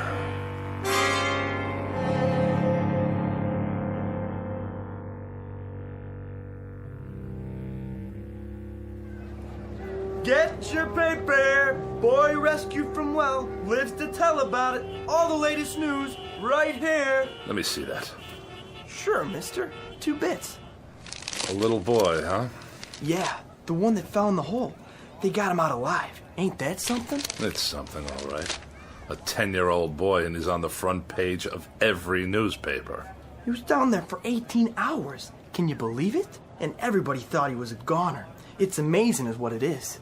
Of all the news stories in the world, this little nobody makes the headlines. You think that's amazing? Wait right here. I'll show you amazing. Hey, where you going, mister? You owe me 25 cents. Watch this. Watch where you're going. Excuse me? Hey, buddy. I must get to the corner. Some people are so rude. I don't want to miss the crosstown. Wait your turn, do you mind? Look out! Get back on the curb, there's a bus coming. That man, stop!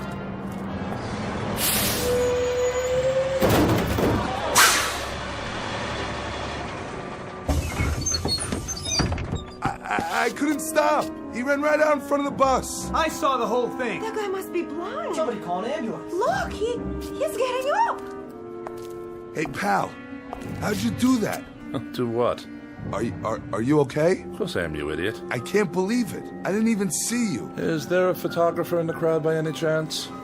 You better lay down. The ambulance is coming. Why would I want to go to a hospital? There's nothing wrong with me. Not a thing. Just your tire tracks on the front of my suit. Just the same, take it easy. Get some x-rays and I'll fill out an accident report. Don't bother. Just contact your claims adjuster. The name's Bedecker. Can you remember that? Walter Bedecker. It don't make sense. I could have sworn I ran over you. Oh, you did? Then how come you can walk? Like they used to say, you ain't seen nothing yet.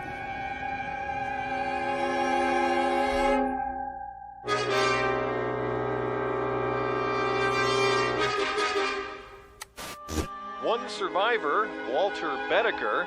By now, these words should be familiar. You've heard them before on the Eyeball News, and if the past is any indication, you'll hear them again and again.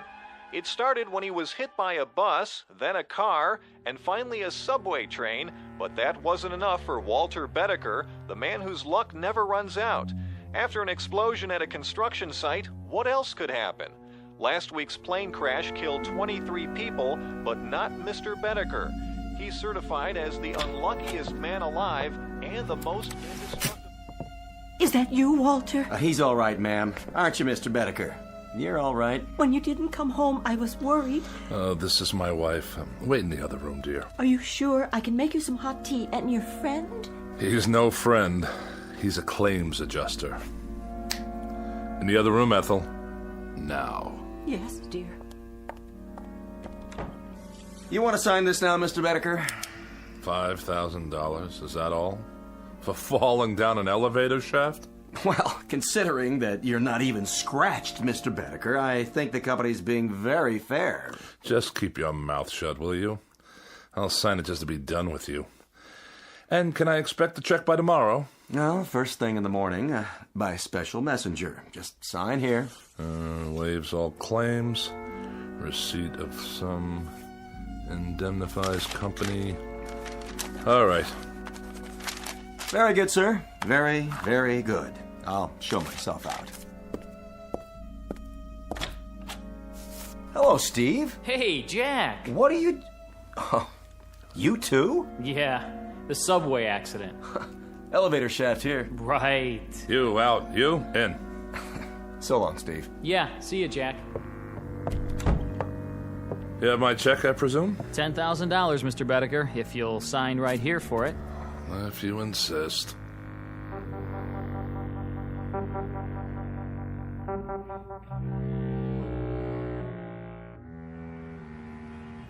"14 accidents. More than anyone should have to bear. Now, wouldn't you think that there would be an element of thrill in 14 accidents? I'd appreciate it if you'd step away from the window, Walter. It's open, you know. 14 accidents in which you know nothing can happen to you? I guess so, dear. Well, it's a fact. There should be an excitement to this sort of thing. Well, there isn't. It's dull. It's absolutely without the remotest bit of excitement. In short, I'm bored stiff with it. Walter, dear, you should count your blessings. After all, there is the money. And you should shut your mouth. You look for all the world like a small gray mouse waiting for a piece of cheese. Walter, you can be so terribly cruel. Ethel, please. I'm thinking. I swear he's cheated me somehow. I don't know exactly how. What are you talking about? Who? Mortal schmortal. What's the good of it when there aren't any more kicks? Any more thrills? Anything to let a man know he's alive. Walter, do you feel all right? At least when I was concerned about my health, there was an element of risk, of danger. I mean, of course. That's it. What is? Iodine. Iodine? Have we got any? What for? Did you cut yourself? Do we? I suppose in the medicine cabinet. Get it. Now? And rubbing alcohol. And ammonia. Walter? I'll get it. You find me a drinking glass. A large one. There's one right there. I'll mix them all together like so. And stir them up. Wait! And drink it. Oh.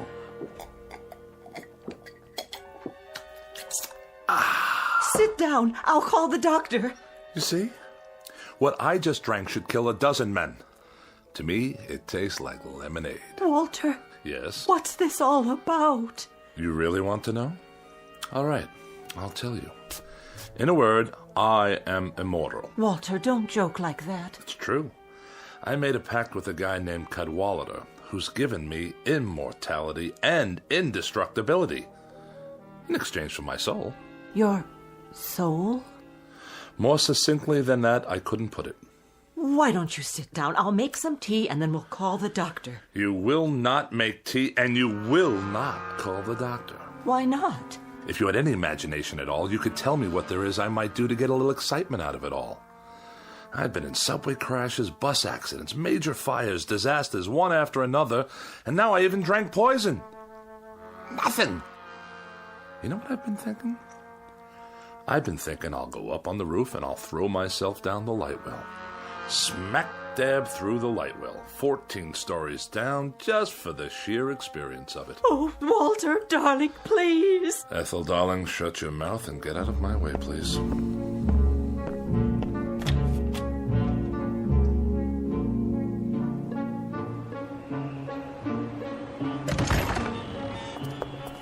Please, Walter, please, darling. Ethel, go drown in a tub and leave me alone. I'm going headfirst down the light well. Get out of my way. Walter, no. Will you get out of... Ethel, be careful, or you'll trip. Ethel!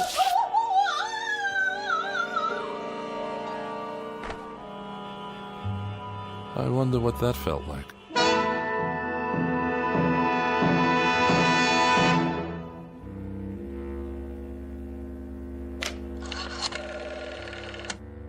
Operator, get me the police, please. Immediately, it's an emergency. Hello? Is this the police station? This is Walter Bedecker, 11 North 7th Street. That's right. Apartment 14B. Will you please come over here right away? No trouble. I just killed my wife. That's right. Yes, I'll stay right here. Goodbye. Now, this is going to be an experience.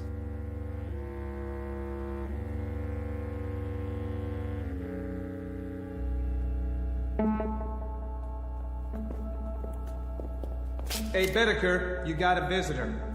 Cooper, the legal beagle. Right in here, Mr. Cooper. No longer than 15 minutes, please.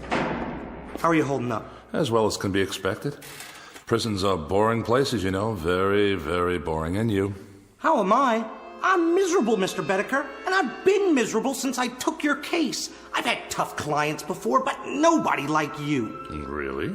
What disturbs you? What disturbs me is that for 5 days in that courtroom, you've acted like a man desperate to get himself convicted. Oh, whatever would make you think that? When the prosecuting attorney cross-examines you, you act like you're betting on him to win the case. The truth will out. Now look, Bedecker, tomorrow's the last day of the trial. There'll be the summing up and it'll go to the jury.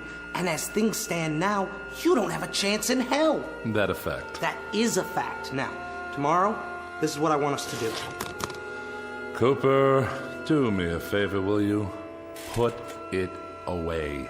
How's that? Bedecker, didn't you get what I was trying to tell you? You're about 12 hours away from a guilty verdict on charge of first-degree murder. Oh, what will the penalty be? The penalty in this state for first-degree murder is death in the electric chair. Death in the electric chair. Bedecker! And if I were in California? What? How would they try to kill me if I lived in California? Capital punishment there is the gas chamber, but I don't see... And in Kansas? In Kansas, it's hanging, but I'm gonna tell you something, Bedecker. No, Mr. Cooper, I'm gonna tell you something. The only thing they'll get for their troubles if they try to electrocute me is a high electricity bill. Good night, Mr. Cooper. See you in court. Guard! I don't know, Bedecker. I just don't understand you. The psychiatrist says you're sane, and you say you killed your wife. But way down deep, I know you didn't. So tomorrow, when I sum up for you, I'm gonna lead from a terrible position, a position of weakness. But I'll do the best I can. Mr. Cooper, really, don't bother.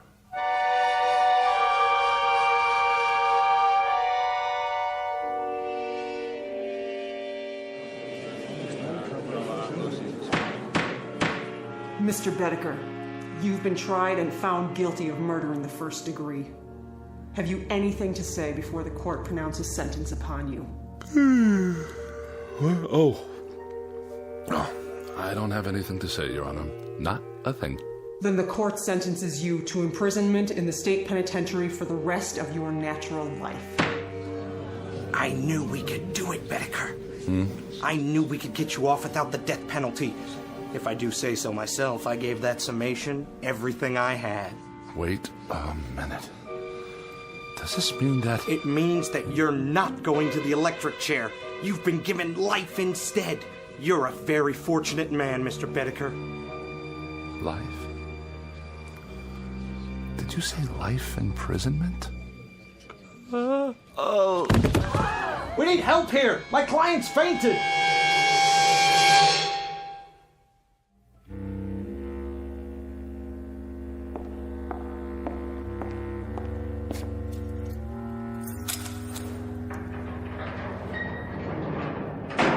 Here's your last meal. My last? With us. You're going to the penitentiary tomorrow morning. The penitentiary. For life. Look at it this way, Mr. Bedecker. What's life? 40, 45 years? You can do that standing on your head. Life. That's all. 45 years. Maybe not even that much. After all, what are a few hundred years in the grand scheme? Or a few thousand? Or 5,000? Or 10,000? No!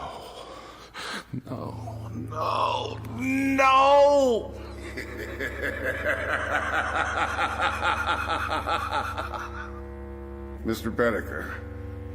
Yes? About the escape clause. Care to utilize it now? Yes. That's a wise man. Odd thing, Mr. Bedecker. You look like someone having a heart attack. Exactly. Like a man having a heart attack.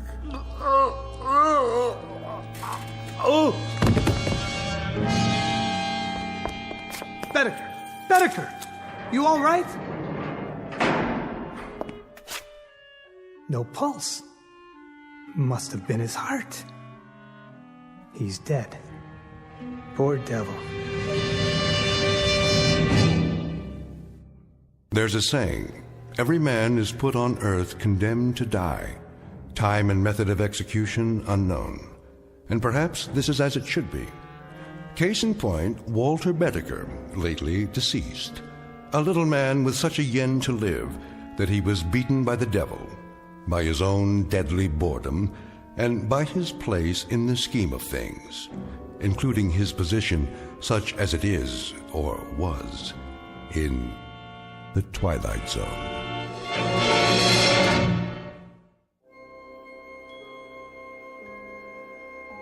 Hi, this is Carl Amari, producer of the Twilight Zone radio dramas. I'd like to take a moment to tell you about our official website at twilightzoneradio.com, where you'll get the latest news and information on these Twilight Zone radio dramas. Plus, at twilightzoneradio.com, you can digitally download 3 free episodes or any of our episodes for only $1.95 each. In this age of ever-changing technology, we've decided to make these episodes instantly available to you by making the Twilight Zone radio dramas a digital download-only series. This means that this series will no longer be offered on CD. The CD collections at our website are now being offered while supplies last at buy one, get one free. So be sure to get your favorites before they're sold out. Be sure to visit us often, and I'll see you in the zone.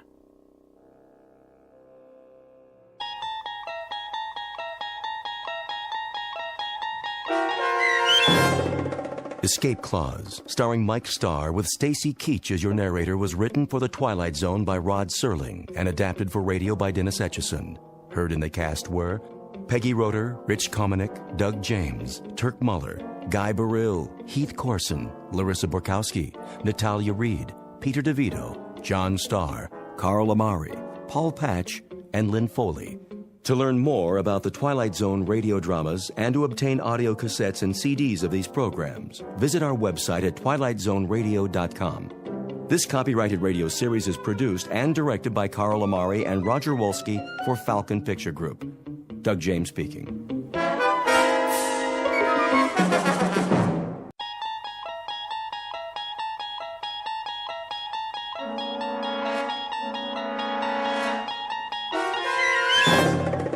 You're traveling through another dimension. A dimension not only of sight and sound, but of mind. A journey into a wondrous land whose boundaries are that of imagination. That's the signpost up ahead. Your next stop? The Twilight Zone.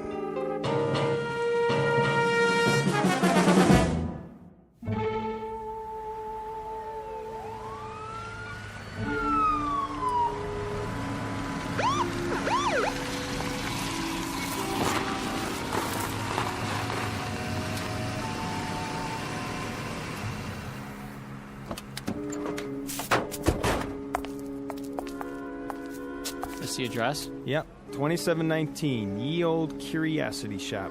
This is it. Oh, officers, I'm so glad you're here. You the one who called, ma'am? That would be my husband. Jensen, the detectives are here. How do you do? Mr. Brown, what seems to be the problem? Appalling. Absolutely appalling. They broke in through the storeroom. That was the first thing we saw this morning. The back door off its hinges. My husband almost had a heart attack. All right, take it easy. Was anything missing? A number of items, I should say. The sense of violation. Our entire stock will have to be re-inventoried. For the insurance, you know. Quite a number of items. A large number. Well, then I guess we'll have to take some pictures. Dust for prints. I consider it a personal invasion. The complete and utter disregard for boundaries for one's private space. You folks have a list of what was taken? Oh, we wouldn't know where to begin. So many things. A Queen Anne chest. What was in it? I don't know. We could never get it open. I was going to have a key made. Hard to say what could have been in it. Almost anything. Jewels, family heirlooms. We bought it as is at an estate sale.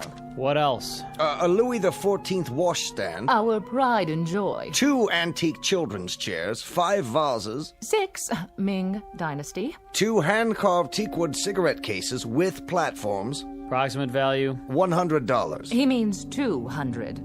A tray of rings, 3 sapphires, 3 rubies, 3 emeralds. All genuine? Well, the rubies are actually... All genuine.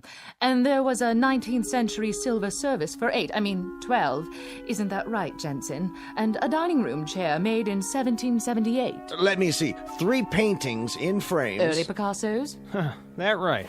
What about the stuff that was in the window? Oh, nothing of real consequence. Don't forget the other tray of rings, dear. Remember? The Native American baskets and the camera. One camera? A very special camera. One of a kind. Make? Well, it didn't have a name on it. At least we never could make it out. Foreign lettering, indecipherable. Probably ancient. Never saw one like it before. It was here when we bought the shop. It was imported. Very rare. Very, very rare. At least 100 years old. Okay, let's see what we got here now. Let's see. Okay, 6 vases, 5 ceramics, a Native American basket, jewelry.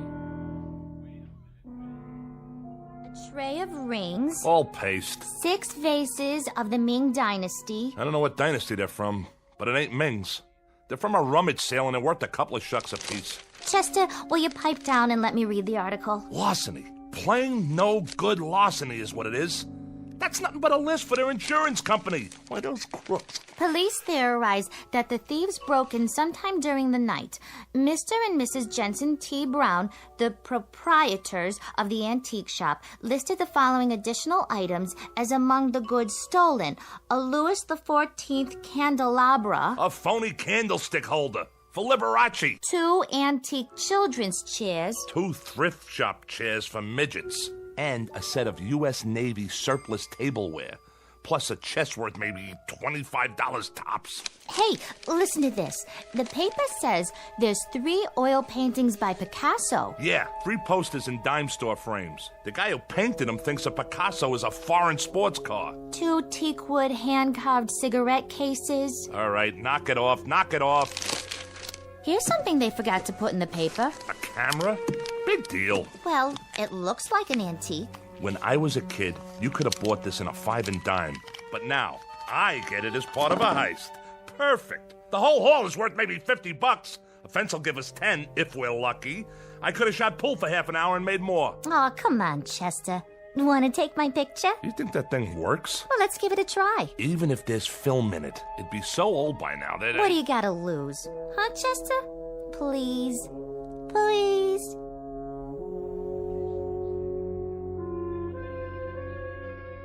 Scene of the crime, a hotel suite that in this instance serves as a den of thieves. The aftermath of a rather minor event to be noted on a police blotter, an insurance claim, perhaps a 3-inch box on page 12 of the evening paper. There's just one small item to be added to the list of loot. A camera, a most unimposing addition to the flotsam and jetsam that came with it. Hardly worth mentioning, really, because cameras are cameras. Some expensive, some available at the corner drugstore. But this camera, this one is unusual. Because in just a moment, we'll watch as it injects itself into the destinies of 3 people. For it happens to be a fact that the pictures it takes can only be developed in the Twilight Zone. And now, back to the Twilight Zone with A Most Unusual Camera, starring Mike Starr with Stacy Keach as your narrator. Please, Chester, take my picture. Look at this crummy thing. Foreign writing all over it. No place to open it up. Where do you put the film in? Maybe it's already got film in it. Yeah, sure. From the Ming Dynasty. And you think it's still good? Come on. See? You look through the thing on the top here. Now, this must be the button here. Wait, let me pose nice. Hold it, baby. Say cheese. Ta-da! Perfect. Fits right in. Everything else for nothing, so we get a camera that's for nothing. You and your curio shops. My curio shops? You cased the place. You fingered it. You did all the planning. Oh, listen to Miss Culture over there, the patron of the arts. Never mind hock shop, she says. No, let's go up in life. Let's knock off a curio shop, because curio shops have nothing but objects of art worth a fortune. And who touted me? The art lover over there. 2 weeks of planning, a whole night on the job, and what do we have, Paula? 400 pounds of junk. Yeah? Room service. Wait a minute. Room service, huh? I didn't order no room service. It's the law. What are we gonna do? Quick, dump all the stuff out the window. Hold on, Chester. I called for room service, okay? You did? To celebrate our newfound wealth. What'd you order? A breakfast for 2 with all the trimmings. How are we gonna pay for it, Paula? This room is costing me a fortune. Coming! Just leave it outside the door. Oui, monsieur. Very well. I'm not even hungry. How can I eat at a time like this? Maybe a little coffee is all in. Look, Chester. What's that sticking up out of the camera? It's the picture. I told you it'd work. Hey, let me see that. Well, how do I look? I don't know. Picture came out fine, just fine, but... Isn't that nice? You take good pictures, Chester. Well, there I am standing by the window. Did you get a good look at this? And so clear. No flash or anything. And look how clear it is. Oh, wait a minute. Let me think. What's the matter with you? What's the matter with me? Paula, go over to the mirror. What? Go ahead. Now look in the mirror. You're missing a couple of buttons on your shirt? Go on. Now look. We look nice together, don't you think? We ought to get some pictures of the 2 of us. Will you look? So? What's to see? What you wearing? You like my nightgown, Chet? I got it special for you. I like the way it sort of clings to my body. What do you think? Right. Now, look at the picture. So, there I am, standing by the window wearing a... A what? A fur coat! Oh! Yeah, a fur coat, which you don't have. Huh. Looks like mink. One of those Ember Autumn Haze models. Real pricey. Could be sable. Nah, don't think so. It's a mink, all right. Chester, what am I doing wearing a fur coat? I wasn't wearing a fur coat when you took the picture, was I? Of course you weren't. I don't have that kind of money. I don't even own a fur coat. Chester, what is going on? I got it. I got it. Got what? It's a gag. A gag? A gag camera, strictly for laughs. What do you mean? You know, like at Coney Island. Remember? It looks like you're wearing a costume or something. I don't think so. Sure. Inside, they got these ready-made pictures already developed. But the negatives have already got a picture on them, see? The only thing this takes is the face. But we ain't in Coney Island. You know, like a carnival when you pose in front of those crazy cardboard things. You put your head on top of the cutout. Fat lady, sailor, cowboy, driving a car, you name it. And it looks real. That's what this thing is. Not bad. That's kind of clever. You sure? Sure, I'm sure. Well, we might as well clear up the rest of this junk. If you say so. What are we going to do with it? Who cares? Stuff it down the garbage chute for all I care. Except for these phony Ming flower pots. Chester, what'd you do that for? Now we got to clean it up. No, we don't. Leave it for room service. We're paying enough. There's one thing we didn't open yet. Yeah? That little chest over there in the corner. Did it come with a key? No. You'll have to open it in your own inimitable style. There ain't a lock ever made I can't, Jimmy. Anybody ever tell you had a lousy disposition? If I have a lousy disposition, it's because I'm married to a nickel and dime heister who can't tell a real diamond from a baseball diamond. Baby doll, this suite is costing an arm and a leg. Delivered and paid for by Mrs. Diedrich's son Chester from profits collected during a slew of years when you weren't even in the picture. So happens that I need you like I need a 3-time conviction. Well, aren't you the clever one? Let's see what's inside. Chester, look! I'm looking, but I don't believe it. The most beautiful fur coat I've ever saw. Full length, too. Oh, so we scored something after all. We sure did. And don't start giving me any of your cheap pizzazz about taking this to offense. I wouldn't dream of it. Don't argue with me either. This is for little old Paula. Oh, look at these, stripes. Different colors, all mushed together. How do they do that? I think it's called Ember Autumn Haze. Like the one in the picture. Right. Exactly like the one in the picture.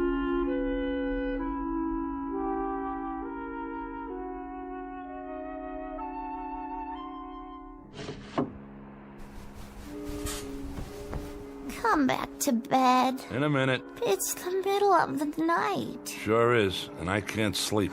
What are you doing by the window? Getting some fresh air. Are you still worried about the camera? Shut up. Yeah, you are. You're playing with it, aren't you? What do you care? Leave the light off. It's hot in here. It's not hot. We got air conditioning. What's it to you? You can't just let it go by, can you? You want me to forget about it? Is that it? So it's a crazy camera. So it takes dopey pictures of things that aren't really there. That's not the point. Oh, yeah? What is the point? Sure, it takes dopey pictures. Pictures like things that haven't happened yet, but do happen. That's the point. So what do we do, Chet? One lousy picture and you get insomnia? It's a camera, that's all. Here, I'll show you. Did you just take a picture? There. See any lightning? What did you take a picture of? It doesn't matter. The wall, the door. All right, now drop it, why don't you? Let it alone. Forget about it. How can I forget about it? This thing comes from witches, maybe, or sorcerers. Look at the writing on it. It could be loaded with black magic or something. And what are you loaded with? Do you see anything? Where is the man with the horns who comes in with a bargain for your soul? He's supposed to show up any time now, right? But he's not here, is he? Listen to me. It's a screwy camera. Period. Let's see how this one came out. Well? Here. You tell me. It's my brother Woodward, standing by the door. That's who it is. It's that cheap, no-good brother of yours. But that's crazy. He's in jail.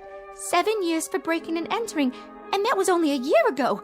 So it's impossible. So was the fur coat, right, Paula? Oh, no. No, Chester.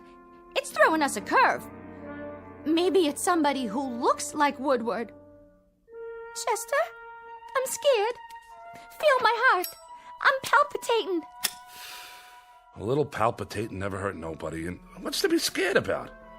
The thing has obviously gone tilt or something. Are you sure? Sure, I'm sure. Woodward's not here. Woodward can't possibly be here. Woodward won't be here. Woodward is serving time. He's 900 miles away in a cell block, and I don't care what that crazy camera shows us. Who's ever in that picture ain't Woodward. What's that? Shh! Somebody's trying to jimmy the door. Go see. Please, Chester. But be careful.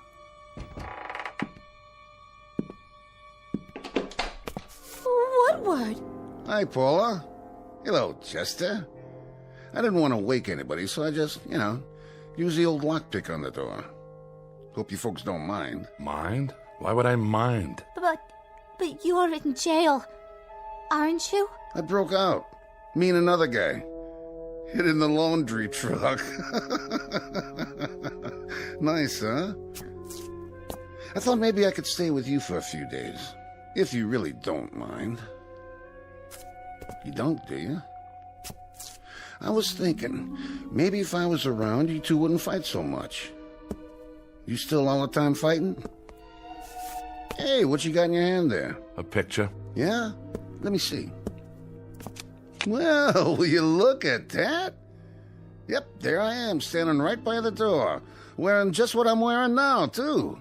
Same clothes.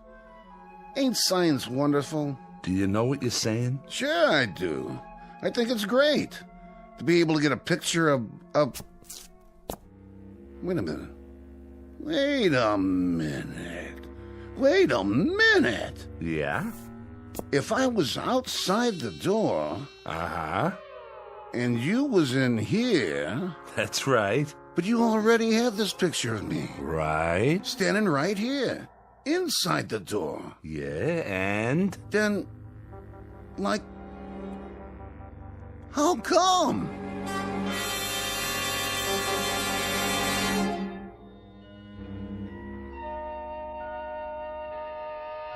Sleep well, Woodward? Yeah. Thanks for letting me use the couch. Think nothing of it. A growing boy needs his rest. What are we going to do today, Chester? I don't know yet. But I got a feeling it's going to have something to do with that camera. I still don't see how we can use it. Neither do I. As far as I can see, it's strictly for laughs. Well, maybe we could sell it. For some big bucks. There's rich people might want something like that. For what? Well, I don't know. Find out who's coming to the front door of their office. Like a hidden camera. See who's robbing them blind, in advance. Try selling them an item like that. They throw you out on your duff. Or some company. They could take it apart and see how it works and make new ones. No way, you'd never get in the door. They'd say you were off your rocker or burn you at the stake, one or the other. What do you think, Woodward? Oh, good call, Paula. Ask the intellectual in the crowd. We could sell, tickets. Yeah, that's it. Set up a place, a stand somewhere, to take pictures. Like at a carny, right? Or maybe we could, like that. Thank you, Einstein. Now look, I'm gonna lay it on the line. What are we? What do you mean? I asked a question. What are we? What are we, Chet? You mean us? Well, we're people, I guess. Sure. But what kind of people? We're 3 minor league heisters, grifters, con artists. Am I right or am I wrong? Yeah, that's it. Well, now we finally got something here that maybe might do good for somebody else. Like who? Science. Science could use something like this. For what? For people, you lughead. We got something here for humanity. Who? Human beings. The world. I'm not so sure we shouldn't just give this to humanity and do something good for the first time in our rotten lives. You got a leak in your attic? What's humanity ever done for us? Sure, Paula, sure. That's what I mean. Just what you said. What'd I say? That's the way we are. Everything for us, not for anybody else. Yeah, we're family. Little, petty, selfish, mean. That's us. Well, I've risen above all that now. I say let's give this to the world. Here, world, a gift from Chester Diedrich. And his wife. And me too, Chet. Don't forget me. Yeah, and Woodward. So here's a gift for humanity. A gesture's all, maybe. Just a gesture. But it shows the heart of Chester Diedrich and his wife. And his brother-in-law. How do we... Woodward, do me a favor. Breathe through your nose. Huh? Why don't you go watch TV? Isn't there something you want to watch to occupy that brain of yours? Oh, yeah. Sure. How do we know the things medical science could do with this? How do we know how valuable this'll be as a scientific discovery? They'll name a building after us. Throw big society balls and charity stuff for us. I can see it now. The Chester Diedrich Foundation for the eternal something or other. In the Los Tendros opener, Hotfoot has just won it. Jerry's Flash second, Easter Baby third. This was Hotfoot's second win in 3 days. He paid $24.90, $15.80, and $6.70. We now move into the second race. Shut that off. I'm making plans. Oh, sure, Chet. Anything you say. Oh, where was I? High society. I can wear my mink coat. Of course, I'll need a couple of new dresses and some matching shoes. Hold on. Well, maybe just one dress to start with. You know, a real evening gown with... I got it. You sure do, Chester. I never would have thought of that. I got it. Got what? I got it. The TV set. Woodward, you're a genius. I am? This camera takes pictures of things that happen, but haven't happened yet. I guess. Read my lips. It took a picture of Paula with a fur coat. 5 minutes later, she had a fur coat. It took a picture of that door with nobody standing in front of it. And then you were standing in front of it. Follow me? No. All right, boys and girls. Now get this. We go to the racetrack, right? I'm starting to get it. We take a picture of the winner's board at the track before the race. I think I get it. The winner's board before the race. That's a great idea. But I don't get it. Hold on now. We take a picture of the winner's board, and then we look at it and... Oh! Chester! Woodward, are we getting through to you yet? We take a picture of the winner's board. It's empty, see? Because the race hasn't been run yet. But that camera, that little old bugger over there, it takes pictures of things that happen 5 minutes later. So the picture we get will have the winning numbers on the board. We know what horses come in and what they paid. Now I get it. Come on, everybody, get your coats. Woody, my boy, grab one of mine. And put on a tie so you can be in disguise.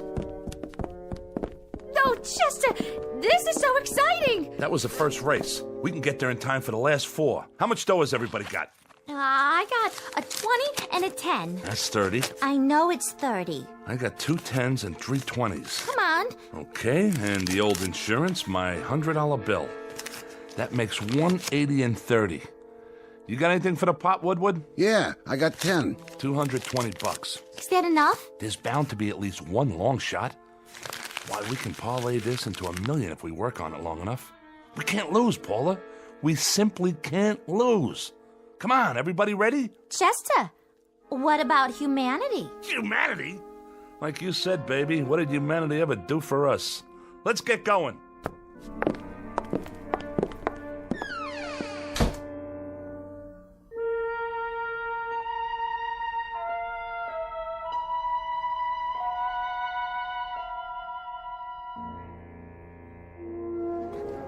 Give me the camera.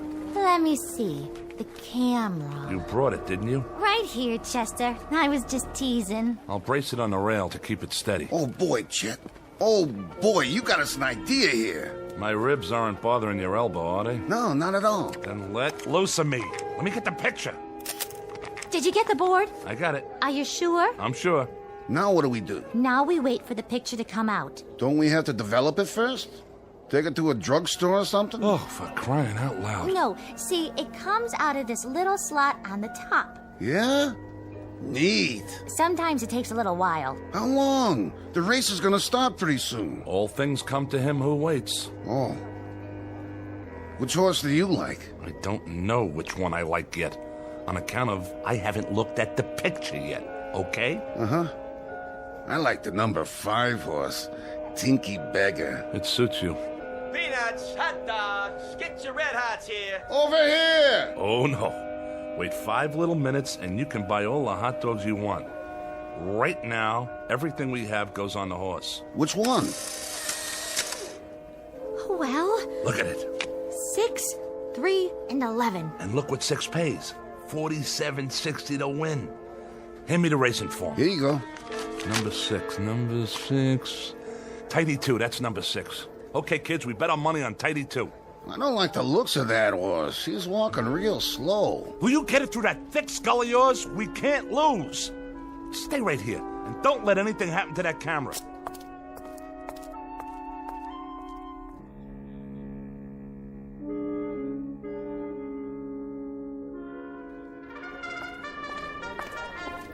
What's your bet, sir? Put it all on number 6, the works. Number 6 it is. Here's your ticket. Thanks. Psst. Hey, Jack. Get out of my way. Not number 6. That's Tidy 2. The last jockey that horse had was Paul Revere. But I mean the original Paul Revere. Now, if you really want to make some dough, I got some information in my pocket here. The goods on the last 2 races, and all I need from you is cash.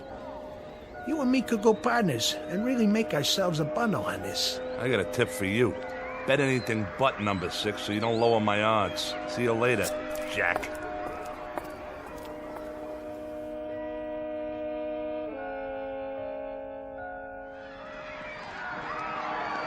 Rounding the far turn, it's Tinky Beggar, Sir Midas, Pink Gloves, Bart Jr., Lady Deck. Coming in the stretch, Tidy 2 coming up very fast on the outside. Now in the stretch, Tinky Beggar, Sir Midas, and Tidy 2 is third. Tidy 2 moving up. Tinky Beggar and Tidy 2 neck and neck. It's Tidy 2. It's Tidy 2 all the way. We did it! Now, just you feast your eyes on the numbers. 6, 3, and 11. Just like the picture said. Are we rich yet? We're getting there, Junior. We're getting there. Now let me set up the camera before the next race. Paula, you 2 go cash in. Here's the ticket. And don't drop it. Okay, Chester. I sure hope you got enough film for that camera of yours. Why, you know, Woodward? That's a very intelligent comment. Film. I wonder where you go to get film for a camera like this. Oh, but I wouldn't worry about it. Chester will figure it out, I'm sure.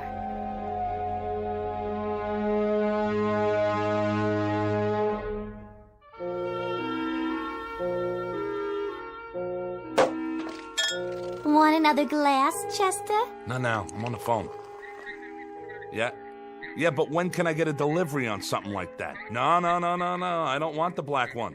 It's gotta be yellow with black upholstery. Spoked wheels, Continental kit on the back, dual exhaust, power everything, the works. You got that? Now when can I get a delivery? All right, then order it. No. I'll pay you in cash. Come over with the papers tomorrow morning, we'll settle it then. How much did you say it was? No, I'm not backing out. I was just thinking. Maybe I ought to get 2. Huh? Well, you bring the papers. Fine. So long. It's the room service waiter. Are you done with your snack, Woodward? I ate the steak, but I can't finish all the chicken. I guess that'll hold me till dinner, though. Yes? I came for the dishes, madame. Right over there on the coffee table. Can you bring a couple of more bottles of champagne on the way back? Yes, madame, I can easily do that.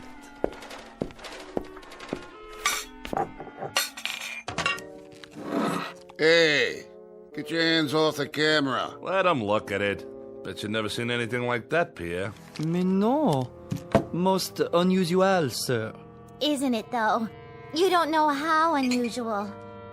But what do you do after your 10 pictures? Is there any other way to get more film? Well, we've only had it for a little while and What did you say? Yeah, what did you say about 10 pictures? The inscription on the outside, it says, 10 à le propriétaire. That means 10 to an owner. I presume that means you may only take 10. It's so odd. The lettering is definitely French, but I've never seen a French camera like that. As a matter of fact... Thanks. Bye. All right. How many pictures have we taken? There was one of Paula. Then one of Woodward. 6. We bet 6 races. That means we've taken... 8. We've taken 8 pictures. Chester, there's only 2 left. 10. But how do we know what that means? Some frog waiter tells us it means 10, so right away we think we only got 2 pictures left? How does he know what it means? I bet you we could take as many pictures as we want. But we don't know. Chester, we can't take any chances. No, we can't. You know what we should do? We should sell it. Who rattled your cage? This don't even belong to you. You're strictly for charity, buddy. Now what we should do with it is go back to the track and bet 2 more races with it. Are you both crazy? What you do with it is hang on to it. Save it for a rainy day. Careful. You stop it. You're going to break the camera. It took a picture. You dropped it and wasted a picture. I didn't drop it. You did. Oh, palpitations. You and your palpitations. Phony palpitations and a stupid brother. Hey, look. I don't have to take that kind of guff off of you. All right. Have a drink. Give me the camera. What's in the picture? It's me. It was pointing at me when it went off. And it looks like I'm... She's screaming. Let me see that. Get your hands off. Why is she screaming in the picture, Woodward? I'll tell you why she's screaming. She's screaming because somebody's trying to do something to her loving husband. Some stupid ex-con with an idiotic idea about selling a camera to the highest bidder. And who doesn't care what he has to do to get it? Well, we'll see about that. Put the knife away. If she's screaming in the picture, it's on account of what some guy must be doing to her loving brother. You better put that knife away, Chester. You put her away. I'll take it and peel your skin off. Try to take my camera. Try to cut me, will ya? Stay away from the window! Watch out!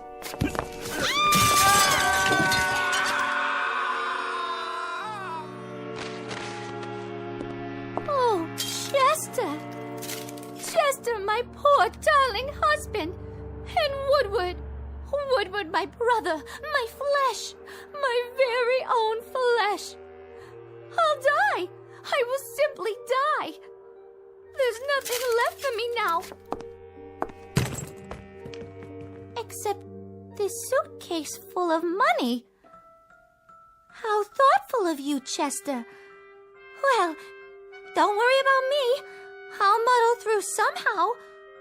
We have to learn to live with tragedy.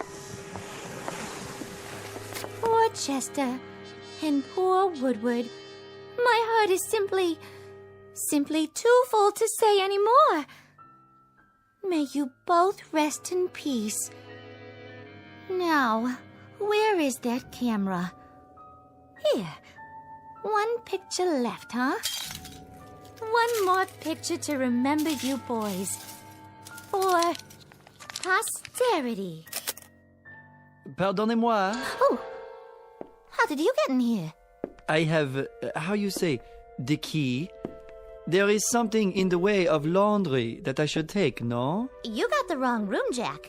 There's no laundry up here. I'm checking out. There is the matter of dirty laundry. And your 2 friends, they have checked out already? Ah, yes, I see them. Such a pity. Lying down there in the courtyard. So young. One moment full of life, vim, vigor, and the next moment, poof. What do you think you're doing with that suitcase? Doing? But, madame, I told you, I'm here for the laundry. I'm, how do you say, cleaning you out. You're cleaning me out? And while you're doing that, Jack, what do you think I'll be doing? Well, I'll cue you, buddy. I'm gonna be calling the cops. Cops? You mean the gendarmes? You will forgive me, but if you call the police, Madame will get herself into, how do you say, one fantastic bind. Dear lady, I know all about you. I did some checking.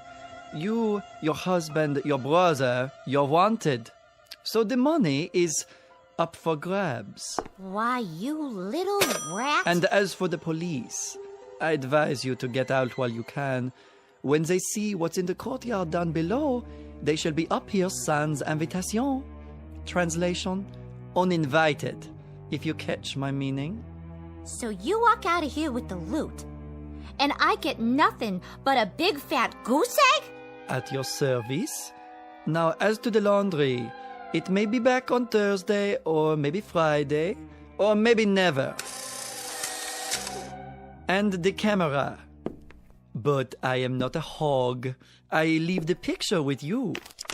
Sacre no, this is a picture of the courtyard below. Well, sure it is. I just took it. And if you don't mind, I think I'll just keep it. As a souvenir. But how can this be? In the picture, there are more than 2 bodies. More than 2? Then who else is down there? Watch your step, madame. The broken glass. You will trip and hurt yourself.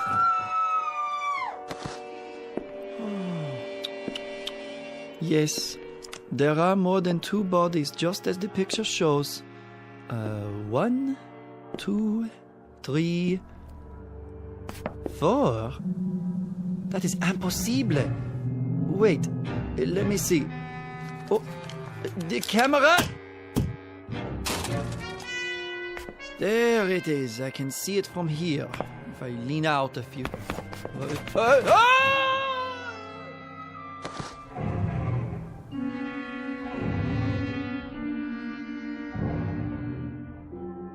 Object known as a camera. Vintage uncertain. Origin unknown. But for the greedy, the avaricious, the fleet of foot, who can run a 4-minute mile so long as they're chasing a fast buck, it appears to be an ally. But appearances are deceiving. It isn't at all what it seems. It's really nothing more than a beckoning come-on for a quick walk around the block in the Twilight Zone.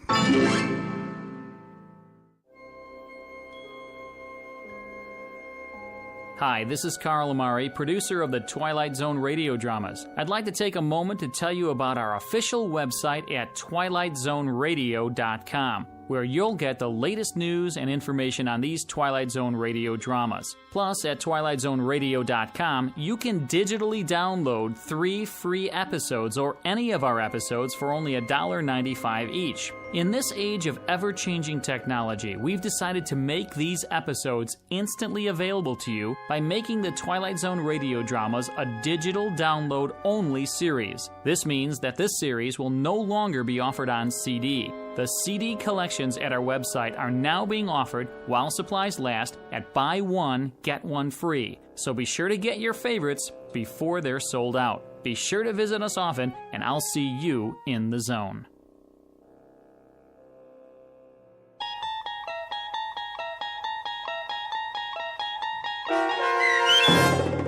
A Most Unusual Camera, starring Mike Starr with Stacy Keach as your narrator, was adapted for radio by Dennis Etchison and based on a script by Rod Serling.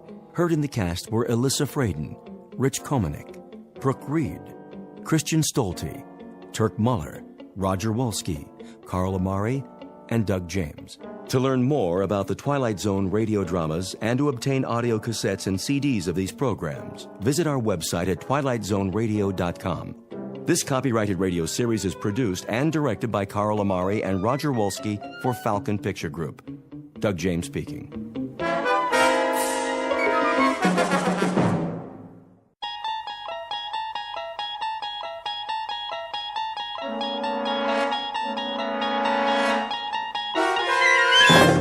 You unlock this door with the key of imagination.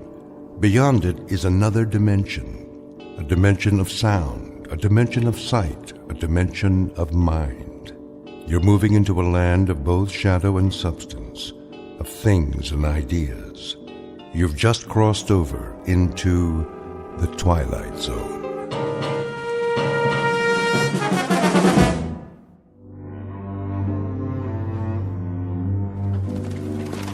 Oh, up. There she is. TP. Right where the general said it'd be. Oh, we're too late. Well, I can see that. Campfire's smoking. We better check it out. Still warm. How long do you figure? 3, 4 hours at the most. Any idea how many? A lot of footprints all around. My guess is that if your general's looking for Sioux, he's gonna have his breeches full of them before the sun goes down. That all you can tell us? Thought you were a scout. Well, they don't leave much behind. That's the Sioux way. Nothing their enemies can use. And a little ways downriver, that'd be the junction? Not a ways. Right here. Bighorn, Little Bighorn. This is where they converge. Right here? That'd put the Minneconjou fort about 4 miles up. That's where he's thinking about crossing. Wonder where they are now. Them Sioux? I wouldn't be impatient, Mr. Two Stripes. We can go back and tell General Custer that his Indian trail's just as fresh as ever. A little too fresh for my pay. Give me some of that water. Go fill your own canteen, Corporal. I don't mind. Have a drink if you want. Take cover! Dang Indians! I knew they was around! Hold your fire! I said hold it!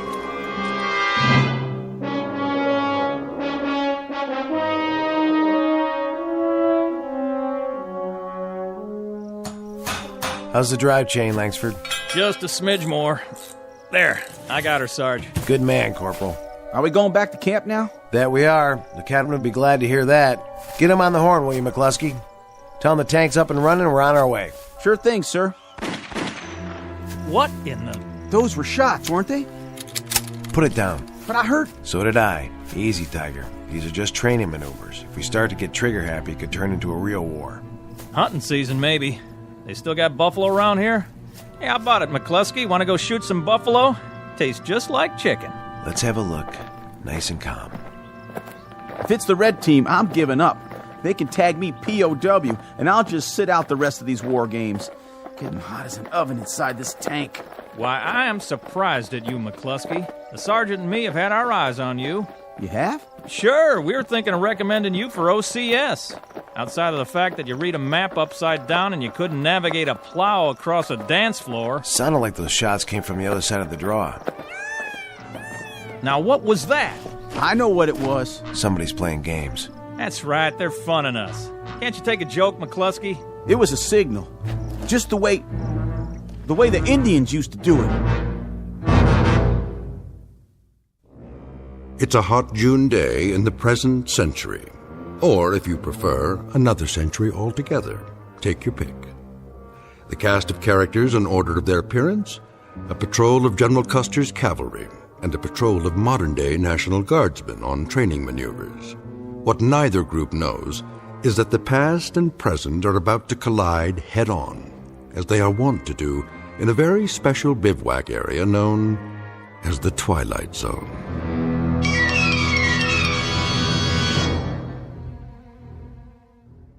And now, The Twilight Zone, and our story, The Seventh, is made up of phantoms, starring Richard Grieco, with Stacy Keach as your narrator.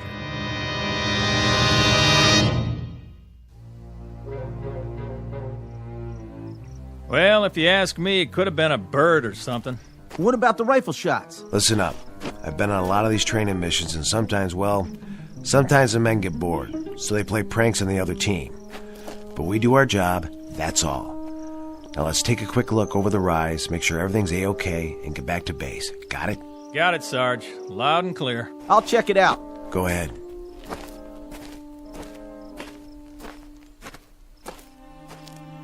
Well, how about that? What do you see, McCluskey? It's a wigwam. An honest-to-Pete wigwam. 1 million men in the National Guard, and it's just my luck to go riding around in a tank with the last of the red-hot Eagle Scouts. So it's a wigwam, McCluskey. What are you so happy about? Well, it's real interesting, don't you think? Authentic and everything. Well, why don't you take a look inside? Maybe there's a pretty little squaw in there waiting to be your fiancée. Nope. Whatever was here cleaned it out. Don't you think that's kind of strange? Leaving a wigwam made out of real hides, sitting in the middle of nowhere? Must have been some kind of youth camp or something. Either that or somebody's making a movie. Out here, Sergeant? On Army training grounds? That's a point. They never get a permit. Too dangerous. Besides, we'd have been informed. Sure is interesting, though. Right there's a junction of the Bighorn and the Little Bighorn Rivers. Just a little ways from here is where Custer fought. Custer who? General Custer. Didn't you learn about it in school? This is where the 7th Cavalry fought the Sioux Indians. What do you got there? Looks like a canteen. Let me see that. Not one of ours. Yeah, maybe there's booze inside. Hey, where'd you get this? Right here on the ground. Says 7th Cavalry. Printed right on it. How do you figure, Sarge? Well, I figure it's in pretty good shape, considering it's been lying around here for 100 and some odd years. Must be a lot of ghosts running around a place like this. Ghosts? Either that or somebody planted it here. McCluskey's got one thing right, though. Somewhere along this river they fought quite a battle. George Custer and 200-odd men against a couple thousand Sioux. Custer's Last Stand. Didn't you ever hear of it, Langsford? I heard of it. Maybe next year a museum will send you guys out on an expedition and you can spend all your time picking up antiques. But right now, I thought we were supposed to be a motorized patrol on war games. Me, I'd like to be reconnoitering in some small dark bar right about now. Or maybe the YWCA. Or in a pinch, I'd settle for a... What was that? The wind. That's what it was. The wind. But the canteen and all. Don't you reckon we ought to go back and tell the command post? Don't you want to wait for the Union cavalry, McCluskey? Now, what were you saying, Sarge? This is where they fought, huh? Round here? Someplace around here. When I was a kid, I read everything that was ever written about it. Custer and the 7th were the advance guard for a general named Terry. The last thing anybody ever heard from him was that he was dividing his regiment into 3 parties. He was going to surround what he figured was a small group of Indians. There was a captain named Benteen with 3 troops. Went off to the south. A Major Reno went to the other side of the creek to follow an Indian trail. Custer was the center column. He rode right into them and got slaughtered. 1876. That was the year. Right, 1876. Somebody planted this canteen for a gag then. It's not old. It's practically new. See for yourself. The water's still fresh. This whole thing's a gag. Either that or... Come on, let's get out of here.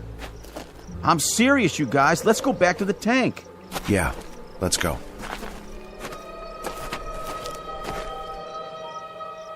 All right, Sergeant. I'm asking you, what was that? The wind again? I don't know. Yeah, sure, that's what it was, the wind.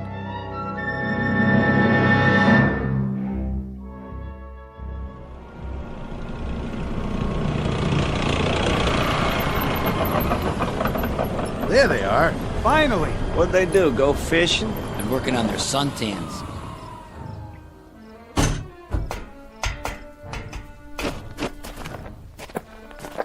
Well, boys, never thought I'd be glad to see you again. Hey, the captain's PO'd. You better get in a tent on the double.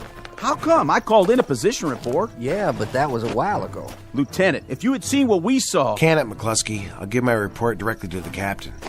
Say, any of you good old boys got a cold one stashed around here?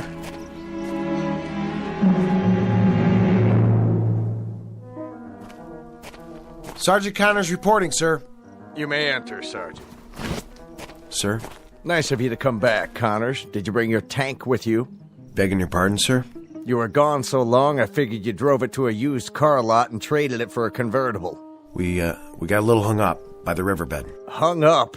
The blue team was north of us. You went south. We had trouble with one of the drive tread chains. Corporal Langsford proceeded to repair it with the toolkit, at least temporarily. Connors, for a guy with as much regular Army time as you've got, you played this one boneheaded from start to finish. Sir, I can't explain. Explain? If there was an umpire around, you'd have had your tank crossed off and your men. Missing in action, all 3 of you. I'm sorry, sir. We heard some rifle fire. We went to check it out. Rifle fire. According to the lieutenant, you were down by the Little Bighorn. That's 40 miles from tactical maneuvers where you were supposed to be. How could you hear arms fire? We never found out where it came from, sir. Or who it came from. Oh, that's rich. What was it, the Russians? Or the Chinese? I'll tell you what I think. I think you guys must have had a bottle in that tank. Sir, I'm telling you. See this map? Tomorrow, you'll take your tank, or rather, the United States government's tank, if you can find it, and you'll head up here to Rosebud Creek. But, sir... Follow the creek about 15 miles. We figure that by now the blue team has moved across to... What's the matter, Connors? You hungover? Nothing like that, sir. It's just that Rosebud Creek. That's Custer's route. What? When he left Yellowstone River, he went with Major Reno. Reno found an Indian trail along Rosebud Creek. Sergeant, let's synchronize, shall we? My watch says 2320 hours. My calendar says this century. If you have a thing about Indians, you got here a little late in the day. We heard them, sir. You heard what, exactly? Indians, war cries. Where? When? This afternoon, sir, at the junction of the Bighorn and the Little Bighorn. I know it sounds crazy. We found a canteen with 7th Cavalry stenciled on it, and a wigwam close to the river. A wigwam? Teepee, whatever you want to call it, but it was there. Are you bucking for a Section 8, Sergeant? It was the same teepee that Reno scouts found the night before the battle. Mm-hmm. Reno's scouts, I see. Reno being... Major Reno. When Custer split the force into 3 columns, he sent Renos to the north. All right, Connors, that'll do. Line up your patrol and move out at 0600 tomorrow morning. And if you meet any Indians at all, take a deep breath and count to 10. They're probably all college graduates out running tests on the soil.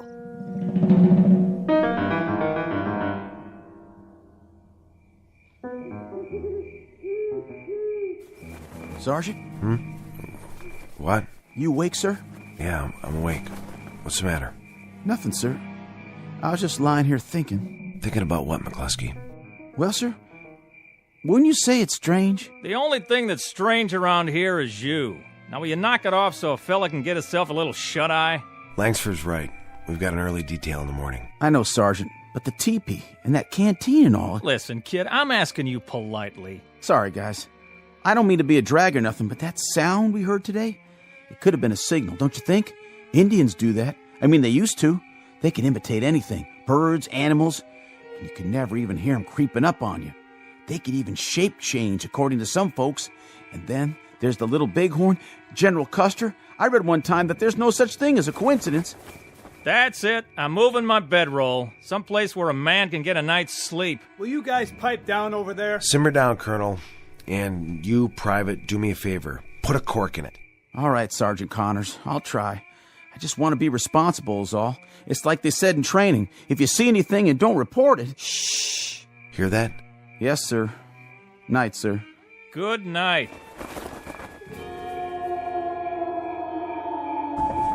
What in the blue hell was that?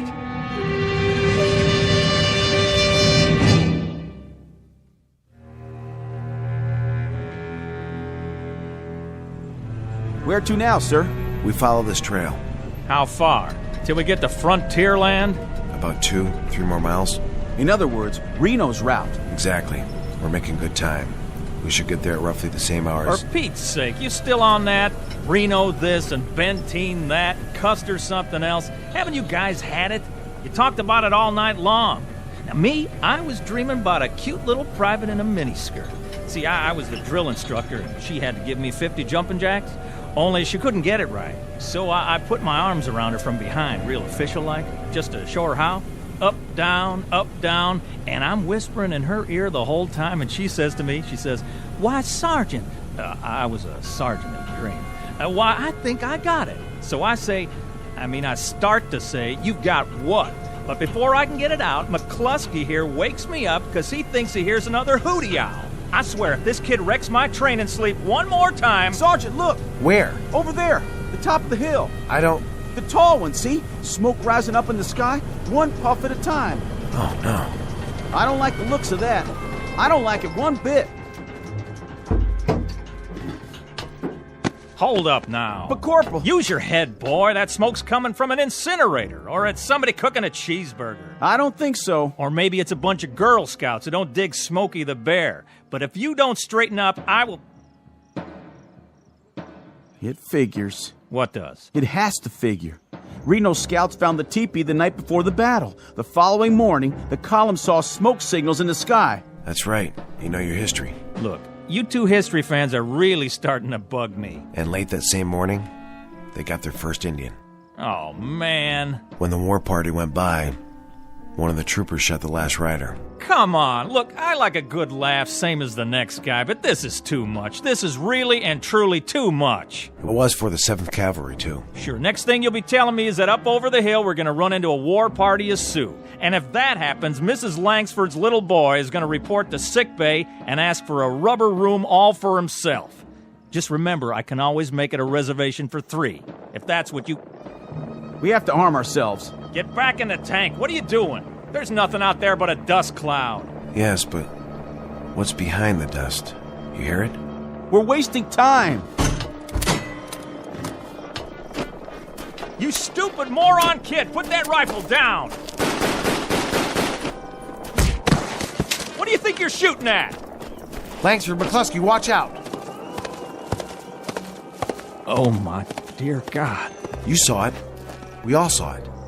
Yeah, I sure did. A horse without a saddle, an Indian pinto, and no rider. That means I killed him. I killed him with my M1. Sergeant, I just fired blind toward that cloud of dust, but I didn't mean to... That's enough. What were you saying, Langsford? You want to make a speech now? You got something to say, do you? I got something to ask. Are we all out of our tree or what? I don't know for sure, but I've got an idea. We're listening. See that ravine down there? What about it? It's all part of it. Somehow, some way, we're riding the same trail that Custer did. Figure it out. There was a teepee. When did we find it? Yesterday afternoon. Just like the scouts did. There was the smoke signals, just like Reno's column saw the next morning. Then McCluskey got himself an Indian, just like the day of the battle. All right, let's say you're right. Let's say it's just like you say it is. We follow this trail just like they did. Yes, Corporal, we follow it. Well, what's the next thing that's supposed to happen? We wind up at a massacre. Hadn't we ought to go back to camp and warn them? Warn who? It's not our men who'll be under attack.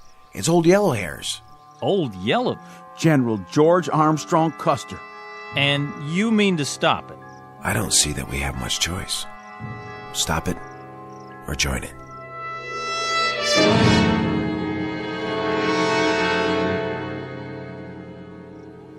Sure is hot. Hotter out there. What do you think happened to him? Probably kicking back with a fishing pole. I hear there's trout up here. They gonna bring some back for us? Miller, Yes, Captain. does Connors reported in? Not yet, sir. Get him. I've already tried. Try again. Yes, sir. Bluebird 9, this is CP. Come in. Bluebird 9. No dice, sir. Keep trying. What if they're out of range? Then they've disobeyed a direct order, and this time they won't get away with it. Bluebird 9. Come on, guys.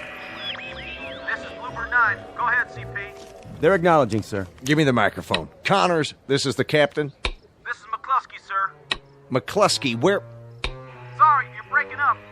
Private, do you think you might extend yourself enough to give me your position? We're 4 miles down Rosebud Creek, about to cross over. You're about to come back here double time. You're about to report to me personally, and you're about to do it inside of a half hour, or you'll be spending the next 3 national holidays in a guardhouse. Do you read me? Yes, sir. Just a minute, sir. Here's Sergeant Connors. Captain. Connors, do I have to send a couple of MPs down there? Captain, we're just a mile away. Away from what? From where Major Reno met the Sioux. Listen to me, Connors. I'll give this to you just once. When these maneuvers are over, you can come out here on a vacation, dig up arrowheads, or anything you like. But right now, I want a government-issued tank back here at the command post and 3 National Guardsmen named Connors, McCluskey, and Langsford right alongside it. You've got 30 minutes to bring her back. Now acknowledge. Connors. Acknowledge. Connors. He's broken off, sir. Lieutenant. Yes, sir. Take a jeep and 3 men. See this line on the map? Follow the creek down here. I think this is the crossing he talked about. Just follow his tread marks and bring them back here. What if he resists? Resists? They don't seem to want to come back. Well, I'll tell you what to do in that case, Lieutenant. You do whatever it takes. Sir? First you apologize to them, and then you shoot each one of them in the leg, throw them in the jeep, and get them back here. Now, do you read me? Yes, sir.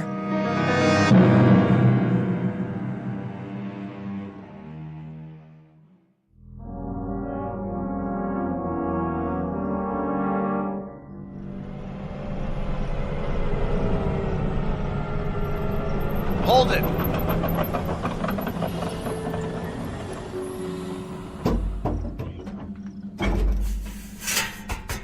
So this is what we've been busting our humps for, huh? A big fat nothing. Nothing, all right. Nothing and no one. But right down there is the spot. Don't tell me. Where Reno had his fight.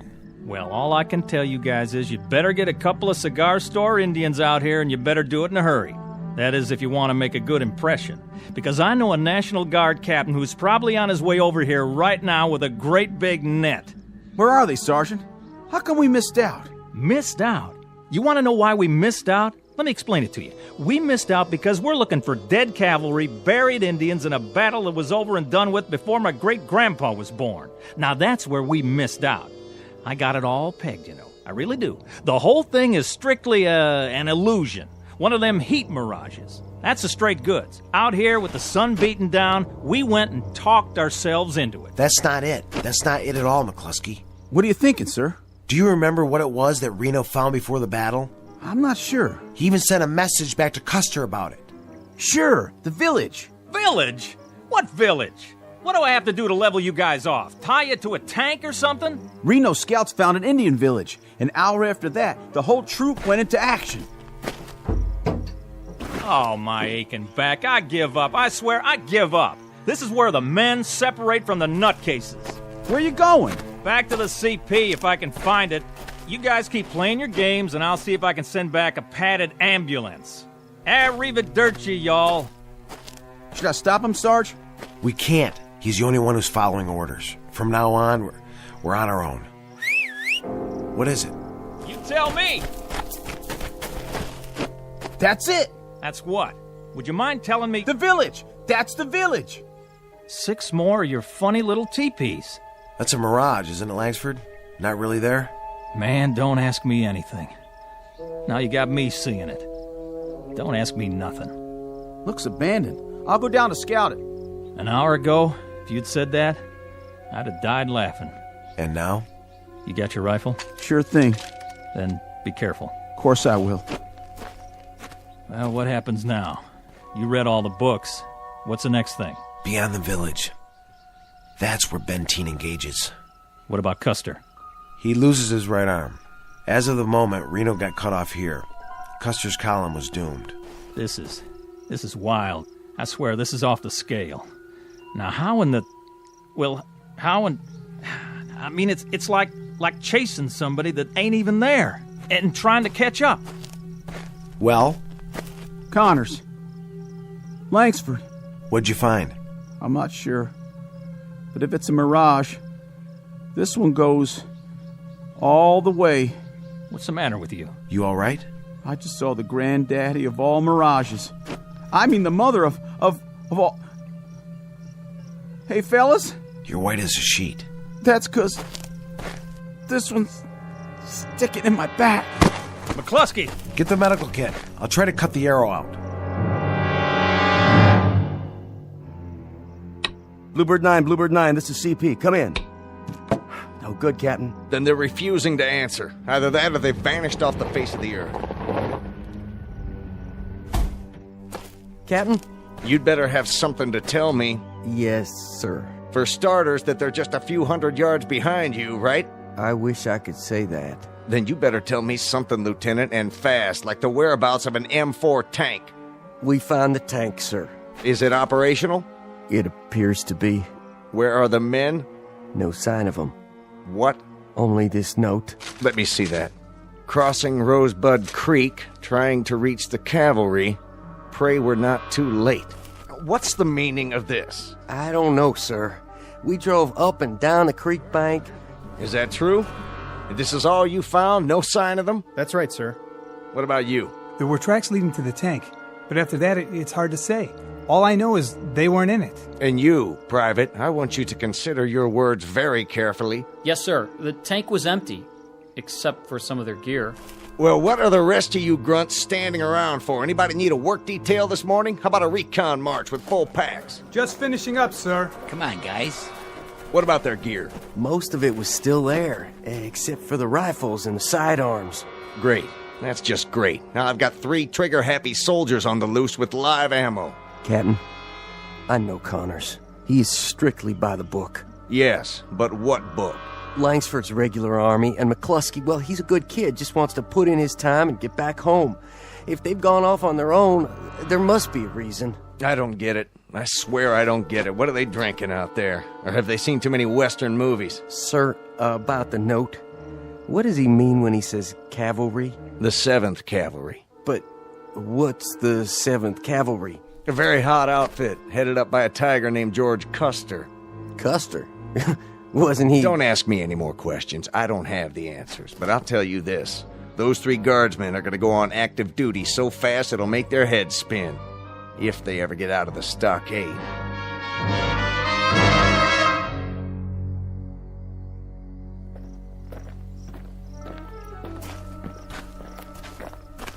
Not much farther now. Come on. We're gonna make it. We're gonna make it, man. We got you, okay? Just hang on to my shoulder. Where are we? A few hundred feet away. They're right over the ridge. Sarge, you hear it? The wind, that's all. Not that. Sure we hear it. This time we all do. Wait a minute. Listen. That's them, Sarge. The 7th. You think he's right? We made it. We made it after all. Almost. Don't count your chickens. Let's go. Somebody give me my sword. We don't have swords, McCluskey. We got U.S. government issue 45s. Put in a clip, work the slide, and she's ready to go. Here. We've also got our M1s and the machine gun. Set it up. With pleasure. Can't stand up. Just lay low. Keep pulling the trigger. Look at Custer. He's surrounded. Gotta get down there.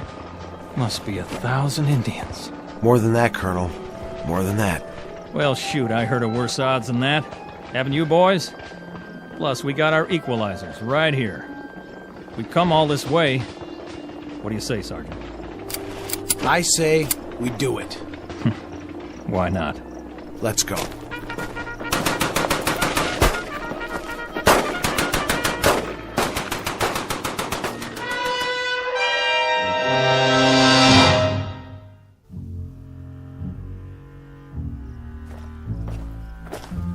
This is it, Captain. The last known location. What's that plaque for? Read it, Lieutenant. Custer Battlefield National Cemetery, honoring the memory of 261 men of the 7th Cavalry who lost their lives in battle. So this is the cavalry they were talking about. It was. It's a national shrine now. They made it. What's that, Captain? Nothing. No sign of them on either side of the creek, Captain. What about the tank? Up near the ridge where they left it. But no sign of the men, no sign at all. Keep looking. Yes, sir. Put them on report, Captain? Put them on report. Captain! What is it? A list of the men who died here, all the names engraved on the plaque. It looks like it's been here a long time, so then how? How what? I think you better take a look at this. Right here, in the middle of the list.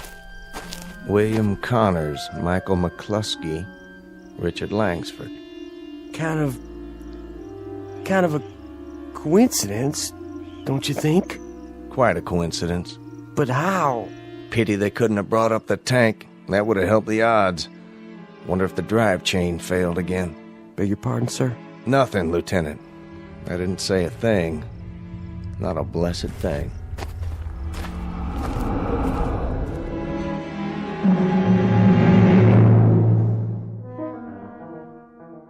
Sergeant William Connors, Trooper Michael McCluskey, and Trooper Richard Langsford, who, on a hot afternoon in June, made a brave but hopeless charge down a hill and never returned. Look for this one under P for Phantom in the pages of a historical ledger, filed in a reading room known as the Twilight Zone. More from the Twilight Zone after this. Hi, this is Carl Amari, producer of the Twilight Zone radio dramas. I'd like to take a moment to tell you about our official website at twilightzoneradio.com, where you'll get the latest news and information on these Twilight Zone radio dramas. Plus, at twilightzoneradio.com, you can digitally download 3 free episodes or any of our episodes for only $1.95 each. In this age of ever-changing technology, we've decided to make these episodes instantly available to you by making the Twilight Zone radio dramas a digital download-only series. This means that this series will no longer be offered on CD. The CD collections at our website are now being offered while supplies last at buy one, get one free. So be sure to get your favorites before they're sold out. Be sure to visit us often, and I'll see you in the zone.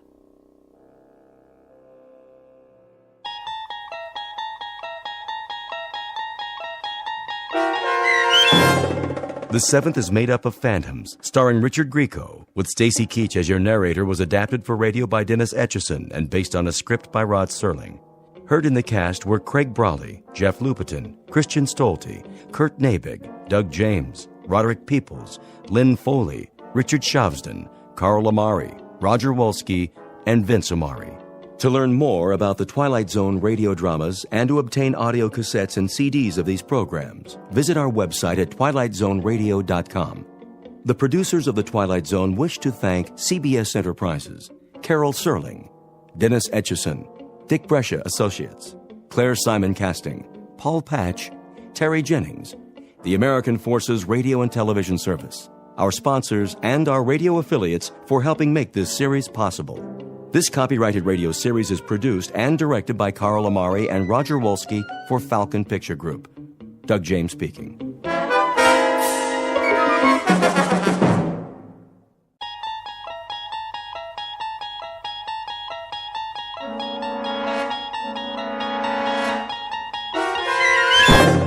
You're traveling through another dimension.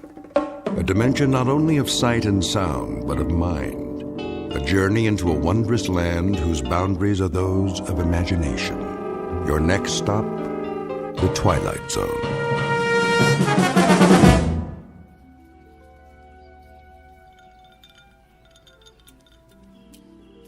Diane. What? Come here and sit down.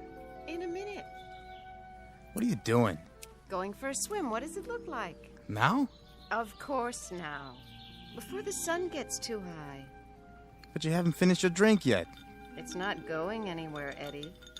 Right now, this pool looks positively delicious.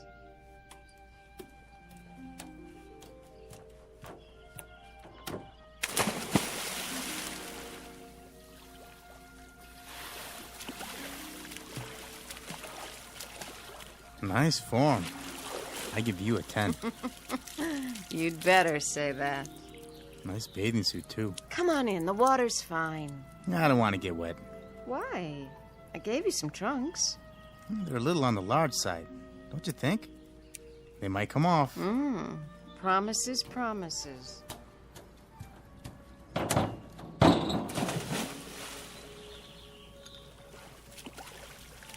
Diane, please. I'm lonely over here. All right.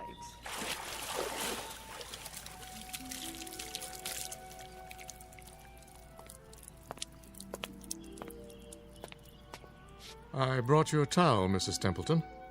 Thank you, Marty. Can I get you anything else? Not just now. I came down to join Mr. Page for a swim. Yes, ma'am. So I see. Has Mr. Templeton left yet? In another few minutes. Good. I mean, that's fine. Tell him I'll see him when he gets back.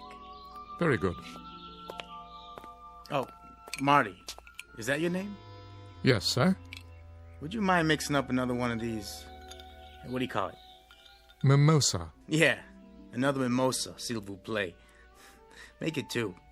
One for the lady. Certainly, sir.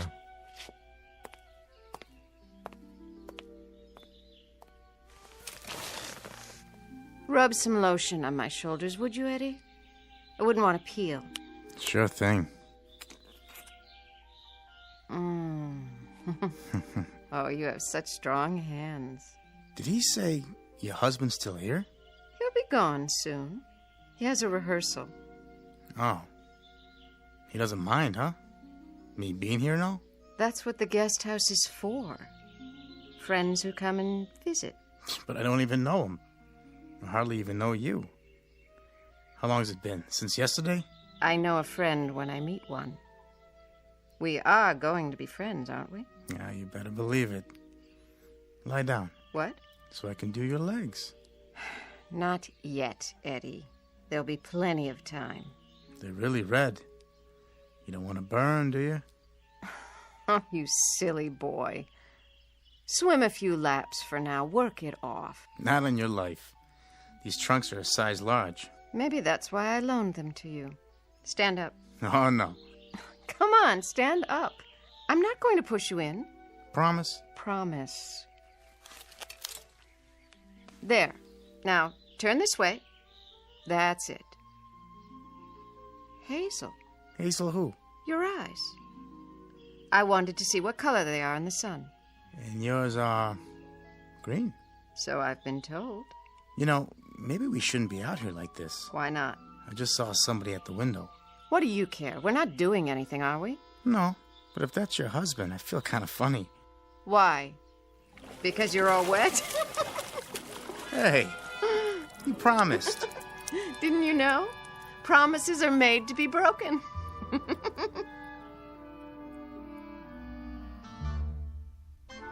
The young woman is Diane Templeton, the wife of Booth Templeton. In a moment, you'll meet Mr. Templeton himself, the subject of our story, who, up to this point, has remained offstage.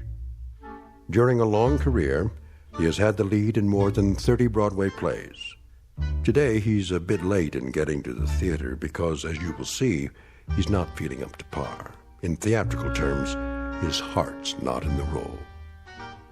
Yesterday and its memories are his script of choice, and that being the case, yesterday is exactly what he'll get.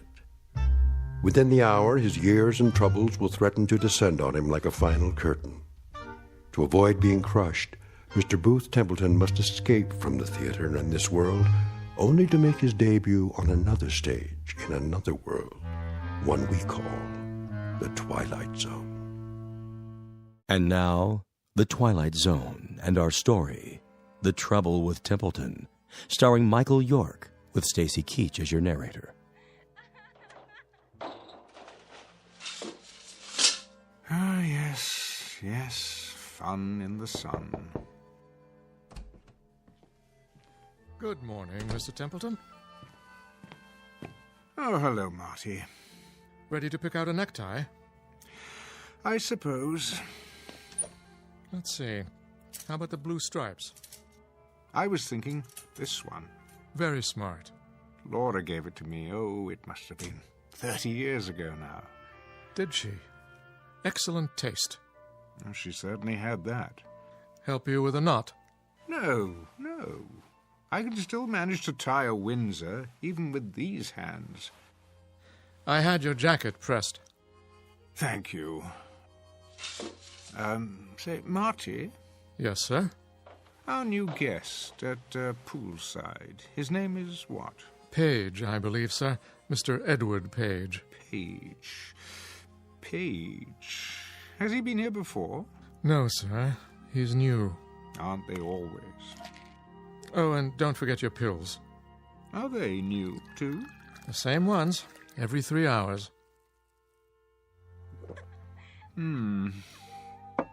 Mrs. Templeton is not very discreet these days, is she? I'm sure I couldn't say. Well, her discretion was an early casualty. It didn't last long. And now, perhaps she's waiting for the day when these pills won't, do what they're designed to do. Perhaps I'm waiting for that day, too. Mr. Templeton, you shouldn't say that. Oh, don't distress yourself, my friend. When a man my age marries a woman her age, he gets exactly what he deserves. Come now. I'm ready for my jacket. Here you are. Glad you're here. I'm old, Marty. Mr. Templeton, you'll never be old. Old, and getting older every minute we stand here. They say, or at least the authors said it in most of my plays, that when a man achieves a certain number of years, he achieves reason and contentment, a reassuring sentiment. Only, I haven't quite accomplished that yet. Wonder if I ever will. Mr. Templeton, may I make a suggestion? Well, perhaps this isn't a good day for you to go down to the theater. They're only just beginning rehearsals. I could telephone and explain that you can't start today. Thank you, Marty, but I'll go there. I shall rehearse this play, and it will open on schedule. I shall cover the years with makeup, and I shall stand in the right place and hope to say the right lines. And when it is over, they'll say to me, "You were wonderful, Mr. Templeton, as usual." And the stage manager will see to it that I'm properly delivered to you, so that you can properly deliver me back here, and I can prepare to do it all over again the following night. I won't see or particularly care about what's going on out there, or in the guest house, or in this house.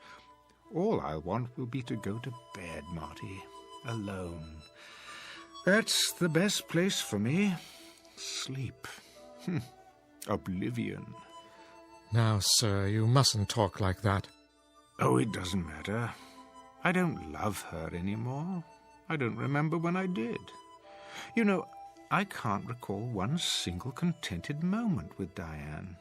I haven't had many contented moments in my life, though I do recall a few long ago with Laura. Did you know that this was her music box? Please, Mr. Templeton. She was the freshest, most radiant creature God ever created. 18 when I married her, Marty. 24 when she died. We didn't have long together, my first wife and I. But I'm forever grateful for those years. Sir, don't do this to yourself. You know, there are some moments in life that have an indescribable loveliness to them. The world is transformed. The sky, the sun, a single blade of grass.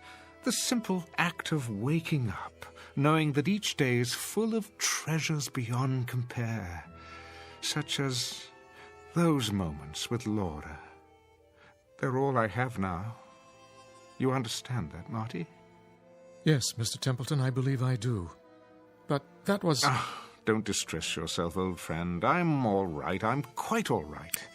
Now, where's my scarf? Here, sir. I'll go downstairs and bring the car around. You do that. Hi-ho, hi-ho, it's off to work I go.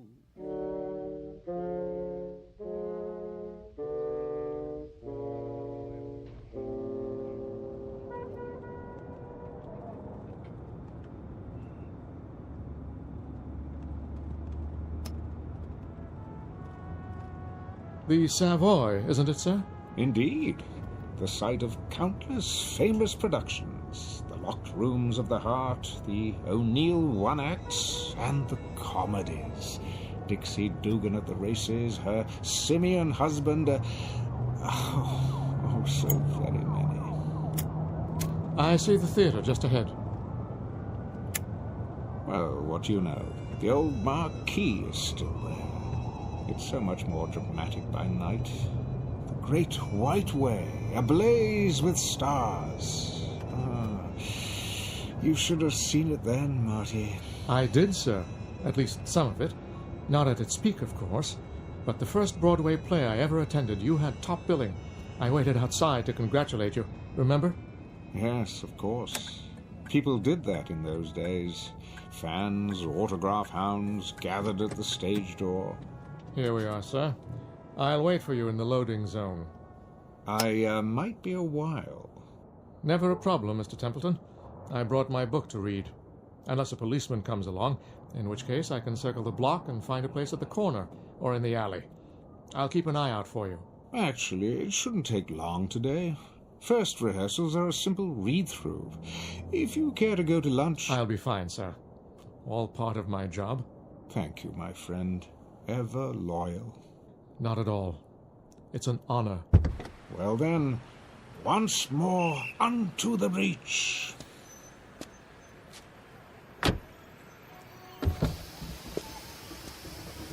Oh, and sir... Yes? Do break a leg, so to speak. Very kind of you. I will. I will.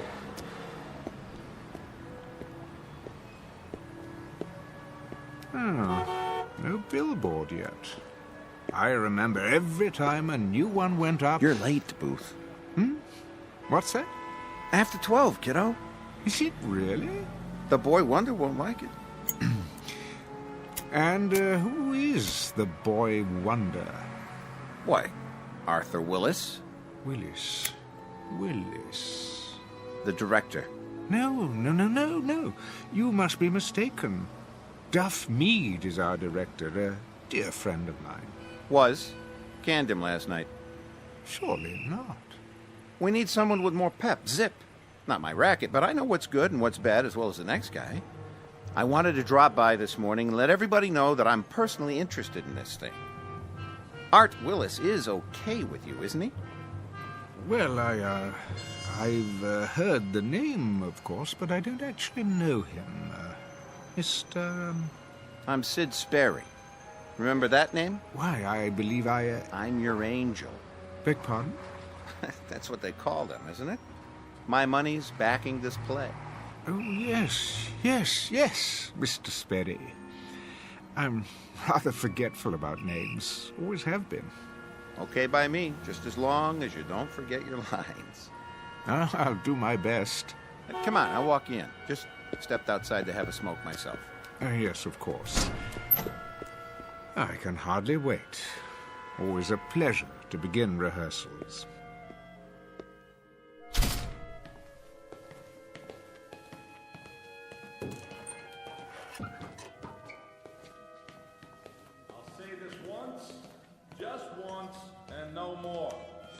I'll say it now and expect each and every one of you to understand it. Wonder Boy, I take it. Shh, the man's a genius. Michael Franz is producing The Angry Lovers. Mr. Combs has written it.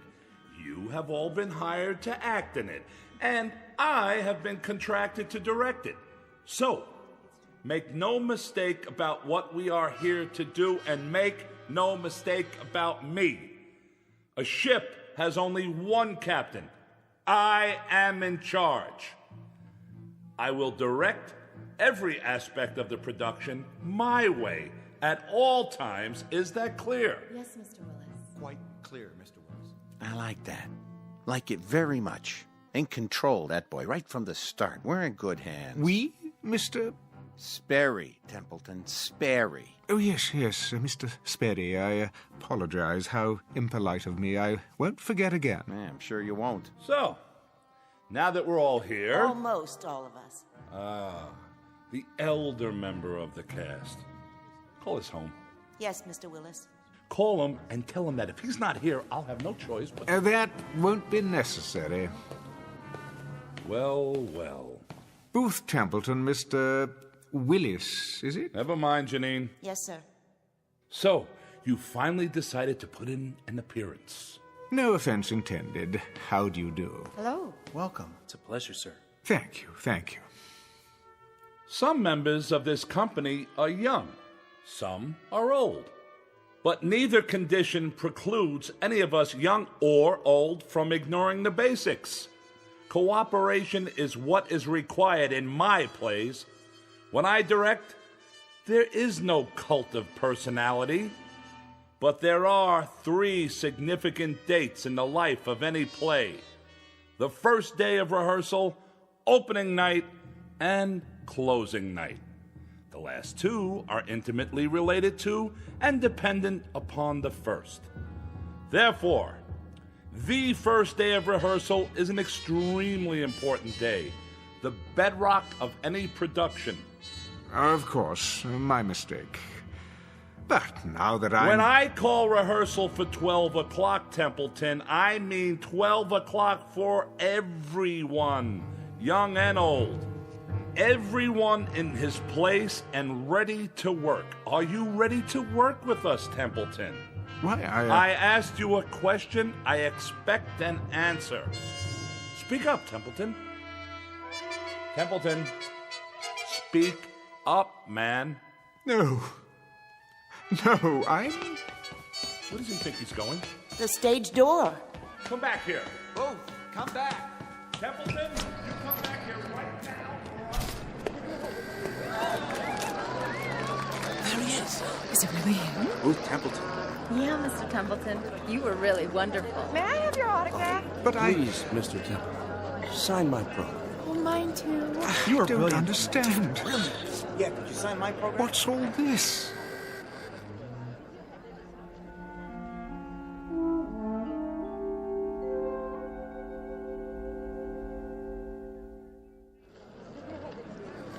seen every play you've been in, Mr. Templeton. I've never missed a performance. You're my favorite actor. I think you're the best, Mr. Templeton. Why, thank you. When are you going to Hollywood to be in talking pictures?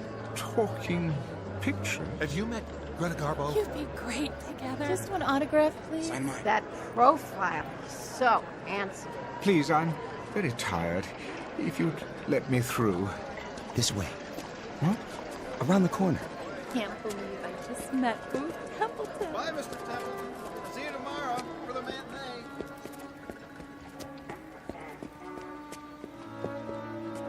They won't follow you. Don't worry. You're a star. Am I? I was once. Where's Marty? Who? May I ask what is going on? Huh? Those taxi cabs. Why are they all so ancient? Look new to me. There. Now you're in the clear. Thank you. Think nothing of it. Always glad to help. You know that. You look familiar. Have we met? Now you're ribbing me, Mr. Templeton. You know my name. Anderson, the stage manager. Anderson. Yes, yes. Wait a minute, what's this? What's what? This billboard. How long has it been here? Oh, a few days, I guess. Since they started previews. What's the matter? Don't you like it? I do. But it's a collector's item. Will be, I guess, if you sign it. Hold on. Why is it on the side of the building? Savoy Theatre. Booth Templeton in The Great Seed. 1927's biggest hit. Yep. I never read reviews so good. You're going to get an award for this one. 1927? That's 35 years ago. Written and directed by Barney Pfluger. Barney? He sure is good, huh, Mr. Templeton? Another winner for both of you. What year is this? There you go again, pulling my leg. Most assuredly not. I have to know. All right. It's 1927. What else could it be? But that's not possible. Oh, I almost forgot. I got a message to deliver. A message? Yeah, your wife called. My wife? Yeah, on the backstage phone. I guess she's seen the play lots of times, huh? What's her name? You mean to tell me you got more than one wife? Her name, man. Why, it's Laura. Same as always. Isn't it? That's not very funny. No? Sounded like her. But Laura's dead. Well, if she is, she's the best-looking ghost I ever saw. No offense. Where's Laura? Where is she? But she said for you to meet her at your regular place. Where is that? For the love of God, man. Relax. It ain't far. That club, the private one. What? You know, Freddie Iachina's down the street. When? She's there now.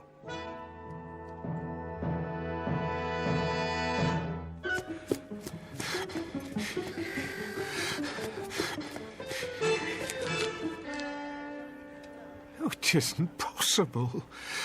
Freddie Iachina's the way it used to be. Unmarked because of the prohibition. I'd know this door anywhere. Yeah? Freddie. Oh, hi, Mr. Templeton. Come on in.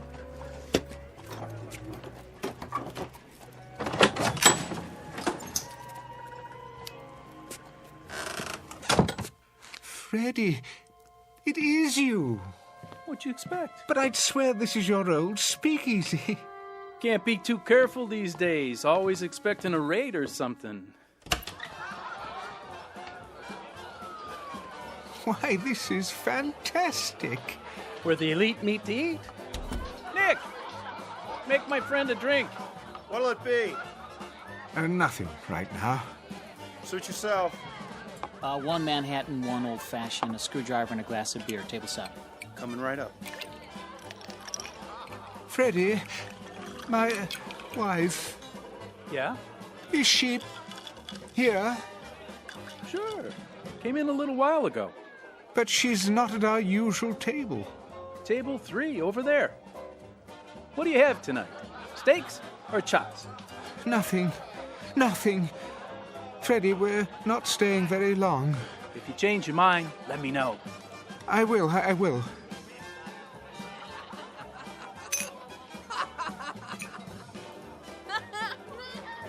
Oh, Barney, you're a scream. Laura? Is it you? Hi! Hey, Booth! We didn't wait, as you can see. Barney? Barney Pfluger?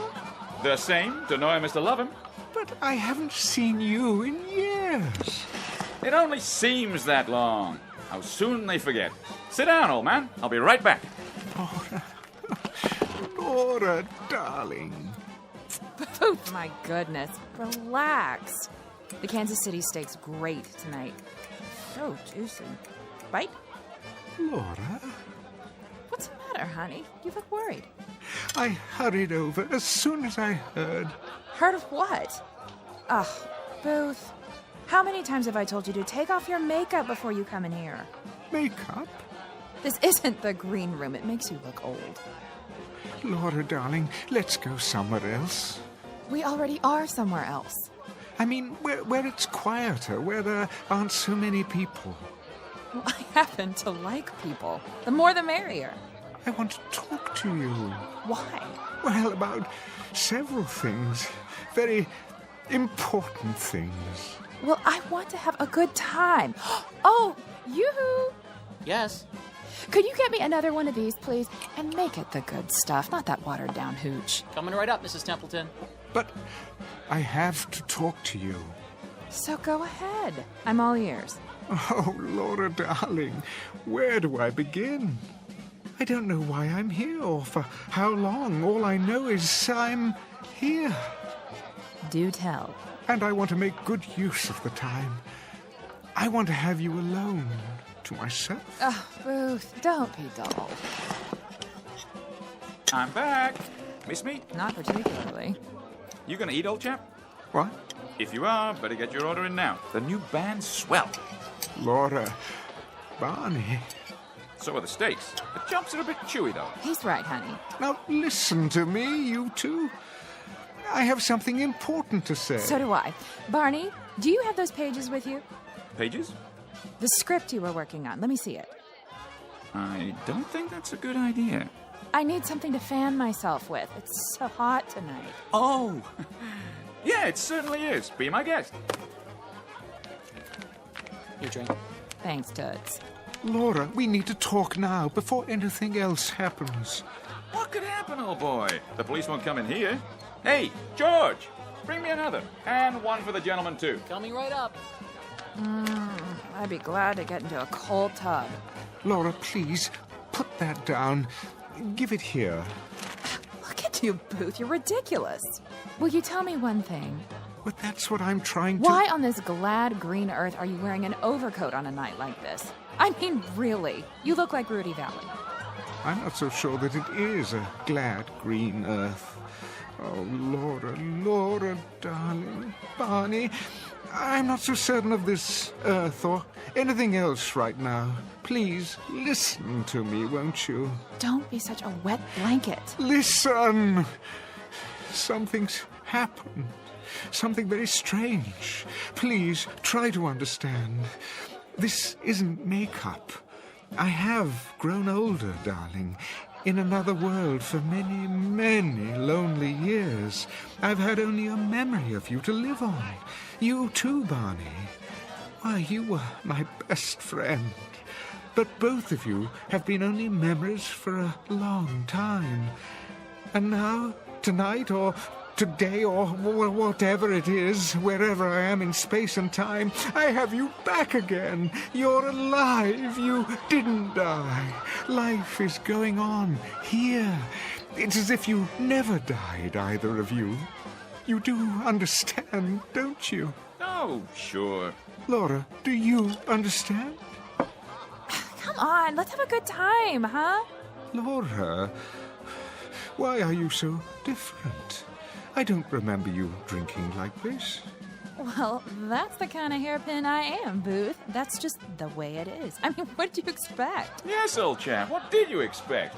I don't know. But you were my love, Laura. Everywhere, at all times. Why, we couldn't walk down a street or sit in a restaurant without everyone knowing that we were in love. Are you finished? I don't like what you've become. Oh, really, Booth?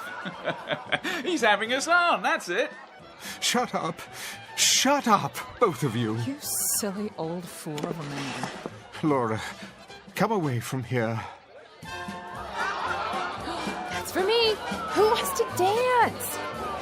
Laura, come with me now. Hey, take your hands off. Stop it. Stop it. Leave me alone. Why don't you go back where you came from? We don't want you here.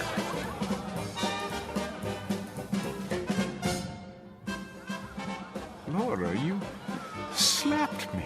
Oh, leave me alone. See here, Booth. Let's not have a scene. Isn't anyone going to dance with me? How about you, Barney? Oh, no. I can't do the Charleston. You know that. Come on, you old stick in the mud. Let's cut a rug. Look at that girl dance. I say, Laura, you're a real flapper. Stop. Stop, I tell you. Something wrong here? Yes. It's all wrong. She won't listen. Take it easy, Mr. Templeton. Have a good time. That's the problem. Time. Who knows how long this will last? It's a gift. Every moment of it, every second. I can't let her squander it. Have a round on the house. No, you don't understand. I'd say you're the one who doesn't understand, old boy. This place is for the young. If you can't get with it, perhaps you should go somewhere else.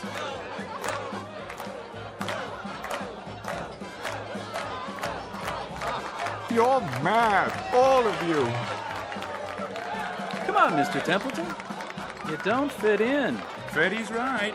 You don't. Why won't you listen? I didn't ask to come here. Are you sure? Perhaps you did. And now that you're here, you're miserable. Well, why ruin it for us? Don't you see? This simply isn't for you. Not anymore. Maybe you should listen to him. We don't want any trouble. I don't want any trouble either, but you don't know what it's like. Seeing my wife, my best friend... Come along now. Peaceful life. Get some air. Yes, that's what I need to clear my head. Right this way. See you in the funny papers, old boy. Let's go dance. Go, go, go, go. See you some other time, Barney. I don't think so.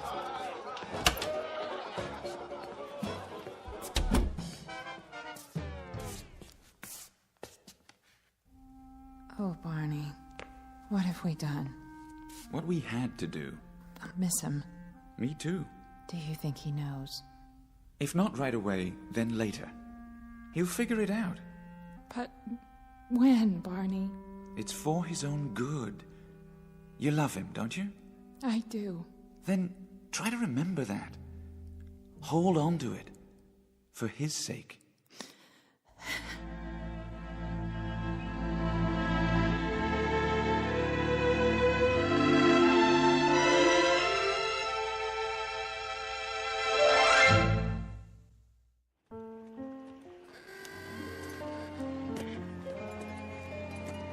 Say, will you look at that? Is that him? Sure is. Mr. Templeton? What do you want? My wife's your biggest fan. We just saw the great seed. You were brilliant. Great show. I'm sorry, May I have your autograph? Not now, please. What are you? Stuck up? All we want's an autograph. Very well, then. There. Oh. I'm afraid I must be going. It's fantastic. The cars, the clothing, just as they were. The lights, the marquees. Find her all right, Mr. Templeton? What? Your wife. Oh, yes. Yes, Harvey. I suppose I should thank you. Where you headed now? I honestly don't know. Need a cab? Yes. No. I mean, my driver. Where has he gone? Your driver? His name is Marty. He said he'd wait for me in front. But that was hours ago. It was still daylight. I don't follow. Never mind. It's not possible for him to be there and here as well. I always hail you a cab. Most nights, at least. When you're not going over to Freddy's. Harvey, may I ask a favor of you? You bet. Just listen to me for a moment. Don't say anything. I want to confirm something. Shoot. Well, you see, I seem to be having a problem with my memory. It happens to the best of us. I'm serious. I honestly don't know what I'm doing here. The last thing I remember, I was in the theater, the Savoy. This is the Savoy, isn't it? Better be, or I'm working the wrong place. I was here this afternoon to begin rehearsals. For what? This one just opened. Going to run for months, if you ask me.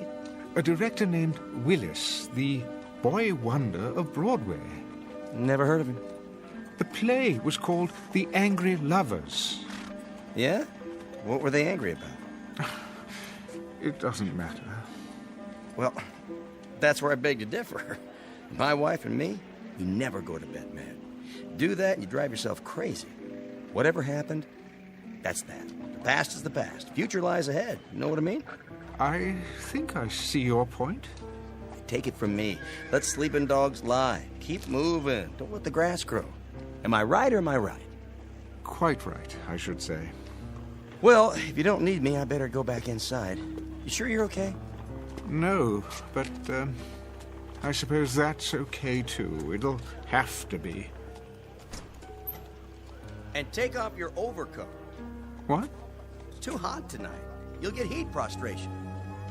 Oh, thank you, Harvey. I'll do that. Don't mention it. See you tomorrow, Mr. Templeton.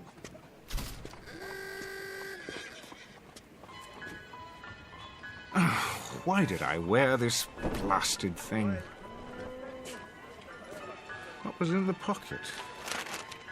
Oh, Barney's latest play. Not a very long one. Looks like a rough draft. What to do when Booth comes back? Setting, table and speakeasy. Enter Booth as Laura throws back her head and laughs too shrilly. Laura. Oh, Barney, you're a scream. Booth. Laura, is it you? Barney. Hi, Booth. We didn't wait, as you can see. Booth? Barney? Barney Pfluger? Barney? The same. To know him is to love him. Sit down, old chap. I don't believe this. It is a script, but for what? Laura, why don't you go back where you came from? We don't want you here. They were acting the whole time. But why? For me? Yes. Yes, that's it. They wanted to tell me something, to leave them here, in the past, to go back to my own life and live it. That's what they wanted me to understand.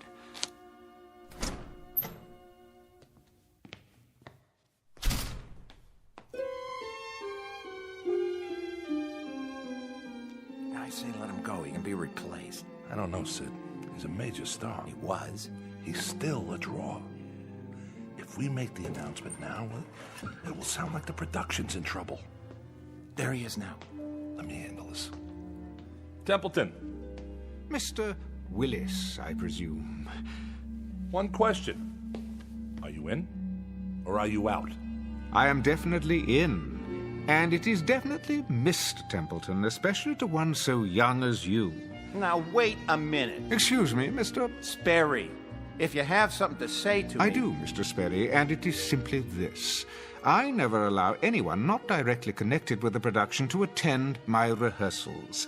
That is a matter best left to the artist you hire to do their job, which, as I understand it, is to give you a hit play. Say... And your job is to remain out of sight and not interfere. In fact, I insist upon it. Just who do you think you are? I don't think, I know.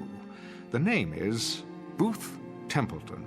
Yeah, well, I don't care if... Sidney, run along. But... I said I'll handle it. Yeah, right, all right. But see that you do. Now then, shall we start rehearsal? I'd like that, Mr. Templeton. I guess I came on too strong before. I don't blame you for taking a break. Think nothing of it, young man. What's past is past.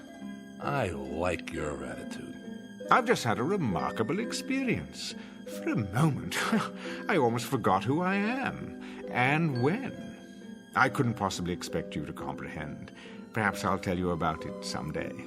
I look forward to it. Booth Templeton. Is that you? I don't believe Harvey? Yes, sir. Good to see you, sir. Harvey Anderson, you're still stage manager at the Savoy after all these years? Wouldn't miss it for the world. Like I always say, the future lies ahead. Everyone, break time's over. Do you know, Mr. Willis, you were right. The first day of rehearsal is the most important date in the life of a play. And this will be our first day to begin anew. How do you do, Mr. Templeton? My pleasure. An honor to be working with you, sir. The honor is mine. I admire you so much. Me too, sir. No, not at all, not at all. Now, let's roll up our sleeves and get to work, shall we? We have a play to put on.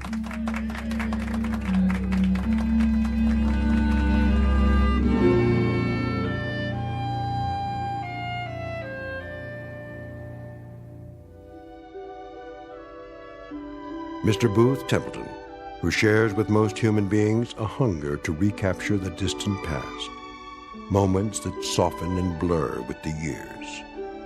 But in this case, the characters from his past blocked his return and sent him back to his own time, because for the living, the future always lies ahead. Mr. Booth Templeton, who discovered in his pocket a round-trip ticket to the Twilight Zone.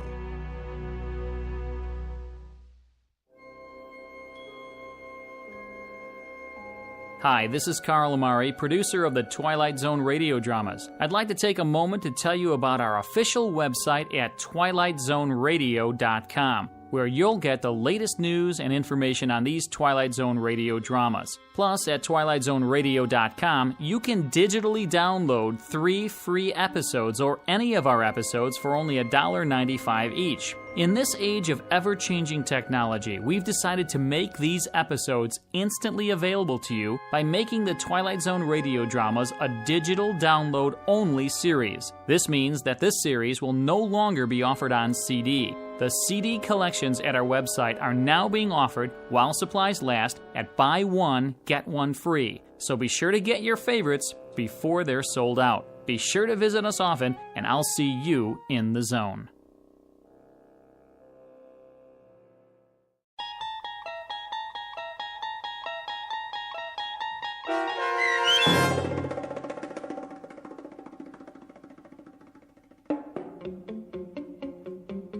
The Trouble with Templeton, starring Michael York, with Stacy Keach as your narrator, was adapted for radio by Dennis Etchison and written for The Twilight Zone by E. Jack Newman.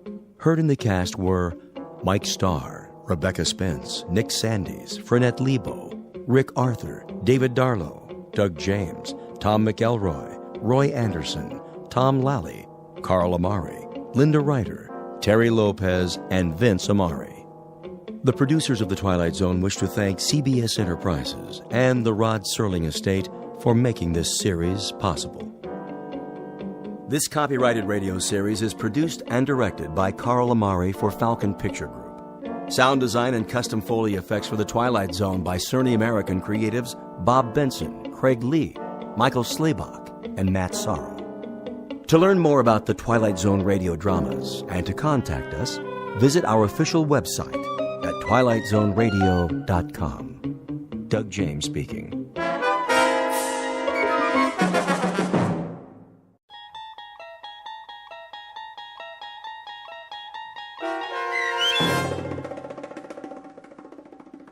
Miniature, starring Lou Diamond Phillips with Stacy Keach as your narrator, was adapted for radio by Dennis Etchison and written for The Twilight Zone by Charles Beaumont.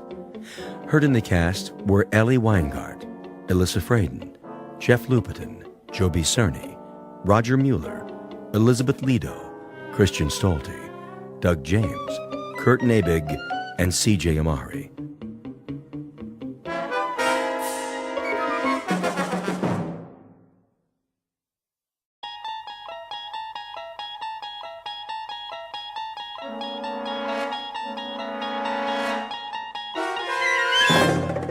You unlock this door with the key of imagination.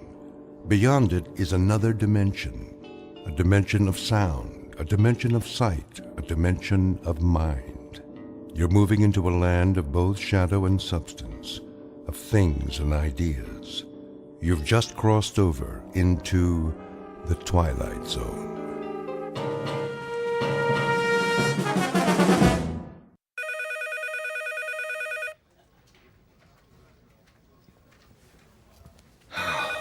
Finally, 12 o'clock. Let's go to lunch. Hey, Charlie. Charlie, it's recess. Oh. Thank you. I just want to finish up here. Trying to make us look bad? What do you mean? Now, just what do you think I'm... Hey, just forget it. Come on, we'll be late. Look at him. Little goody two-shoes. Why don't you guys lay off him? Because we're mean, heartless brutes. Right, Fred? Right. Well, I think he's nice. Hey, Mama, don't forget to change his diaper. Charlie? Hello? Aren't you going to lunch? Oh, yes. Any place in particular? Yes, in a way. Where? Well, it's in the museum, actually. The museum? They have a very nice cafeteria. It's quiet there, and, Would you like some company? well, I mean... It's okay, Charlie. I understand. See ya. Hey, look at the dinosaurs. Wow, that's the biggest elephant I ever saw. It's a woolly mammoth, you dope. Come along, children. Keep up with the class and don't touch anything. Cafeteria closed. Oh, no. And here we have one of the world's greatest collections of primitive art. Excuse me. Pardon me. There are selections from every period. I direct your attention to the New Guinea exhibit. Some of the pieces, the sepik shields, for example, are hundreds of years old, but some were made as recently as 1950. This is because New Guinea is still a largely unexplored and therefore unspoiled land. Most natives of the interior will live and die without realizing that the world extends beyond the limits of their jungle. Sorry, I'm not part of the group. Let's stay together, please. Now then, the natives speak over 500 different languages. However, you'll notice that their art has a great unity. Of course, they don't think of their carvings as art, not in our sense of the word. This first piece in the glass case was meant to frighten away evil spirits. This one is a protection against disease. Oh, and this one. If I could just get by, please. I'm on my way out. Help you, sir. What? You look lost. Can I help you find anything? Oh, no, that's all right. I just got turned around. Is the cafeteria closed? For the rest of the week. They're remodeling. Well, I'll be leaving then. Main entrance is that way. Thank you. Have you seen the Egyptian wing? Pardon? Egyptology. They have a nice exhibit. Is that right? Just downstairs, next to the Hall of Miniatures. Miniatures? You know, the model houses. They have the palace at Versailles, a log cabin, a New England church, a whole room full of them, all made by hand, with little dolls inside that look just like real people. Pretty amazing. Have you been there yet? No, I only come here for lunch, you see. Well, you might as well take it in now that you're here. Not many people go there, but it's really something. All right. I think I will. Turn left at the bottom of the stairs. You can't miss it. Thank you for the suggestion. I'll have a look.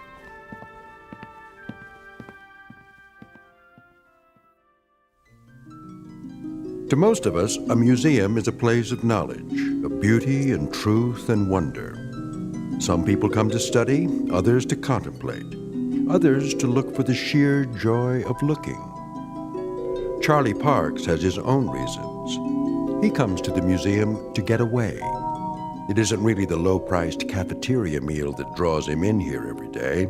It's the fact that in these cool, inviting halls, he can be alone for a while, really and truly alone, away from his work and from people who don't understand, which includes almost everyone in the world. But Charlie should be careful. He doesn't know it, but there's always a chance he might wander too far and get lost in the Twilight Zone.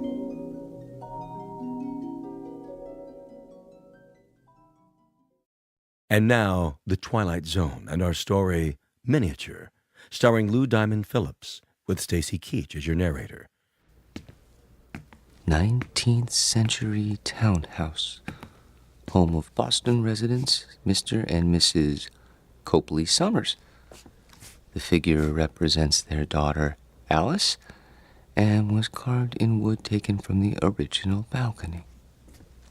Will you look at that? What in the... Found it okay, huh? Excuse me, but... Yes, sir? I guess this will sound silly to you, but how do they manage that? How do they manage what? In there, in the glass case? Oh, well, I couldn't say exactly. I know they use magnifying glasses, little tiny tools, single hair brushes, that kind of thing. Must go blind making them so small. But the girl... she's so realistic. Isn't she, though? Long black hair, lace dress. Look at her fingers. They didn't miss a thing. Little rug, chair's got teeny tiny doilies on it. But how do they get the girl to move? Servo motors? Microchips? How's that? The girl playing the piano, it's stopped now. I don't think I... There, see her sitting at the piano? She was playing just a few seconds ago. It was, I don't know, something like this?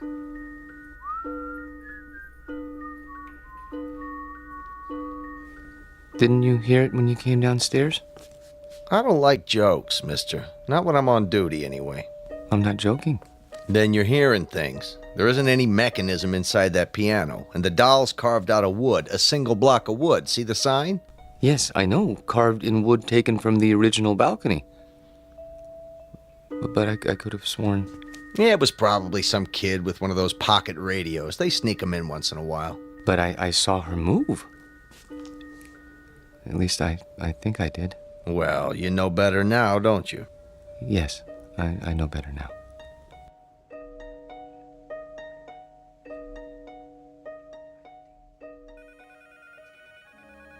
Here he comes. Finally. Where do you think he's been? At the zoo. Visiting his relatives. Charlie? Yes? There's a note on your desk. Mr. Demo wants to see you. How do you do, Mr. Dimmel? Yeah, sit down, Parks. I'm sorry I'm late getting back from lunch, sir. Well, I'm sure you have a good excuse. No, sir, I don't. I just let the time slip away. I don't know how it happened. You know, Parks, that's the first sign of humanity you've shown in almost 4 years. I beg pardon? Up to now, you've come and gone like some kind of wind-up toy. Never early, never late, always keeping to yourself. What, don't you like us, Parks? I've never thought about it, sir.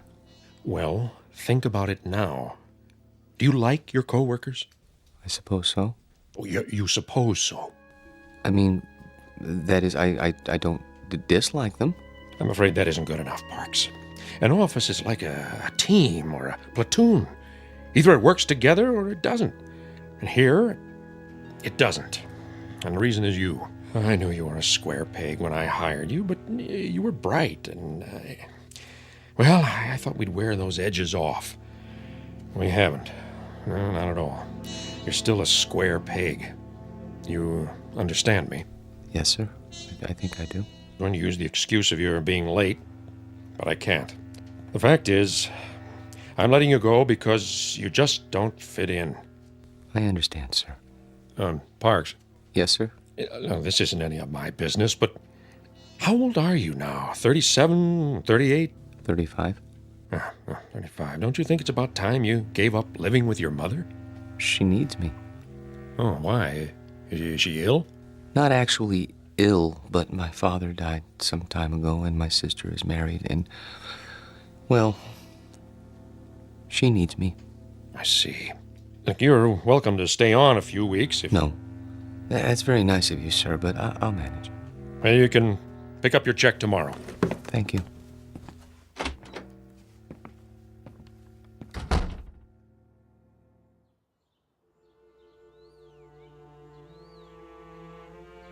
He had no right.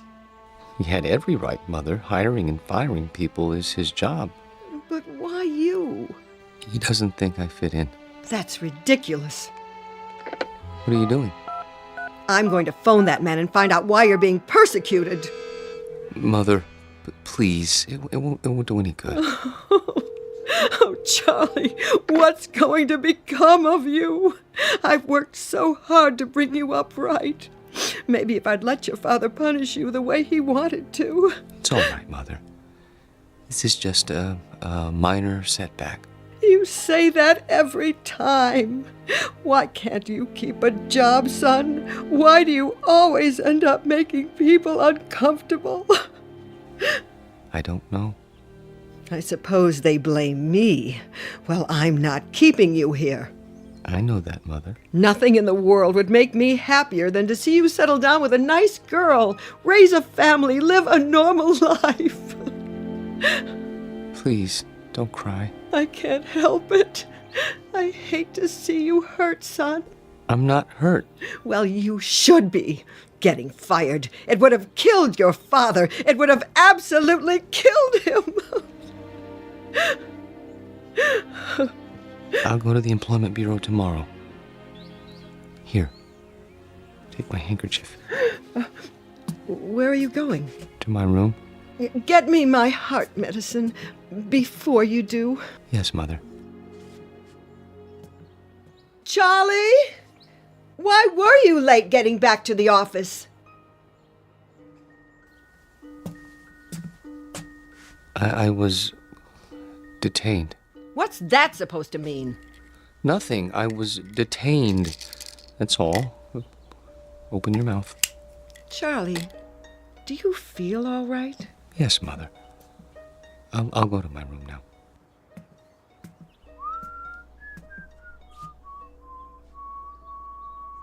What's that you're whistling? Pardon? You were whistling.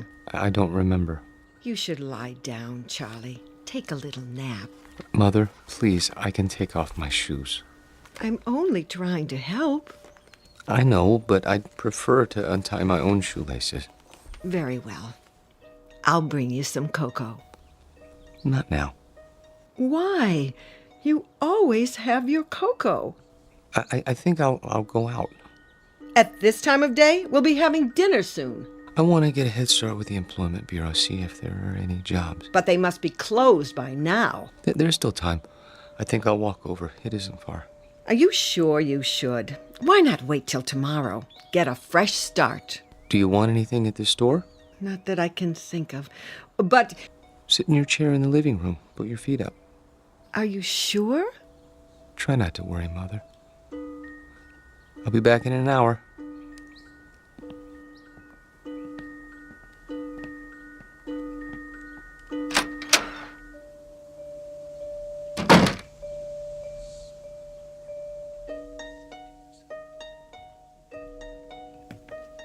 Back again, huh? Yes. Anything in particular? Is it still open? What's that, sir? The miniature room, you know, downstairs next to Egyptology. Oh, sure. Thank you.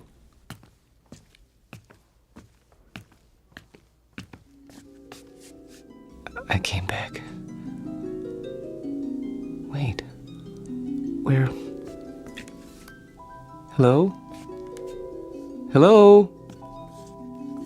There. I was afraid you wouldn't be here. Oh, no, you've changed your dress. That's a lovely gown. Very lovely. Are you going out? Who's that? Oh, you are going out. That's why he's wearing a cape and a top hat. Your gentleman caller. Oh. Does he have a carriage waiting? I hope so. I wonder where you're going. To dinner? No, something grand. The opera, that must be it. Hi. Oh, hi. Be closing soon. I see. What time do you open in the morning? 9 o'clock, Monday through Saturday. I'll be here. What's that? Nothing. I'll be along in a moment. I want to study this dollhouse a while longer, if you don't mind. Okay, sir. Just a few minutes, though. It's almost time. I see. Thank you. Have a nice evening. I have to go now. I won't be here when you come back. But I hope you have a nice evening, Alice.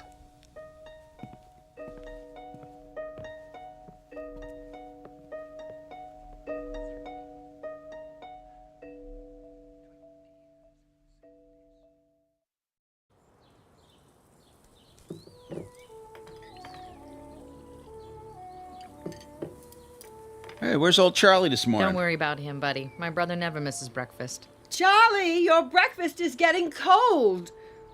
You see, late for his meals, awake every night, tossing and turning. I tell you, I'm half dead with worry. Mother. He's sick. I know he is. Sounds to me like he's got a girl. Don't be silly. What's silly about it? He's not a bad-looking guy. A little peculiar, maybe, but, you know, he's not... If he had a girlfriend, he'd tell me. He hasn't told me, so it isn't possible. Okay. Nothing would make me happier than to see Charlie settle down. He knows that. I'm not one of those mothers who won't let go of their children. Ask Myra. Pass the butter. Charlie! I'm here. Your breakfast is on the table. Sorry. Hey, Charlie boy. Hello, buddy. How are you? Couldn't be better, Charlie boy. Couldn't be better. Good morning, Myra. You're looking nice. I wish I could say the same for you. I haven't been sleeping very well. Because of the job? Yes, I suppose so. It's been terribly hard on him, pounding the pavement every day. Boy, that can get you down. Charlie. Yes? We've got a surprise for you. Tell him, bud. Well, it's like this. I heard they gave you the pink slip, and see, I know the dispatcher pretty well over where I work, and, I told him about you, and, he said... He said he'd give you a job. Yeah. Isn't that wonderful? Oh, yes, I guess so. Charlie! It's very nice of you, buddy. Really. You have experience in billing, don't you? Yes. Then what? Well, you see, I don't know if I'd want to travel that far. It's out of the city, isn't it? Buddy could pick you up. Sure, till you get yourself a car. Charlie, for heaven's sake, Buddy's offering you a job. I'm sorry. I appreciate it, really. But I'm afraid. You got something better, Charlie? Excuse me, I have an appointment. Charlie! Charlie! Oh, I don't recognize him anymore. My own son. Does he have something better, Mother? No, he doesn't have anything. He isn't even looking. How do you know? The employment agency called. They sent him on 2 interviews. and he never showed up. Well, then where does he go? I don't know. Like I said, he's got himself a girl. Oh, shut up, will you?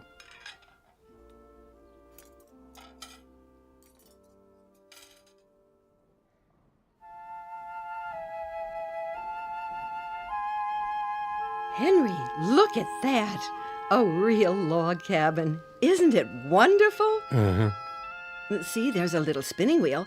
Your grandmother had one of those, remember? How did they make it so small? Uh-huh. Oh, 19th century townhouse, Boston. Isn't that something?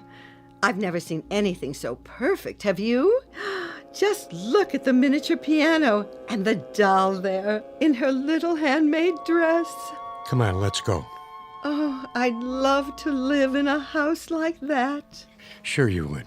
No air conditioning, no central heating, no television, no phone. Sure you would. Excuse me? Are you finished here? I mean...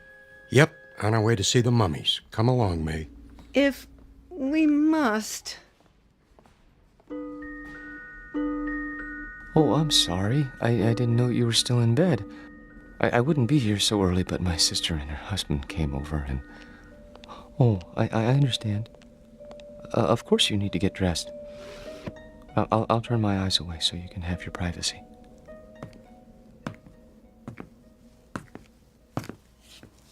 Hi.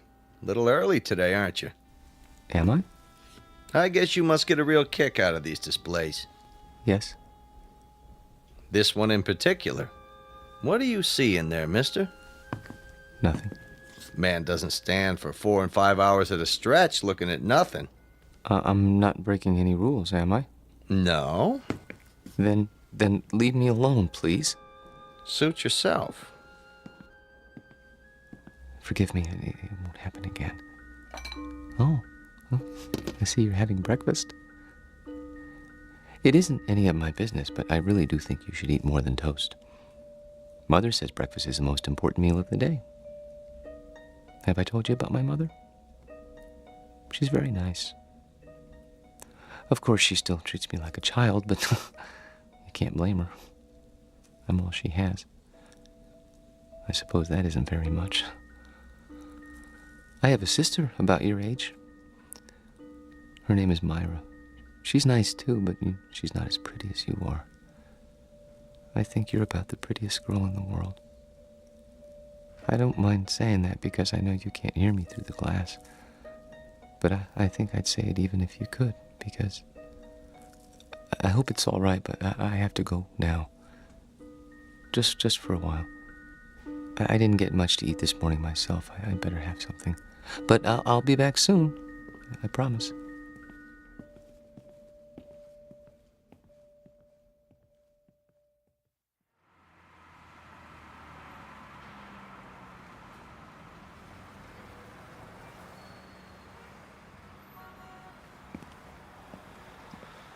Charlie? Hello, Myra. What are you doing here? Oh, I was driving by. Saw you come out of the museum. That's nice. Well... Buy me a cup of coffee? The cafeteria's closed. Then we'll go somewhere else. All right.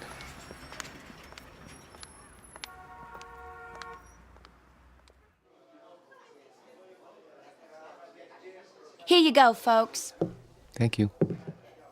Charlie, I'm gonna be honest. I didn't just happen to see you today. I followed you. You did? Why? Because Mother asked me to. She's worried, and so am I. You haven't been yourself. No? You go to that place every day? I thought it might be a good idea to improve my mind. That isn't why. I'm your sister, Charlie. I grew up with you, and I know you. You go there because it gives you a chance to be alone. And you want to be alone because you're scared. Myra? Listen to me. This is important. You're over 30 years old, Charlie, but you're living the same way you did when you were 14. Some of it's Mother's fault, some of it's yours. But it isn't natural. It's sick, Charlie, and you know it's sick. And that's why you're scared. You're probably right. Stop agreeing with me. I could say you were a blue monkey and you'd agree. But Look, I don't know about psychology or anything like that, but I think I know what's wrong with you. You need a girl, Charlie. You're at that time in your life. You know what I mean? Not exactly. Well, it's hard to explain, but you've never had a girl, have you? Not as such? That's what I thought. Well, we're gonna change that. How? I'll introduce you to Harriet Gunderson. She works at my office, and she's a lot of fun. You'll like her. Myra, please. Charlie, please. This one time try. For me. If you do, I promise I won't bother you anymore.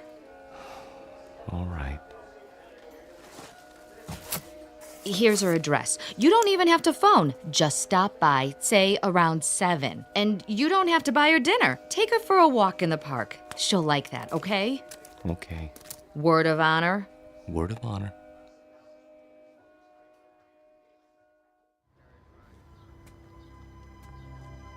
Charlie, Hmm? what you thinking about? Nothing in particular. You sure are quiet. That means you're the dangerous kind. You can't trust the quiet ones. You can trust me. Who said I wanted to? I only meant... Look, why don't you relax? Come on, let's sit on the bench. If you like. Lean back. Take it easy. There. That's better. You like me, Charlie? Very much. Then why don't you show it? How? Well, you could try kissing me. But we only met this evening. Oh, come here. We hardly know each other. Quiet, you man, you. Oh! I didn't mean to push you off the bench. It's just that you surprised me. Sorry, I'll help you up. Forget it, Buster. Just forget it. Tell your sister you don't need a girl. You need a doctor. Wait, please.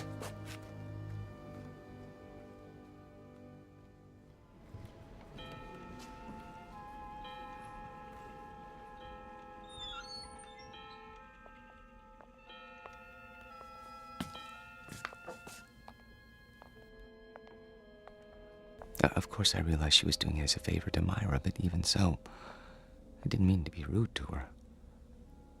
It must be hard for you to believe, but that's the way things are these days. Who's at the door? Oh, it must be your gentleman caller. Wait! Tell the maid not to let him in. You mustn't. Why, he's drunk! Look at him! Run! Run! Don't touch her! Don't lay a hand on her! Stop! He's got to stop! No, let go. Let go, please. I can't help you! The glass is too thick! I need something to break it! Hold on! No! There's a fire extinguisher on the wall! Stop it. Oh, please, you're hurting me. What are you doing? I had to. He was trying to harm her. Hold it right there. He tried to kiss her last night, but she wouldn't let him, so he came back. Don't move. I'm calling for backup. But I had to. He grabbed her and she got away and he went after her. She fainted and he carried her to the bedroom. I had to stop him. You can see that, can't you? Sure, buddy, sure. Put your hands where I can see them. This is museum security. I need a unit over here right away by the miniatures. Better bring a butterfly net and a straitjacket. This one's a doozy.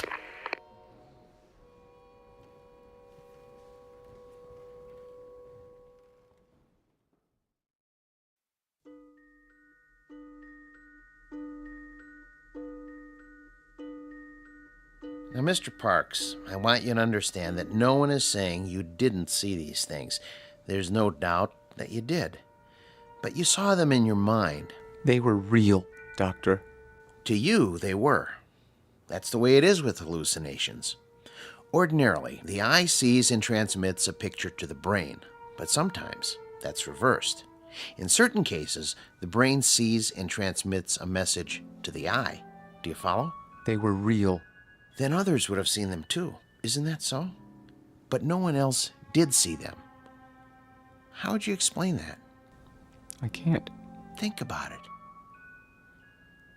Mr. Parks? I don't know why nobody else saw them. Maybe they weren't looking.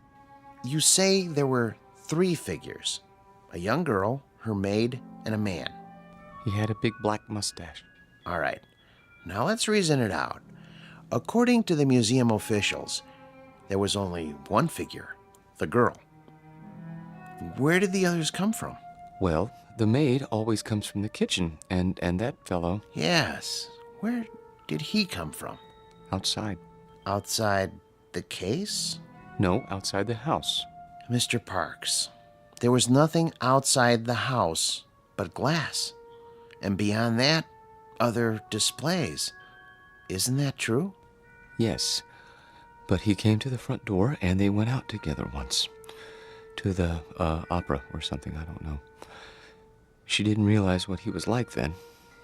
I could have told her. You only had to look at him to see what kind of person he was. But she's so innocent and trusting and helpless. Not like other women. No, not at all. Have you seen her? Yes, I have. Is she all right? Would you like to see her now? Yes! She's here. In a box in the drawer of my desk. Careful! You are holding a piece of wood in your hands. A beautifully carved piece of wood. About 6 inches tall. Do you have to take her back? I'm afraid so. It's museum property. Now I want you to go back to your room and think about what I've said. Will you do that?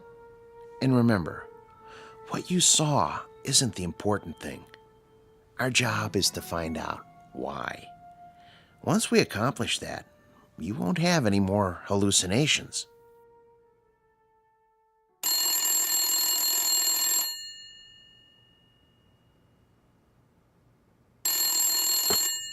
Yes? Oh, yes. Send them in. And ask Dr. Geisner to prepare the patient for checkout. Nice to see you, Mrs. Parks.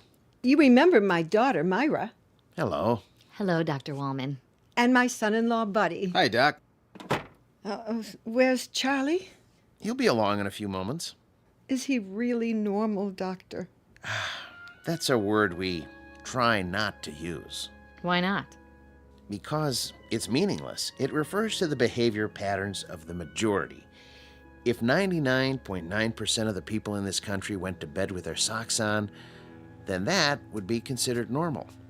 And if you didn't... I go to bed with my socks on all the time. Well, what I'm trying to say is don't judge Charlie's emotional health by the degree to which he conforms to other people's standards. Don't expect him to be like everybody else. Then you don't think he's sick? Not now. No. He was when he came here. The constant pressure to be something he wasn't, to act and think and feel the way you wanted him to, instead of the way he wanted to, he was unable to cope with this world. So he created another world. But he knew it was false, so he destroyed it, and with that act, he made his first step toward mental health. Of course, he insisted it was real for a long time, but that's standard with hallucinations. Charlie!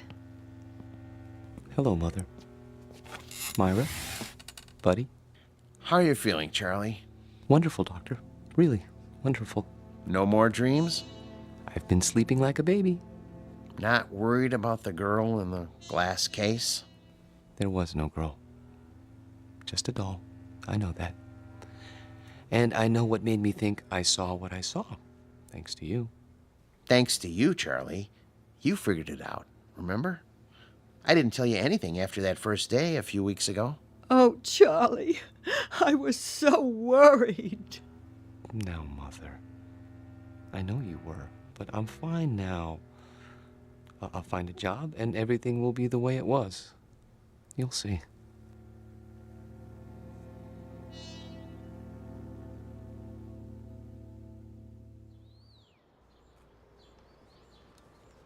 I've sure missed this. Did they hurt you, Charlie? Well, they were going to use shock treatment, but they decided not to when I got well. A lot of nuts in that place, I bet. Buddy. It's all right. I don't mind. May I have some more cocoa?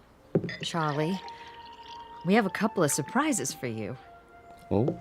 The job at Buddy's office is still open. Really? And I talked to Harriet. She forgives you. But she can tell you herself. She's coming over tonight. That's great. Thank you, Myra. And thank you, buddy. Well, it took some doing, let me tell you, after where you've been and all. Well, I'm sure it did. But you won't be sorry. I intend to work very hard. Now, if I'm going to be ready for tonight, I'd better get a little rest. You'll excuse me? Have a good nap, Charlie. Thank you. Would you like to fix my bed, Mother? I turned it down and fluffed up your pillow. It's all ready. That's great. Just great. See you all later. If you need anything, just holler. I will.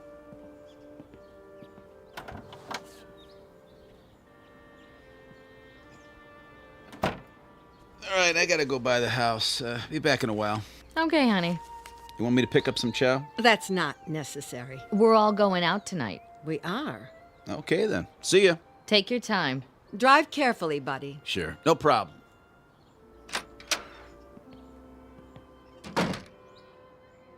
It's wonderful having Charlie home. I think the hospital did him good. Shh, not so loud. Don't you? I still don't understand what happened to him. The doctor told you. He didn't tell me anything but a lot of gobbledygook. Mother, I hate to say this, but if you want Charlie to stay well, you're gonna have to let go. What in the world do you mean by that? Just what I said. You don't know it, you really don't, but you're keeping Charlie here in this apartment. You're keeping him from growing up. That isn't true. I've told him 1,000 times nothing in the world would make me happier. No, Mother, that's wrong. And don't go clutching your heart, because it doesn't work with me. There's nothing wrong with your heart. And there's nothing wrong with Charlie that getting out of here won't cure. He's not your baby boy anymore. He's a man. Let him be one. I love Charlie. We all know that, Mother. But if he doesn't leave, he'll be back in that asylum. And this time he'll stay. You don't want that, do you? No, of course I don't.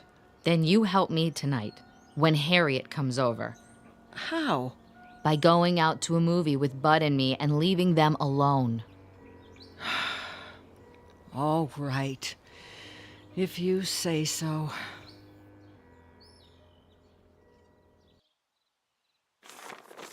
Pass the sports page, would you?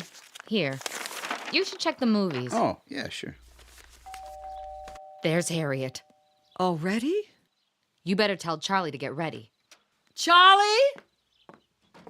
Hi, I made it. Ooh, new dress? Yeah, cost me something too. Hi, Bud. Hey, Harriet. Charlie, your company is here. Charlie? Charlie! What's the matter? Can't wake him up? He must be tired. It's locked. Charlie never locks his door. Hey, Charlie boy. Up and at him, pal. Maybe he doesn't want to be disturbed. Nobody could sleep through that. Break it down, Bud. Gee, I don't know. Break it down. Okay. The window's open! Take it easy, Mother. He must have crawled out. Why would he do a thing like that? I don't know. He's your son. Oh, what did I ever do? Mother, be quiet. Hello, operator? Could you give me the number of the City Museum? The main one downtown. Thank you. He couldn't have gone there. The doctor said he was well. Hello? Yes, could you tell me, please, are you open tonight? I see. Thank you. Well? Well, they close earlier tonight. Thank God. But they were open until a little while ago.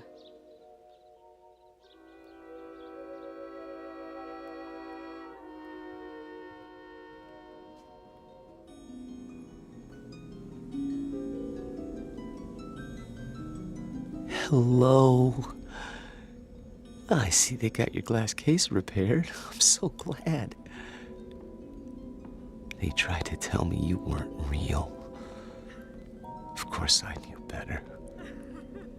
But I had to pretend. Otherwise, I never would have seen you again. I love you, Alice. Maybe if I keep telling you, you'll believe me. Your world isn't simple, is it? No world with people in it ever is. There's loneliness and misery and heartache. Oh, look at you, crying because you're alone. I've been alone all my life. People try to understand, but they can't. You could. We could understand each other and help each other and love each other, if only. Wait! Someone's here. I have to hide. But where?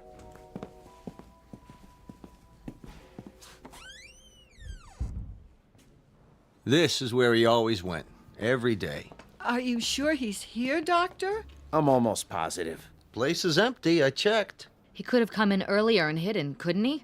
Where? This place is deader than a doornail. Shine your flashlight over there. What about those Egyptian mummy cases? Say, that one isn't supposed to be open. Could a man hide in there? I guess. Nobody's allowed to touch him. It's against the rules. Mrs. Parks, would you do something? Anything for poor Charlie. I'm sure he can hear you, wherever he is. Are you going to take him back to the hospital? I think it would be wise, don't you? Before anything else happens, call him. Ask him to come out. Charlie?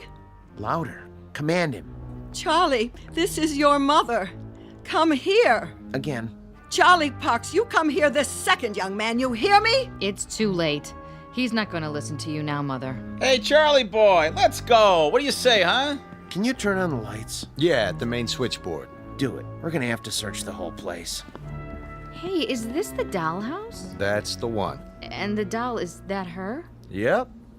Say. What? There's two of them now. A man and a woman sitting on the piano bench. I don't remember that. All right, let's start looking. Yeah, I'll get the lights. Charlie!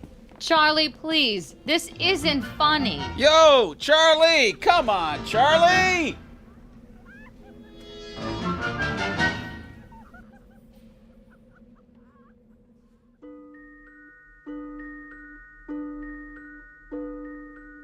They never found Charlie Parks because they didn't look closely enough at the house in the glass case. The guard didn't say anything more about what he saw. He knew what they'd think, and he knew they'd be right, because seeing is not always believing. Especially if what you see happens to be on display in an odd corner of the Twilight Zone.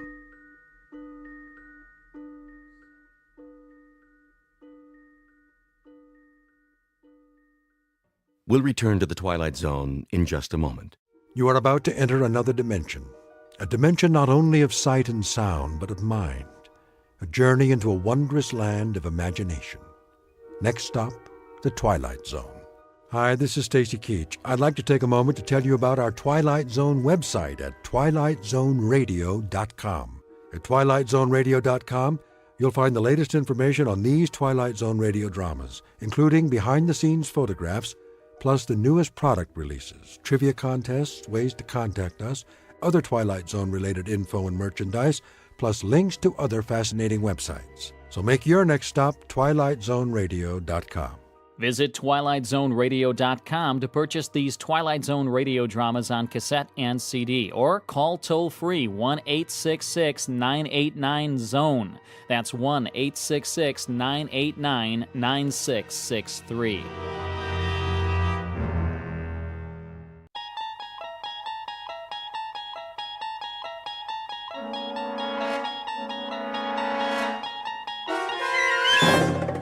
You unlock this door with the key of imagination. Beyond it is another dimension, a dimension of sound, a dimension of sight, a dimension of mind. You're moving into a land of both shadow and substance, of things and ideas. You've just crossed over into the Twilight Zone.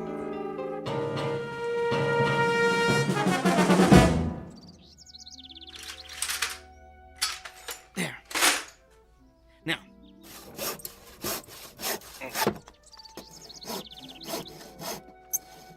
Edgar! Edgar! Yes, Helen. Come here, please. I'll be right there.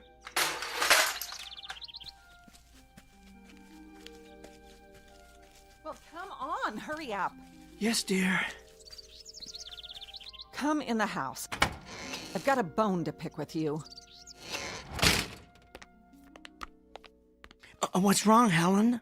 Look at what I did to my hand. Ooh, what happened?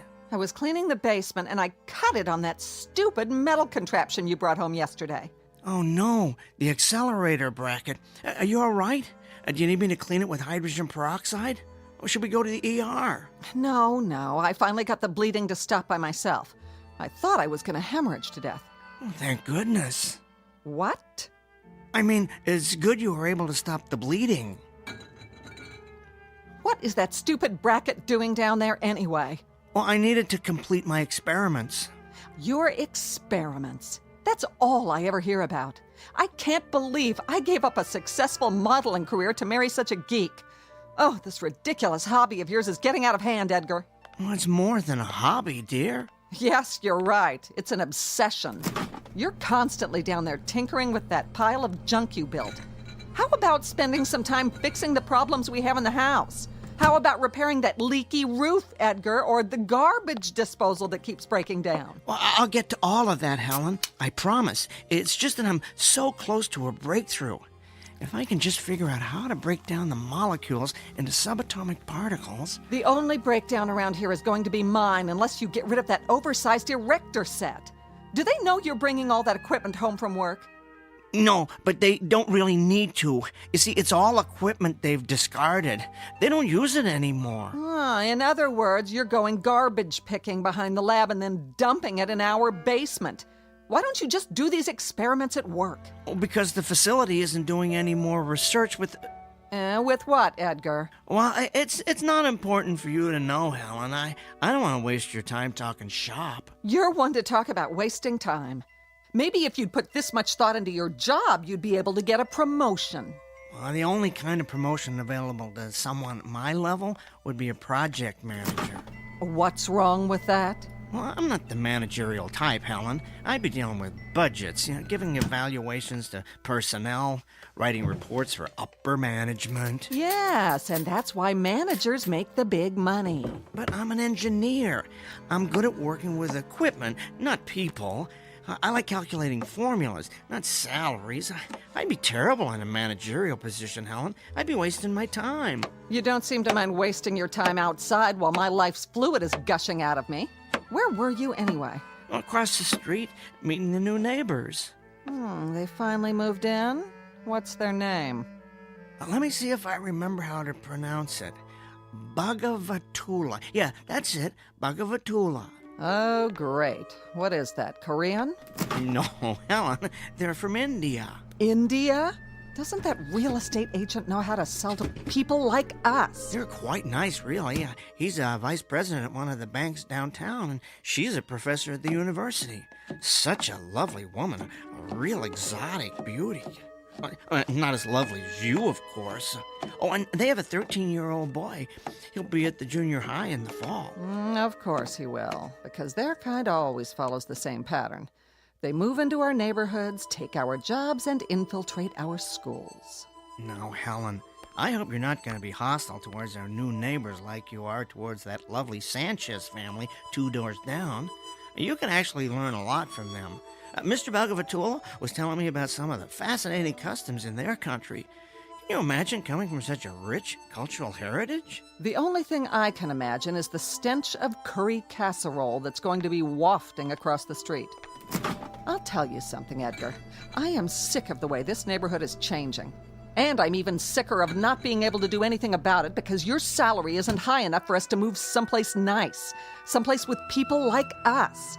We're trapped. We've got Gandhi and his family moving it across the street, Pancho Villa and his gang living 2 doors down, and God knows who else ready to move in at any minute.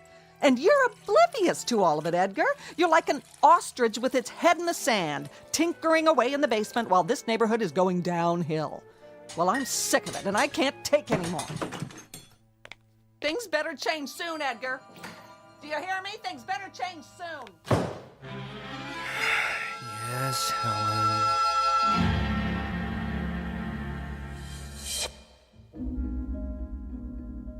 Portrait of a tragically mismatched couple, Edgar and Helen Peabody, a textbook example of opposites attracting.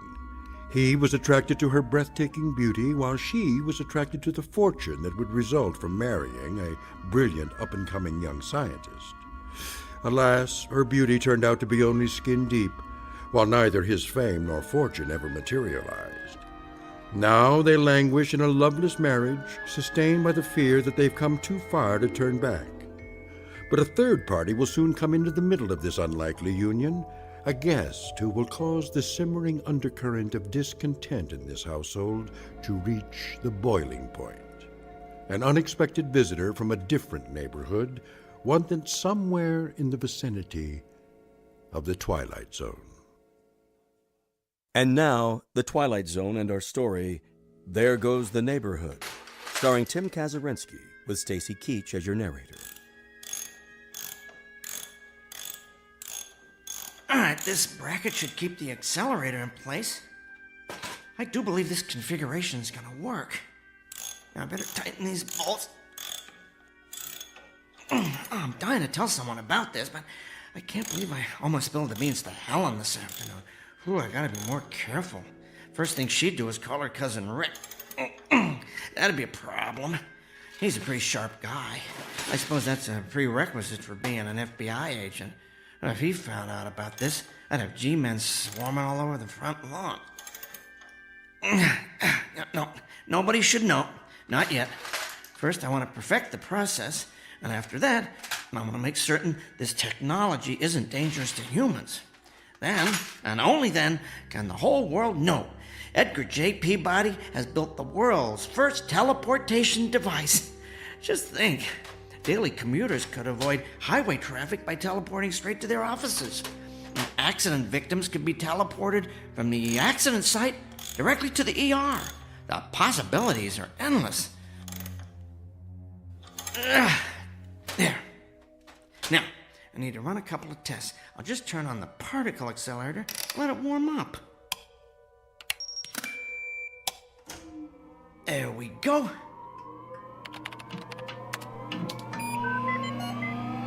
Reminds me of that old super heterodyne radio receiver Dad had when I was a kid. Always had to let that baby warm up.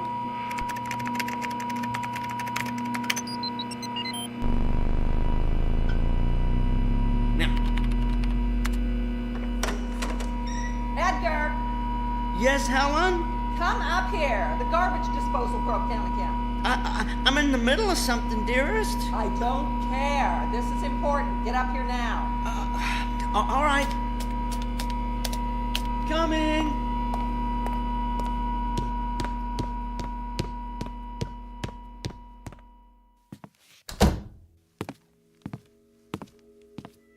Well, it's about time. I've never seen such a slowpoke. What's wrong with the garbage disposal? Same as always. Made a funny grinding noise, then stopped. Did you throw any silverware down there? Of course not. What do you think I am, an idiot? Well, no, dear. I'm just trying to isolate the problem. Well, you're the one who wants to be an engineer for the rest of his life, so stop isolating and start engineering a way to repair this thing. I'm going to go down and throw some clothes in the washer. You let me know when the disposal's fixed. All right. Now let's see what the problem is here.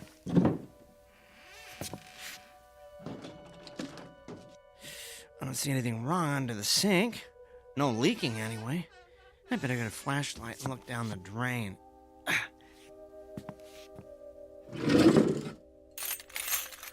Now, where'd I put that thing? Used to have a flashlight in here. What on earth? Oh, Edgar! Downstairs! Huge! Kill it! What is it? Another spider? No! Bigger! Harry, kill it! Oh, if it's Harry, probably is a spider. Oh, where did you see it? Stairs, by the stairs. I'll roll up this newspaper and use it to vanquish the beast for my beauty. Hurry!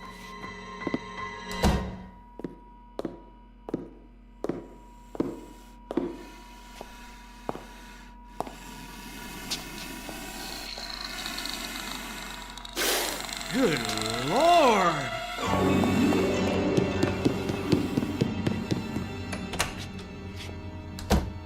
Oh, did you see it? I saw it! How big would you say it is? 3 feet high, maybe? About 4 feet long? Oh, what do you think? I think I need a bigger newspaper. No, you dolt! What do you think it is? I don't know. Where did it come from? I don't know. Oh, it moves so fast. I know. It looks like it has about 30 legs. Little ones that let it glide along like a millipede. A really big millipede. Oh, you have to kill it. Maybe we should call animal control. That's not an animal. It's a monster. Well, all the more reason to call in a professional. Oh, Edgar, be a man for once. Go down and kill it. With what? I don't know. You're the man of the house. Find a weapon. Gather up the thimbleful of testosterone you've got and go kill that thing in our basement. All right. I'll take this broom. Whatever. Just get down there. Here goes. I'm going to close this door behind you. Why? So it doesn't try and get up here. Actually, that's a good idea. We don't want it running around the living room. It might try and get out the front door. Yeah, plus, I just shampooed the rug. Oh, great. Where the door closed, I can't see a thing down here. I hear it. I think it went over by the furnace. Probably likes the warmth. It's so dark. I'm gonna have to turn on the light.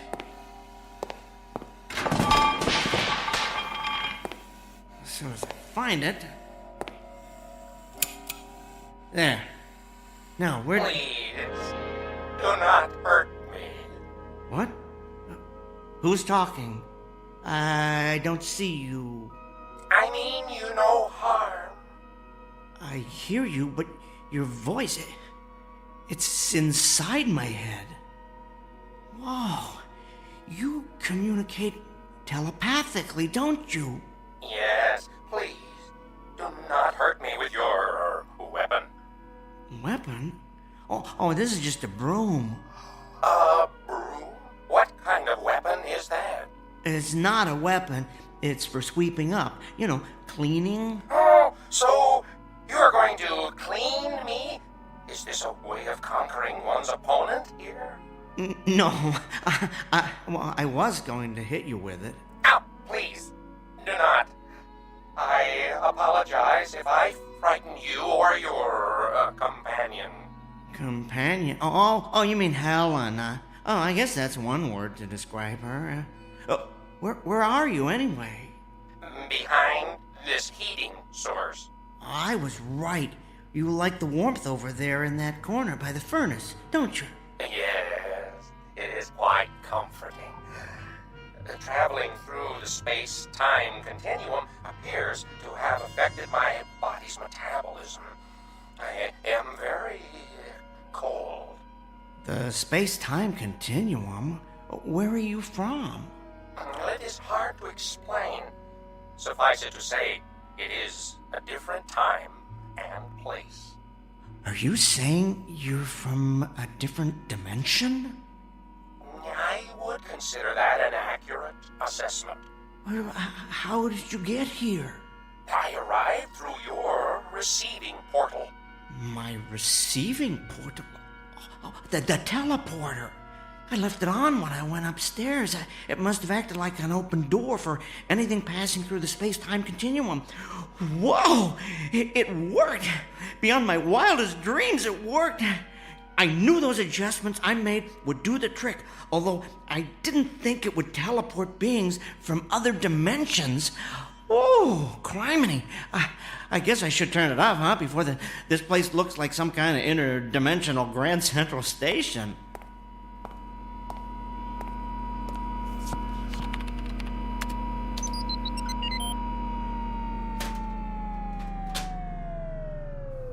Here. I guess I can consider my latest modifications a triumph. I have successfully teleported a being from another dimension to a basement in Hackensack, New Jersey.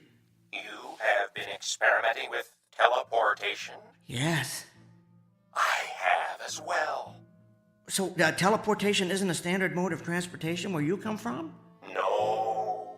I have been conducting trials in secret. Oh, I know the feeling. I was an engineer on a teleportation project at my company a few months ago. Out of the blue, the government ordered us to cease and desist, but they never explained why. I've heard it's because they're experimenting with the technology themselves for a secret military weapons project, but I think it could be used to improve our way of life. That's why I've been continuing my experiments by myself down here. Where I come from, it is feared that teleportation would make escape too easy. Escape from what? From a race that recently overthrew our government. They call themselves the Masters. They now hunt down and exterminate members of any race unlike their own. Well, that's awful.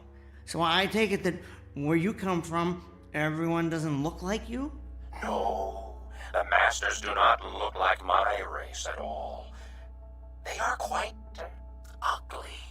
Well, sounds like it's a good thing you escaped. I am not convinced that I am in a better situation here. What do you mean? My appearance seems to have alarmed you and your companion. You were coming down here to kill me. Well, you have to understand, you look different from anything we've ever seen before. Oh, I am considered ugly here? Well, that's hard to say. I haven't actually had a chance to get a good look at you. Why don't you come out from behind the furnace, the heating source? Okay. Oh, my. You definitely don't look like any species we have here, but ugly? Trust me, I've encountered far uglier beings on this planet. Edgar? Hey, whoa, where are you going? You don't have to hide back there again. I fear your companion does not share your indifference about my appearance. Oh, don't let that bother you. Helen doesn't share anybody's opinion about anything. Edgar, did you take care of it? Would you excuse me one moment? I need to talk with my companion. Yes. Edgar, what's happening down there? I don't hear any killing going on. Helen, dear, I decided not to kill it. Why not? Well, I'd like to learn more about it.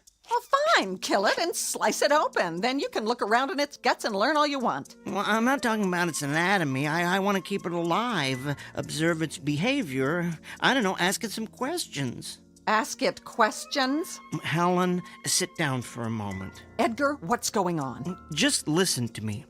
I'm not sure how to tell you this, so I'm just going to come right out and say it. That creature in the basement, it's from another dimension. It arrived here through the space-time continuum from a place where it has suffered unbearable persecution. Well, I would like to learn more about it, find out where it came from, whether it's from some alternate universe on Earth, or perhaps some other planet in a distant galaxy, and maybe even find out if I can help it. Edgar, you have officially gone over the edge.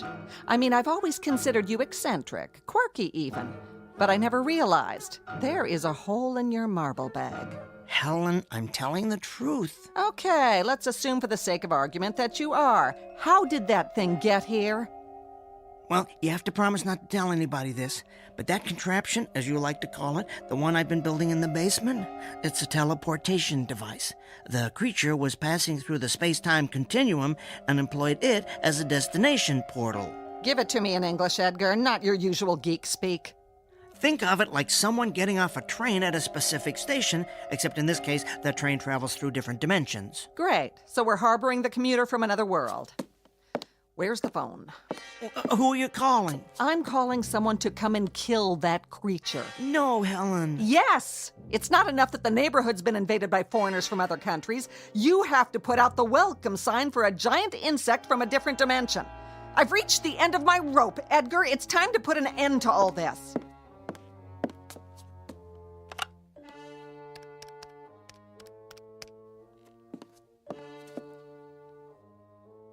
Hello, FBI? I'd like to talk to Agent Rick Fielding.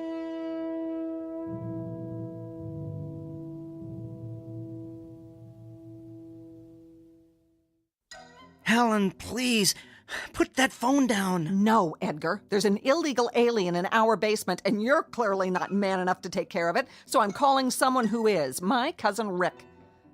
Hello? Yes, I'm waiting to talk to FBI Agent Rick Fielding. Oh, he's not in? Can I leave a message? You see, there's an intruder in our house. Helen, I beg you. What's that? I wouldn't describe it as a person. No, it's not an animal. It's something much worse. Helen, please. Right now it's in our basement. I'm telling you for the last time. I went down there to do some laundry. All right, I was going to tell you my plan. I threw a load in the washer and turned around, and standing there looking up at me I thought of a way we could make a lot of money off that creature. Could you hold on for a second? But I guess you're not interested in being filthy rich. So, go ahead and finish telling the FBI your story. I'll call you back. All right, Mr. Trump, let's hear your big money-making scheme. Okay, here's what I'm thinking. I learn as much as possible about this creature, who it is, where it's from, what message it brings from the cosmos for the people of Earth. That kind of thing. Then, since it only communicates telepathically, I become its spokesman. Telepathically? What does that mean? Well, never mind that part. I'll explain later. Anyway, we then travel around together, doing presentations at respected technical institutes, lecturing at universities, meeting with world ambassadors, and then we really go for the big time. We appear on Oprah. You're telling me that we're going to get rich because you're going to play Colonel Parker to some illegal alien from another dimension? Think of the possibilities, Helen. Book deals, a movie franchise, and television. Oh, think of the television we could do, Helen. Tell me the whole country wouldn't tune in to see that creature on Dancing with the Stars. Edgar, for once in your pathetic life, you may actually have a good idea. You think we could make a lot of money off that thing? Millions, Helen. Millions. All right, I'll agree to this little plan of yours. But it better work. I have just one demand. While it's in this house, that beast stays in the basement. I don't ever want to see it up here running around in my clean house with its filthy little insect feet. Do you understand me, Edgar? Of course, it stays in the basement. You won't regret this, Helen. Now, I'd better go back down and learn all I can about it.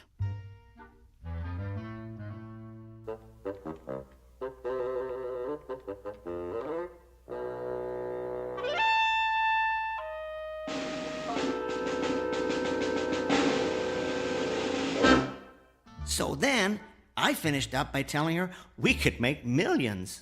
And this convinced her to let me stay alive. Are you kidding? If money's involved, Helen's all over it. You are being protected by a great big dollar sign, my friend. I do not understand all your words, but I comprehend that your plan has saved my life. Thank you. Oh, you're welcome. I never thought to ask if you have a name. A name? Yes. What should I call you? Oh, I am identified by a specific sequence of sounds. Oh, would you like to hear them? Sure.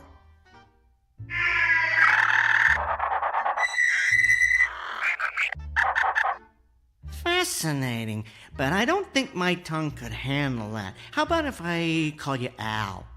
Oh, is there a meaning to this Al? Let's just say it's short for alien.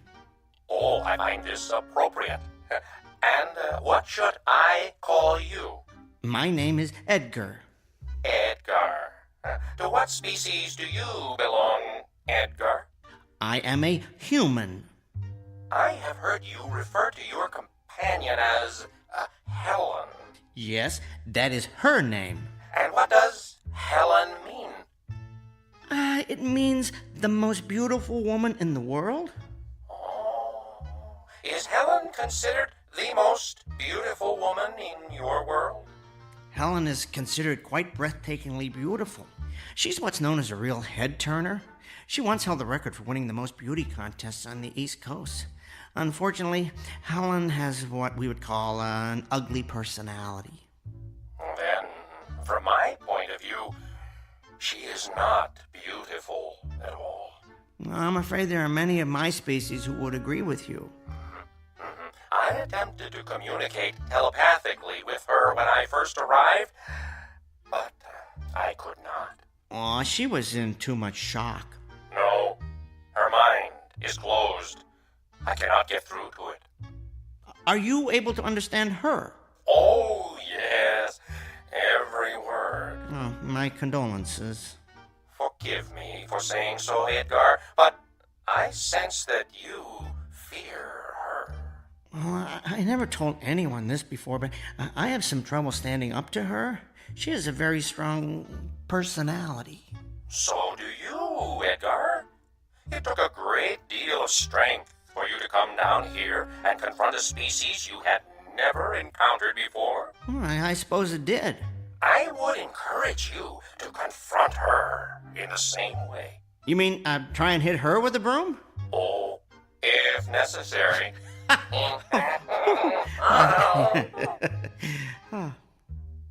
Listen, Al, I've been thinking, maybe we could share our knowledge of teleportation with each other. You know, sort of combine our brain power and see if we can perfect the process.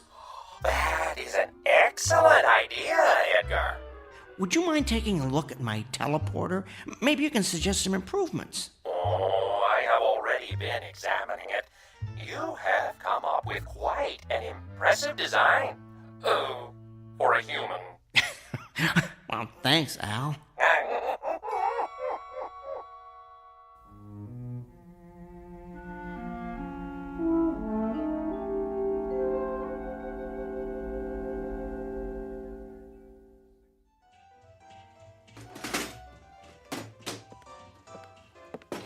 Edgar, is that dishwasher ever going to be fixed? Should be good as new by dinner. I picked up a new gasket today. Well, it's about time.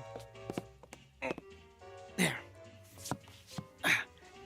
I need to go down to the basement, get a different wrench, though. I'll come with you. I need to throw a load of wash in, and I don't want to go down there alone. We remember what happened the last time I went down to do the laundry now, don't we? Don't worry. He won't bother you. He likes to stay warm behind the furnace. Good. I don't intend to be a prisoner of the main floor just because you've decided to start taking in intergalactic strays. Interdimensional, dear. Whatever. All I know is I've had an uninvited house guest for 3 days that looks like it crawled out of a horror film. Everybody in their place, and a place for everybody. That's how it used to be before all the foreigners started moving into our neighborhoods. Yes, dear. I'll tell you what we need. We need a government that stops turning a blind eye to this cultural invasion. We need to send all these outsiders back to where they came from. So you've said before, dear. I found that wrench I need. I'm going back up. Now, don't take forever to fix it. Yes, dear.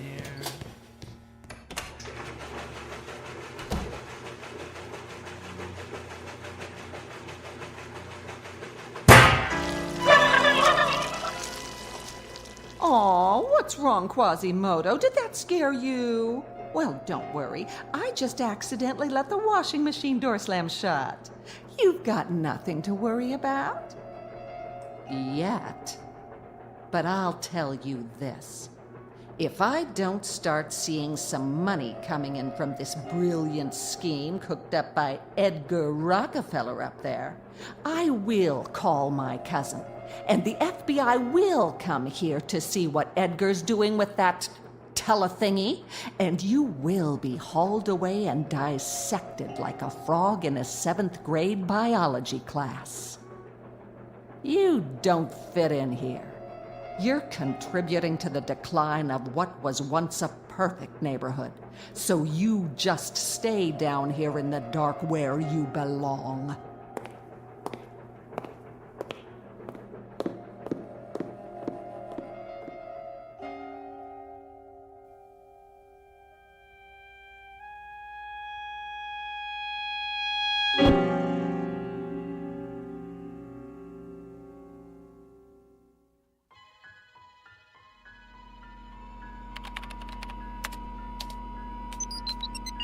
I've modified the subroutine that specifies where the person, or whatever, being teleported will arrive. Hopefully that'll put an end to any more random visits to unknown dimensions. If you entered the logic, as I said, it should work. I had been working quite extensively on it before I left my own dimension. So, Al, do you ever, miss where you come from? Yes. I do not miss the persecution, of course, but I do miss my home. Mostly, though, I feel... What, Al? I feel guilty about being here. Guilty? Why? I believe I am contributing to the decline of what was once a perfect neighborhood. Where'd you get that idea? Well, Helen mentioned it. Oh, look, don't worry about Helen. I'll make certain she doesn't bother you anymore. As far as I'm concerned, you are an honored